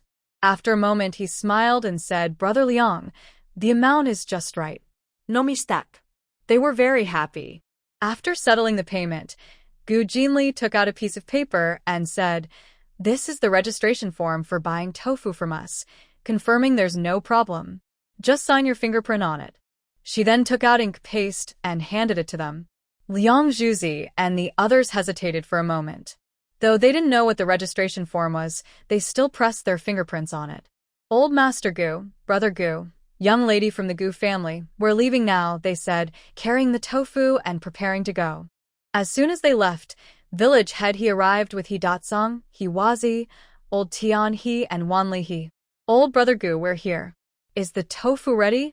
Village head he asked loudly, looking energetic. Grandpa 3 pointed to a row of tofu in the yard and said, everything is ready. Now we can weigh the tofu. He Datsang brought his own large scale, and with He Wanli and He Wazi, they began weighing the tofu. 300 jin, exactly right. He Datsang announced the weight, and village chief, he was surprised. He thought the Gu family might give them only 1 or 200 jin of tofu because of past issues. But unexpectedly, the Gu family was honest and gave them 300 jin. Grandpa 3 smiled and said, things are busy now, so we didn't make much tofu. We can only give you 300 jin. If we make more in the future, we will increase the amount of tofu. Village chief, he felt both excited and ashamed and said, Old Brother Gu, I thank you on behalf of the He family. Grandpa 3 waved his hand and said, no need to thank me. We're all from the same village. Hearing this, village chief he nodded and said, yes, we're from the same village. Let's not talk about empty words. From now on, our families should treat each other like brothers. Grandpa 3 nodded with a smile and chatted with village chief he about family and village matters. Soon after, He Datsang finished weighing the 300 packets of seasoning and called He Wanli to taste the tofu together. After tasting, they waited 15 minutes. When there were no problems, they pressed their fingerprints on the registration form. Although the Gu family was troublesome, it was part of the agreement, and they had to follow through. If they didn't, the Gu family wouldn't sell them the tofu. Village chief, he handed a small bag of money to Grandpa 3. Old Brother Gu, here are 4 taels and 490 coins. Please count it. Grandpa 3 said, give it to Dashin. From now on, he will handle this. Little Fish said Dashin was too honest and needed more experience to become a good head of the family. Hearing this, village chief, he handed the money bag to Dashin. Dashin took it, counted for a moment, and said, village chief, the amount is correct. Village chief he smiled and said, all right, we're leaving now. We still need to sell the tofu. He and his family left. Before leaving, He Datsang left the large scale for the Gu family to use. After they left, Dashin held a bag of money that was just 20 coins short of 12 taels, excitedly saying, in just a moment, we've earned so much. The profit was nearly 12 taels, which was a big gain. Now, their tofu-making skills were much better than before. 1 jin of soybeans could produce 4 jin of tofu. This morning, they sold 800 jin of tofu, using only 200 jin of soybeans and spending 600 coins. That means they earned a net profit of over 7 taels just from the tofu. The most expensive seasoning ingredients cost 30 coins per jean, while the cheapest are 15 coins. On average, the cost of 1 jean of seasoning is 100 coins. 1 jean of seasoning can make 100 packets, each costing 5 coins. Selling 1 packet earns 5 coins, so 1 jean sells for 500 coins, making a profit of 400 coins. Today, their 800 packets of seasoning earn them about 3 taels and 200 coins. Together, these two products earned them over 10 taels in profit. This profit, even for Grandpa, who has lived a long life and experienced many things, made him feel excited. Grandma, seeing their happy faces, smiled and said, "Look at you two, so unambitious. As you make more tofu and earn more money, you'll have even more reasons to be excited. Don't just stand there, come and eat breakfast." Breakfast was steamed sweet potatoes, bean pulp pancakes, and soy milk. Compared to times of hardship, it was a delicious feast. The family ate happily. After finishing, everyone went back to work. Liang Juzi and He Datsong had already cut the tofu into half-jean pieces and were taking them to sell in nearby villages. Liang Juzi, being clever, knew that He Datsong and others were also selling plain tofu. So he led some villagers over the mountain to Daxing town, where they sold tofu. At first, no one dared to buy. Liang Juzi and his group learned from Gu's family and rented an iron pot for 10 coins. They cooked a fragrant, 5-spice tofu dish right there and offered it for free to passers-by. Everyone who tasted it praised it highly. Seeing that the fresh food was safe and tasty, people grew bolder and asked Liang Juzi, "How much do you sell this tofu for?" Liang Juzi replied, "This big piece of tofu weighs about half a jean, and it costs 10 coins each." 10 coins. The people were shocked. They waved their hands and said, "That's too expensive. Although the tofu is delicious, who can buy a meal for 10 coins?" Liang Juzi explained, "Dear uncles, brothers, aunts, and sisters, this tofu is a fresh treat. It's very popular in our town and even in the county. We've traveled over mountains to sell it. 10 coins for a piece of tofu isn't expensive." He talked about how hard they worked, then added, "But since we understand your situation, how about we lower the price by 2 coins? 8 coins per piece? That's the lowest we can go. If we go lower, we'll lose money." The people from Daxing town heard this and thought, "Oh, they've lowered the price," and felt pleased. A plump middle-aged woman carrying a vegetable basket said, "All right, give me one for my family. We want to try this fresh food too." "Okay, sure." Liang Juzi immediately gave the woman a half-pound piece of tofu, wrapped it in a cabbage leaf, and placed it in her basket. They were poor and couldn't afford yellow paper, so they used cabbage leaves to wrap the tofu, since they still had some stored at home. Liang Juzi pointed to the seasoning spices and said, "Young lady, this tofu tastes better with some seasoning. Would you like to buy a packet?" The middle-aged woman was clearly older than Liang Juzi.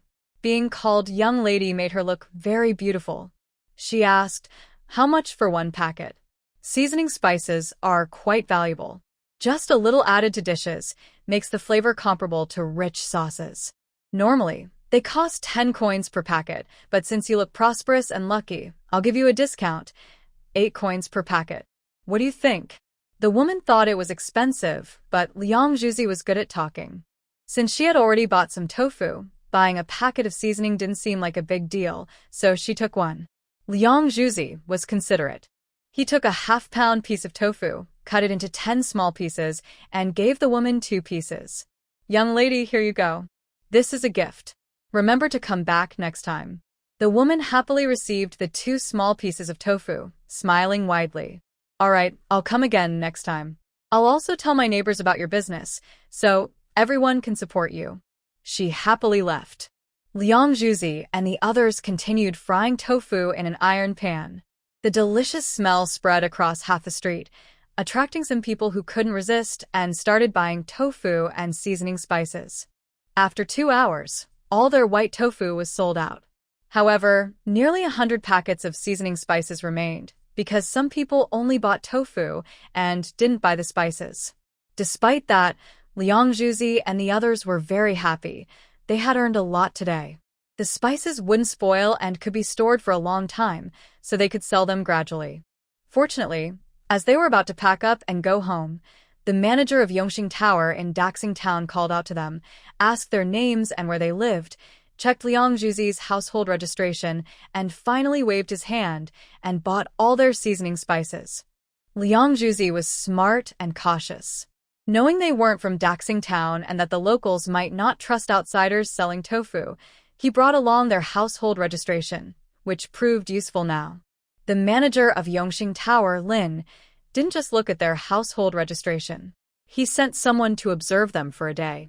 Seeing their business was thriving and that no one had any trouble after eating their tofu, he then ordered his staff to buy some tofu and seasoning spices to make fragrant 5-spice tofu. After tasting it, he finally relaxed and trusted them. What surprised shopkeeper Lin even more was that adding spices to other dishes made the food taste better. After thinking about it, he decided to come and buy their spices. Shopkeeper Lin also liked the tofu and told Liang and the others, "Send 50 pounds of tofu to Yongxing Tower tomorrow. If it sells well, I will buy it every day." Liang and the others were very excited and quickly nodded, saying yes, yes, yes. "Don't worry, Shopkeeper Lin. We will deliver the tofu to you tomorrow." It was now evening. It takes about 3 hours to walk from Daxing Town to Lianghe village. Liang and the others didn't dare stay long. After returning the iron pot, they carried baskets and hurried toward Lianghe village. When they arrived home, it was almost midnight. Their family and 6 other households who also made tofu were still waiting for them, not resting. Liang didn't waste time. After everyone entered the house and lit the lamp, he started counting money and doing the accounts. After counting everything, they found that, after subtracting costs, they earned a net profit of 4 taels and 500 coins. Wow, we earned so much. In just one day, they earned 4 taels and 500 coins. All 12 households were amazed. This tofu business is really profitable. 4 taels and 500 coins, split among 6 families, each family gets about 750 coins. 750 coins in one day. This amount is equal to 2 months of their hard work as laborers. They had been very poor. After calculating this, they couldn't help but cry with joy. If they could keep this business going for a long time, they wouldn't have to be poor anymore in their lives. At the same time, at the home of village head He and Itsong He, they were also counting money. They sold tofu in the countryside of Xingfu town. The price was lower than Liang and the others. A block of half a jin of tofu sold for only 7 coins. 300 jin of tofu earned them about 1 tael and 200 coins. The spice packs also cost 7 coins each, earning them 600 coins. Combining both, they made about 1 tael and 800 coins. This money was to be split among 4 families. Each family received about 450 coins, which was less than what Liang and the others earned. But earning so much in just one day made Itsong and his family very excited. Just one day, and we earned 450 coins. "That's as much as a month's wages from doing odd jobs," said Hiwazi, with tears in his eyes. His father had died early. He and his younger siblings lived with their widowed mother. Even at a young age, he had to do odd jobs to support the family. But after working as a laborer for many years, he had never earned so much in a single day. Village head He saw that the tofu business was truly profitable and was also very excited. He suppressed his excitement and said to them, "This business is something we asked the Gu family for. Many people want to buy this business. The Gu family's tofu sells well, so why would they sell it to us? It's because they see we are sincere and won't cause trouble. So, don't be too greedy. Just honestly keep this business. Don't think about the tofu recipe. You know about the Liu family's matters. Even the Liu family and county magistrate Zhou can't get what we want, so we definitely can't. Stop having unnecessary thoughts and be careful. If anyone asks about the tofu business, whether they are outsiders or from the Zhou family, don't say a word." Village head He said, "If you say one word about this, it will ruin your own future." He Wanli and others quickly replied, "Uncle Village head, don't worry. We understand the importance. We won't talk nonsense or think about things we shouldn't. Village head he nodded with satisfaction upon hearing this. However, Qingfu town has the Gu family selling tofu. People in this town only recognize the Gu family's tofu stall. We want to sell at a good price and go to nearby towns. Daxing town is no good anymore. It's taken over by Liang Zhuzi and others. Today, during the day, he heard that Liang Zhuzi and his group carried their baskets and went over the mountains to Daxing town. Hearing this, he sighed deeply.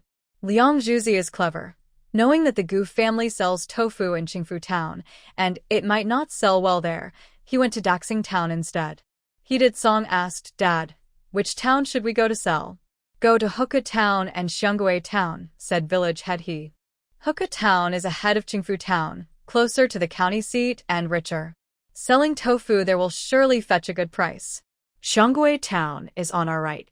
It's not as rich as ours, but we need to hold on to Xianggui town first.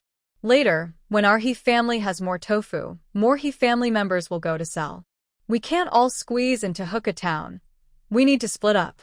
Village head he was smart and thought of this plan, to occupy the nearby towns first, so that it would be easier to do business later. He Wanli and others agreed.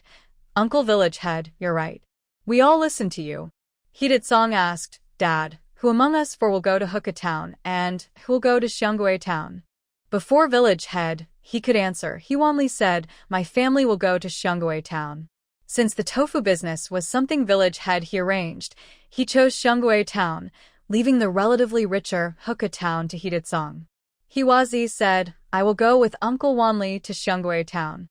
Village head, he was pleased to see that they were not fighting or arguing. He said, all right then, that's settled. He added, prepare yourselves tonight. Bring a generous gift tomorrow when you go to the Gu family to buy tofu, and deliver it along with a gift. They didn't bring gifts when they visited today, but he heard that Liang and his family had brought gifts 3 times. This person fears comparison the most, and he didn't want to be outdone by Liang and his family. Since the Gu family gave the He family this business, it was proper to send some gifts in return. Okay, we understand, He Wanli, and the others replied. After dividing the money evenly among the 4 families, they each went home. The next day, when they went to pick up the tofu again, each family brought a generous gift to the Gu family. Everyone in the village knew that the He family was in the tofu business and had been watching them. Seeing them happily carrying large gifts, including live chickens, everyone could tell that the money came from yesterday's tofu sales. They were all very jealous. But after being scolded by village head he, they dared not cause trouble for the Gu family, even if they were jealous. They could only wait. When the Gu family made more tofu and the He family received more, they would share the tofu to sell. The He family was subdued by village head He's scolding and no longer caused trouble, but old Master Mo from the Mo family was furious.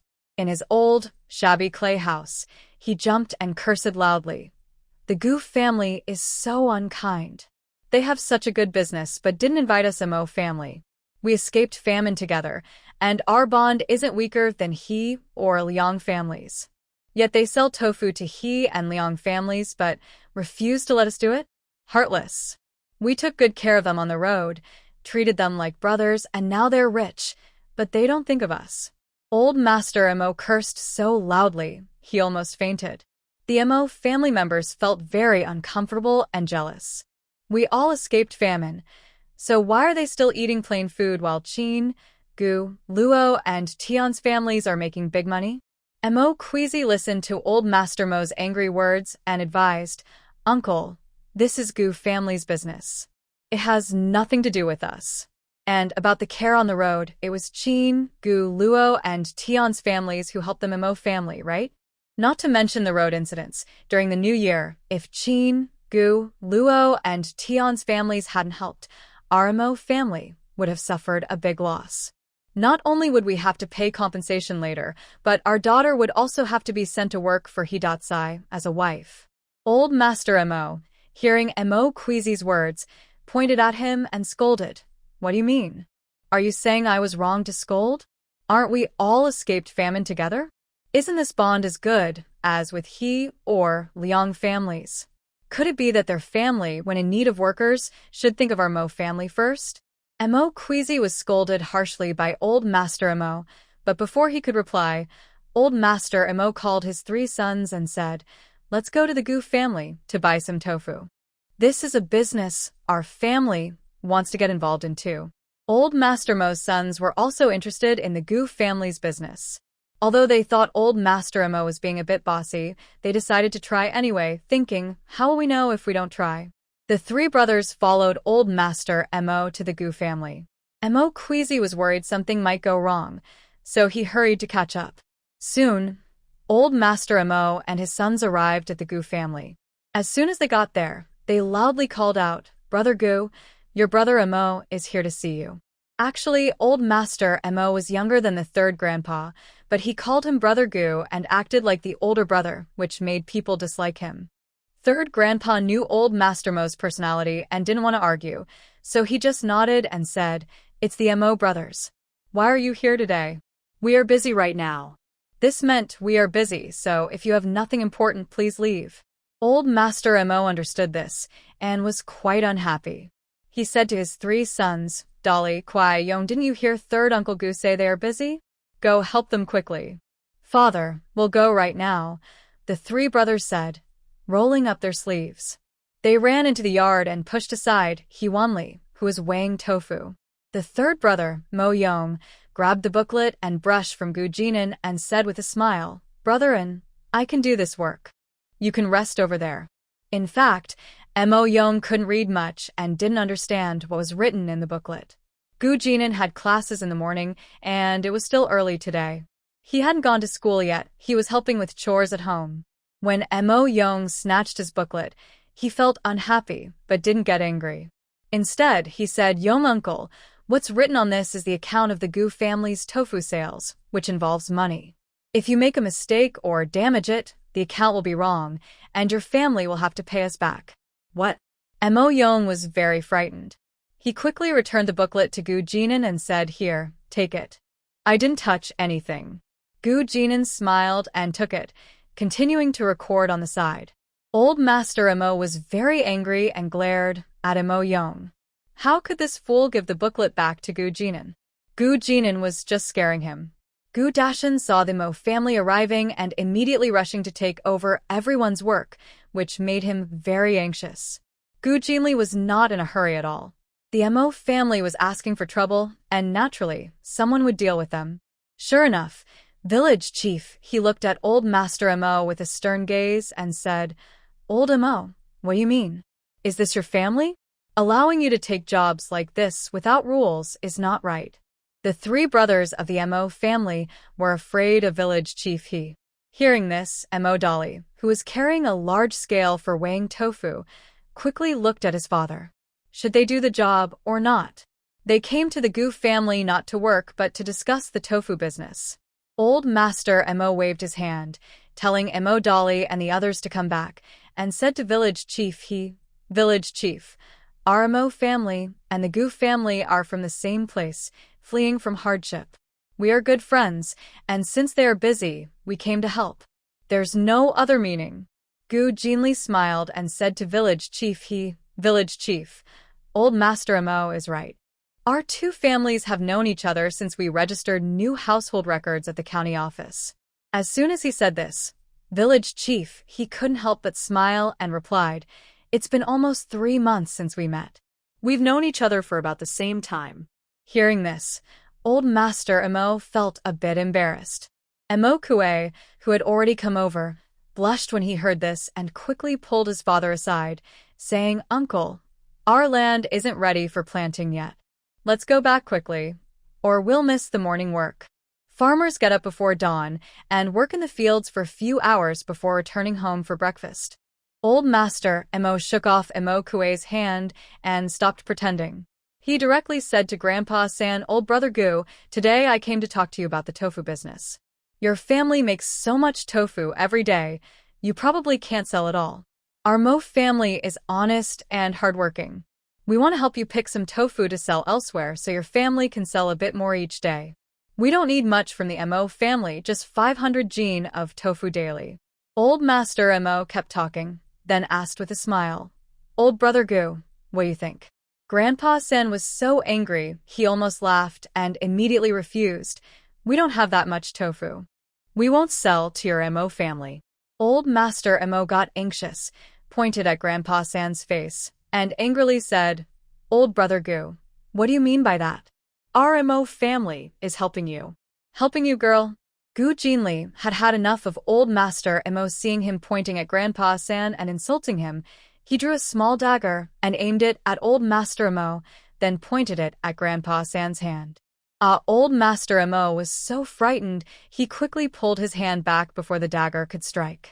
Everyone present was very frightened. No one expected Gu Jinli to suddenly draw a knife. Old Master Mo was so angry, he was trembling, pointing at Gu Jinli and saying, This is wrong. This is wrong. A young person daring to threaten an elder like this. This. Gu Jinli sneered. Your surname is Mo. Mine is Gu. Who do you think you are to be my elder? She pointed at Mo's three brothers and said, You came early this morning with your son to ask for tofu. Is this your family's tofu? The tofu from my Gu family can be given to whoever I want. Do you have a say in it? She smiled maliciously and said, Listen carefully. I will give the tofu to anyone else, even to pigs if I want. But not to your family. She added, Clear now? Not to your family. I didn't say I wouldn't give it to Uncle Kuei's family. When Old Master Mo heard this, it was more embarrassing than being slapped in the face twice. He immediately glared at Mo Kuei, saying, Get out. You scheming thing. Everyone was shocked. Mo Kuei looked at Old Master Mo in surprise.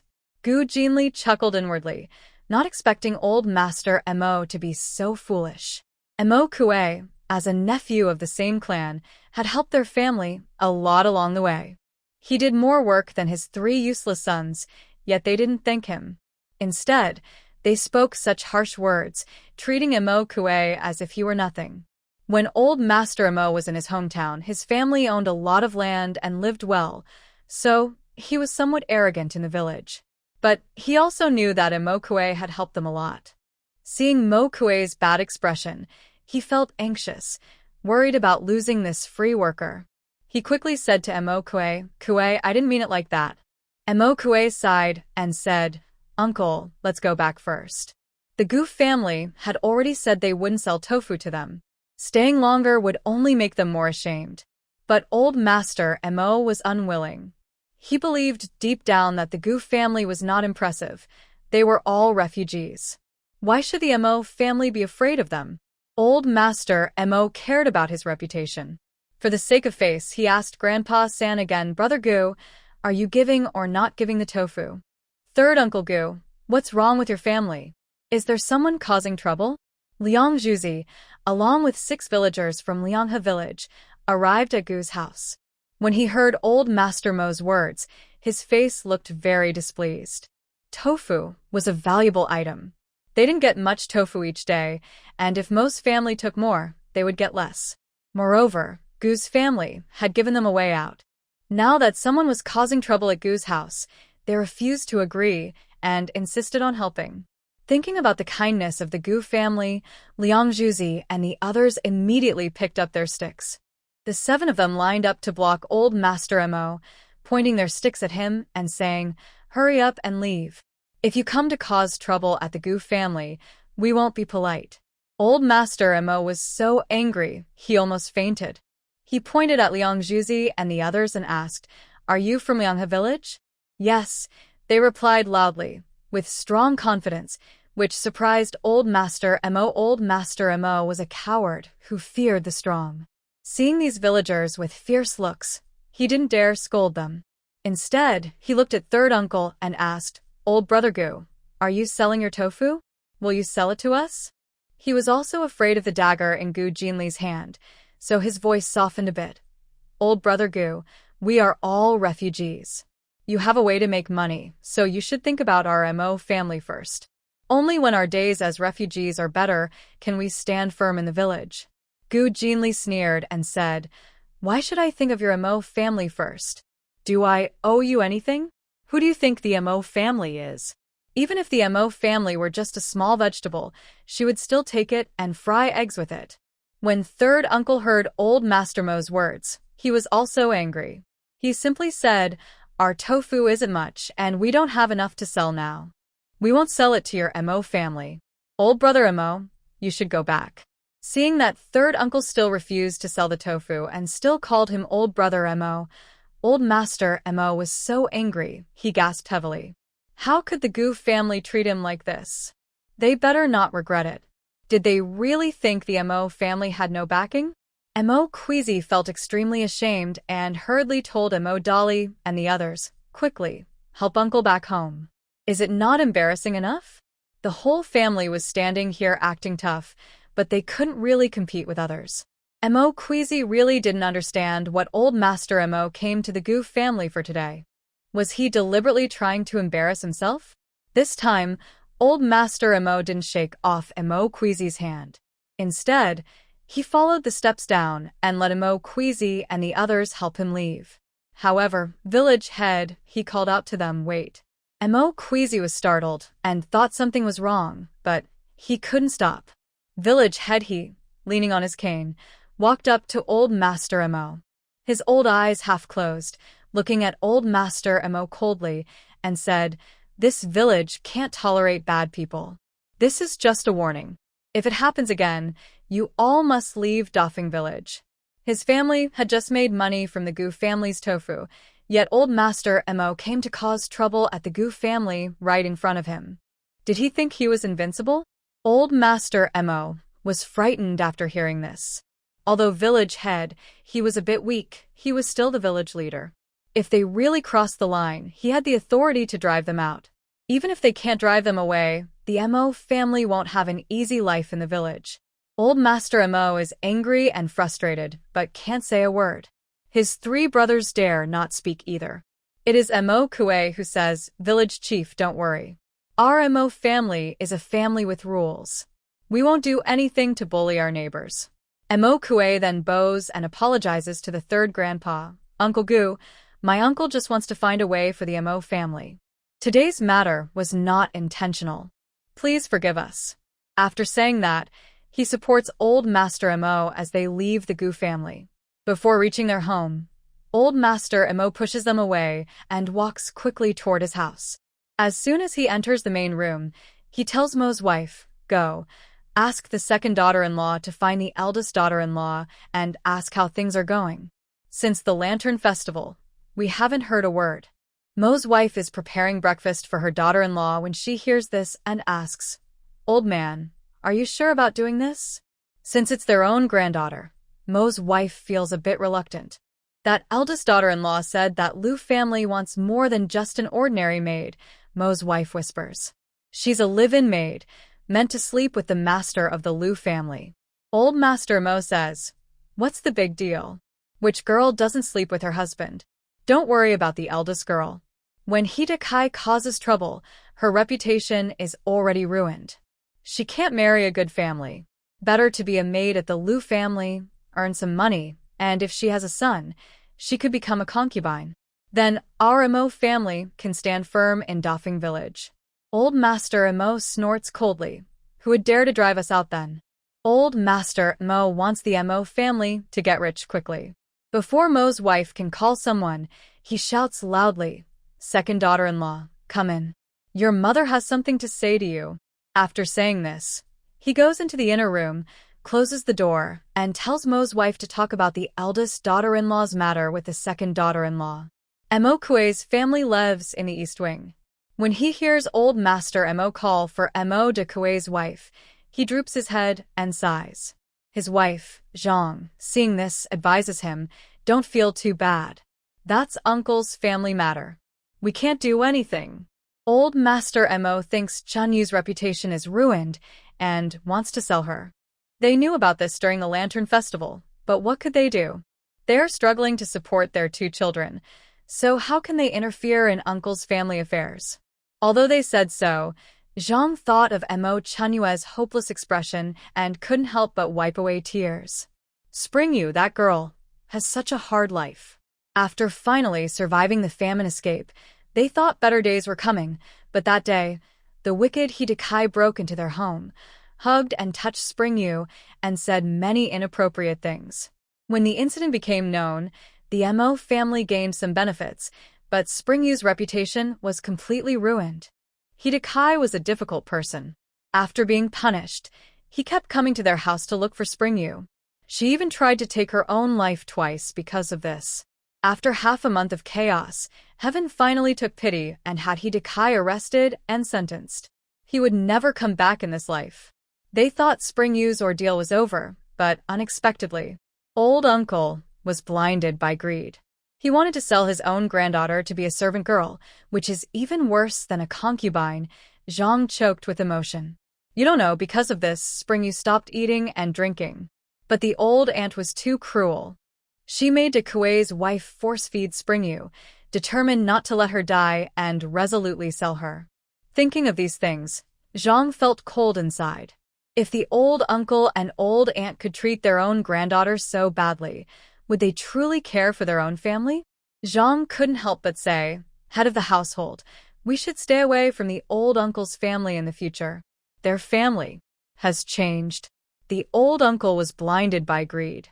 Now, to get rich, he would do anything. Staying too close to his family, who knows when they might sell us out. After today's events, Mo Kuei also felt very disappointed. Hearing his wife's words, he was silent for a moment and said, after the spring planting, I will find a house and we will move out.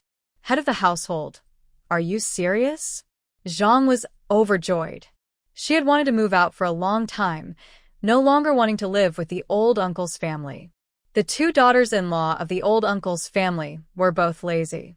They left all the chores in the yard to her. The two families didn't share food and ate together. Every mealtime, their family of four barely ate anything, as it was all taken by the old uncle's family. Mo Kuei didn't speak, but nodded. Zhang finally relaxed, almost shouting with joy, but she was afraid that old Master Mo would hear her happiness and hold it back.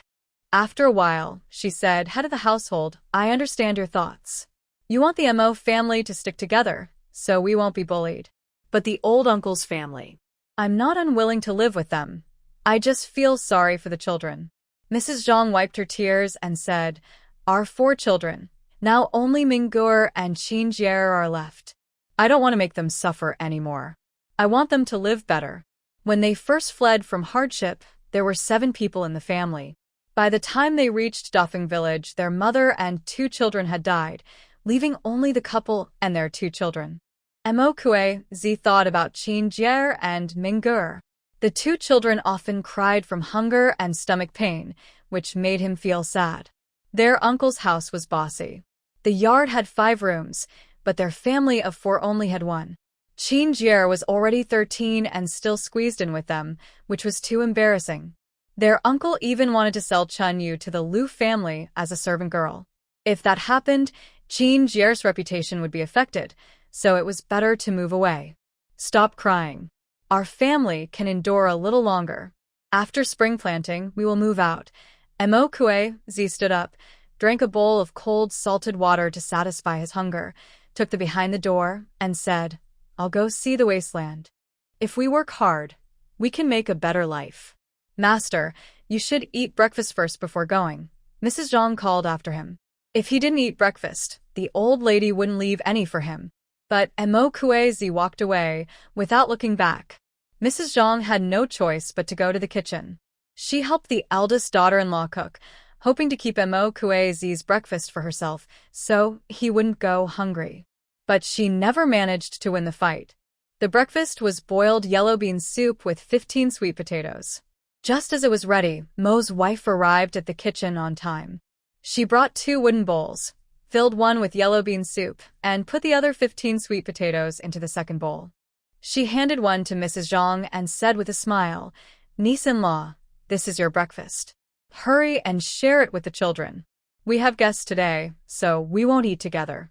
Without waiting for Mrs. Zhang's reply, she carried a basket with 13 sweet potatoes, and a Yang's wife took the pot of yellow bean soup to the main room. Mrs. Zhang was so angry she trembled, but she dared not get angry. She kept crying, feeling unfair. The yellow beans and sweet potatoes were bought with her family's money. The firewood for cooking was gathered by Qinjie and Mingguo. But now, at mealtime, her family only got one bowl of bean soup and 2 sweet potatoes. They were poor and didn't eat lunch, only breakfast and dinner. After finishing this breakfast, they had to wait until dark to eat dinner. It was as if they were deliberately starving themselves.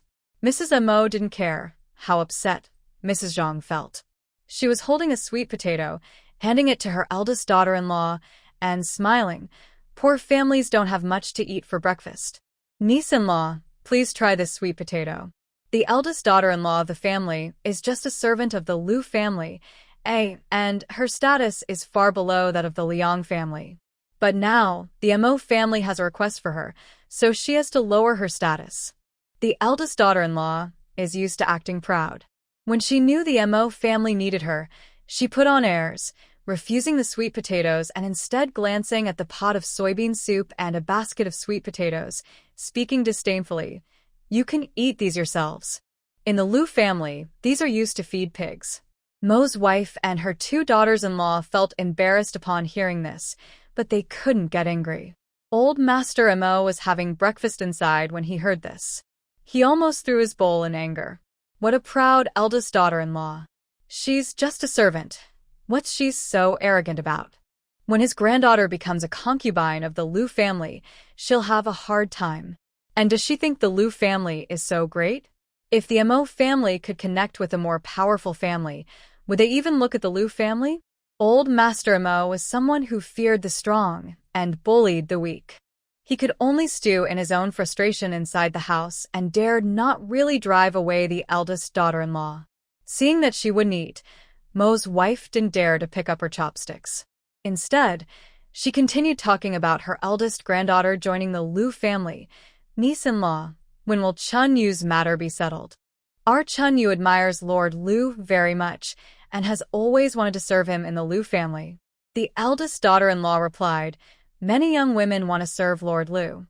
It's not like just because we have the Liu family we can take anyone." This. Mo's wife was stunned. "Niece-in-law, what do you mean? Are you saying Chun Yu's chance of joining the Liu family is gone? You didn't say that the other day." Last month, after seeing Chun Yu's appearance, the eldest daughter-in-law personally went to ask them to sell Chun Yu. But in the blink of an eye, everything changed.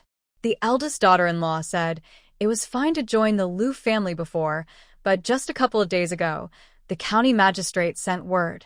He said that Lord Liu can't keep going like this and needs to study more, to take the county exams next year and earn a good reputation. "Oh, Lord Liu is going to take the exams? That's a big deal," exclaimed the eldest daughter-in-law's sister-in-law, her eyes shining as she looked at Mo's wife. People respected scholars, and since the county exams were managed by the county government, with county magistrate Zhou involved, even if Lord Liu was a rough person, passing the exams wouldn't be impossible. The sister-in-law already saw Lord Liu passing the exams, and it seemed like the Mo family would rise because of Chun Yu.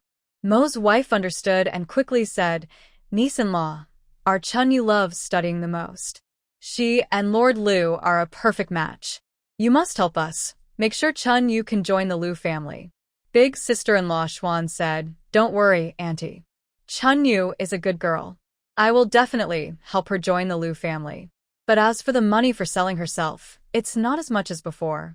She looked at Mo's wife and said, "We agreed on 5 taels of silver before, but now, at most, we can give 3 taels.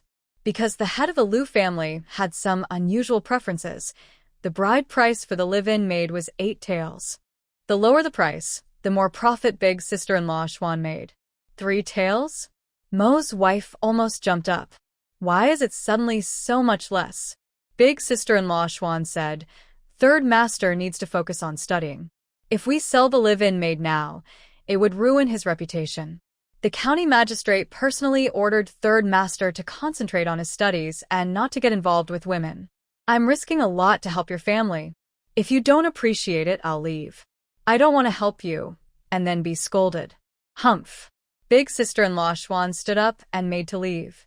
The eldest daughter-in-law of De Kuei quickly held her back, smiling and saying, "Sister-in-law Xuan, we know you've done a lot for this. You're generous, so don't take it to heart. My mother also cares about her granddaughter, which is why she thought the price was too low." Big sister-in-law Schwan lowered the bride price to get a share for herself. She wouldn't easily forgive. She took the opportunity to say, 3 taels of silver. If you agree, on the 22nd, when it's time for the wedding, the Liu family will come to pick up the person.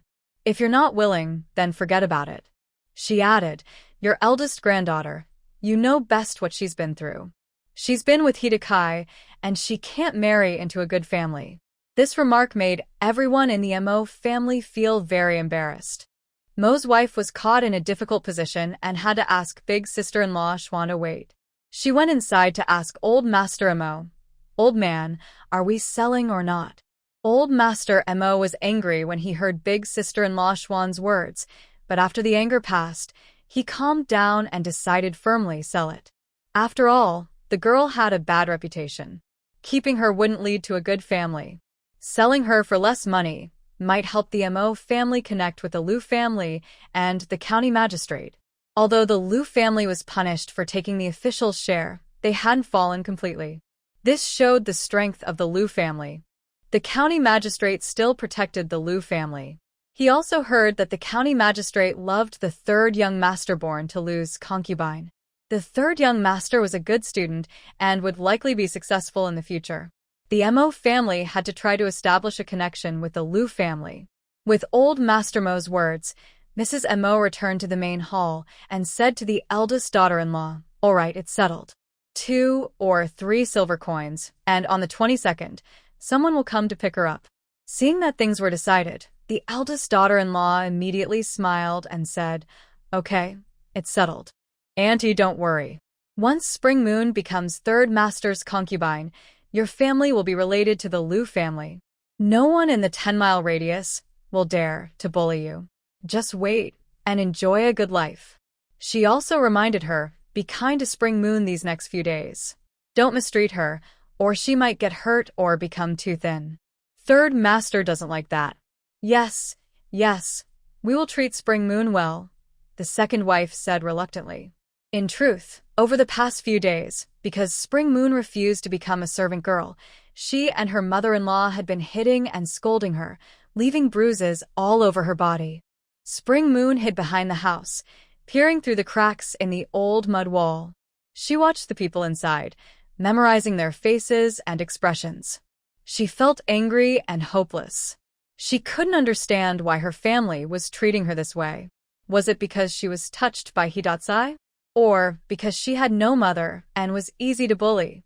But she still had her father, Mo Dolly. She had begged her father many times, crying and saying she would do embroidery to earn money for the family. If her reputation was ruined, she could marry a wealthy widower, which would also bring a good dowry. She only asked her father not to sell her. But Mo Dolly refused and told her, our family is from outside the village. To stand firm here, we need an alliance. You're the eldest daughter, so you should think of your younger siblings. Marrying third Master Liu is the best choice. The Liu family is powerful and can help us. After you go to the Liu family, you'll eat well every day, even have meat. What's wrong with that? Did they think she was stupid? She had already heard about the dirty things in the Liu family. How did the villagers spread rumors about the widow Chiu? The widow Chiu was not just associated with third Master Liu, but with the entire Liu family. If she married into the Liu family and signed a binding contract, she didn't know what kind of mistreatment she would face. She was also a good girl from a decent family. Why should she become a kiln girl? And why should she think of her younger siblings? Those were her cousins. Her own brothers and sisters had long died on the run from famine. Her father said those words only because her grandparents had told him that once she was sold, the money would be used to buy a new wife for him, so he could have a wife and children to carry on the family line. Mo Chun, you no longer shed tears. After despair, she felt anger. The Mo family wanted to sell her, to use her to connect with the Liu family and make the Mo family rich. But that was impossible. She would make them regret it. Before the eldest daughter-in-law left, Mo Chunyu dragged her weak body back to her room. When the third wife and mother-in-law entered, Mo Chunyu had already taken the yellow bean soup and sweet potatoes from the eldest daughter-in-law and started eating. Seeing she was no longer fasting and had begun to eat, her mother-in-law and wife felt very proud. They thought, see, even a stubborn young girl like her can't cause trouble forever. She will eventually accept her fate. Holding Mo Chun-Yu's hand, her mother-in-law kindly said, Chun-Yu, it's good that you've come to your senses. Our family won't harm you. The Lu family is a very good family. Once you join them, you'll get to eat meat every meal.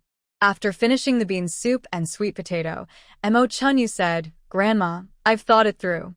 The other day was my fault. I shouldn't have disobeyed the elders. She smiled again and added, Father already told me how good the Lu family is. Even their servants wear cotton clothes, not rough, and they live well. Chun-Yu, I want to go to the Lu family. She assured her mother-in-law, Don't worry, Grandma. Chun-Yu is the Mo family's granddaughter. I will remember the kindness of raising me. Once I enter the Lu family and win Third Master's heart, I will ask him to support Mo family. Oh, my good granddaughter. You finally understood. That's the right way. Her mother-in-law was very happy. She then asked the eldest daughter-in-law to bring a sweet potato for Mo Chun-Yu to eat. In 3 days, you'll be giving birth. You need to eat well and stay strong. Don't go hungry. Mo Chun-Yu didn't refuse and ate the sweet potato quickly. After finishing, she said she was tired and wanted to rest. Her mother-in-law said, Sleep well and take good care of your health. Only when she was healthy could she serve Third Master Lu and bring benefits to the Mo family.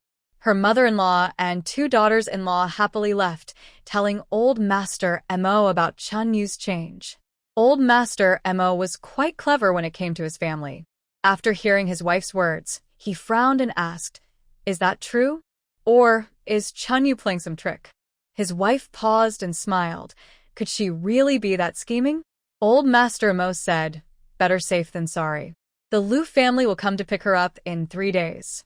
Don't be soft-hearted. Keep a close watch on Chun-Yu so she doesn't run away.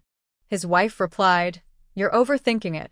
Spring Moon is a young girl whose household registration still belongs to us. Where could she possibly run to? If she leaves our family, can a girl like her survive? Old Master Mo, upon hearing this, thought his wife was right, but still felt uneasy. He said, Let's wait a couple of days and see, so we don't fall into that girl's trap. All right, you can rest assured. I can handle this matter, Mrs. Mo replied confidently, thinking her husband was overthinking. However, her husband's worries proved true. After 2 days, before dawn on the 3rd day, Spring Moon found a chance to escape. She knew she couldn't run far, so she went to He-san Lizy's house. She knew He-san Lizy was a troublemaker, a rogue whose bad behavior was as bad as Hidekai's. He was someone who could cause trouble for the Mo family, so she went to find him. Without saying much, she undressed upon seeing He-san Lizy. Since being beaten badly by Gu Jinli and then caught by Hidekai and others, He-san Lizy had become more honest. But even so, he couldn't resist temptation. After enduring for a while, he finally couldn't hold back and ended up with Spring Moon. When the Mo family realized Spring Moon was missing and found her, it was already too late. Oh my granddaughter! How could a kind and innocent girl be harmed by such a beast? Mrs. Mo cried desperately, attacking He-san Lizy furiously. He-san Lizy was scared. Since he had slept with her granddaughter, Mrs. Mo's beating made him afraid to fight back. Old Master Mo, seeing his precious daughter being harmed by a fallen man, was so angry his eyes rolled back, and he fainted. When his 3rd son pinched his pressure point and woke him, he immediately scolded loudly, You beast! How dare you ruin my granddaughter? Go and beat this wolf to death. The 3 brothers of the Mo family were dreaming of making a fortune through Spring Moon. Now that their dream was shattered by He-san Lizy, they were furious and wanted to kill him. As soon as their father spoke, they rushed forward, punching and kicking He-san Lizy. He-san Lizy didn't fight back. He only ran around, dodging their fists and kicks, begging for mercy. Don't hit me, stop hitting me, please stop. But the Mo brothers didn't stop. Instead, Mo de Kue and Mo de Yong's sons all joined in, punching He-san Lizy fiercely. Hisan Lizi felt guilty and believed he deserved the beating. After being chased and hit for a while, I couldn't take it anymore. I rushed to a corner of the yard, grabbed a broken wooden sword, and waved it around wildly. I pushed back the three Mo brothers and some grandchildren, shouting, "Everyone, stop! Are you hitting me? Your daughter from the Mo family came to my door. What does that have to do with me? You're lying." Mo's wife jumped up, pointing at Hisan Lizi and scolding, "Who is Hisan Lizi? Everyone in the village knows him. You must have kidnapped my granddaughter, and that's why this happened." Mo Daku's wife chimed in, "Yes, it was you, Hisan Lizi, who forcibly took our Chunyu. Your He family must give us an explanation, or we'll go to the authorities and report you." After saying this, Daku's wife tugged Mo's wife's sleeve and whispered, "Mother, Chunyu can't go into the Liu family anymore. We need to stand up to the He family now and get some money to make up for our loss. We can't let this go without compensation." They went inside to see Chunyu. She was no longer a girl. The Liu family wouldn't want a broken shoe. Even if they did, the bride price would be very low, probably only about 500 coins. It's better to demand some money from the He family by making them pay for what they did. Make the He family pay us money? Mo's wife said, "Hisan Lizi is just a poor ghost. How much money could he have?" Daku's wife replied, "Mother, Hisan Lizi has no money, but the He family is wealthy. Village head, he is protective of his kin. Hisan Lizi is his relative, so he will surely defend him." Mo's wife thought about it and agreed that her daughter-in-law made sense. She stopped crying, ran over to old Master Mo, and told him what her daughter-in-law suggested. Old Master Mo and his sons listened and agreed that this was the only way. He immediately sent Mo Dolly to call village head he to come and handle the matter. Before Mo Dolly could leave, the commotion at Hisan Lizi's house had already attracted many villagers. Someone had already gone to inform village head he. Village head he hurried over with the messenger. Seeing the chaotic scene in the yard, he was furious. He stomped his cane and shouted, "What's all this fuss early in the morning? What's going on? Tell me clearly." Mo's wife immediately sat down on the ground, slapped her thigh, and cried out, "The He family is bullying us. My granddaughter was peacefully sleeping at home when Hisan Lizi came and kidnapped her. They dragged her back, and now this is a mess. Oh, my sweet granddaughter was just fine, and now she's been harmed by a troublemaker. Oh, heavens, if you have eyes, send down a bolt of lightning to strike the He family. Our Mo family has been bullied to death by them." Mrs. Mo, tears streaming down her face, she curses the sky, her voice breaking. Her two daughters-in-law hold her arms, wipe her tears, and try to comfort her. "Mother, please get up. Heaven has eyes. It won't let the bullies get away." Mrs. Mo pushes away her daughters-in-law's hands, crying out, "Get up? What's the use? My eldest granddaughter has been harmed. What's the point of living? I might as well die." She stands up and tries to hit the doorframe, but her daughters-in-law pull her back. Village head he looks angry, his face turning pale, and shouts, "Everyone, shut up." The noise in the yard lessens, but the Mo family's chaos cannot be stopped. Old Master Mo says, "Village head he, your nephew from the He family sneaked into our house before dawn, kidnapped and harmed my eldest granddaughter. What do you think should be done about this?" Village head he glares fiercely at Hisan Lizi, wishing he could hit him right then. This troublemaker, why can't he learn to behave?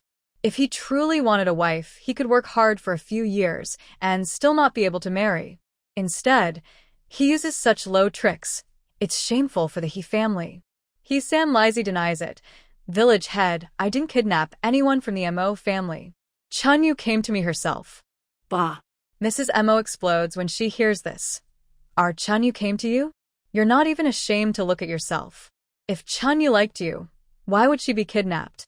You murderer, you beast." She starts to cry loudly again, but village head he scolds her. "Enough. Mo family, do you still want to settle this properly? If you don't want to talk things out, just keep crying." As soon as he says this, Mrs. Mo falls silent. Dakue's wife says, "Village head, This isn't my mother-in-law causing trouble. Chun-yu is her granddaughter, and of course she's upset. It's natural to cry and complain when her own granddaughter is harmed. Even I, as her sister-in-law, feel heartbroken when I see Chun-yu like that.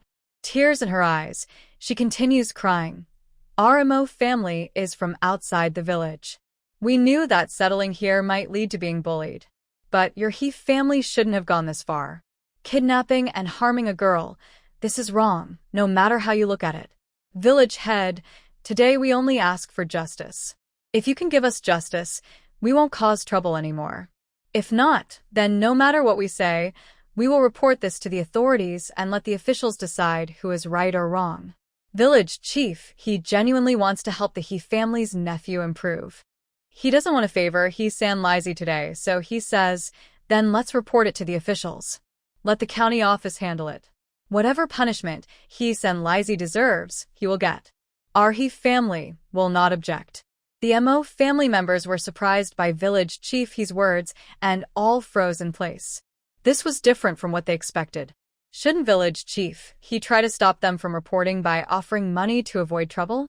Mrs. De Kuei was the first to react and said, Village chief, we know He Sanlizi is from the He family. We understand you care about him.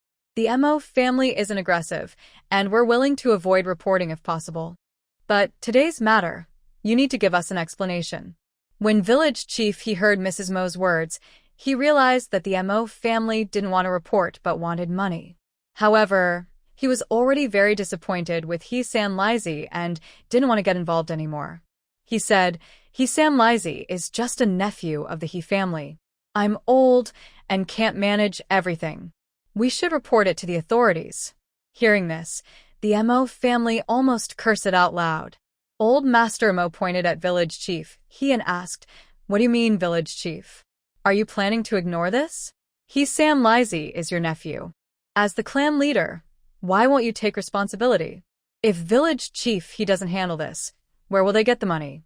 He Sanlizi is a poor nobody. Only if village chief he intervenes can the Mo family get money from the He clan. Village chief he's brow furrowed deeply, but before he could speak, He Sanlizi said, Village chief, I really didn't go to Mo's house to kidnap Chun-yu. Chun-yu came to my house herself. He couldn't hold back and admitted to sleeping with Chun-yu. Hearing this, village chief he's expression darkened even more. He had heard He Sanlizi say this once before, but he didn't believe it. Over the years, He Sanlizi's reputation had been ruined, and Mo Chun-yu was quite proud. She had even sought death over the matter of He Dekai, so it was unlikely she would go to He Sanlizi's house willingly. But seeing He Sanlizi's expression, he felt he might not be lying. Mo Chun-yu sat in the main room of He Sanlizi's house, accompanied by Zhang's wife. She said nothing, didn't cry, but watched the people in the yard. Her gaze finally settled on He Sanlizi. Zhang's wife saw her like this and didn't know how to comfort her. She could only sigh to herself, life is hard. The Mo family members saw He Sanlizi again talking about how Mo Chun-yu came to see him. They were very angry. Mo Dolly picked up a stick and swung it at He Sanlizi, but He Sanlizi dodged. He Sanlizi ran in front of village head, and knelt down with a thud. He begged, Village head, I want to marry Chun-yu and live a good life with her. Please help us. Bah. What are you? Still want to marry Chun-yu? No way. Mo's wife, seeing a chance, became more aggressive. She pointed at He Sanlizi and cursed, We Chun-yu was kidnapped by you. If our Mo family wanted, we could have caught you and reported you. Dai Kuei's wife said, Our Mo family is kind and forgiving. We can choose not to report you, or even marry Chun-yu to you, but you must pay us some money. Yes, pay us money. Without payment, this isn't over, Mo Dolly said, pointing his stick at He Sanlizi with a fierce look, as if he wanted to eat him. Hearing this, Mo Chun-yu suddenly stood up and came out. Mo's wife saw her and cried as she rushed over. Chun-yu, my good granddaughter, you've suffered a lot. Don't be afraid there. Mo Chun-yu pushed away Mo's wife and directly went to village head he. She knelt beside He Sanlizi, choking on her words, Village head, Sanlizi didn't lie. He didn't kidnap me. I went to him myself. I want to marry him. Please help us.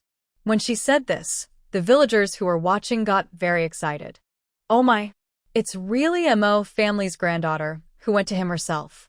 This kind of thing happens a lot, but I've never seen a girl fall from the sky like this. He-san Lizy, you're lucky. You got such a wife for nothing. A single man who wanted a wife shouted at He-san Lizy, feeling jealous. He-san Lizy, hearing this, got angry. He stood up and pointed at the villagers. Everyone shut up. If anyone dares say one bad word about Chunyu, I'll smash their house. He didn't like others mocking Chunyu. The villagers, remembering how unruly he used to be, mostly got scared. Some, however, mocked him. Wow, she's not even married yet, and she's already protecting him. If Mo family's granddaughter can do it, why can't we say what we want? Go to. He-san Lizy, holding his broken wooden knife, rushed at the man who was talking. The man was so scared he ran away. Come back here, village head, he said, stomping his cane. He-san Lizy now dares not oppose head village he. He obediently returns and kneels again, begging head village village chief, please help me this time. I will definitely repay you in the future. Head village he looks at He-san Lizy and remains silent for a long time. He-san Lizy becomes anxious, afraid that head village he won't help him, and keeps kowtowing to him. Thud, thud, thud. The sound of He-san Lizy's kowtowing fills the yard. Mo Chunyu watches He-san Lizy with some shock. She liked him because of his reputation as a troublemaker, thinking the Mo family wouldn't benefit from him. She never expected that He-san Lizy would go so far to beg for her. After thinking for a moment, Mo Chunyu also begins to kowtow to head village he. Head village he looks at He-san Lizy and Mo Chunyu and says, stop kowtowing. I only have one question for you. Can you two live a good life together in the future? He-san Lizy quickly replies, yes, yes, yes. Village chief, don't worry. As long as I marry her, I will live a good life. In the past, he was reckless because he thought his family was poor and his reputation was bad. He believed he could never marry, so he continued to cause trouble. Now that he has Mo Chunyu and has seen what happened to the Hida Kai family, he genuinely wants to live honestly. Mo Chunyu also says, as long as I can leave the Mo family, I will live a good life with San Lizy. The villagers are shocked again after hearing this. What did the Mo family do to force their granddaughter to take such drastic measures to leave? The villagers discuss among themselves. Old Master Mo's face instantly turns red. He is proud and immediately shouts, daughter, you shameless girl. Don't talk nonsense, or you'll ruin the Mo family's reputation. Mo Chunyu sneers. Does the Mo family still have a reputation? Grandpa, you'd better not make unreasonable demands. Otherwise, I will tell everyone what you did and let them judge for themselves. Selling her granddaughter to the Liu family, making her a plaything for the men there, and abusing her daily. If this gets out, the Mo family will never have a good reputation. Will his grandchildren still be able to find wives? Old Master Mo is frightened and dares not scold Mo Chunyu again. He only says to head village Chunyu is our family's eldest granddaughter. This matter is not good for us. No matter what, we, the Mo family, want compensation. In the end, it's all about money. Head village asks, how much does your Mo family want? Mo's wife's eyes light up, and she points with one finger, 10 taels of silver, plus a bag of white flour and a laying hen. 10 taels of silver, plus flour and a hen. This old woman dares to ask for so much, thinking her granddaughter is made of gold? Who in this 10-mile area marries a daughter-in-law for 10 taels of silver? Impossible, said village chief 5 taels of silver. If you agree, Chunyu will marry. If not, you can report to the officials. The Mo family was unhappy, but village chief was firm. Since Chunyu wouldn't help them, after a long fuss, they had to accept this. After the matter was settled, the Mo family wanted to take Chunyu back, but she refused to return to her family. In the end, she went to village chief house to stay for a few days, planning to go to He-san Lizy's house on the 3rd day of the Lunar New Year for the wedding. As for the 5 taels of silver, it wasn't given freely by the clan. Village chief he made He-sen Lizy sign a promissory note, promising to repay 1 tael of silver, 100 coins, each year. He had 5 years to pay it back, or the village would seize his house. The house was old and broken, not worth much, but having it was better than nothing. Despite that, the He family caused a fuss, claiming it was unfair. Why did the clan lend money for He-sen Lizy to marry? Because of this, many unmarried people from the He clan came to village chief He's house, asking to borrow money to marry. Village chief He was furious, and he ordered some of the most aggressive He family members to be beaten. Only then did the matter settle. After threatening twice, the He family finally understood that village chief He was no longer the weak man he used to be. He was serious about controlling the family. Knowing this, the He family calmed down and dared not cause trouble again. Lu's family, especially the eldest daughter-in-law, was furious when she heard about Chun-yu and He-sen Lizy. She had finally found her money-making opportunity, but it was gone. Luckily, she still had 2 rural girls who looked just as good as Chun-yu. Otherwise, she might have been embarrassed today. But because of this, she lost 5 taels of silver.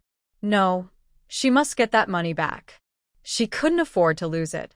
The eldest daughter-in-law stormed to the Mo family's house, kicked open the broken door, and saw the Mo family counting silver inside. She put her hands on her hips and cursed, "What a Mo family! How dare you deceive the Lu family? You must be tired of living. I tell you, this isn't over. Wait until the 3rd master finds out. I'll have someone report to the county office. The Mo family will have to leave Dafeng village immediately and become refugees." Big wife Xuan sneered. These vagrants are not like disaster victims. Disaster victims are taken care of by the court. If you become a vagrant, the officials can directly arrest you. Men are sent to work in official mines, women are made into official servants, and those who are unlucky might be thrown into the teaching hall, where they will suffer humiliation for life. Her words stunned the Mo family. Just moments ago, they were happy because He family's silver was 2 taels more than Lu family's. Now, it seemed their family was about to fall apart. Mo's wife was so frightened, she fell to the ground. Dalyang's wife quickly helped her up, but Dakwai's wife ignored her. She wiped her tears and cried to big wife Xuan, "Sister-in-law Xuan, you don't know. Our family had no choice. Chun-yu's shameless girl ran off to He-sen Lotzi's house and let him sleep with her. By the time we found out, it was too late. What was once raw rice is now cooked rice, almost overnight. Such a fallen girl. How dare we send her to Lu Sanyi?" After thinking it over carefully, we agreed to Mo Chun-yu's marriage to He-sen Lotzi. Dakwai's wife also promised, "Rest assured, sister-in-law Xuan, He-sen Lotzi is just a troublemaker. His family is so poor, Chun-yu will never have a good life. She might as well prepare to stay poor." Dakwai's wife vaguely knew some of Lu family's habits. She leaned closer to big wife Xuan and lowered her voice. "After that girl suffers enough, we'll send her to Lu family. Then the 3rd master and the others can do whatever they want." Big wife Xuan thought about it and agreed. The Lu family men were terrible, whether in the village or the county town. They killed a girl every year. Those who endured could last a little longer. But she had lost the 5 taels of silver she was supposed to earn. She wouldn't let Mo family off so easily. She raised her hand, pushed Dakwai's wife aside, and scowled. "Stop talking nonsense. This is your Mo family's mistake. If you don't want to die, you'd better fix this." Of course, fixing it meant paying money.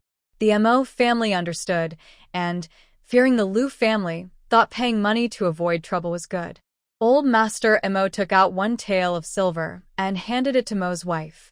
She hurriedly took the silver to big wife Xuan, stuffed it into her hand, and smiled as she said, "Niece-in-law, we didn't expect this.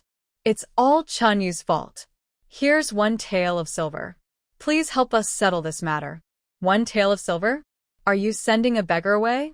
Big wife Xuan spat on Mo wife's face and threw 2 silver coins on the ground. 10 taels, not 10 taels. This matter isn't over. 10 taels? Are you stealing money? Old Master Mo couldn't help but curse. You only paid 3 taels to buy Chunyu, and now you want 10 taels? That's not how people do business. And you haven't even given us the silver yet. We didn't sign any contract to sell Chunyu to the Liu family, so why should we give you 10 taels? They only agreed verbally to sell Chunyu to the Liu family without any formal contract. Big wife Xuan sneered and said, "It's true that Chunyu was bought for 3 taels, but if your Mo family wrongs the Liu family, you must pay 10 taels. Otherwise, do you think the Liu family is as weak as you? That's the family of the county magistrate's son-in-law. Their grandchildren are proper young masters and misses, and they won't be bullied by you." Big wife Xuan sat on a stool inside, crossing her legs and said, "You have 1 hour to gather the silver. If you can't, just wait to be driven out of the village."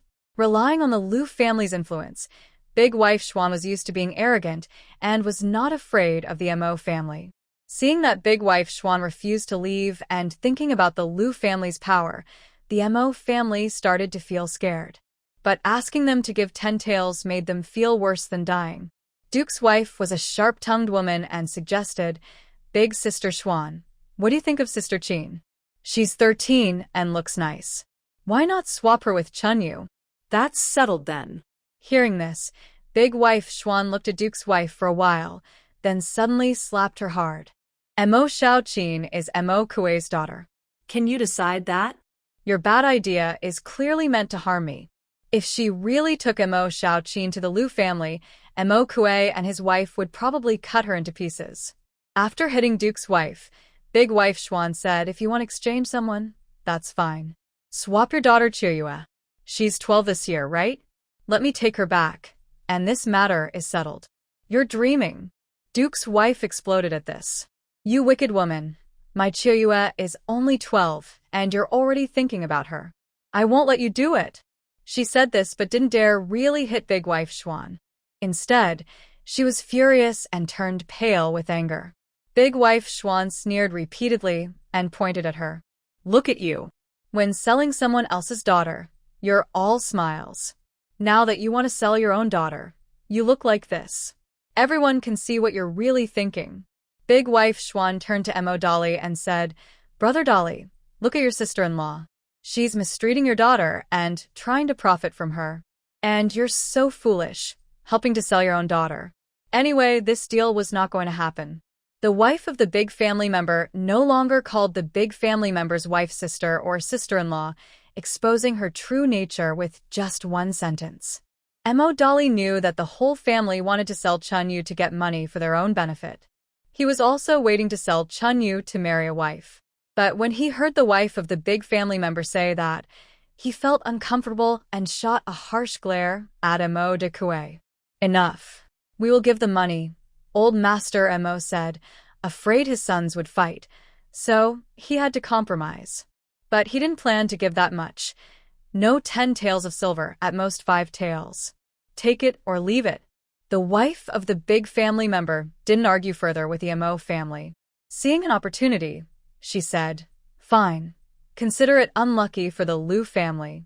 5 taels it is. Hand it over." Old Master Mo trembled as he handed the silver in his hand to Mo's wife. "Give it to her." Mo's wife held the silver that the wife of the big family member had smashed onto the ground. It hurt her deeply, like being cut. "Old man, this is money for Dolly to marry and for building our house. If they gave it away, their family would have to keep living in this broken, muddy house. Give it to her." Old Master Mo shouted. Mo's wife had no choice but to give the 5 taels of silver to the wife of the big family member. She snatched the silver, weighed it in her hand, and said, "Don't think that your family has lost out. These 5 taels of silver can't guarantee your family's safety. If you dare to go back on your word, the Liu family can ruin you." After saying this, she happily took the silver and left. The Mo family hurriedly cleaned up, but they had lost face. Their granddaughter was gone, and they hadn't made any money. The whole family cursed and scolded. Mo's wife and the 2 daughters-in-law cried bitterly. Old Master Mo suddenly felt angry and spat out a mouthful of old blood, fainting from the shock. Father, what's wrong?" "Old man, Don't do anything to yourself. The Mo family was in chaos. They pinched each other's throats and then ran to ask Mo Kue Z to get money and call a doctor. Mo Kue Z didn't want to, but thinking that old Master Mo was his uncle, he gritted his teeth and went to the neighboring village to invite a barefoot doctor to treat old Master Mo. But that was the last time he softened his heart.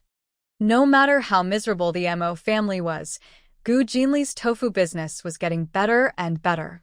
Today, a group of villagers from nearby villages came again. They wanted to buy tofu from Gu's family, like in Lianghe village, and sell it elsewhere. Village head He, just finished dealing with the troublemaker He Sen Lizi, heard about this and immediately led his family to help Gu's family chase people away. Many families in the He family still haven't received tofu. How can we let people from other villages come to Gu's house to buy tofu? Gu Dashan told those people, it's almost March. Our family doesn't have many hands, so we need to keep some people for spring plowing. The tofu business will have to wait until after spring planting. Since Gu's tofu was not enough to sell, the neighboring villagers saw this clearly. When they heard Gu Dashan say that, and saw Head He leading a group of He family members to chase them away, the villagers who came to ask for tofu could only leave. Before leaving, they told Gu Dashan, Gu brothers, we'll come back after spring planting. You must not refuse us then. If you do, it will cut off our livelihood. The He family sneered at their words and cursed, cut off your livelihood? We haven't even received our tofu yet. Who do you think you are? Listen, if you want tofu, you must wait until our village has enough to share. Now get lost. With the help of the He family, villagers from other villages no longer needed Gu's family to chase them away. The He family would help send them off. Because of the tofu business, Qin Gu Luotian's family status in Dafeng village rose significantly. In the past, the He family looked down on them, but now they were begging for their help. The Lu family was also jealous of Gu's tofu business. They wanted to cause trouble at Gu's house and share the tofu trade, but they were afraid of Commander Jiang. Last time, because Lu Lao San went to Gu's house to the recipe, many members of the Lu family were arrested. Each family paid 5 taels of silver to rescue their head from the county jail. Now, they dared not cause trouble at Gu's house easily. No matter what the Lu family thought, Qin Gu Luotian's family was doing quite well lately. Meanwhile, Gu Jinli was busy and waiting for news from the Jiang family. Gu Jinan told her, Sir said that Commander Jiang went with a county magistrate to the capital to pick up new disaster victims. It will be a few days before they return. You should wait a bit. They were lucky to be among the first to be resettled as disaster victims, but many others in the capital city still hadn't been settled. After the new year, Heian Prefecture had been busy with this matter and was still working on it. Gu Jinli smiled and said, there's no rush. Third grandma heard Gu Jinan and asked with a frown, it's almost March, and there are still disaster victims not settled? Shang Xiuzai was not a stubborn scholar and knew about the disaster victims from Gu Jinan, so he replied, they had been settled originally, but at the beginning of February, many more disaster victims were assigned to Heian Prefecture. Now, those being settled are the ones assigned after February. Grandpa San asked Gu Jinan, do you know where these new disaster victims came from? Are any from Long'an Prefecture? Grandpa San and Grandma San had a daughter who got separated during a famine escape. They have been searching for her family, but have no news. Gu Jinan understands their feelings, but he doesn't know where the new refugees are from. He says, I'll ask the teacher tomorrow if he knows anything. Grandma San, hearing this, thinks of her daughter, son-in-law, and grandchildren. She wipes her tears and says, Brotherin, you can ask when you go to school tomorrow. Worried about bothering Scholar Shang and upsetting him, she adds, if Scholar Shang doesn't know, you don't need to keep asking, to avoid causing trouble. Gu Jinan smiles and says, don't worry, Grandma San. The teacher treats me well. If he knows about Aunt Fu's family, he will help find them. Since the teacher's family is from Jiang County, with Jiang County's help, we might find them. Grandpa San and Grandma San's eyes brighten, and their previously worried faces light up. Really? If they could find their daughter's family, they would be willing to face anything, even death. Gu Jinan doesn't promise, but seeing the hopeful expressions on the elderly, he doesn't want to upset them. He says, the teacher said many refugees are heading south. Maybe Aunt Fu's family is among them. Gu Jinli also comforts Grandpa San and Grandma San. Rest assured, we will survive the famine journey. Aunt Fu's family can too. We will look carefully and we will find them. Even if we can't find Aunt Fu's family, they will come to find us. Besides Aunt Fu of Grandpa San and Grandma San's family, her real Aunt Gu Daya's family is also involved.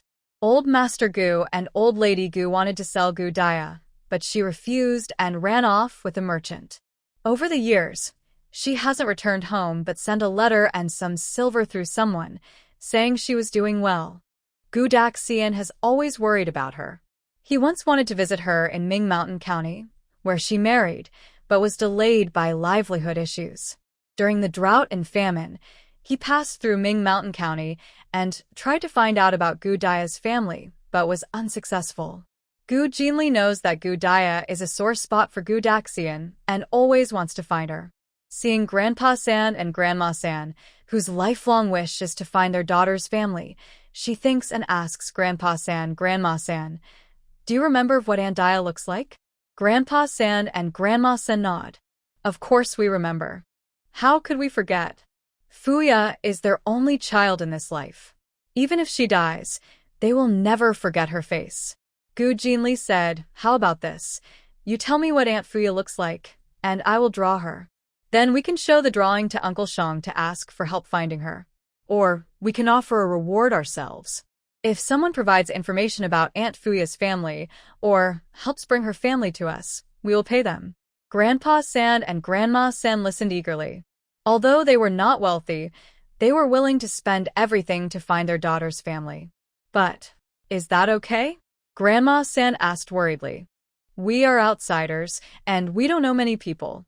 Even if we pay, others might not put in their best effort to help. Gu Jinli pointed at the tofu in the yard. Grandma San forgot. We still have our tofu business. Many people come to buy tofu from us. We can ask them to help keep an eye out. Since they sell tofu in different places, they might meet Aunt Fuya. People who sell tofu are like sparks. Once they spread out, someone might hear news someday. Grandpa San and Grandma San were so excited their eyes turned red. Grandma San choked up and said, "All right, let's do that. You and Ngur come and draw." Grandpa San thought of Gu Daxian's sister, Gu Dia, and added, "Call your dad too. Draw what Aunt Dia looks like, and the two families will look for her together." Okay. Gu Jinli ran to the kitchen and told Gu Daxian and Cui Shi about finding Aunt Fuya and Aunt Dia. Gu Daxian and Cui Shi were busy making tofu and seasoning when they heard this. They froze for a moment. Cui Shi pushed Gu Daxian gently and said with a smile, "Hubby, little fish wants to find her aunt. Why are you just standing there? Hurry and go out with the kids. Draw Aunt Dia's face so we can find her sooner." Cui Shi knew Gu Daxian's thoughts. He had been worried about Aunt Dia for a long time, and it had become a knot in his heart. They had previously been forced to flee and couldn't find her. Now that they were settled and making tofu, their family had steady income. Spending some money to find Aunt Dia's family was not a problem. Gu Daxian was very excited. After a while, he came back to his senses. Okay, I'll go now." He rushed out of the kitchen and asked Gu Jinli at the door, "Little fish, is this method really going to work? Can we really find Aunt Fuya?" Before Gu Jinli could answer, Gu Jincheng, who was helping with the fire in the kitchen, said, "Of course. Second sister is the best." Gu Jinli smiled when she heard this and said as she walked away, "I can't guarantee we'll definitely find her, but at least there's hope." Gu Daxian's eyes were filled with tears and he nodded. Yes, there is always hope. The father and daughter went to the yard. Gu Jinan had already moved the table outside and prepared brushes, ink, paper, and inkstones. When he saw Gu Daxian, he said with a smile, "Dad, sit down quickly. Let's talk about Auntie's appearance. We can draw her portrait and use it to find someone." None of the younger ones, including Chui's family, had ever seen the eldest aunt. She only existed in the words of their father and elders. "Okay," Gu Daxian replied. After sitting down, he began to recall what Auntie Gu looked like. Grandma San started speaking. Your Aunt Fula is the daughter I had with your third grandpa, 8 years after I got married. She is 5 years younger than your father. She is 32 this year. Her face shape is like mine, round face, with big, almond-shaped eyes, and her nose looks like your third grandpa's, high and straight. As Grandma San spoke, Gu Jinli and Gu Jinan began to draw. However, their styles were different. Gu Jinan was drawing in the traditional ink wash style he learned from Scholar Shang, while Gu Jinli was doing modern detailed sketches. Compared to Gu Jinan's simple portrait, Gu Jinli's work clearly showed her features. Gu Jinan was surprised, but didn't ask many questions. No matter how much he asked, Xiao Yu still said, "I learned it on the run during the escape," or "I figured it out myself." Gu Jinan was smart. After a few times, he stopped asking such questions and just helped cover up Xiao Yu's skills. But he liked Xiao Yu's painting style very much, so he asked Gu Jinli to teach him, learning and drawing at the same time. Drawing a portrait was not easy. Even with the references of their third grandpa and grandma, Gu Jinli spent more than half an hour finishing the portrait of Aunt Fula. After some adjustments, he handed the finished picture to them. The paper showed a woman with her hair in a traditional bun, a round face, big eyes, a high-nose bridge, thin and slightly upturned lips, naturally smiling. Her forehead had wrinkles, her eyes had fine lines, and there were 2 deep laugh lines on her cheeks, making her look about 35 or 36. Gu Jinli deliberately painted her as an older woman. Although Grandma Sen said Aunt Fula was only 32, as a rural family who had been escaping for over half a year, she was at least a few years older. Grandpa looked at the portrait and was very shocked.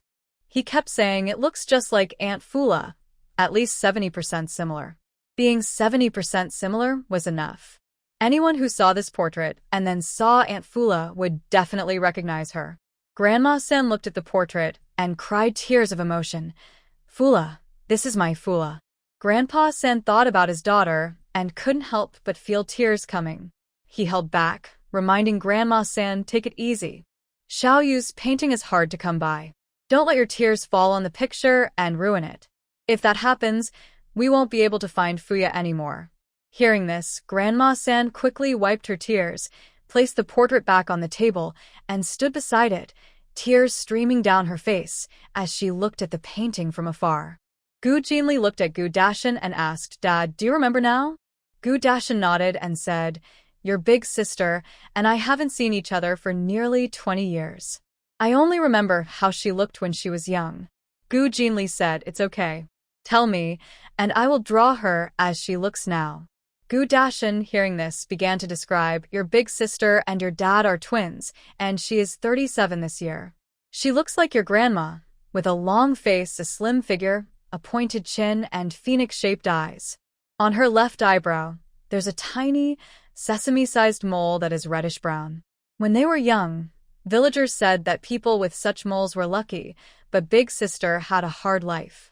She lost her mother early and was mistreated by her biological father and stepmother. Eventually, she ran away to get married." Thinking of her, Gu Dashan couldn't help but wipe away tears. He dried his tears and continued describing her appearance carefully, even mentioning a scar on her right forehead and a torn earlobe that split into 2, describing everything clearly. Gu Jinli listened to Gu Dashan's description and felt very angry. She knew that the injuries on her sister's body were caused by the old lady Gu and her family. The torn earlobe showed how cruel they were, how vicious. Gu Jinli cursed again that the Gu family old lady and her relatives would all die on the run. When Gu Jinli finished drawing her sister's portrait, it was already dark outside. She lit a lamp and made some adjustments to the drawing until it was perfect. Then she took it to show Gu Dashan. Seeing the portrait of his sister, Gu Dashan was excited and said, "It looks just like her, just a bit older. After so many years, she should look like this now." The brother and sister hadn't seen each other since she ran away with the peddler, which was nearly 20 years ago. Gu Jinli smiled and said, "My aunt isn't a monster. Of course she will look older. Don't worry, Dad. We will find her." Gu Dashan smiled and said, "Our Xiao Yu is lucky. If we can find her, we will definitely find her. This daughter was a blessing to their families. Without her, they would have died on the run long ago. Dad, third grandpa, and third grandma, mealtime. Gu Jinxiu carried the food to the main hall and smiled as she called out to Gu Deshan and others who were still talking. Coming, Gu Jinli and Gu Jin and tidied up the table, put away the two portraits, and moved the table back to the main hall. The family sat together to eat. During the meal, they discussed how much money to pay for finding the person. Third grandpa and third grandma were eager to spend all their savings to find someone, but Gu Jinli disagreed. Money can tempt people. If we pay too much, someone might try to cheat us. We could end up losing. She thought for a moment and said, for useful information, we'll give 20 coins. If someone can safely bring the person to us, we'll pay 2 silver coins. Third grandma frowned and asked, why such a big difference? Why not let them bring the person directly?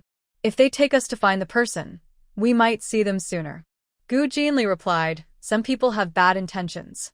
If we promise to pay a lot for finding the person and they don't find anyone, we might get robbed or hurt when we go there ourselves. It's safer to have them bring the person to us and pay them afterward.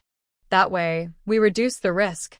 She meant that they should only pay once the person was safely in front of them. If the person was hurt, they wouldn't pay at all.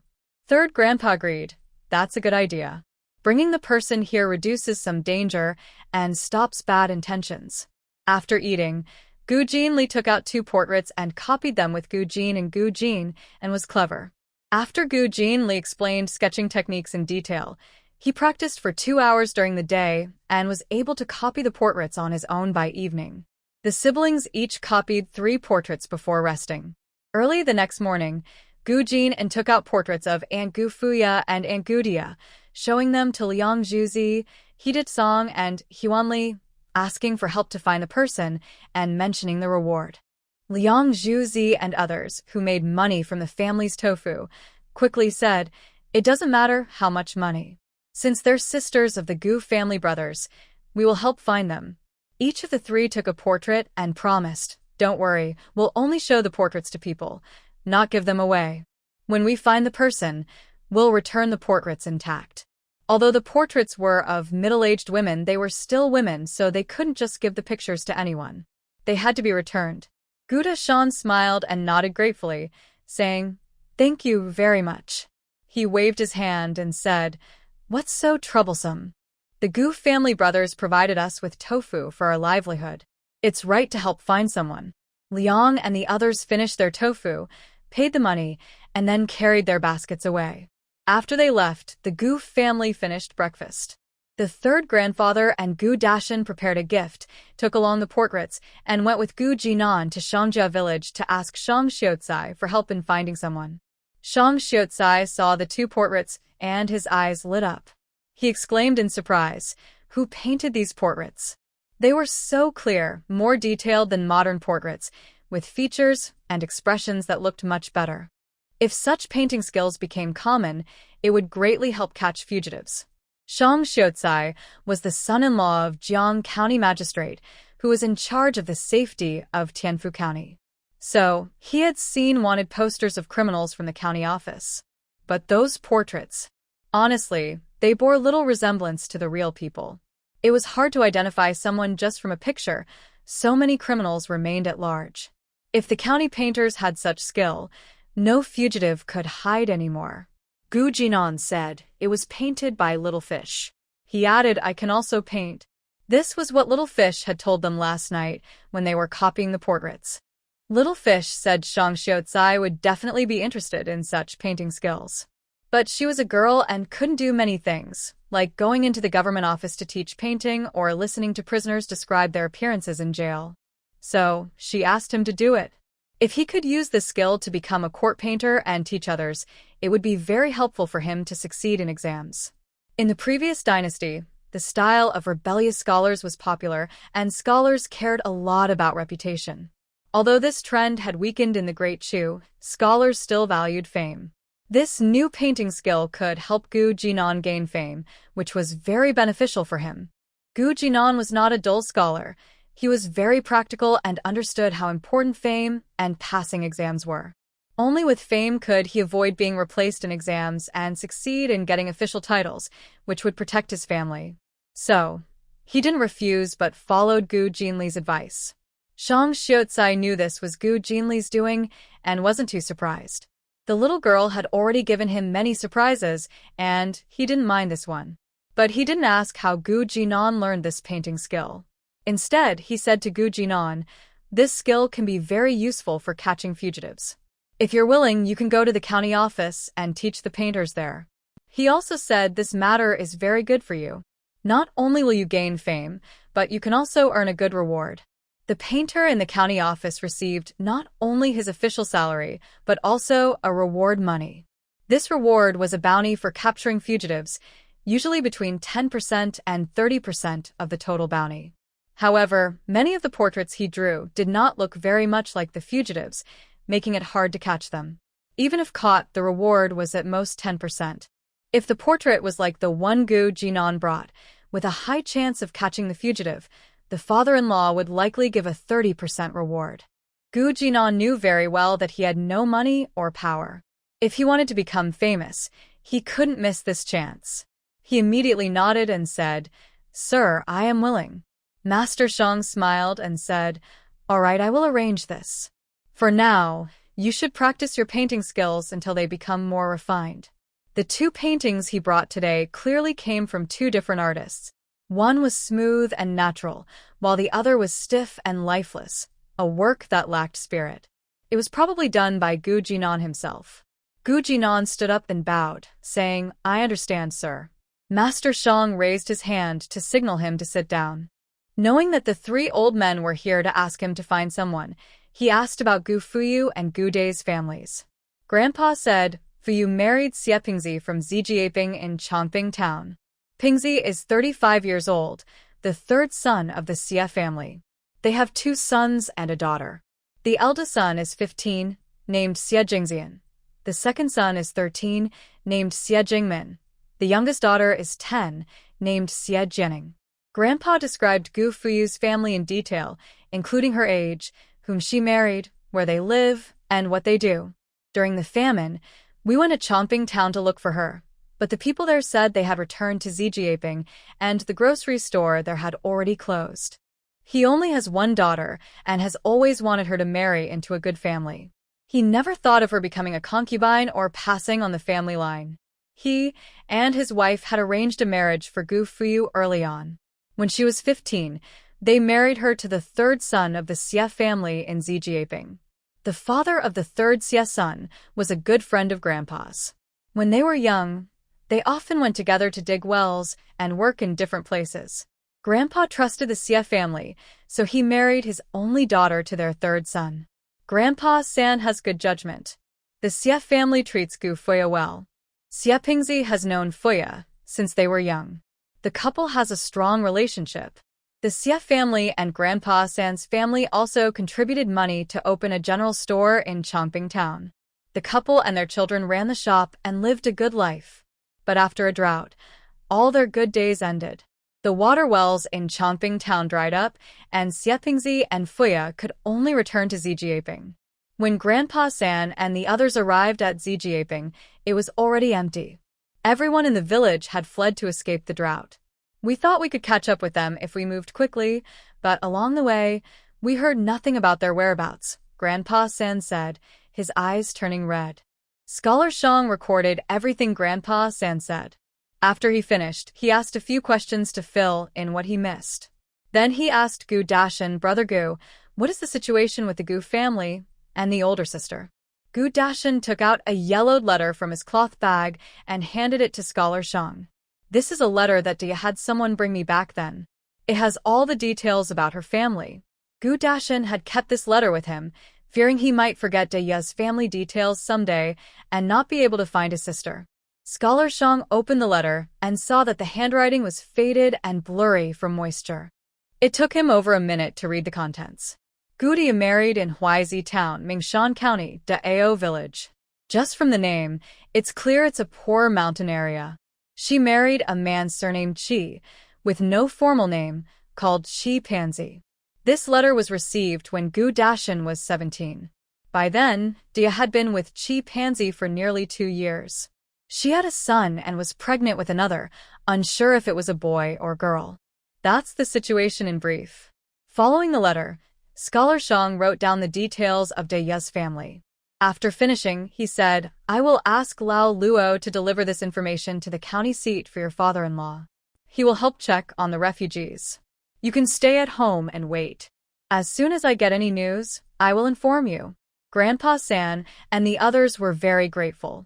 Grandpa San asked again, "It's been almost 3 months. Why haven't the refugees been settled yet? Has the drought in the northwest eased?" They were now in Zhonghuai's Heian Prefecture, thousands of miles from the northwest. They didn't know what was happening there. They didn't know if the drought that caused so many to flee had been resolved. If not, the Great Chu might really be finished. Master Shang said, in early February, the official report said that there was heavy snow in the northwest. The drought has eased, but now the displaced people are not fleeing from drought, but from war. Because of the drought, conflicts occurred across the northwest of Daekyu, reaching the northeast and even central regions. People who had escaped the drought were now caught in war and could only continue fleeing south. The court issued a strict order prohibiting refugees from crossing water to enter Jiangnan, so they could only be settled in the Zhonghuai region, which created new displaced people needing help. Grandpa San and Gu Dashan were very frightened. It's war. Farmers fear war more than natural disasters. Sometimes they can endure a drought, but war can be deadly instantly. Grandpa San and Gu Dashan trembled as they asked, "What should we do now? If Fuyu and Daya's families encounter war, what will happen?" Master Shang looked at Grandpa San and Gu Dashan's worried faces and comforted them. "Uncle Gu and Brother Gu, don't worry. The court has sent troops to restore peace. They've won several battles now. The war in Zhongzhou is over, and there's good news from the northeast, but the northwest is more complicated. The northwest was the territory of the Duke of Weigua, but Emperor Jingyuan feared the Duke.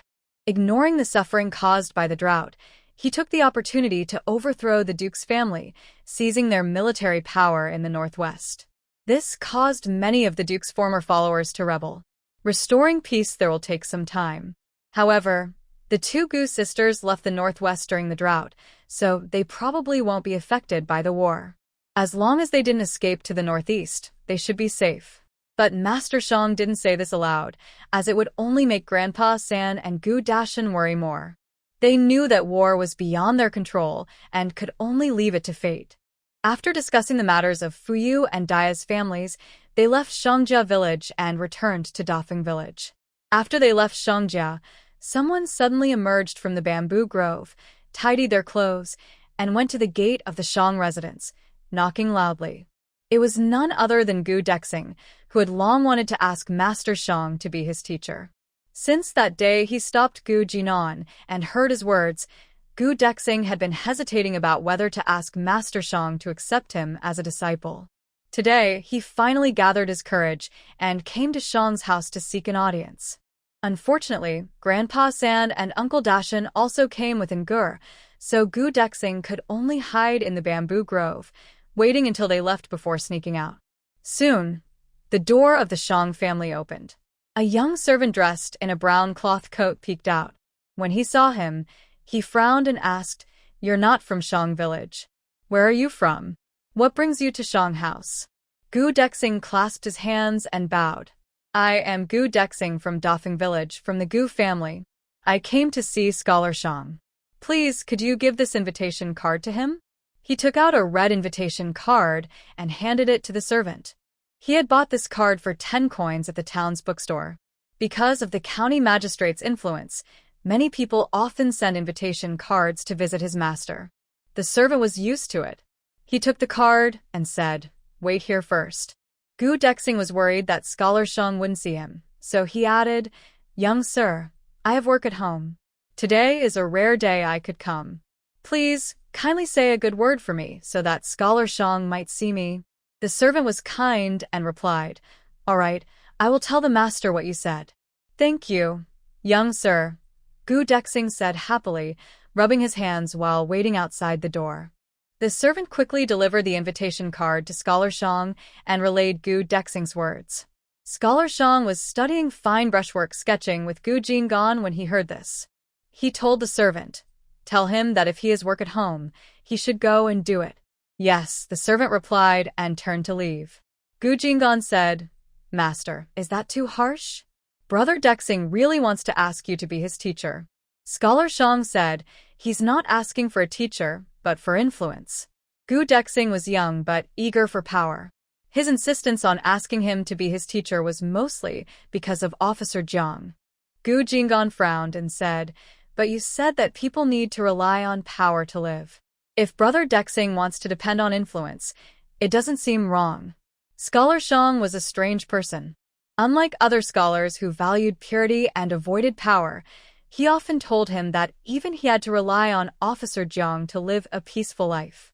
Why, then, when it came to Gu Dexing, was he unwilling to accept him? Scholar Shang said, "Relying on influence is not wrong. It's human nature. But he's not honest enough. My students can depend on influence, but the most important thing is to be honest. Honest people, even if they depend on great power, won't do evil. They will only use their influence to protect their family and loved ones. But those who lack honesty, once they depend on influence, might use it to run wild and do bad things." Gu Jinggan thought for a moment and said, "It's like your family and the Liu family. The teacher is the son-in-law of the county guard but lives a carefree life using only the influence of Officer Jiang. Meanwhile, the Liu family relies on the power of Deputy Zhou to dominate the local villagers." Scholar Shang said, "That's what I mean." Gu Jinan thought for a moment and finally spoke kindly about Gu Dexing. "Brother Dexing may desire power, but his heart isn't bad." Scholar Shang replied, "I didn't say Gu Dexing has bad intentions, but his motives are not pure. They need to be tested. If he passes, accepting him as a student is fine. But if he gives up halfway or resents us, there's no need to keep him." Looking at Gu Jinan seriously, Scholar Shang said, "People's hearts can turn bad when they are full of dissatisfaction and jealousy. If you want to be an official, remember this. You must know when to be friendly and when to stay away." Gu Jinan suddenly understood and said, "Teacher, I understand." Outside the Shang family house, a servant told Gu Dexing what Scholar Shang said. Gu Dexing, feeling lost, left in despair. When Gu Dexing returned home, Hesan Lizi found Gu Dexiang, who was gathering firewood, and pulled him into a small valley. He took out a piece of candy and said, "Wanger, go to the Gu family and call Gu Xiuyu here. If you bring her out, I will give you another piece of candy." Gu Dexiang loved sweets. As soon as he got the candy, he put it in his mouth and chewed it quickly. After swallowing, he reached out to Hesan Lizi and said, "One piece isn't enough. I want 2. If you don't give me 2, I won't help you pass the message." Hesan Lizi was stunned. He usually tricks others, but today he was tricked by a little kid. He was so angry, he almost hit Gu Dexiang. But Gu Dexiang was faster. He shouted, "Help! Someone! Hesan Lizi! Ugh ugh ugh! Don't shout, don't shout! Ancestor, please stop shouting. Here's your candy." Hesan Lizi hurriedly gave Gu Dexiang a piece of candy. Gu Dexiang took the candy, ate it in one bite, then reached out again. "You wanted to hit me just now. You need to give me one more piece." Hesan Lizi was so annoyed he wanted to kick the brat to death. How could this kid look so unlike his appearance? He seemed not very smart but had a cunning heart. He was really losing out. With no choice, Hesan Lizi gave Gu Dexiang another piece of candy and solemnly told him, "Hurry up and call Gu Xiuyu. Say, I have something important to tell her. If she doesn't come, your families might lose their place to stay." Gu De Wang didn't understand these things. He only remembered to eat. Hearing this, he asked, "If I call Sister Little Fish over, you'll give me a few candies as a reward." He counted on his fingers and said, "I have a younger brother and I want to give him a candy. We have a strict older cousin, and if she sees us eating candy without her, she'll hit us. I also have an older cousin and I want to give him one too." Gu De Wang held out his palm and said, "So, after everything is done, you need to give me 5 candies. He, your younger brother, your older cousin, and your older cousin. There are only 4 people. Why should you get 5 candies?" Hesan Lizi was so angry he almost wanted to strangle him. "Gu De Wang, while eating a sugar candy, pointed to himself and said, "Because I ran extra, I need one more. So, it's 5 candies." This reason was impossible to argue with. Senlaizi could only agree, "Fine, fine, fine. Hurry up and call little fish over. Once she's here, she'll get candies." Guda Wang smiled with narrowed eyes, even ignoring the firewood, and ran quickly to the Gu family to find Gu Jinli, waving his hand. "Sister Littlefish, come out quickly." Gu Jinli stopped what she was doing, packing roasted soybeans into a small cloth bag, and came to the courtyard gate, asking, "What do you want from me?" Guda Wang pointed to the candies in his mouth and then to the woods not far behind the Qin house, saying that Senlaizi gave me some candies and asked me to call you. He said there's an important matter and told you to find him in the hollow of the woods. He also said if you don't go, our families will have no place to stay. He grinned and said, "Little fish, that's a bad person. Don't go. I just wanted to trick him into giving me candies, not to help him trick you."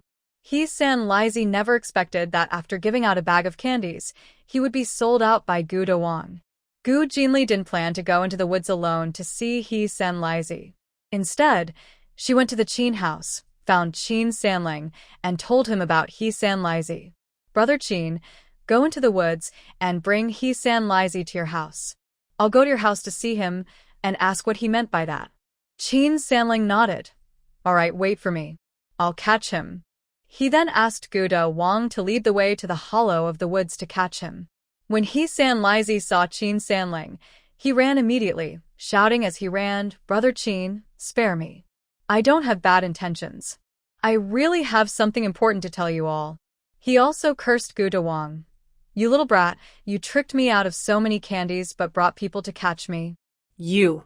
Before he finished, a stone about the size of a wine cup was thrown at his leg. With a loud bang, he was hit and fell to the ground, crying out in pain while clutching his leg. Qin Sanling went up, roughly took off his arm, dislocated his shoulder, and then grabbed his collar, saying, "Come to my house to talk." Gu Duong then pounced on Senlaizi, searching his body while asking, "Where's the candy? You bought a bag with 10 pieces. I only ate 3. Hearing this, Senlaizi nearly exploded with anger, enduring the pain from his dislocated arm, and cursed, "You little brat, you're a murderer, tricked me, and still care about my candy. The candy's gone, don't think you can eat any more." Gu Duong didn't believe him. He searched him again, then looked along the path, finally finding most of the remaining candy at the bottom of a hollow. Gu Diwang's eyes narrowed with a smile.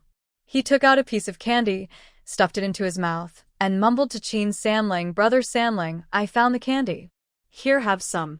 He then took a dirty hand and handed a piece of candy to Qin Sanling. Qin Sanling glanced at the candy in his hand, kept his face calm, and said, "You eat it yourself." "Oh, then I'll just eat it myself." Gu Duong was very happy. Since Brother Sanling didn't want the candy, he could eat one more. While eating the candy, Gu Duong said to Senlaizi, "Bad guy, still trying to trick me with candy. How much is a bag of candy? Little fish sister makes my family a silver coin or 2 every day." His mother said that no matter who encourages them, their brothers shouldn't oppose little fish sister. She's like a treasure of gold, and if they offend her, their family won't make any money. Senlaizi's arm hurt terribly, and he kept gasping, cursing, "Who's fooling whom? It's obviously you, kid, who tricked me. Hey, be gentle. Brother Qin, I really don't mean any harm. I have something important to talk to little fish sister about." Senlaizi, in pain, kept breathing heavily, and his dislocated arm throbbed painfully. Qin Sanling, tired of listening to Senlaizi's nonsense, dragged him toward his own house. It took about 15 minutes to reach the woods from Qin's yard. When Qin Sanling brought Senlaizi back to Qin's house, Gu Jinli was already waiting in the yard, holding a dagger and swinging it while smiling at Senlaizi. Senlaizi remembered what Gu Jinli had said when she beat him that night, feeling a cold shiver and trembling involuntarily. After a while, he said, "Miss, please spare me. I really came to see you about something important. I have no bad intentions." "Something important?" Gu Jinli sneered. "Does it really need to be said alone in the woods?" You must be out of your mind. Sam Lizy is used to sneaking around, so he would never think of doing things openly. He believes it's better to report secretly.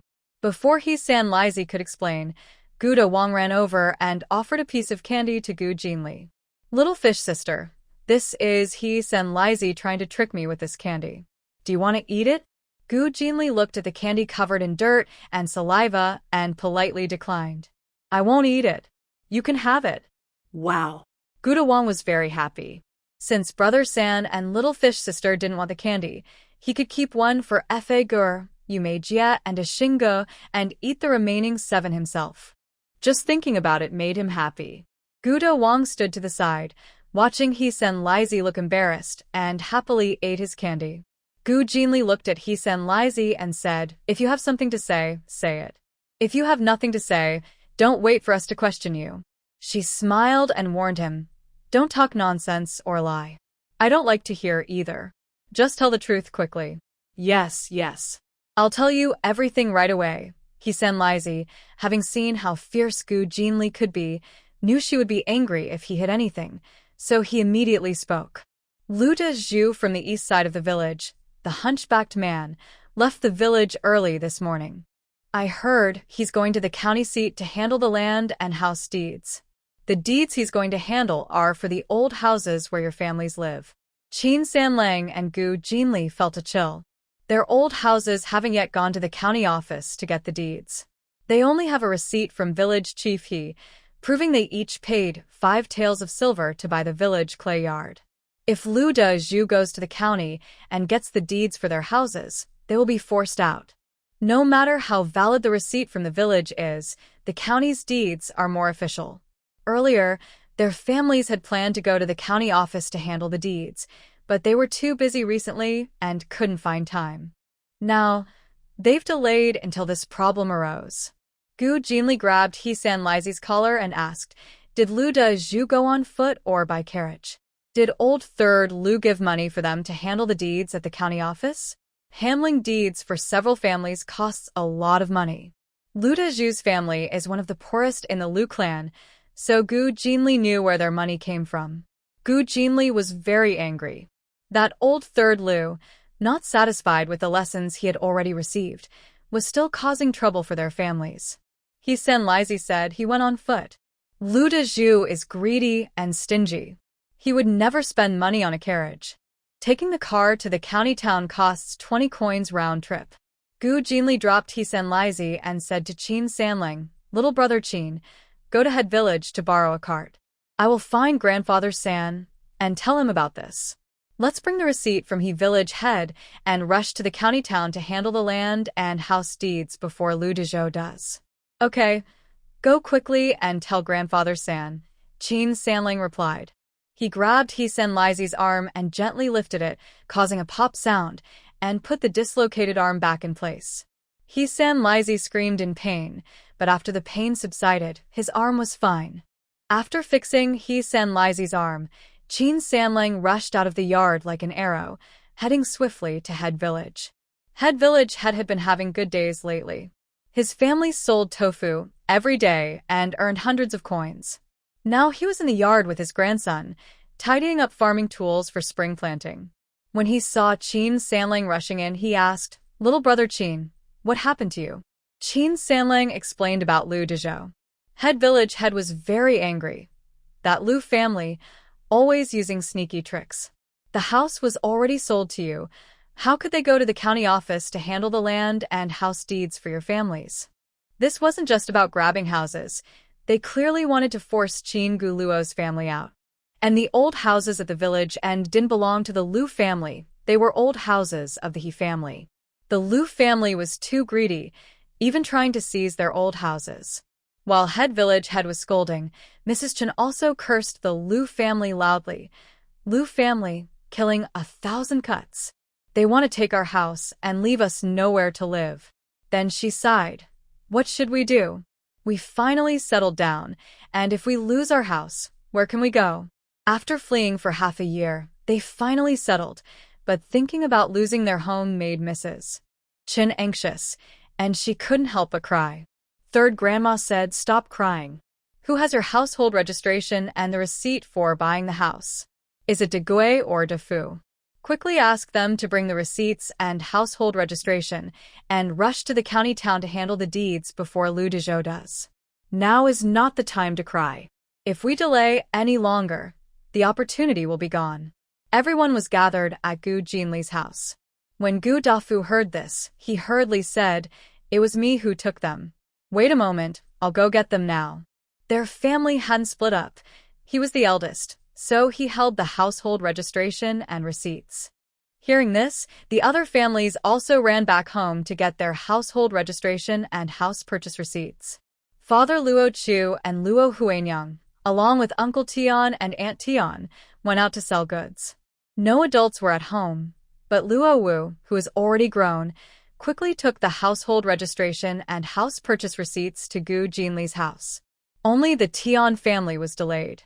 The third grandmother was worried and went to Tian's house herself. After a short search with second Tian, she finally found the household registration and house purchase receipts, then took second Tian back to Gu Jinli's house. By this time, several families had gathered at Gu Jinli's house, each bringing their household registration and purchase receipts. Suddenly, the sound of a cow mooing was heard. Qin Sanling arrived in a bullock cart and said to everyone, "Get on the cart quickly." Old Qin said, "Too many people are a burden. One person from each family is enough."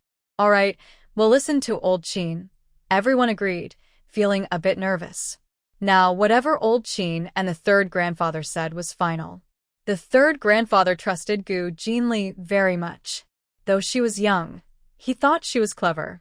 So he also brought her along, saying, "You come too. If something unexpected happens, Xiaoyu is clever and can help." As Gu Jinli climbed onto the bullock cart, she told the third grandmother and Cui Shi, "Mother, third grandmother, watch over the house. Everyone should stay home today. If anyone comes with news, don't believe it easily." Old Qin reassured them, "With me and Erling here, you can rest assured. Let's go quickly." Although Erling didn't like dealing with the families, he still gave them some face. When trouble arose, he would step in to help. With Old Qin's words, the third grandfather and others felt relieved. After everyone was on the cart, Qin Sanling snapped the whip, hitting the bull's back. The old bull mooed a few times and started moving. The cart was slow, only a little faster than walking. Gu Jinli told everyone, "Hold on tight. Brother Qin, control the reins well." Then she drew a dagger and stabbed hard at the bull's rear. "Moo moo." The old bull cried out in pain and ran wildly, kicking up dust. The people on the cart were jolted a lot, but the cart's speed increased several times. Qin Sanling, who had once driven a horse cart, was now very skilled at driving this bullock cart. His strong arms kept the old bull under control, preventing the cart from veering off the road and hitting pedestrians. After rushing and slowing down several times, they finally reached Shangjia village in over half an hour. "Go to Uncle Shang's house. He has a mule cart. Switching to that will be faster," Gu Jinli said. The Lu family dared to send Lu Dezhou to the county to steal our house deeds and land titles. They must have planned this long ago. We need Uncle Shang's help. If they arrive in the town before Lu Dezhou, the local clerk might still refuse to give them the house and land deeds. "Xiaoyu is right, Brother Qin. Let's take a detour into Shangjia village," Grandpa said. Hearing this, Qin Sanling tightened his grip on the ox's reins, guiding the old ox to turn into Shangjia village. After running for another 15 minutes, they arrived at Scholar Shang's house. Grandpa went to knock on the door. The servant opened it and saw them. After asking about their purpose, he didn't make them wait outside the government office, but led them directly inside to see Scholar Shang. They quickly met Scholar Shang and told him about Lu Dezhou rushing to the town to try to get the house and land deeds for their families. Scholar Shang was very angry when he heard this. Everyone in the village knows that if someone buys a house with money, even if they don't register the deeds at the government office, the house still belongs to them. The Lu family ignores the village rules and does such things. It's clear they are not willing to give up and want to take your houses and drive you out. This matter also involves my father-in-law's family. Don't worry, I will go to the town with you. Lu family won't succeed. The reason Lu family treated Qin Gu Luo Tian's families this way is largely because of Officer Jiang. This is a contest between County Magistrate Zhou and Officer Jiang. Scholar Shang called Ajio and said, "Tell old Luo to bring the mule cart. I want to go to the town with Uncle Gu and the others." Gu Jinli asked Uncle Shang, "Does your family have horses?" If she heard correctly, she thought she heard a horse neighing when they entered the house. Scholar Shang replied, "Yes, a few days ago, my eldest uncle sent a horse over, but it's stubborn and refuses to pull the cart. When you tie it to the cart, it kicks and resists. It's a fiery-tempered horse." So, they decided to take the mule cart for safety, to avoid any accidents. Gu Jinli was happy to hear this. There was indeed a horse, and asked Uncle Shang, "Does anyone in your family know how to ride? If someone rides a fast horse along the way, they could definitely catch up with Lu Dezhu. Horses are faster than mules." Before Scholar Shang could answer, Qin Sanlang stepped forward and said, "Uncle Shang, I can ride. May I borrow your horse?" Scholar Shang was surprised. "You can ride? It's rare for farmers to know how to ride horses." Qin Sanlang nodded. "My uncles and father used to be soldiers and taught us how to ride." Scholar Shang was pleased. "That's great. Ah, Jio, go bring that horse here." "Yes, I'll go now." "You all wait at the gate," Ajio said, then quickly ran off. Master Shang called a maid to tell Jiang Shi about his trip to the county town so she wouldn't worry. After giving instructions, Master Shang and the three elders left the study and waited at the gate of the residence. Soon, old Luo arrived driving a mule cart. Ajio followed behind, leading a bright red horse, and ran quickly to him. "Master, the horse is here." Master Shang pointed to the horse and said, "Brother Qin, this is the horse. It's a bit spirited, so be careful." Qin Sanlang stepped forward, patted the bright red horse, brushed its mane, and whispered a few words into its ear. Seeing the horse no longer resisted him, he stepped into the stirrup, swung onto the horse, and rode off confidently. "I'll ride to the county town and surely catch Lu Dezhu. Rest assured, uncles and elders." Gu Jinli ran to the horse and said to Qin Sanlang, "Brother Qin, if you see Lu Dezhu, don't be polite. First, give him a good beating, and then tie him up. He must not enter the county office." "Okay."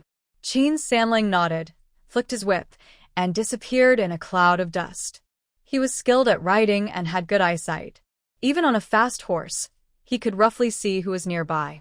After riding for about an hour, just before reaching the county town, he saw a figure that looked somewhat familiar. The person was hunched over, wearing a gray-black jacket, very noticeable. Whoa. Qin Sanlang stopped his horse, pulled the reins, and the red horse immediately turned around and kicked a few times on the spot. Once he confirmed it was Lu Dezhu, he pressed his horse's belly and charged straight at him. Lu Dezhu was looking happily at the distant county gate. As long as he entered the town and registered the deeds of the houses and land of Qin, Gu, Luo, and Tian families, he would become rich. Third Master Lu had said that as long as he completed this task, he would give him 10 taels of silver as a reward. 10 taels of silver. Recently, he had been caught and thrown into jail. His family borrowed 5 taels of silver to pay the fine to get him out. Now, his family was very poor, but as long as he finished this job, everything would get better. Lu Dezhu was thinking about his bright future when suddenly he saw someone riding a tall horse rushing toward him. He was so scared he froze and forgot to shout. Just when he thought he was going to be hit and killed, the rider suddenly grabbed his collar, lifted him up, and rode away quickly in the direction they came from. Rushing quickly on his horse, Lu Dezhu was very scared. He wanted to struggle but was afraid that moving suddenly would cause him to fall and be trampled by the horse. He wanted to curse the person holding him, but he was so frightened he couldn't speak, only shouting "ah." Repeatedly. Qin Sanlang was young but very strong. He held the reins in one hand and Lu Dezhu in the other, with no sign of difficulty. He squeezed the horse with his legs to control it. After riding on the main road for a while, he turned onto a small path and reached a quiet grassy area. With a loud bang, he directly threw Lu Dezhu into the bushes. The Heian prefecture was not truly in the south, just near it, and it was still cold. The grass there hadn't grown much, just some sprouts. The ground was full of dirt and broken stones. When Lu Dezhu was thrown, half of his face was hurt, and his body was in pain from the impact. Ah! Lu Dezhu screamed and curled up on the ground. After a while, he recovered and looked up at the person who had hit him. Seeing who it was, he was suddenly shocked. You are that young man from the Qin family. Qin Sanling nodded. That's right. Lu Dezhu immediately became arrogant. You brat, how dare you hit me? I'm going to report to the county office and have you sent to jail. He got up quickly and ran toward the town. Bang! Qin Sanling kicked him in the stomach, knocking him down. His iron-hard fists then struck Lu Dezhu repeatedly. Bang! Bang! Bang! Lu Dezhu was beaten so badly, he kept crying out for mercy. Spare me. Spare me. Young Master Qin, please stop. I won't do it again. I swear I won't help the Lu family take your house anymore. Please stop. If Qin Sanling didn't stop, he really thought he would be beaten to death. Qin Sanling continued hitting Lu Dezhu's face until it was swollen, and a tooth flew out of his mouth, blood flowing from the corner of his lips. Seeing the blood, Lu Dezhu was truly frightened. He begged tearfully, Sir, please spare me. I was wrong. I won't do it again. Please stop. Still, Qin Sanling didn't stop. He punched his face a few more times and finally struck his stomach hard before stopping. Lu Dezhu thought he was going to be killed, but suddenly Qin Sanling stopped. He felt a strange sense of relief, thinking he had survived a great danger. Ugh! Ugh! Lu Dezhu cried loudly, his crying mixed with a hint of grievance. Qin Sanling looked down from above at Lu Dezhu and said, Remember the pain I just gave you. You've saved your life today. I came from a place of hardship, and I've seen thousands of dead people along the way. Your life doesn't mean much to me. If you want to stay alive, be honest. Otherwise, one day your family will suddenly find you missing. He spoke calmly, but Lu Dezhu was terrified to the point of trembling. This young man really seemed to want to kill him. Lu Dezhu shook all over with fear.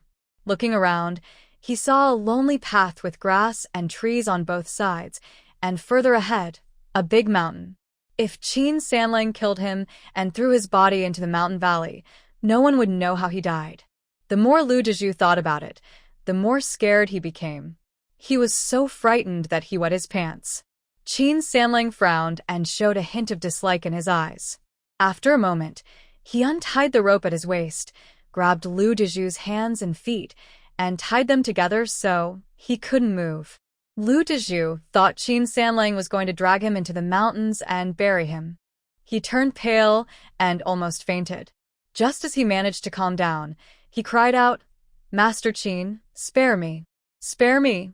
I won't dare to do anything again. Don't kill me, sob sob. He was only in his early 40s and hoped to live at least another 10 years. He didn't want to die. Qin Sanling grabbed his wrist tightly and warned, Shut up.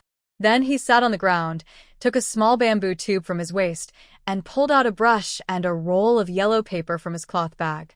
He spread the yellow paper on his lap and asked, Tell me, what bad things have you done? What evil acts have you committed for old Third Lu? Qin Sanling looked at Lu Dezhu with a smile and said, If you don't tell the truth or only say small, useless things, you know what'll happen. Seeing Qin Sanling smile and remembering his words and the harshness when he hit him, Lu Dezhu was so scared he blurted out, I'll tell everything. He quickly revealed all the evil deeds he had done in his life. Qin Sanling knew that Lu Dezhu was definitely not a good person and had committed many bad acts. But he didn't expect that Lu Dezhu was so shameless, having done some very heinous crimes. 25 years ago, when Lu Dezhu was only 15, he wanted to get married. But his family was poor, so he stole a cow from village Hedi's farm. In Daekyu, horses were military supplies and cattle were mainly used for farming. The prices of these two animals were higher than that of a person. Stealing a cow meant exile. 15 years ago, Lu Dezhu also committed a terrible crime. He forcibly took a girl from a neighboring village. The young woman's family dared not speak out and could only accept this hidden loss, marrying her off far away. Qin Sanlang, upon hearing this, was so angry that his veins bulged. He beat Lu Dezhu again and again until Lu Dezhu was beaten so badly that he could hardly breathe and nearly fainted. After the beating, Qin Sanlang asked about more bad deeds Lu Dezhu had helped old Master Lu commit. But the Lu family was clever. Old Master Lu had already cleaned up his tracks, leaving only Lu Dezhu's minor traces, which posed no real threat to the family. Without evidence, and with County Magistrate Zhou's protection, Qin Sanlang couldn't send the Lu family to prison. However, Lu Dezhu could not escape punishment. Qin Sanlang recorded all the crimes Lu Dezhu admitted to and finally placed the confession sheet in front of him, saying, "If you want to live, put your fingerprint here." Seeing this, Lu Dezhu, despite the pain, understood what was happening. He begged, crying, "Master Qin, please spare me this time. I am guilty, I am a fool. I shouldn't have caused trouble for your families. Please let me go. I'm over 40, maybe I can live another 10 or 8 years. If I get seriously ill, I might not live more than 3 or 5 years. Just pretend you don't know anything and let me go. Don't send me to the officials. If I go in, I'll get at least exile." Qin Sanlang looked at him and said only one thing. "Do you want to die now or go to jail? You choose." Though it was a simple sentence, it made Lu Dezhu despair. After the beating, Lu Dezhu clearly knew Qin Sanlang wouldn't let him go easily. But he didn't understand and shouted through tears, "Young Master Qin, why do you want to kill me? This is something we could have negotiated. Why do you have to send me to jail? Hasn't everyone in this village had conflicts? Can't we just step back and let it go?" Lu Dezhu felt that although he had done many bad things, the victims were others' families. It had nothing to do with Qin Gu Luo Tian's family. He only harmed their families once. Why should he face such harsh punishment just because he was caught? Qin Sanlang looked at Lu Dezhu with the same calm gaze as before, but his words made Lu Dezhu fall silent. "Let you go, and then have you harm us again? Don't think you won't. People like you are used to doing this. Letting you go just puts us in more danger." He pointed at the confession sheet and asked, the last line, "Are you signing it to admit guilt, or are you choosing to die now?" Qin Sanlang's gaze was cold and stern. Lu Dezhu shivered all over, sensing that if he refused to confess, Qin Sanlang could immediately drag him into the mountains and bury him. Lu Dezhu finally became afraid and dared not resist anymore. His face turned pale as he nodded and said, "I agree." Qin Sanlang untied one of his hands to give him room to sign the confession. After his left hand was freed, Lu Dezhu tried to struggle, but he found that the more he struggled, the tighter his right hand, which was tied to his feet, was pulled. It seemed Qin Sanlang had used a special kind of tight knot that he couldn't escape from. There was nothing he could do but put his thumb in his mouth, dip it in his own blood, and press his bloody fingerprint onto the confession paper. Once the blood fingerprint dried, Qin Sanlang put away the confession paper, gathered some wild grass into a ball, and stuffed it into Lu Dezhu's mouth so he couldn't speak. Then he chopped off several branches and used them to block Lu Dezhu, hiding him from view. Qin Sanlang stood up and said to Lu Dezhu, "Soon someone will send you to the county office. Don't think about changing your story now. If you are released, I can throw you into the deep mountains of Dafeng Mountain in less than a day. And don't even think about exposing me. You have no proof that I hit you. When the time comes, I won't mind appearing in court and accusing you of slander, or perhaps." He paused. Lu Dezhu seemed to hear a laugh, and Qin Sanlang's voice continued, "When you are sentenced to exile, I will catch you halfway and drag you into the mountains. I'll cut a few wounds on you so the wild wolves and tigers will smell the blood and come to eat you. On the way to the prisoners, people often die. If you die, the officials won't pursue it. They'll save themselves trouble." "Ugh." Lu Dezhu shouted in fear, but his mouth was blocked, so he could only make muffled sounds. Qin Sanlang no longer wasted words. He waited quietly, guessing that the third master and the others would arrive soon. He turned his horse around, galloped out of the small path, and reached the main road, stopping by the side to wait. After about 15 minutes, they saw old Luo driving a mule cart coming quickly. Qin Sanlang waved at them. Uncle Luo, Ajio. In front of the mule cart, besides old Luo driving, there were Ajio and Luo's father. Luo's family and the Tian family, who originally sold goods in town, heard about Lu Diju's situation. Luo's father and old Tian immediately followed the scholar Shang to come to the county. Uncle Luo, it's Sanling. Hurry and follow us, Luo's father said happily. Old Luo drove the mule cart toward Qin Sanlang. Meanwhile, Qin Sanlang had already turned his horse and galloped toward the small path. He rode quickly for more than a quarter of an hour until he reached the edge of the grass. Qin Sanlang stopped and dismounted from his horse. Old Luo drove the mule cart to follow him closely. When he saw Qin Sanlang stop, he hurriedly stopped his mule cart too. As soon as the cart came to a halt, Grandpa San and the others quickly got off. Seeing Qin Sanlang, they immediately asked, "How did it go? Did you catch Lu Diju?" Qin Sanlang nodded and pointed to a cluster of branches deep in the grass. "He's right there." He took out Lu Diju's confession from his cloth bag at his waist and handed it to Scholar Shang. "Uncle Shang, please take a look." Scholar Shang took it and, after reading, his face turned pale with anger. He cursed loudly, "That beast. Lu Diju is truly a wicked man. Killing him would be a mercy." He continued, "Stealing cattle, harming innocent girls. These two crimes alone are enough to justify his execution. Add in his other crimes, and he deserves a slow and painful punishment." He praised Qin Sanlang again. "Young brother Qin, you did well. With this confession, Lu Diju won't escape justice this time. Justice is served." Gu Jinli and Gu Jinan also got off their mule carts. Hearing this, they knew Qin Sanlang had caught Lu Diju and forced him to write a confession. The siblings were very happy. This method was truly effective.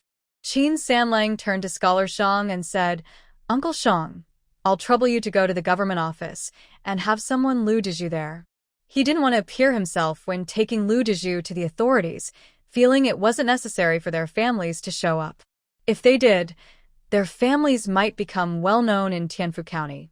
They were just ordinary farmers, and dealing with the bad guy was enough. No need to attract too much attention. However, Qin Sanlang looked at Scholar Shang and reminded him, "Uncle Shang, it's best to wait until after dark to send Lu Diju to the government office. During the day, making a fuss might involve their families and cause trouble." "All right, I'll go to my father-in-law's house and ask my eldest brother-in-law to find Officer Yang. With Officer Yang involved, everything will be handled properly." Scholar Shang looked at Qin Sanlang with admiration. This kid was smart, young but so experienced. He handled everything perfectly, requiring no effort from them. Scholar Shang rolled up the confession and told Ajio and old Luo, "You two know Officer Yang. Wait here and watch Lu Diju carefully. Don't let anything go wrong." Don't worry, sir. "I'll keep a close eye on that wicked man," Ajio replied. He and old Luo moved behind the pile of branches and crouched down to guard Lu Diju. Scholar Shang said, "Brother Qin, you come drive the cart. Let's go to the county office." Qin Gu Luo Tian's family was still busy handling land and house deeds, so they couldn't delay. All right. Qin Sanlang nodded with a smile, then got on the mule cart. Grandfather San and the others followed and climbed aboard as well. Once everyone was seated, Qin Sanlang flicked the whip and struck the mule, which then kicked up its hooves and started to run. Scholar Shang sat inside the cart, lifted the blue curtain, and looked at Qin Sanlang. He said with a smile, "Young man, you have quite a few skills. He can ride horses, drive carts, catch people, and is very clever.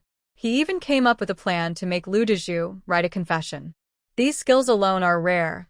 Many adults couldn't do them, but he can. He seems to be only about 15 years old, still a young boy."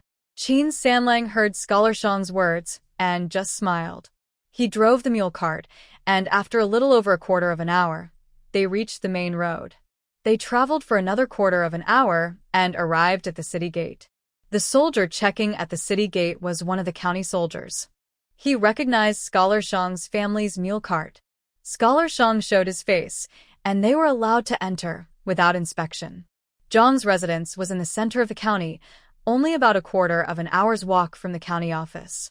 Scholar Shang and his group quickly arrived at Zhang's house. Grandfather San and the others did not go inside but waited outside. Scholar Shang went inside alone to find his eldest maternal uncle, told him about Lu Dezhu, and handed him Lu Dezhu's confession to read. After learning everything, Jiang Qi was very angry. He said, "Old Zhou is still up to his tricks. He wants to use this matter to test our Jiang family." Recently, because of the dispute over the prescription, the Lu family almost fell apart. Lu's father and son were terrified. Normally, old Lu should have been quiet for a while, but suddenly this happened. It could only be that County Magistrate Zhou was giving signals, trying to see if, when their father was not around, the Jiang family could handle this problem. If they couldn't, it meant their family was weak. After their father died, Zhou's family could continue to dominate Tianfu County. Unfortunately, County Magistrate Zhou misunderstood the Jiang family and the Qin family. Before they made a move, the young Qin had already caught Lu Dezhu and forced him to write a confession. Jiang Qi said to Scholar Shang, "Brother-in-law, don't worry. Tell those families to wait for a quarter of an hour at the county office. They should go directly to Gaozi. Gaozi will handle this properly." Although household registration, land deeds, and property documents are managed by County Magistrate Zhou, some people from the Jiang family work in the official office. Gao Zi is one of them. As long as Brother Yang can delay the officials Lu Xuezhi and Fan Pingshan, Gao Zi can finish handling the land and property deeds for the Qin family and others in less than 15 minutes. "Thank you for your help, brother-in-law," Scholar Shang bowed to Jiang Qi. Jiang Qi looks very much like Jiang County officer, with a rough and open personality. He waves his hand and says, "Family members, there's no need to thank me. I'm leaving now. Have them follow behind." Jiang Qi strides out of the study, rides his horse out through the back door of the Jiang family, then enters the jail through the rear gate of the county office, finds Captain Yang, and tells him everything. He also hands over Lu Dezhou's confession letter. Captain Yang takes the confession letter, reads it carefully, and laughs happily. "This is a serious crime. Don't worry, Brother Jiang. This is a gift for us. We will handle it well." Captain Yang doesn't rush to arrest Lu Dezhou right away. Instead, he writes a note, calls 2 officers, gives them the note, and tells them to go immediately to the clerk's office and send away the 2 clerks, Qian and Fan. The officers are ordered to go quickly, using simple and rough methods. They find a reason, then directly take the 2 clerks away and give the note to Gao, the clerk. Qian and Fan, the clerks, wait a long time for Lu Dezhou and become worried. Now, they are also being taken by Captain Yang's men, who say there is something urgent in the jail.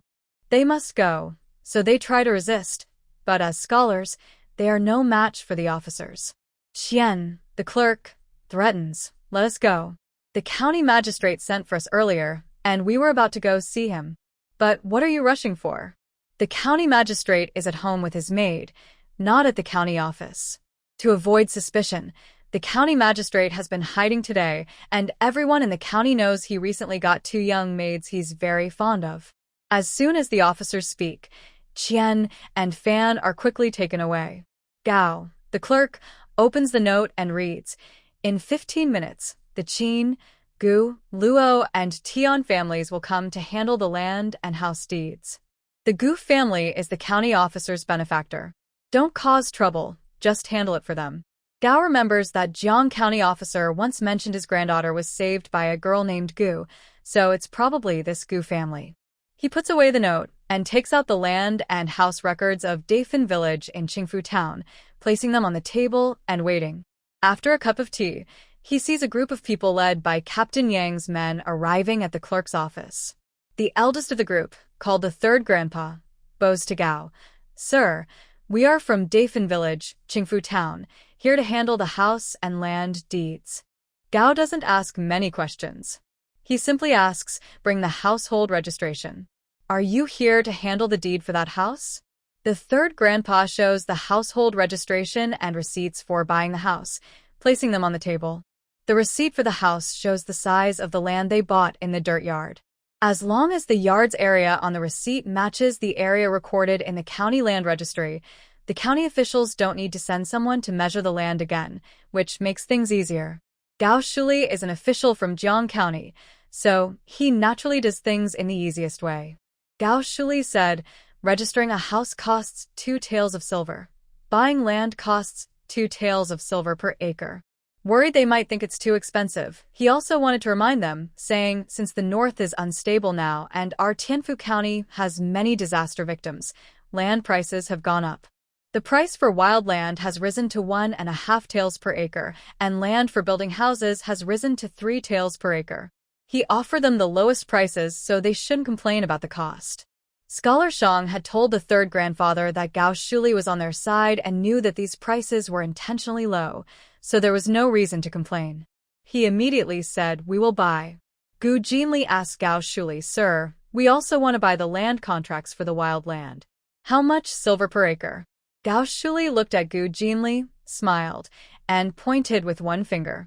Gu Jinli was very happy and said, "Thank you, sir." After a moment, she asked again, "We also want to buy the old houses at the end of Dafeng village. How much will that cost?" She explained, "Although we have houses and land now, after today, we're worried about some troublemakers moving in as neighbors. Our families have elders and children, so it's not safe." Lao San Lu could think of ways to take their houses and land and also come up with the nasty idea of bringing troublemakers to live at the village end and surround their families. The old houses weren't expensive, and this official was clearly helping them by offering cheap contracts. When such a good deal comes along, why not take it? When the third grandfather and others heard this, they were instantly frightened and quickly said, "Xiuyu is right. We must buy all the old houses near our families at the village end, or it won't be safe." "Exactly, we must buy them. We can't let the Lu family cause trouble again." They all agreed. Seeing they all agreed, Gao Shuli took out a map and pointed to it, saying, "This is a layout map of Dafeng village. The village end is here. Counting from the back, the 6 houses are yours. If you want to buy those old houses, pick the ones you want." Gu Jinli was surprised to find that the county office of Dachu even had a map of the village layouts. After a brief shock, she pointed to 3 houses above Tian Shu's house and said, "We will buy these 3 houses. The remaining 3 old houses in Muru are still livable, the others have mostly collapsed." She turned her hand and pointed to the empty land behind and in front of their houses, saying, "We also bought these 2 empty plots. There are quite a few empty lands, and now that they are bought, they can be used to build new yards later." Gao Shuli said, "These 2 plots are quite large, together about 15 acres behind, and the biggest front plot is about 45 acres. The land is very big and will cost a lot of money.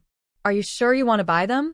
Before Gu Jinli could speak, Grandpa nodded and said, "Yes, we will buy them. Our families still live in old houses, and when we have more money in the future, we can build new houses on these lands." He was also worried that one day, troublemakers might come and build houses on the empty land in front of their families, causing problems. So, they decided to bite the bullet and buy those lands now.